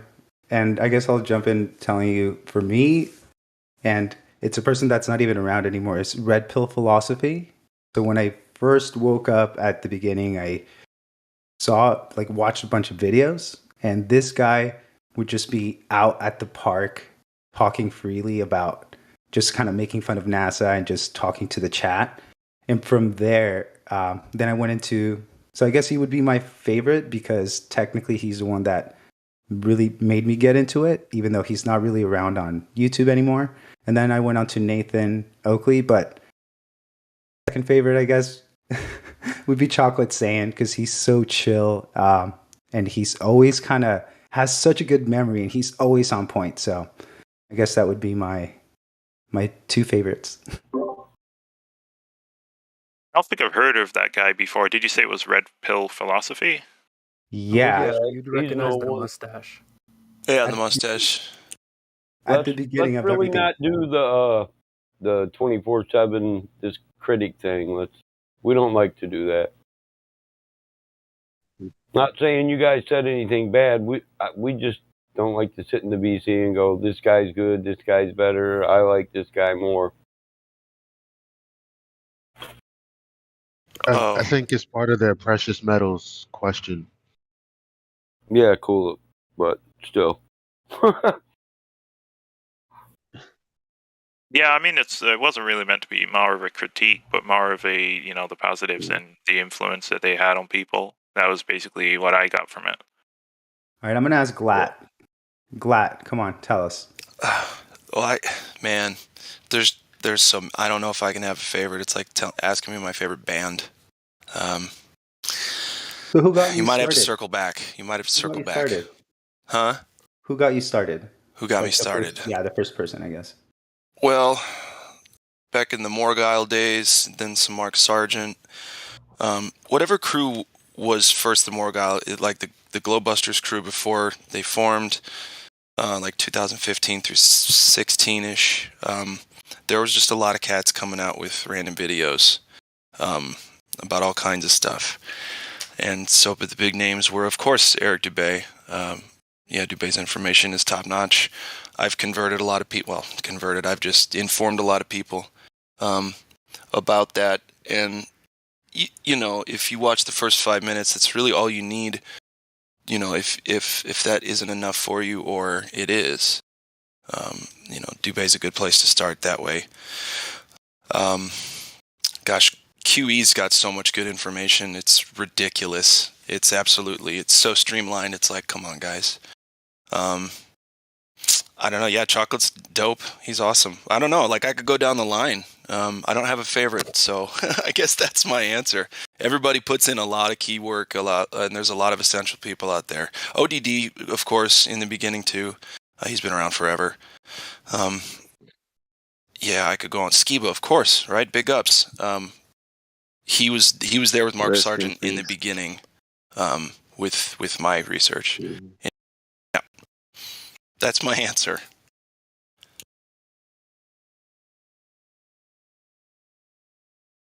Yeah, there's so many names, it's difficult to choose, isn't it? Yeah. I think that's the good news, though, right? Everybody's putting in quality stuff.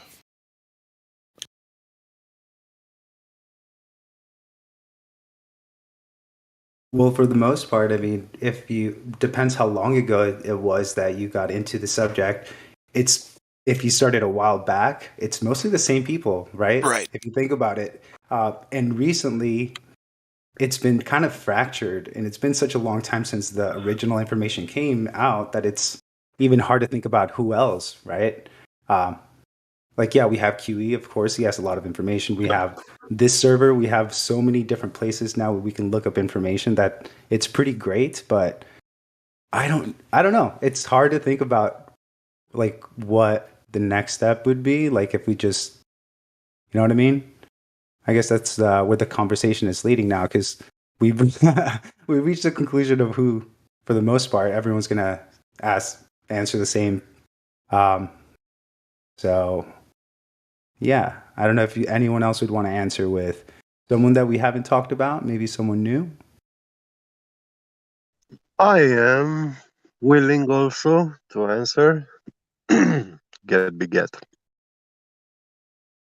Yeah, go for it. So I have to say that Eric Dubé's videos had a great impact on the decision I made when I saw Flat Earth videos right in the beginning, 2010, 2013. YouTube was pushing them, but I didn't pay time to watch them, or I just start them, watch 5 minutes, and then just had to go somewhere else. So yeah, but engaging some YouTube flat earthers, I was those live chats. I was discussing matters of a triangle on a surface of a sphere, and I was fighting with them how that shape geometrically is not a triangle, you know. And yeah, when I saw Eric Dubé, when I watched his full video, um, because of the flat earthers, I was having a question mark raised in my mind. And I was a person who knew about governmental secret missions, like what I knew that everything they tell us on TV, mainstream media, is actually a lie or only a small portion of the truth, and that's with a specific narrative agenda. They are following an agenda. So yeah, when I watch Eric Dubé video and 200 proofs for the flat Earth, that video demolished my question mark. I have to be honest on that. Um, and it engaged my mind into racing, looking into all this stuff. And with the knowledge I already had, I knew that physically, in scientific way, from the view of sciences, there are many, many discrepancies and many arguments which science will not tolerate any kind of argument with those facts, you know, because and yeah, I saw gravity that it's falling apart, so it cannot exist. It's just a story. And it can be, I mean, there are so many contradictions against it, scientifical ones. And I started seeing them, my eyes were opening. And yeah, I found myself also adding new stuff here in the server in all this time, from 2018, something like that, or even I'm not sure when I joined the server, but yeah, this real date, when you look up my name now, is actually not the exact join date because I left, then I came back. Yeah, so there is a little bit of discrepancy. And yeah, there are some people which don't show up so often here in the server. But yeah, my favorite flat earther, I cannot say. It's hard. I like very much uh, flat earth music conspiracy guru, Alex. His music song, he was one of the first good singers. Then ODD, Jeranism, and when I find myself in this server, like hearing QE and meeting him, getting to know who he is and what he does, it's been mind blowing for me. It overshades a lot of the famous flat earthers out there on YouTube or other platforms. Uh, I see QE even above Jeranism, and Jeranism was also very methodically in his videos, taking everything and explaining it, defining, comparing. But QE is exclusively on science, and you can't have an argument with him because I haven't heard once to be scientifically incorrect. So yeah, yeah. Flat earthers, I have very good esteem for. Uh, yeah, Dandelion, Crypto, Crack Villain. Oh, not the least, Battle Mod. Oh my god. Right. Yeah, Glad Flow, the I do have whole a general family. question. I Yeah. do have a general question I was going to ask. I think it's Eric Debate, or who is it that back in the day had a video where they were in front of a projector and they were just talking about Math Powerland. Okay, that I Yeah. remember that being one of the first videos that I was like, "Oh crap." Like the first time I saw videos of people talking about it, like it was insane for it to be a globe, and I had never seen anything like that. I was Yeah. like, "Oh wow, this is interesting," and I think that one hooked me. And I thought that was Eric Debate because it kind of looked like a young person. So anyway, I just throwing that out Eric there. doesn't smoke cigarettes. And Oh, there Eric is isn't funny. also Sorry. Go ahead. there is also that guy. He's British, I think, and he's bald, but I don't remember his name. The He's a thing short is, guy. it's the oh, I don't know who that is. Sorry, I was gonna say the thing is that when you first get into the subject, you think, man, like I'm so alone, right? And then you start researching and you find some people that are like, you find someone that actually is completely the opposite of what you thought. Like people are questioning it, people are like making fun of it, and you're like, wow, this is like a complete opposite side that I had never seen. And I think that's what hooked me at the beginning, because for the most part, everyone just ridicules it, and that's what sucks. Is that there is no balance of that, and bring to see the other side, even if you don't agree with it. That I think that is really what hooked me at the beginning. Yeah. Also, that lady who made the video, there are no real forests in the world, you know. I have not seen that. Yeah, I There are no recommend trees watching on that flat Earth. documentary. Yeah. Yeah, it's a mind-blowing video, and I don't know 100% if she's a flat earther, but my best guess is that she is. So Okay, so there's some new people here. I just want to welcome them. Welcome to Denial and Heckler. You got the VC verified roles. I don't think I've seen you around, but if you guys want to unmute and ask any questions, feel free. We're all willing to answer.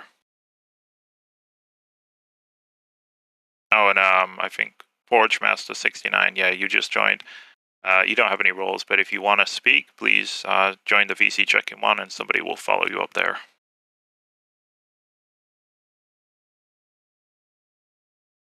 Yeah, he's in the VC check-in, so if somebody wants to check him in, that'd be great. I got it. And if anyone else wants to jump in and answer the question, who your favorite flat earther is, or who got you into it, or whose information you enjoy a lot, go ahead and share it with us. And if it's someone new that maybe is not too popular, maybe that'll help us maybe get some new information, because I think we could all learn from different people. oh my God, Ariel, Bambi, yeah, the list No, go on Dandelion, and yeah, on. all the girls. everyone here is amazing. We know that. Okay, that's by default. Yeah, Okay? We Lulu, Karma. Drace and Karma. It's crazy. Yeah, we both got of talent them. here. We have definitely like a lot of great information. Indio, are you kidding me? That guy, every time I listen to Yeah. him, I think he has something new that I learn. So it's like I try to catch him every time, but man, that's what I'm saying. It's like, who else other than Dude, my the man people here? Elijah. Don't forget him. Yeah, Elijah. Talent with the lyrics and the Oh, Elijah, flat I smacking. had, yeah. In the beginning, he was so shy and reluctant, like held back, you know. But I felt him the way he spoke. He was speaking all the time. Uh, he, I felt that he has so much to give, and and he did actually learn a lot, and he is. I'm glad to say he is very knowledgeable and so very scientifically correct. You know.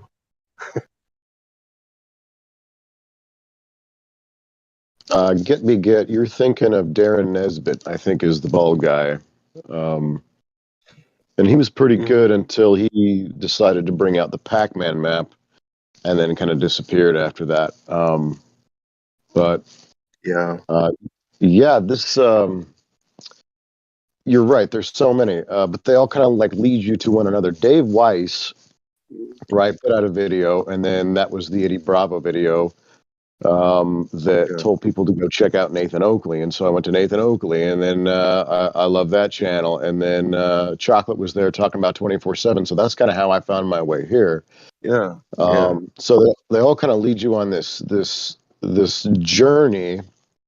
I love this server. I think all of you are brilliant. Everybody has their own advantage, just ways of looking at things, and we do a pretty decent job of sharing information and knowledge. But for me, if I had to, I'll pick two because one is too hard. But I think Nathan Oakley and QE, kind of the way that they just kind of boil everything down to a very simple brass tacks, bottom of the line argument is most helpful.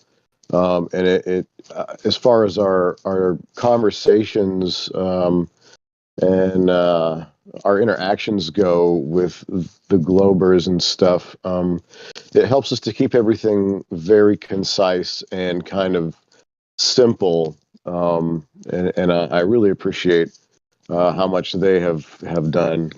So those are probably my two favorites. Yeah, I would call QE the biggest heliocentric heretic.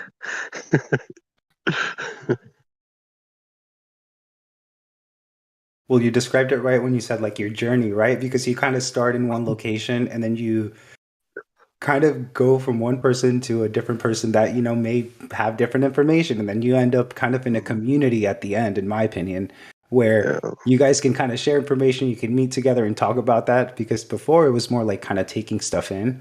And, you know, that's a cool thing. So thank you for sharing that. Yeah, that was cool.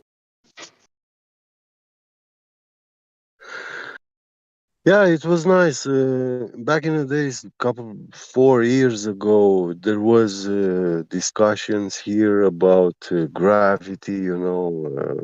How it works in this cosmos, universal stuff, and I did participate to conversations, debates, and I told many Globers why gravity is impossible to exist, because the first thing that they need to prove gravity exists is anti-gravity.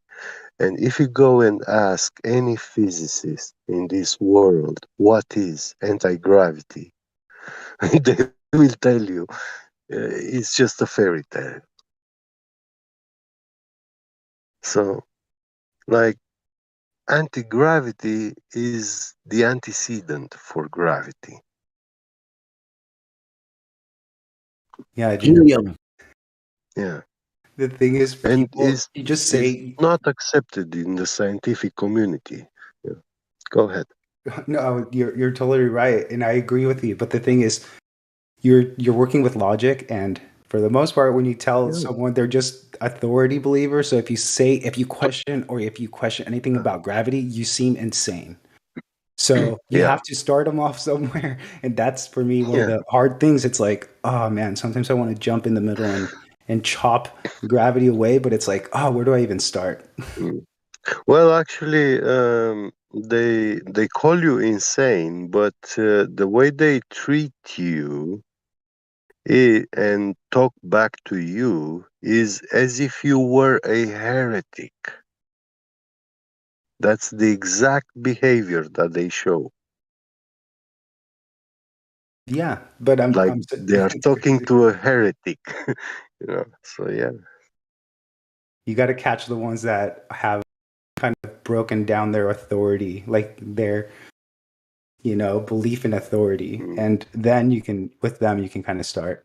But I did want to ask the question to Damsel Medic, if you wanted to answer the question, which was who your favorite flat earther is, or who got you started, or your journey that got you here. Any of those questions. I would say the same people that everybody else has already talked about. I followed and kept progressing in my journey. I would add to it, founded Earth Brothers. I think they went under a different name at another time, but they're still pretty good and doing good work. I'm trying to think of anybody else that nobody's mentioned yet. I can't think of anybody right now, but yeah, it is definitely a journey, and you find favorite parts of certain people's work are resonate more with one thing than another with certain people. But I find it all good work that at least people are trying. Everybody's doing their part, and it hits us. It hits certain people in certain places. We need this variety of people working on this stuff, because you never know who's going to pick up a seed of information and then be able to come to the truth. So it's all good. So who would be the person that showed you the server, or like, how did you find this server? I just was looking through flat Earth stuff and found you guys' YouTube channel, and then followed the link myself. So. Oh wow, pretty direct. That's cool. Yeah, and it does work. So yeah, it's out there. There you go. Also, shout out to Helio Skeptic. He's the one who brought me here, at least. Helio does incredible work all the time. So, big ups, Helio. Agreed. Nice. I Cheers. love Good work. Helio for Woohoo, that. Helio. I want to give a shout out to Lulu. She and when I came in here, she talked to me and VC. So Oh my God! And Enoch is such a good singer. Oh my God. yeah, Hey, thank Enoch. you, Gabby. I appreciate it. Yeah, and Sonny, Roger. Oh, so many of them. Yeah, It's I hard think to choose a favorite. Yeah, I think like to say, posing the question as who's your favorite flat earther, right, is too difficult because we all love a lot of each other and that kind of stuff. So I think I'm gonna rephrase the question along the lines of what flat earther has had the biggest influence on you, or who have you learned the most from? That's basically what I would, try to emphasize on that part because I'm pretty sure there isn't a favorite. We're all great friends and we all have a good time. For me, I don't like I said every debate was my favorite. I would just say he's the most influential. I don't have a favorite. I like everybody equally. That's basically what I want to emphasize on. I agree 100%. And if anyone else wants to jump in, let us know who influenced you, and because that'll help us kind of maybe learn someone new. So, Hey guys, I'll add ODD influenced me. there you go. How did Another he? good one. Was it his music or? No, I was watching him before he started really focusing on his music. For Yeah, he had videos back in the days. Yeah, I didn't really. I would say my fan, he go by Nutritional Alchemist in the Discord.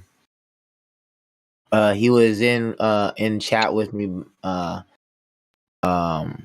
when I came on Discord before. You guys heard from him, and actually, like, if it wasn't for him and my cousin, they like telling like they were just like talking to me about it. I was like, man, that's so right. I remember about that. And then I was talking to him about it, and then I actually did my investigation, and then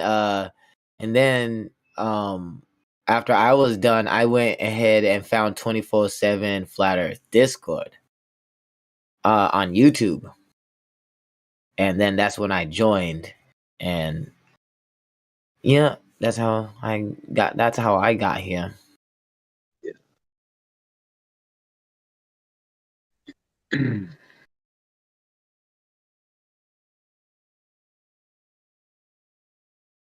You guys remember Brian Mullen?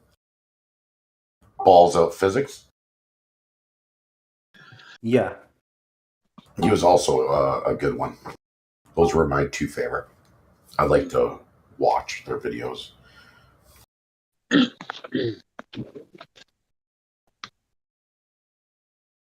I really enjoyed ODD. I didn't really care too much about the music. I'm more of a hardcore metalhead, so it didn't really strike a chord with me. But his other videos on topics and flat Earth and a few of them. I like that interview he had with that local TV show in Denver, which was hilarious.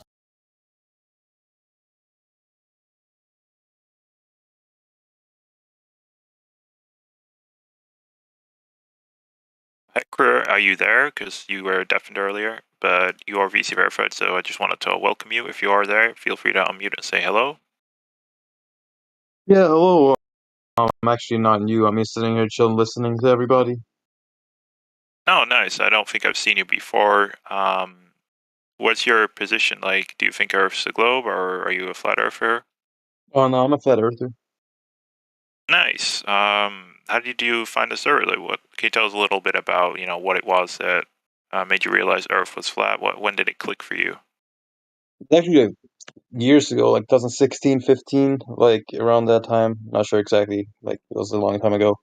But like everyone else has been saying, like the YouTube videos and stuff, Eric Debay, all that, and like different people that don't make videos anymore. that I can't remember the names of, but yeah, and the server I found it on Twitter, I think, with my friend, and we both joined. Nice. You sound pretty similar to the path that I took, and also the dates as well, because for me it was 2016, but that's really cool. Glad to have you here. I'm not much of a live stream person. I don't join too often, so forgive me if I don't recognize people's names as much, but if you have been here a lot, we appreciate your support, and thanks for joining Precious Metals. Well, also, Witsit. Got to talk about Witsit. Holy goodness. Witsit and Mrs. Gets It. Oh, yeah.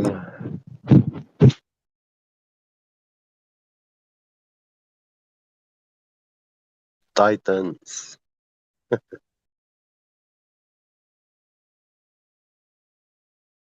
Oh, Denial, if you are able to unmute and say hello, you can do so as well. Feel free to participate in the conversation. Oh, he just left. Guess he's not up for speaking today. Check. Hey, Sonny, how you doing? I'm all right. Thank you, everybody. Thanks for the precious metals. Welcome. Week after week, it's always really a great pleasure to wake up and go like, I know where I need to be on Saturday, so I can hear all of you. and you know, this question is impossible for me to answer, but you know, I don't know how I can answer who was most influential without mentioning about a dozen names. You know, but listen, like I'm like everybody else here, pretty much. The first thing I ever really paid attention to, that I first ever actually listened to, was Eric Dubé's 200 Proofs. And it's not that he was the only one out there. It's just for some reason that day I was in a moment where I was willing to look at new information and just go, what is this about? Because I kept swiping that stuff, passing it for about 3 years. Yeah. I saw Wow. Flat Earth. I don't have time. I kept avoiding it for like 3 years. So, but honestly, what I want to say is like my favorite flat earthers, there's not one that's been most influential. All of you here on the Discord are my favorite flat earthers, honestly, because I can come on here every day and there's, you know, you guys are all on here. But as far as my science education, QE definitely has been crucial to my learning. I think I've learned more science in the last 2 years than I learned the whole previous part of my life, which is really cool. There's a lot of favorites. I don't know. I can't answer the question. Like, who's my most influential? I don't know. Every day I come in here on the Discord, you guys are the most influential people. Yeah, Witsit is awesome. I mean, people that are out there actually going around and flat smacking people out in public, those are my heroes, man. I've done some of that myself. I really haven't filmed it, but I don't know. I love all of you on here. I mean, all the music, all the brilliant conversationalists. Like, I have to say thank you to Elijah F for bringing the level of the conversation up, and I've learned a lot as far as how to have a conversation from all of you. You know, like, so I don't know. Glatflob's humor, Dandelion, just awesome. All the women on here, I can't say enough how influential all of you have been. So I know that's not an answer. That's the best I can do. Okay, Sonny, that was fantastic. And I want to address what you said at the start about, you know, us always hosting PMT. And likewise, thank you to everybody that always shows up. You know, you're always showing up, Sonny. You're a regular, and there's many other people here that show up for the PMTs every week. And it's just really nice to see. So thanks, everybody, for your commitment. It's great to see you all here all the time. And Sonny, that was a great answer. Like I said, I ended up rephrasing the question halfway through to who's been the most influential flat earther, because there is no favorite, right? I think that was a bad choice of terminology to use, but yeah, I think we should just emphasize on who had the biggest influence, because we all have an influence, and there's not a particular favorite. You know, for me, I said Eric Dubé, but that's just because he was influential to me. I don't have a favorite. I like everybody here equally. So yeah, I'm on a full agreement with you, Sonny. Well, like you said, there's influence, but there's two kinds of influence. There's influence to you, and there's influence to the world. So, like, you could say the person that had most influence for you would be different than the person that has the most influence out in the world today. So yeah, that's a good point. Yeah, exactly. Yeah, in regards to music, I'm not a person who, by choice, I don't choose to play and listen music. I don't download it. I don't open radio stations which play music to listen to music. Um, all the time when I hear music is indirectly. It's not my choice. I hear it from somewhere playing, which is not in my control. But flattered music, I always love to hear it. And I even search for flattered music and spend sometimes. It's the only kind of music that I listen to by choice, you know. And sometimes, very, very rare times, I do search some classical music or these Fibonacci sequences, play tracks. But those are, I'm very fascinated about their effects on nature, on living beings. So it's something like a study, you know. Well, music can be used in such a positive way. Like children use it all the time for learning, right? And we can use it for learning, Yeah, so for positive reinforcement. But for the most yeah, part, what's out in the real world is kind of negative reinforcement, do bad things. And so now we're kind of turning it around to where you have Kai creating awesome music, where it's more positive reinforcement, like, oh, do good things, don't do bad things. Like it's kind of like that, using music to learn and using it as a tool also. So I can see your point of view is that we kind of break it yeah, all down at the beginning. And positive music is a good thing to always have around. yeah. Well, I do have knowledge about music, the power of music. Um, reading about my ancient people, um, in their culture, some northern wise northern man was willing to learn to become a better doctor, and he came to uh, Herodotus, and asked him, "Hey, yeah, you are a wise Greek, one of the wisest Greek men. So I want you to help me become a better doctor, to teach me." And Herodotus told him, "Well, if you want to learn more in becoming a better doctor, then you came to the wrong person. You must go to the Dacians and Thracians." So he sent him to these people. And once he got to speak to the first Thracian, he asked him, and this guy told him, "Look, the the reason why you are not a better doctor is because you look at the human being as physical. If the human has a problem with his eye, he cannot see with one eye, you will make some solutions, eye drops.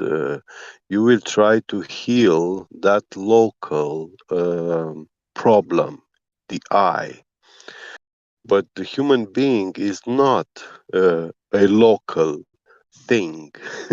You know, the human being exists in two kind of planes, physical and spiritual. And he said, you cannot treat the body without healing also the spirit. And he said that the spirit is being healed only by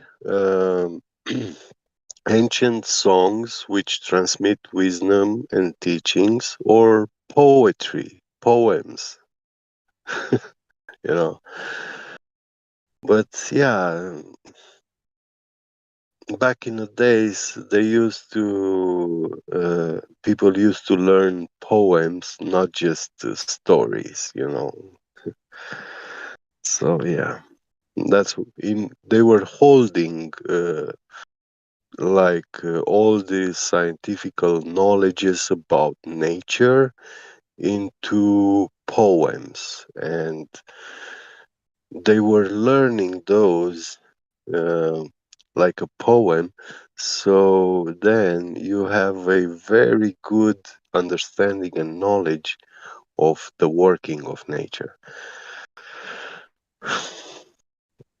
Yeah, it's used like as a tool, right? So music could be used as a Yeah, tool yeah, for storing yeah, knowledge and for yeah, memorizing things. Like yeah, I can remember so many lyrics, but I can't remember like yes, certain specific things. It's like our memory is so great, yeah, but just if we link it in the right way with different things, in yeah. like visualizing and remembering things. So yeah, that's a good point. Yeah, I'd just like to add to that.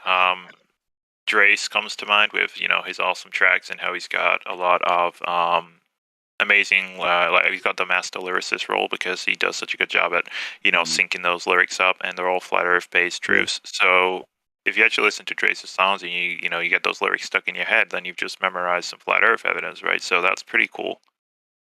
Yeah. Transmitting knowledge And just little through things. music.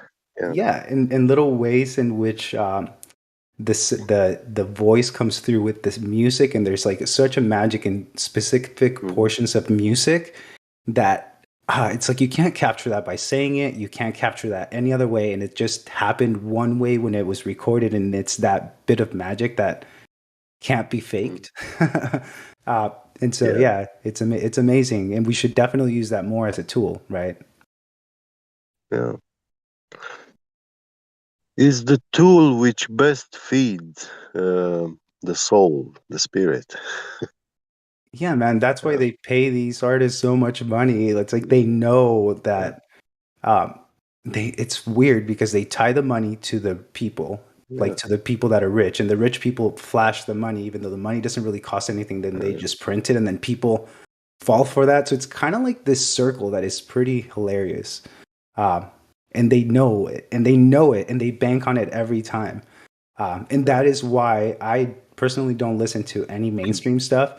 For the most part, I stick to listening to conversations and listening to upbeat and healthy music that like I can listen to while working out. You know, I can put on some awesome flat earth music and I can work out harder than I could now with other music, you know, that too, right? Using it as a tool to like Yeah, motivate this is you what I in a positive. feel. Yeah, this is what I feel about the mainstream music.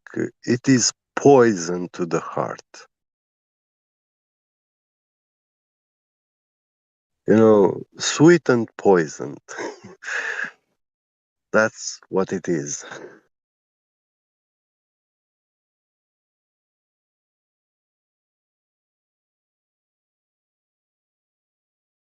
Agreed. So I do want to jump back to the question and ask Dave Hinkle the question. Dave, are you there? Sure, go ahead. 50% chance my mic's working. Can you hear me? I can hear you. Can you guys hear him?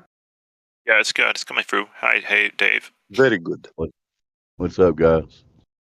Well, I'm an early 2015er. I heard the question. So, as far as the person that most influenced me or gave me the most stuff to go look up and verify was Eric Dubay. You know, of course, he's been said many times. Puts out a lot of good information, and it really shocked my eyes open. But if I have to think to a moment, you know, in like February of 2015, I was, I think, researching 9/11 or something. And Flat Earth came over in the suggested videos. Y'all know the story, right? And I kept putting it off. So I finally clicked on one. The first one I clicked on was Math Powerlands, the one where he's at the comedy club. Everybody remember that one? And That's one I seen. he's got the Earth in the background. He's like, you know, if we actually got the technology to go up there and check out if what we agreed to is correct, and they found out they weren't correct, question is, would they tell you? And that was the first question that spurred something in my mind, like, wait a second here. But anyway, there's too many flat earthers to name that influence everybody. Anybody that's speaking truth is on my team, so I support all of them. That's the one where he's in front of a projector, right? Yeah, he's at a comedy club, I think. Yeah, yeah. He's actually doing a stand-up act. Yeah. Just when he said, you know, if they went up there and they found out it wasn't what they agreed to, would they tell you? And that question just resonated with me, you know. Hell no, they wouldn't tell you. They've been put 80 years at least into this lie, so they're going all in at that point. You would think it's all speculation, but you know. Anyway, I'll shut up. That was awesome. No need to shut up, Dave. We love to hear you. Yeah, that's true. Yeah. And that even ties with what we were just talking about, the music, right? Because I think I heard Eric DeBay post some videos of him doing some flat earth, like talking about flat earth, but in a poem or a poetry type of thing. Yeah. So I think that's cool too. Yeah, so he's doing that. Yeah, Eric Dubay, you know, crashed that question mark to me, but I was still having some. I will not describe it like fear, but speculations, which I was still seeing that infinite space. I knew match a flat disk flying into space. It doesn't match at all. It cannot work. It's impossible. I try to see it like this infinite space attached to the ground like a soap bubble to a surface, you know, like a dome. And this dome is bubble is constantly growing, you know, getting bigger and bigger. But we don't see how it expands. We don't see anything like that. Then, yeah, I crash it myself because it doesn't make sense in an accelerating universe.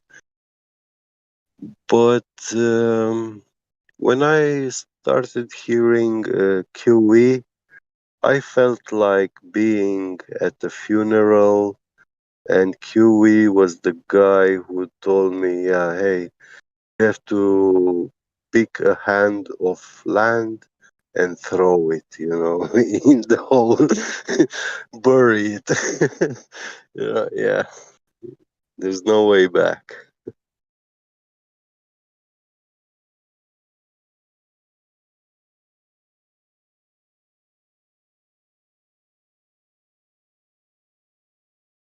Yeah, when it's crushed, it's crushed. Yeah. I just noticed we got Andy UK53, and I think I've seen his name floating around sometime in the lobby. So if you're there, Andy, feel free to say hello. I don't think I've heard you speak before, but it looks like you're new to Discord. So if you got any, feel free to unmute and ask away.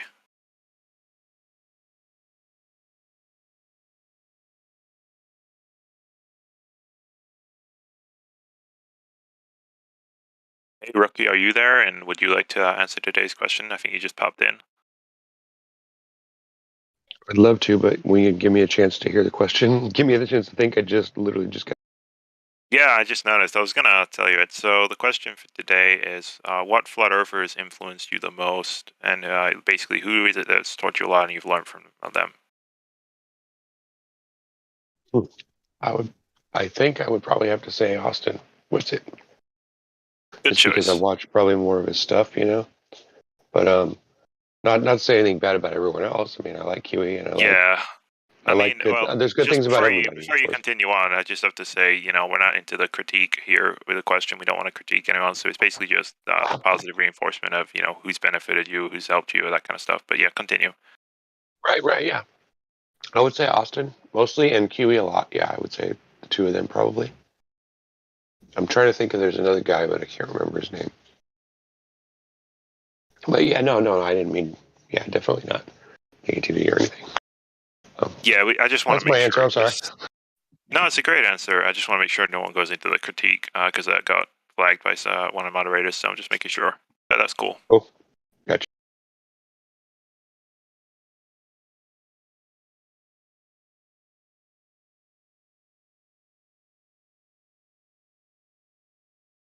Flatter Day Saints, are you there? Would you like to answer the question? What up, though? How you doing? I'm doing real good. What about you? Oh, you know, just trying to flatten the curve every day. You know what I mean? Yeah, I get you. So, did you hear the question, or do you need me to repeat it for you? You want me to say who's been the biggest influence on me? Yeah, that'd be great.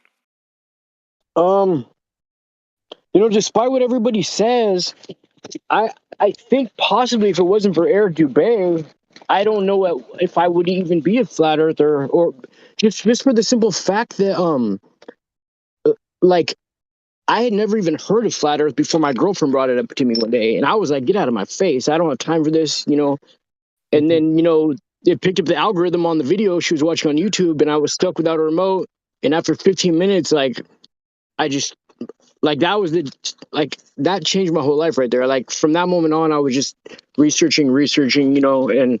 But then from Eric Dubay, I went into, like, I don't know, I'd say, like, from there to, like Jeranism or ODD.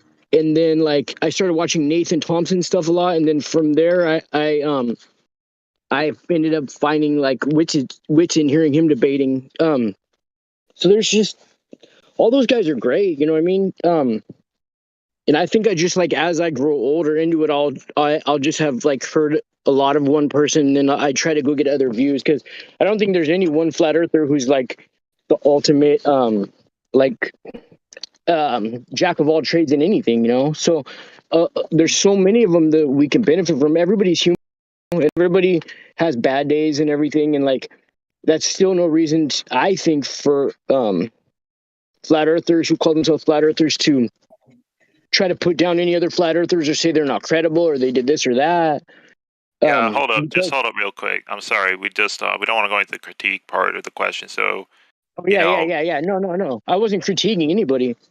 No. I yeah, was just saying. I noticed you were saying like, you know, which flat earthers might be doing a bad job, or you know, that kind of stuff. We're not really wanting to have that part of the question. No. I don't think it's flat earthers are doing a bad job or globers are doing a bad job necessarily. I think just people are infallible at just the nature of the human being. And so, Yeah. you know what I mean? But yeah, so truthfully, I don't even think there are any. Like, I could watch almost any flat earthers channel and learn something, you know, from the way I see it. I mean, if they really are true terra firma, you know, and they're not just like people going along for the whatever sick thrill they have. But yeah, I'd say like if it wasn't for Eric Dubay, I may not have been a flat earther. Although you never know. I could have watched a Jeranism video the next day on accident, or you know what? Hey, actually, you know what? I got to give shouts out to somebody who I haven't heard too many people mention. This dude's an old flat earther. His YouTube channel is Flatwater Flat Earth, and I highly recommend that channel. He's got a lot of good videos on there. I'm just saying. Yeah, it's great. I feel pretty much the same way. It was Eric mostly that taught me the stuff. I mean, Rob Skiba got me into the whole topic, but I didn't really learn all too much from him. You know, it was mostly just because it was biblical stuff, and I was into biblical stuff, so it led to Flat Earth, you know, as a topic. But I learned the majority of stuff from Eric Dubay in due time, and you know, one of his best videos, in my opinion, would be the video. It's only 2 hours. A lot of people I've seen that, and I see it posted pretty often still. So it's a good one. You should probably go get that link. That's what got me, bro. Right. Yeah, Eric does a That great video job. got me. Yeah, it is. Yeah.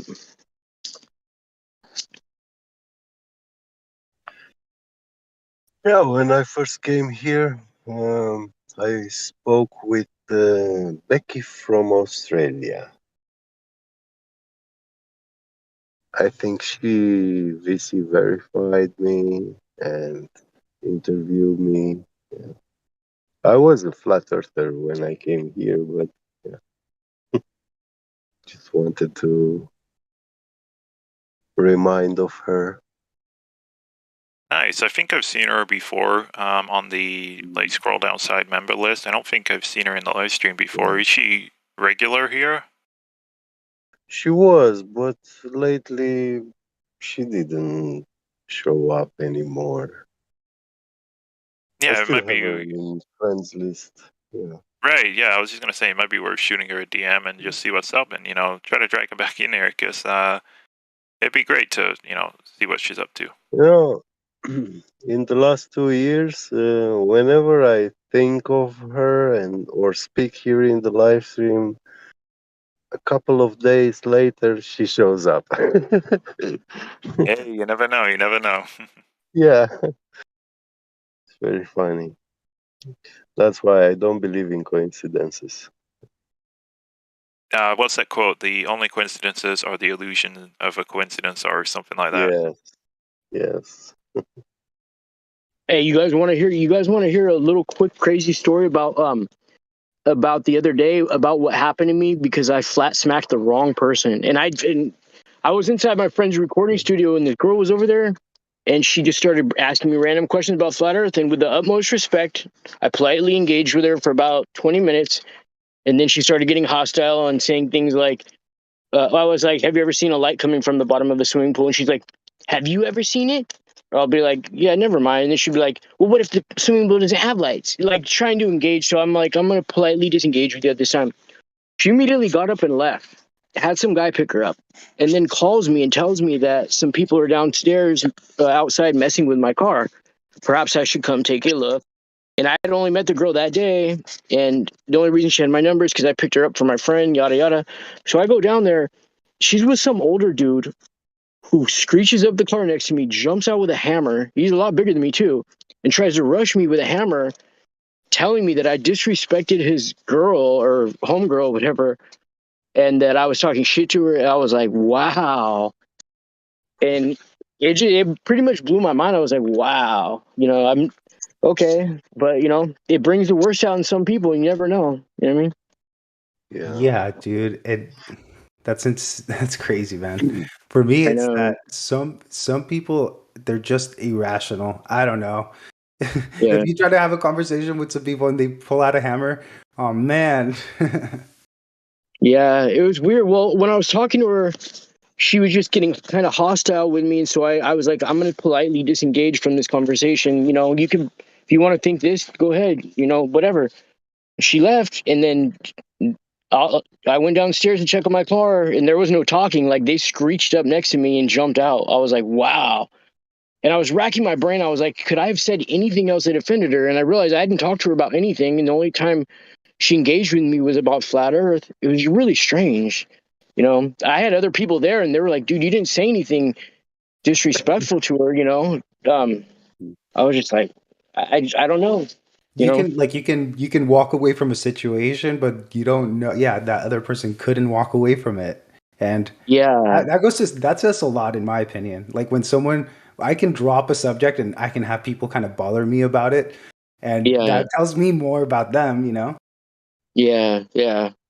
I mean, I must have really triggered something bad though inside of her, or maybe she had an unclean spirit with her, whatever it was, dude. Man, I almost got broke People are off. like bombs. People You are never like know. bombs. You never know what The kind of guy day she had. eventually calmed down. He didn't swing a hammer at you, did he? Yeah, you know what I mean. I was barefoot, but I can still run real fast. I was gone. Crazy.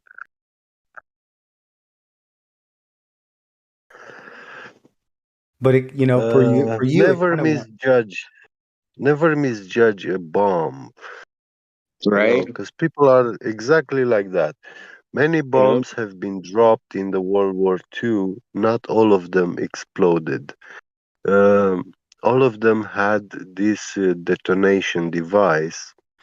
It didn't exploded, but now when you come across it, if you move it, it's going to explode.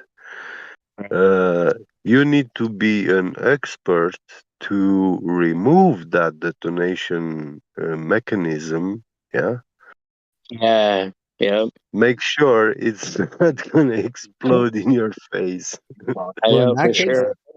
in that case, what happened is that I guess the lady kind of acted out, so she acted it out. But there's some people that you'll talk to about this subject, and like Yeah. they won't say anything, but then they'll hold that hammer like in their metaphorical head, and then they'll just Dude, bash they it over do. it. You know what I mean? Yeah, It's they like do. those people that keep it quiet and hold it in and kind of hold a grudge. I think that that's unhealthy.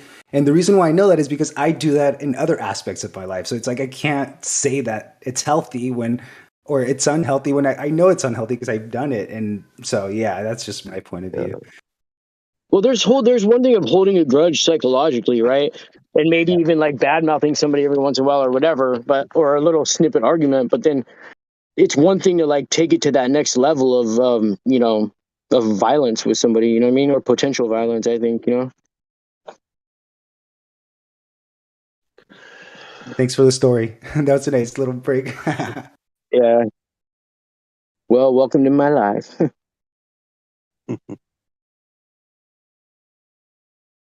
Yeah, that's the hard thing is sometimes sharing it with new people. I try to be a little bit more careful, but I totally feel you. Sometimes it just slips out. You can't help it, especially when you're a little bit relaxed and you're like, oh, I don't know. Yeah, I mean, she knew I was a flat earther because I was like I was like on the microphone and like she had seen my channel before and she was hearing me rapping and everything.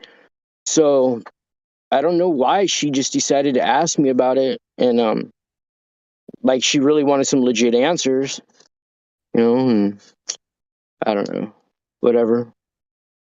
I don't know, but I'm never gonna back down from the subject. Like, there's so many times when my girlfriend or people like, dude, you got to stop talking about it. Like, please don't bring it up. My mom won't introduce me to her boyfriend because she's afraid I'm going to bring it up. So, I mean, for somebody to actually want me to bring it up, I'm like the type of person that I'm not going to ever not say, yeah. Like, I'll stop what I'm doing, even if I'm late for somewhere to go and talk to somebody about, I'll just call it the globe not being true instead of trying to claim anything else.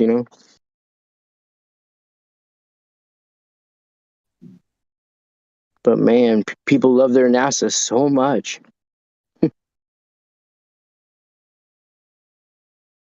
It's like their teddy bear. You can't take it away. Dude, it's like those old 80s Pops cereal commercials, Gotta have my Pops. They go ape shit over that stuff, dude. You know what I mean? Seriously.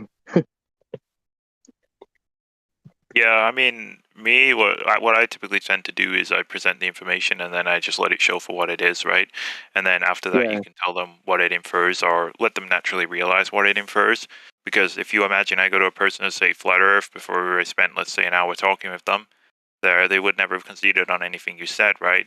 But instead, they went on to concede on about like 50 points before flat Earth was mentioned, and that's because by the time flat Earth is mentioned, I hadn't given them the ability to presuppose the position I was taking, why I was saying it, and what I was trying to infer. And obviously, by doing so, when that inference eventually came, they're kind of stuck in a position where they can't strawman you, and they can't be intellectually dishonest. They can't do any of that. Yeah. Yeah. Yeah. That is an approach. When you I'm tell going to them, try to take it for sure. when you tell them NASA lies, it's like you tell a shopper Black Friday is fake. I know.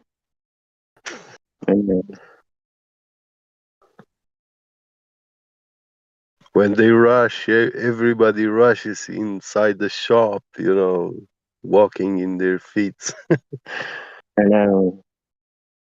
And you know what? I think it's I think it's going to get a lot worse as far as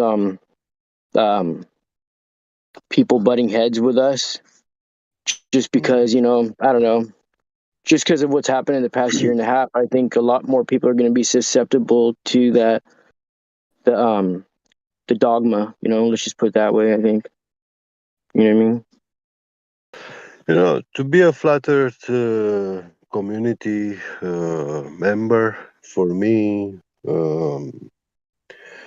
it has never meant any sort of hope. You know, it always meant knowing that this world as it is, and it's not a good world, it's not gonna change. This movement is not gonna change the whole world into a good world. It will not contribute bettering the world, and we will never represent more than 30% of the world's population. So that's the maximum of people that we can reach to. 30%. So we should all consider ourselves extremely lucky. Yeah, for sure. What if NASA's exposed? Can that percent increase? How are Expose you more gonna do left that? I mean, how can be NASA exposed? I mean, we debunked it, we know, but we don't have the power to push this knowledge to all the people in the world. Well, there's two narratives. One with these mandates, and one says, everything works, you should do it, and the other narrative says, yeah, freedom of choice, right? So that's becoming exposed right now, and people are realizing that it's not everything they say on TV. So in that way, I Well, think NASA and yeah. other groups can be exposed just by the resistance from the people. Mm. Well, who owns NASA? Which family? It's a branch of government, military. Famous family. The famous family that owns NASA. Who is it? Rothschild.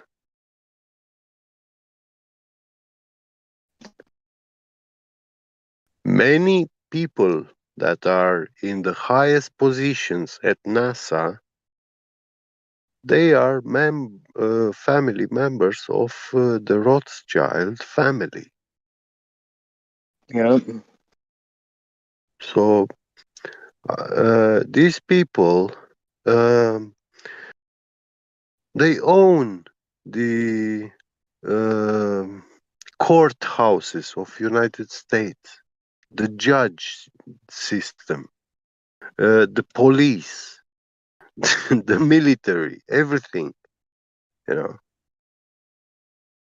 So how are we gonna expose them using their system of informing the people, the mainstream media? Because mainstream media is also theirs. The CIA controls it all. So to do that, to expose them, we literally have to take the mainstream media from the hands of CIA. Yeah. It's a joke. It's futile. Yeah. It's like There's squirting a no. scorpion in the ocean, bro. Yeah. I mean, every once in a while, a couple little candies will fall off the truck. You know what I mean? That we'll pick up the scraps on. But other than that, you know, It's they don't like care an about a couple ant. hundred people. They're not even worried about a couple thousand people. Yeah. An ant attempting to kill an elephant. You know. Yeah.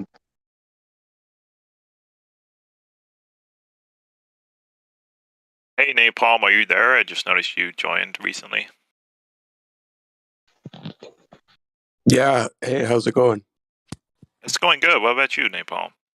Good. Nice. Would you like to answer today's question? And do you need me to tell you, or did you hear it already? I haven't heard it. You can go ahead and tell me. I'll answer.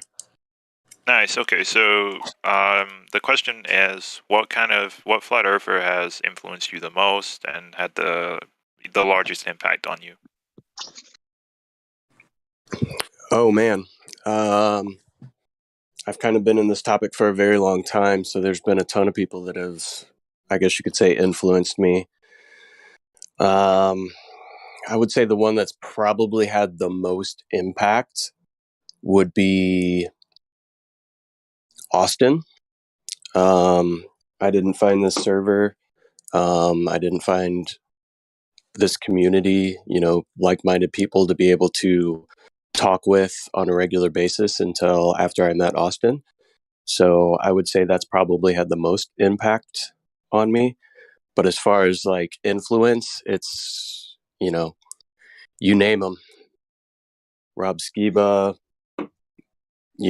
Mark Sargent, Eric DeBay, everybody that's been putting out information over the past, 7-8 years. But biggest impact I would say is Austin. Nice. Yeah, those names have been flying around from the majority of people here. Austin's been mentioned many times, for sure. He's had a great influence on many people. The fact that he's going out there in public, flat smacking people, that's really cool. Eric DeBay, of course, many times, myself included. I feel like, well, for me, it was obviously Rob Skiber that got me into it. Just the topic in general, but it was Eric's content that I started to learn about Flat Earth in detail. So yeah, there's a lot of people that's had an influence, but it's just great to put their names out there, right? And just, anybody listening, if you haven't heard those names before, go check them out. They're all really good content, and you can learn a lot. So thanks for answering, Napalm. That was great. Yeah, no problem. I mean, honestly, there's too many to list. There's been so many smaller YouTube channels and people that have put out information that have just kind of faded away, or life has overtaken their ability to put out more information. But yeah, the list is endless. But yeah, the Globebusters guys, ton of people over time. Yeah, that's pretty much what I thought the question would be really good for, right? Putting people's names out there as, because everyone listening, they might not have heard of that name or this name, and then they've got a new person to check out their old content, right? There's a chance for you to learn new stuff, and it just helps build each other up and hype each other up. Because I thought it was a great question, and just making sure to keep away from the critique of individuals, because gotta keep that off the live stream. I think it'll be best, but. Yeah, great answer, Napalm. Always fun to talk with you. Yeah, likewise, man. One name to to throw out there that maybe not a lot of people follow or haven't in a while, and I haven't honestly checked them out in a while, is John Smith Globli, gentleman that used to just go out and randomly have conversations with people on the street. He was very good at He's in Scotland. Yeah, he's amazing guy. yeah, very good at just kind of like breaking down the defenses of people and having good quality conversations. He generally starts his conversations with some questions. One of which is, "Do you think your thoughts are your own?" And that gets people thinking as to what outside influences may impact the thoughts that they have. And then he kind of rolls into flat Earth. So if you haven't checked out John Smith Globli, his information, check it out. You see, that's great because I haven't heard that name before, and that's precisely what I kind of wanted this question to do. Put the names out there for people to go, oh, I haven't heard that guy. I'm going to check that out. So I will check his channel out. Thank you for sharing that. If I'm not mistaken, John Smith approached this scientific method because he is an engineer, and he was approaching people with the scientific method, like things have to be repeatable and falsifiable, to be scientifical. So yeah, I did like Hey, that. Yeah, just the quality of conversations that he has with people. Like, Yeah. you never really see too many people walk away just thinking he's an idiot and super frustrated. They walk away with like obviously something in their Question mind. mark. Yeah. Yeah, yeah, it's really good.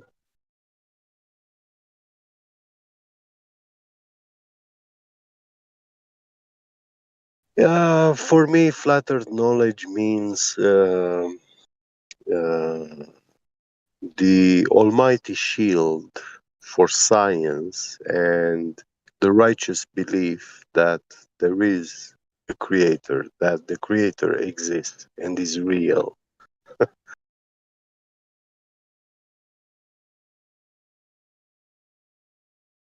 Hey, had any of you guys ever heard of that the guy who I said flat Earth before?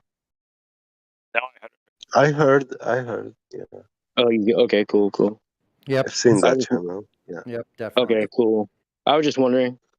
Is Cool. this icon the one with the cup in the water? Yeah, like a tilted cup. Yeah, Yep. yeah.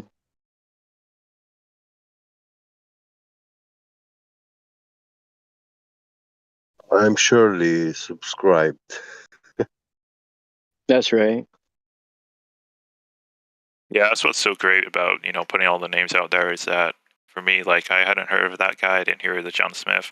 So, it's really good when we're all just saying this person had an influence, that person had an influence, because it's giving people new avenues to explore, right? New topics and content to look into. So it's great. Yeah. Dell is his name, if I'm not mistaken. The I flat think water. John Smith's channel may have been taken down, so I don't know if any of that Yeah. content's still around. Yeah, that's probably going to suck if that's true.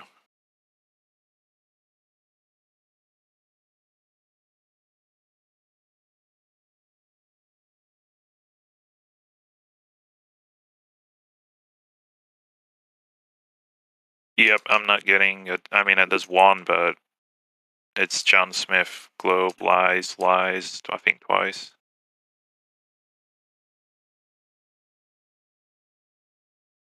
And it's only got one video. Yeah, it's probably been deleted then. That sucks. Yeah, I think that's happened with a lot of people. And I feel like a few years ago, there was a major attack on people that were just kind of putting information out there. And I think it got a lot of people frustrated, and a lot of people kind of quit doing the amount of content they were doing previously. I think John Smith Globeli. His name's Harry. He's on Rumble, I think. Yeah, I was going to look into the alternative platforms to see if I could find him on that. Thanks for that suggestion, and I'll put that out there for anyone else that's listening and is interested. Definitely look on the alternative platforms for these kind of names and channels that won't exist on the mainstream ones, because they're generally always able to survive on those. So yeah, check it out. That's BitChute, LBRY, those kind of websites. And yeah, Napalm, I think it was like 2017 when that stuff started getting taken down, because if I remember correctly, at the chart it was like Flat Earth was a really hot search term, and then it just dropped after 2017 and all the censorship kicked in, and I think that's when the Congress thing happened as well. I don't remember the date specifically. What were you saying, Get? Did you want to add something? I just reminded something like the date when I joined the server, because I know in 2017 when Mark Zuckerberg was being interviewed in the US Senate in regards to information circulating over Facebook and, enforcing him to take action into censorship and stuff like that. And I know that at that time I was explaining here in the server already what actually that means, and I was saying that this means the end of this era of information. At that time, there was a lot of videos available still on YouTube, Facebook, uh, all the social platforms. But after that, the US took action and they started this heavily censorship. So all these social platforms went align themselves with the mainstream media. The mainstream Yeah, media was always controlled by the military complex, by the CIA. But internet was not. It was free. And yeah, now that it reached a certain point where a person can build like thousands, hundreds of thousands, or millions of people, followers. It gives them great power to these people. They don't want people, a person that speaks on the internet, to be heard by all the people in the world. They want him to be contained inside the user bubble, and only when you have to dig in the internet to actually find someone now. It's not as easy as it was before, back in the days. Well, you have things now like TikTok, right? Which is like the latest and greatest. Yeah, And but it's no, dude, I'm telling you that app has a huge influence on people, and there are more yeah, flat Earth videos coming on there. So it's kind of crazy to see that. And to me, what's crazy is seeing that the news says, "Oh, they're taking your data. Don't download that app," and people will yeah, actually listen to that. People will actually listen to that, and they will actually not download an app because the TV and the news told them not to, even though they've been taking our information yeah, forever. yeah. So there are ways to get out there now with new things, which, Mm. in my opinion, TikTok is one of them. Um, yeah, so they close us down on YouTube, but I'm sure that there's new ways that we can figure out. We always kind of figure a way, you know. Yeah, but you don't find these videos which in China are considered to be like denigrating for them, you know. On YouTube, if you search even now about Falun Gong and stuff like that, you can still find video documentaries which speak of horrifying things that happen in China. And in 2017, you could find the same kind of videos about Jews or whatever, Nazis, or and now those videos about the Jews and Nazis, they've been all removed from YouTube, yeah. But these videos about China, which denigrate China, they are okay. It's fine to be there. Yeah. Yeah, for people that were around back in the days of, 2014, 15, 16, 17, it was a smorgasbord of just average people posting content about experiments that they were doing, observations that they were doing. A whole bunch of information was coming out, and then it became more of a debate around 2017, 18, and then you saw the rise of the celebrity debunkers, right? The personalities that have channels that are very well put together, have millions of followers, and put out nothing but debunk videos. So you saw the decline of the average person within the movement as it started to Yeah. become a debate. People started monetizing that, and then it became the rise of the debunk. So Yeah, they now, flip the table. yeah, so now the bulk of the information that you're going to find if you search a platform like YouTube is going to be, you're going to have to weed through debunk information. And as we know on here, we get so many people that come in and you'll explain something to them and they'll say, "Oh, that's been debunked." Right? As long as somebody puts out something is quote unquote debunked, that's all the person has to read, and most people don't read any further into it past that. So Yep. We were basically shadow banned, and then the people that were the anti-flat earthers became promoted, and that's where it all went Yeah. down. Yeah, that's exactly what happened. I mean, you search flat Earth into Google, the first thing that pops up is Flat Earth Society's homepage. You enter Flat Earth into YouTube, you get a ton of videos, most likely Professor Dave and stuff like National Geographic and, you know, all those documentaries. It's pretty obvious what's going on. Doesn't take much thinking to figure that out. But it's because it's happening to us. To the people that never research this is not a thing. It doesn't matter to them. And the same thing that nowadays, if they're not, people are not being forced, or if they're okay with wearing something on their face, like it's all kind of similar to me. So anyway. No, that's a good point, because they're not going to be able to, you know, we can see it's censorship clearly, but obviously for them, you know, it's a lot harder for them to realize that it is, and they're just going to click those videos that first pop up. You know, the confirmation bias is going to kick in, and they're never going to look into it again. That's the whole point of the mainstream misinformation that's put out there. But yeah, what did you want to say, Get Begat, before I sadly interrupted you?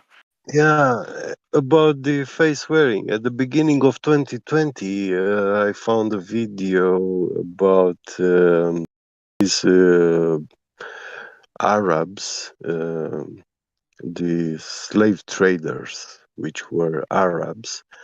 They discovered, I don't know, 500 years ago or something like that. It's many centuries ago. They discovered that when you put a mask on the face of a slave, he becomes more docile, yeah, obedient, and not just that, but prone to homosexual sex. So it makes him turn homosexual. So if the person is heterosexual and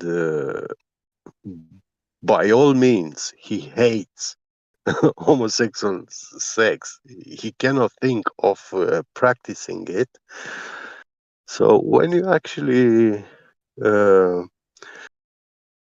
uh, force him to wear a mask, then after a few years, you can have that kind of homosexual sex with that slave, and he will tolerate it. Yeah. Gabby, could you continue, but without the sexual Yeah, content, sure, please? sure, Thank you. sure. I mean, it's yeah, and I don't find that video anymore, so it has been removed. I don't know the reason, because they were just discussing about history, you know. It wasn't anything. Well, it's as simple as like people know that they shouldn't be doing it, and they shouldn't be forced to do it. And when they just choose to do it, just by doing something that they're not supposed to be doing, and that they know they shouldn't be, but they still do it anyway. That's all they want, because they can take that little break and do it to anything. So it's like they break you in a little way, which they can do in a bunch of different ways. And if you don't stop it, if you don't realize it, if you're not conscious about what you're doing, then that, obviously bleeds into other things. So yeah, I can see those perspectives for sure.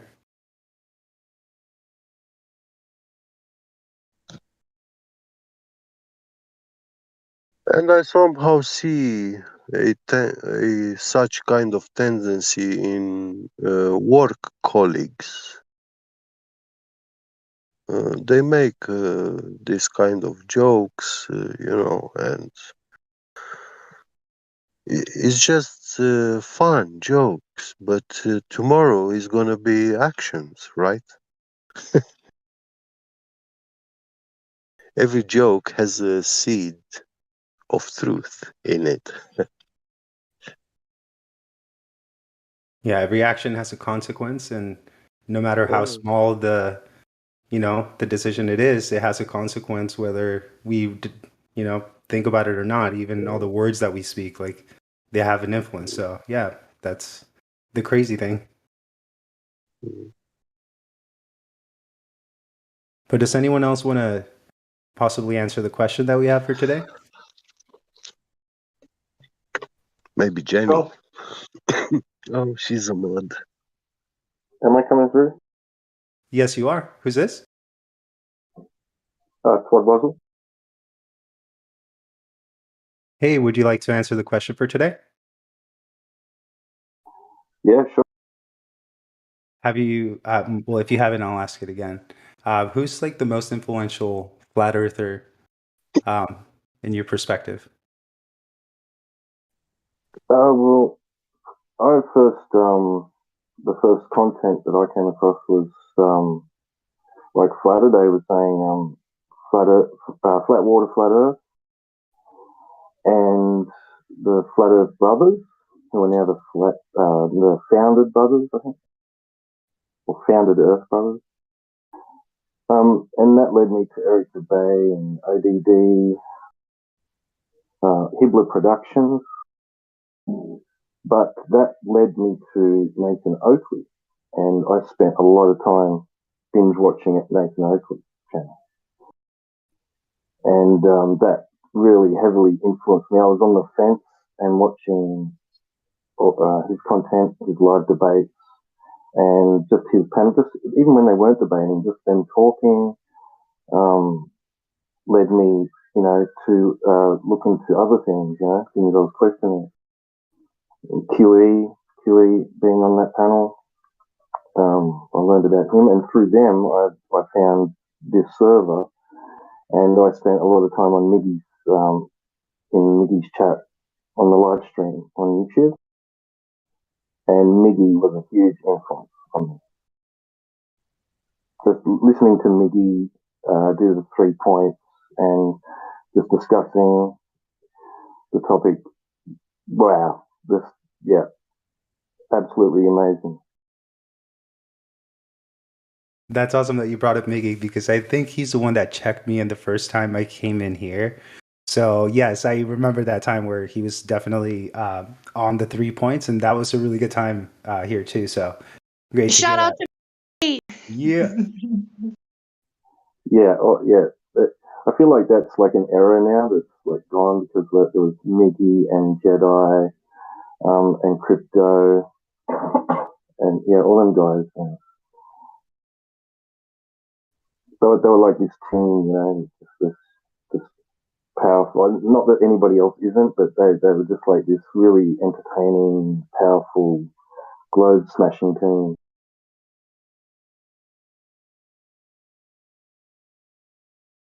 Yeah, I really like the consistency of that, the questions and stuff. And we definitely still do a lot of that, but yeah, that time was very strict, which was definitely useful, right? Yeah, absolutely. All right. Orion, do you want to answer the question? Have you heard it?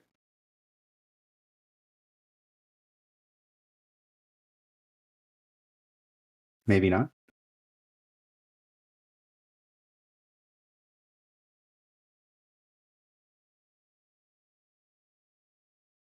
Yeah, if he's not here, I mean, we do have a new guy who's been, I mean, he's pretty silent. I did ping him. I don't think he replied, but Denial is still around. But if you do want to speak Denial, that's fine. Say hello. Don't be afraid.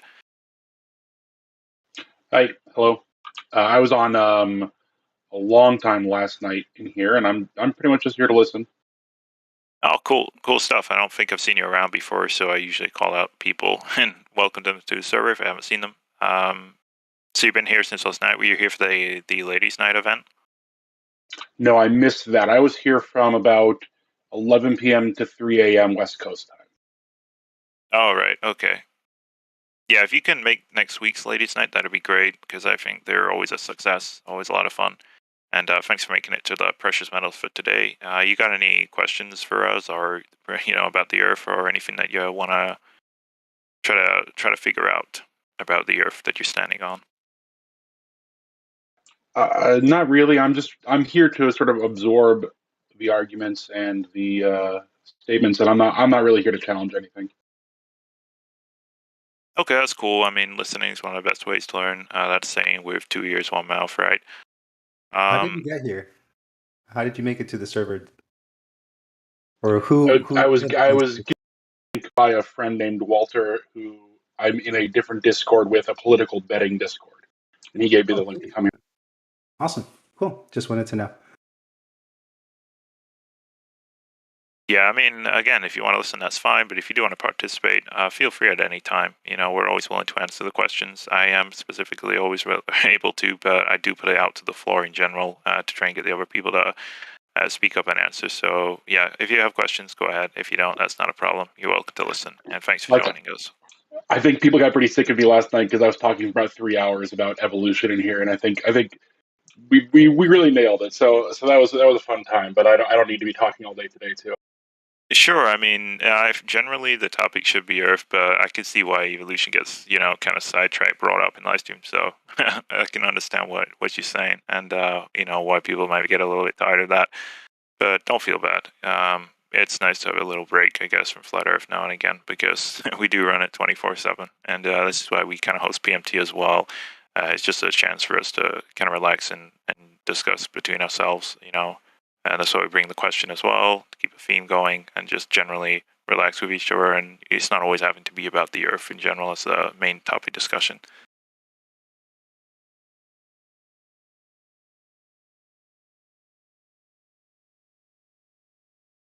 Z-Deck, I don't think I've ever seen you around before. Are you there, Z-Deck? Yeah, I'm here. Nice, How's it man. I don't going? think I'm doing good, thanks. What about you? I'm doing good. I've been here before. I just took a break for a while with working and real life, so I was just coming back around, hang out, and I usually just find something to listen to while I'm working or busy through the day. And this is one of the best subjects to learn about and hear about. Nice, cool, man. I'm not much of a live stream person. I don't join the live stream all too often. So if I see people's names and I don't recognize them, I just want to welcome them, say hi, that kind of thing.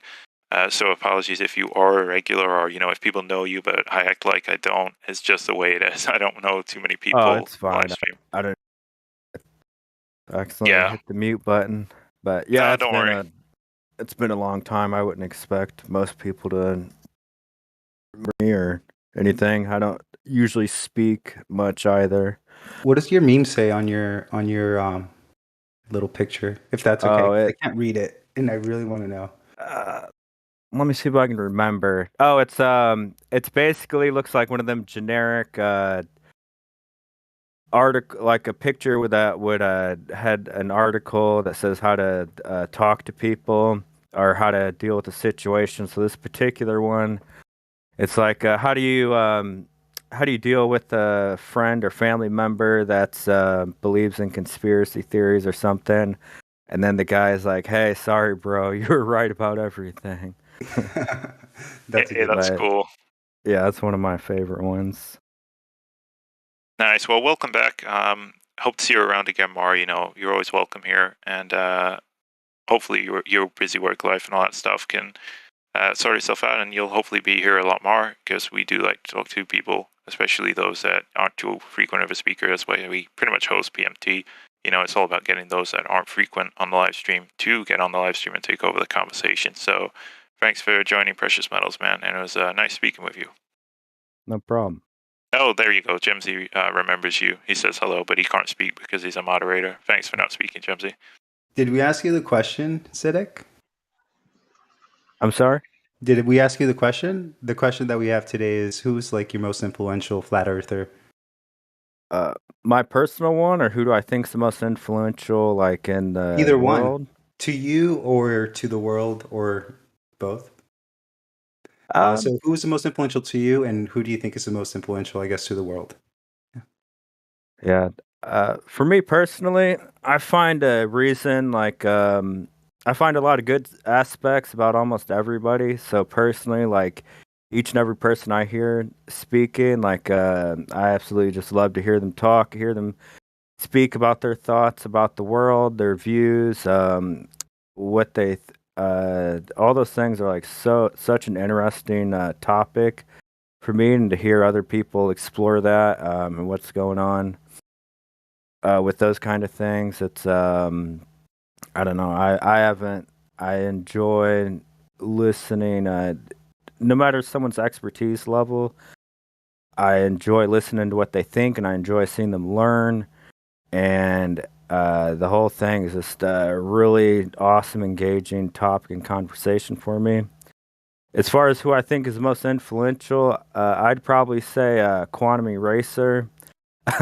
Just because if I go into other servers that debate the topic and talk about it, I don't even know if he's talked to them in like months or years, but he's traumatized quite a few Globers and people that want to debate and talk about the topic, especially the ones that are more aggressive and antagonistic. So, if any of them that have, I don't know, there's a lot of people like hangers on, ass kisser types that will be very vindictive and just malicious and want to attack people for not sharing the same views as them. So when somebody comes in that's very knowledgeable on the subject and they can't just attack their character, personality, somebody that defends their self and doesn't let people just steamroll right over the top of them, it's I don't know. I see them having strawman arguments with something that related, like just well, and they're I don't know. It's I've seen the effects and aftershocks of just like an argument he'll make or about something go on for like weeks or months later. They're still like coping in the corner, like trying to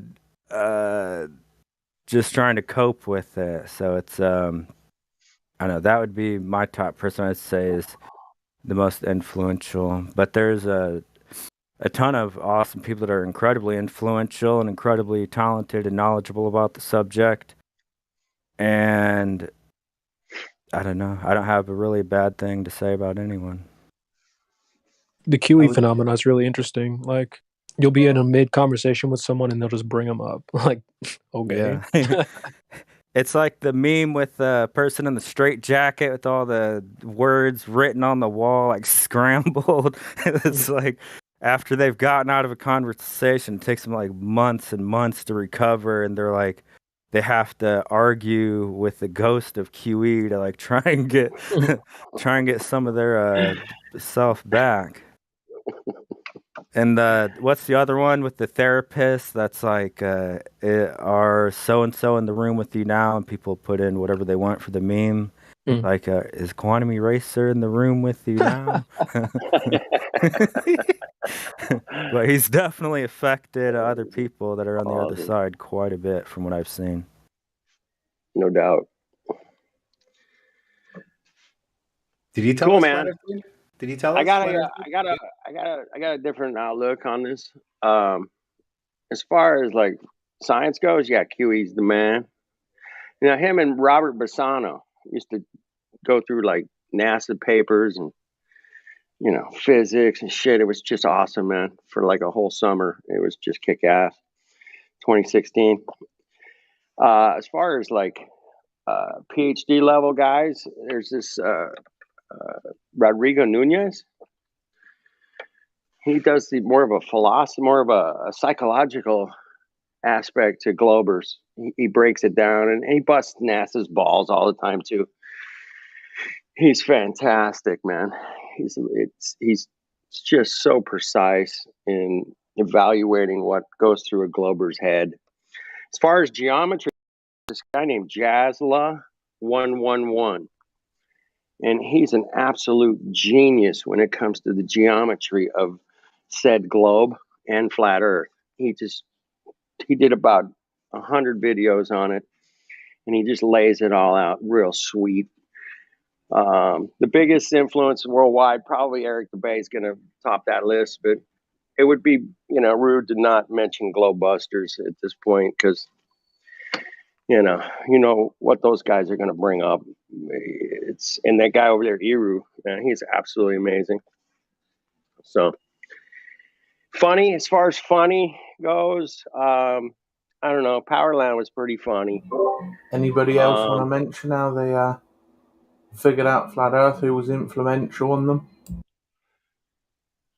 And then as far as music goes, Sonny's the man. All right. I'm done. Carry on, boys and girls. Yeah, it was a Yeah, great list of people. Sonny, I know I probably should have. I kind of forgot. I was going to ask if you wanted to play us out, Sonny, but I don't know if it's too late and too much pressure for you now. Yeah, I don't have anything prepared. I mean, that really. Yeah, don't. Yeah, don't feel bad. Yeah, I'm kind of like doing other projects, and I'm having some problems with my muscles. Sometimes I have cramping like all over like different places, and like my feet will start cramping in my arch, and then my hand will start cramping. It's really bizarre. So yeah, I'm trying to get over that right now. Yeah, don't feel bad, man. I wouldn't expect you to do it with such short notice as well. Yeah, usually I'm totally up to it, and I will be for sure in the future. No worries about that. I did want to respond to Flat Earth Dude. One of the things that he mentioned was Iru, and that's one thing that maybe I didn't consider is he has a huge influence in the Spanish community, in the Latin American community, because I speak Spanish and I listen to all of his live streams, and he really is amazing. He does hold it down for the Spanish community, and I do want to just back up what Flat Earth Dude was saying is Iru is totally killing it. And so just throwing that out there to I guess respond to your answer there.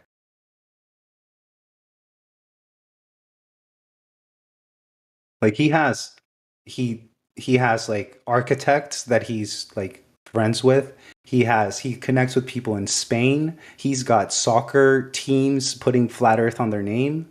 Like pretty awesome in my opinion. Yeah, some pretty cool stuff. Haven't heard of that guy before either. So lots of cool names that's going around. People doing good stuff that I haven't heard of before, and I'm pretty sure some other people here wouldn't have heard of them as well, which is great because that's pretty much what I wanted for this question. Get names out there that people haven't heard about. So cool stuff. Oh, and I see Ildiko is here. If you are there, can you say hello, Ildiko?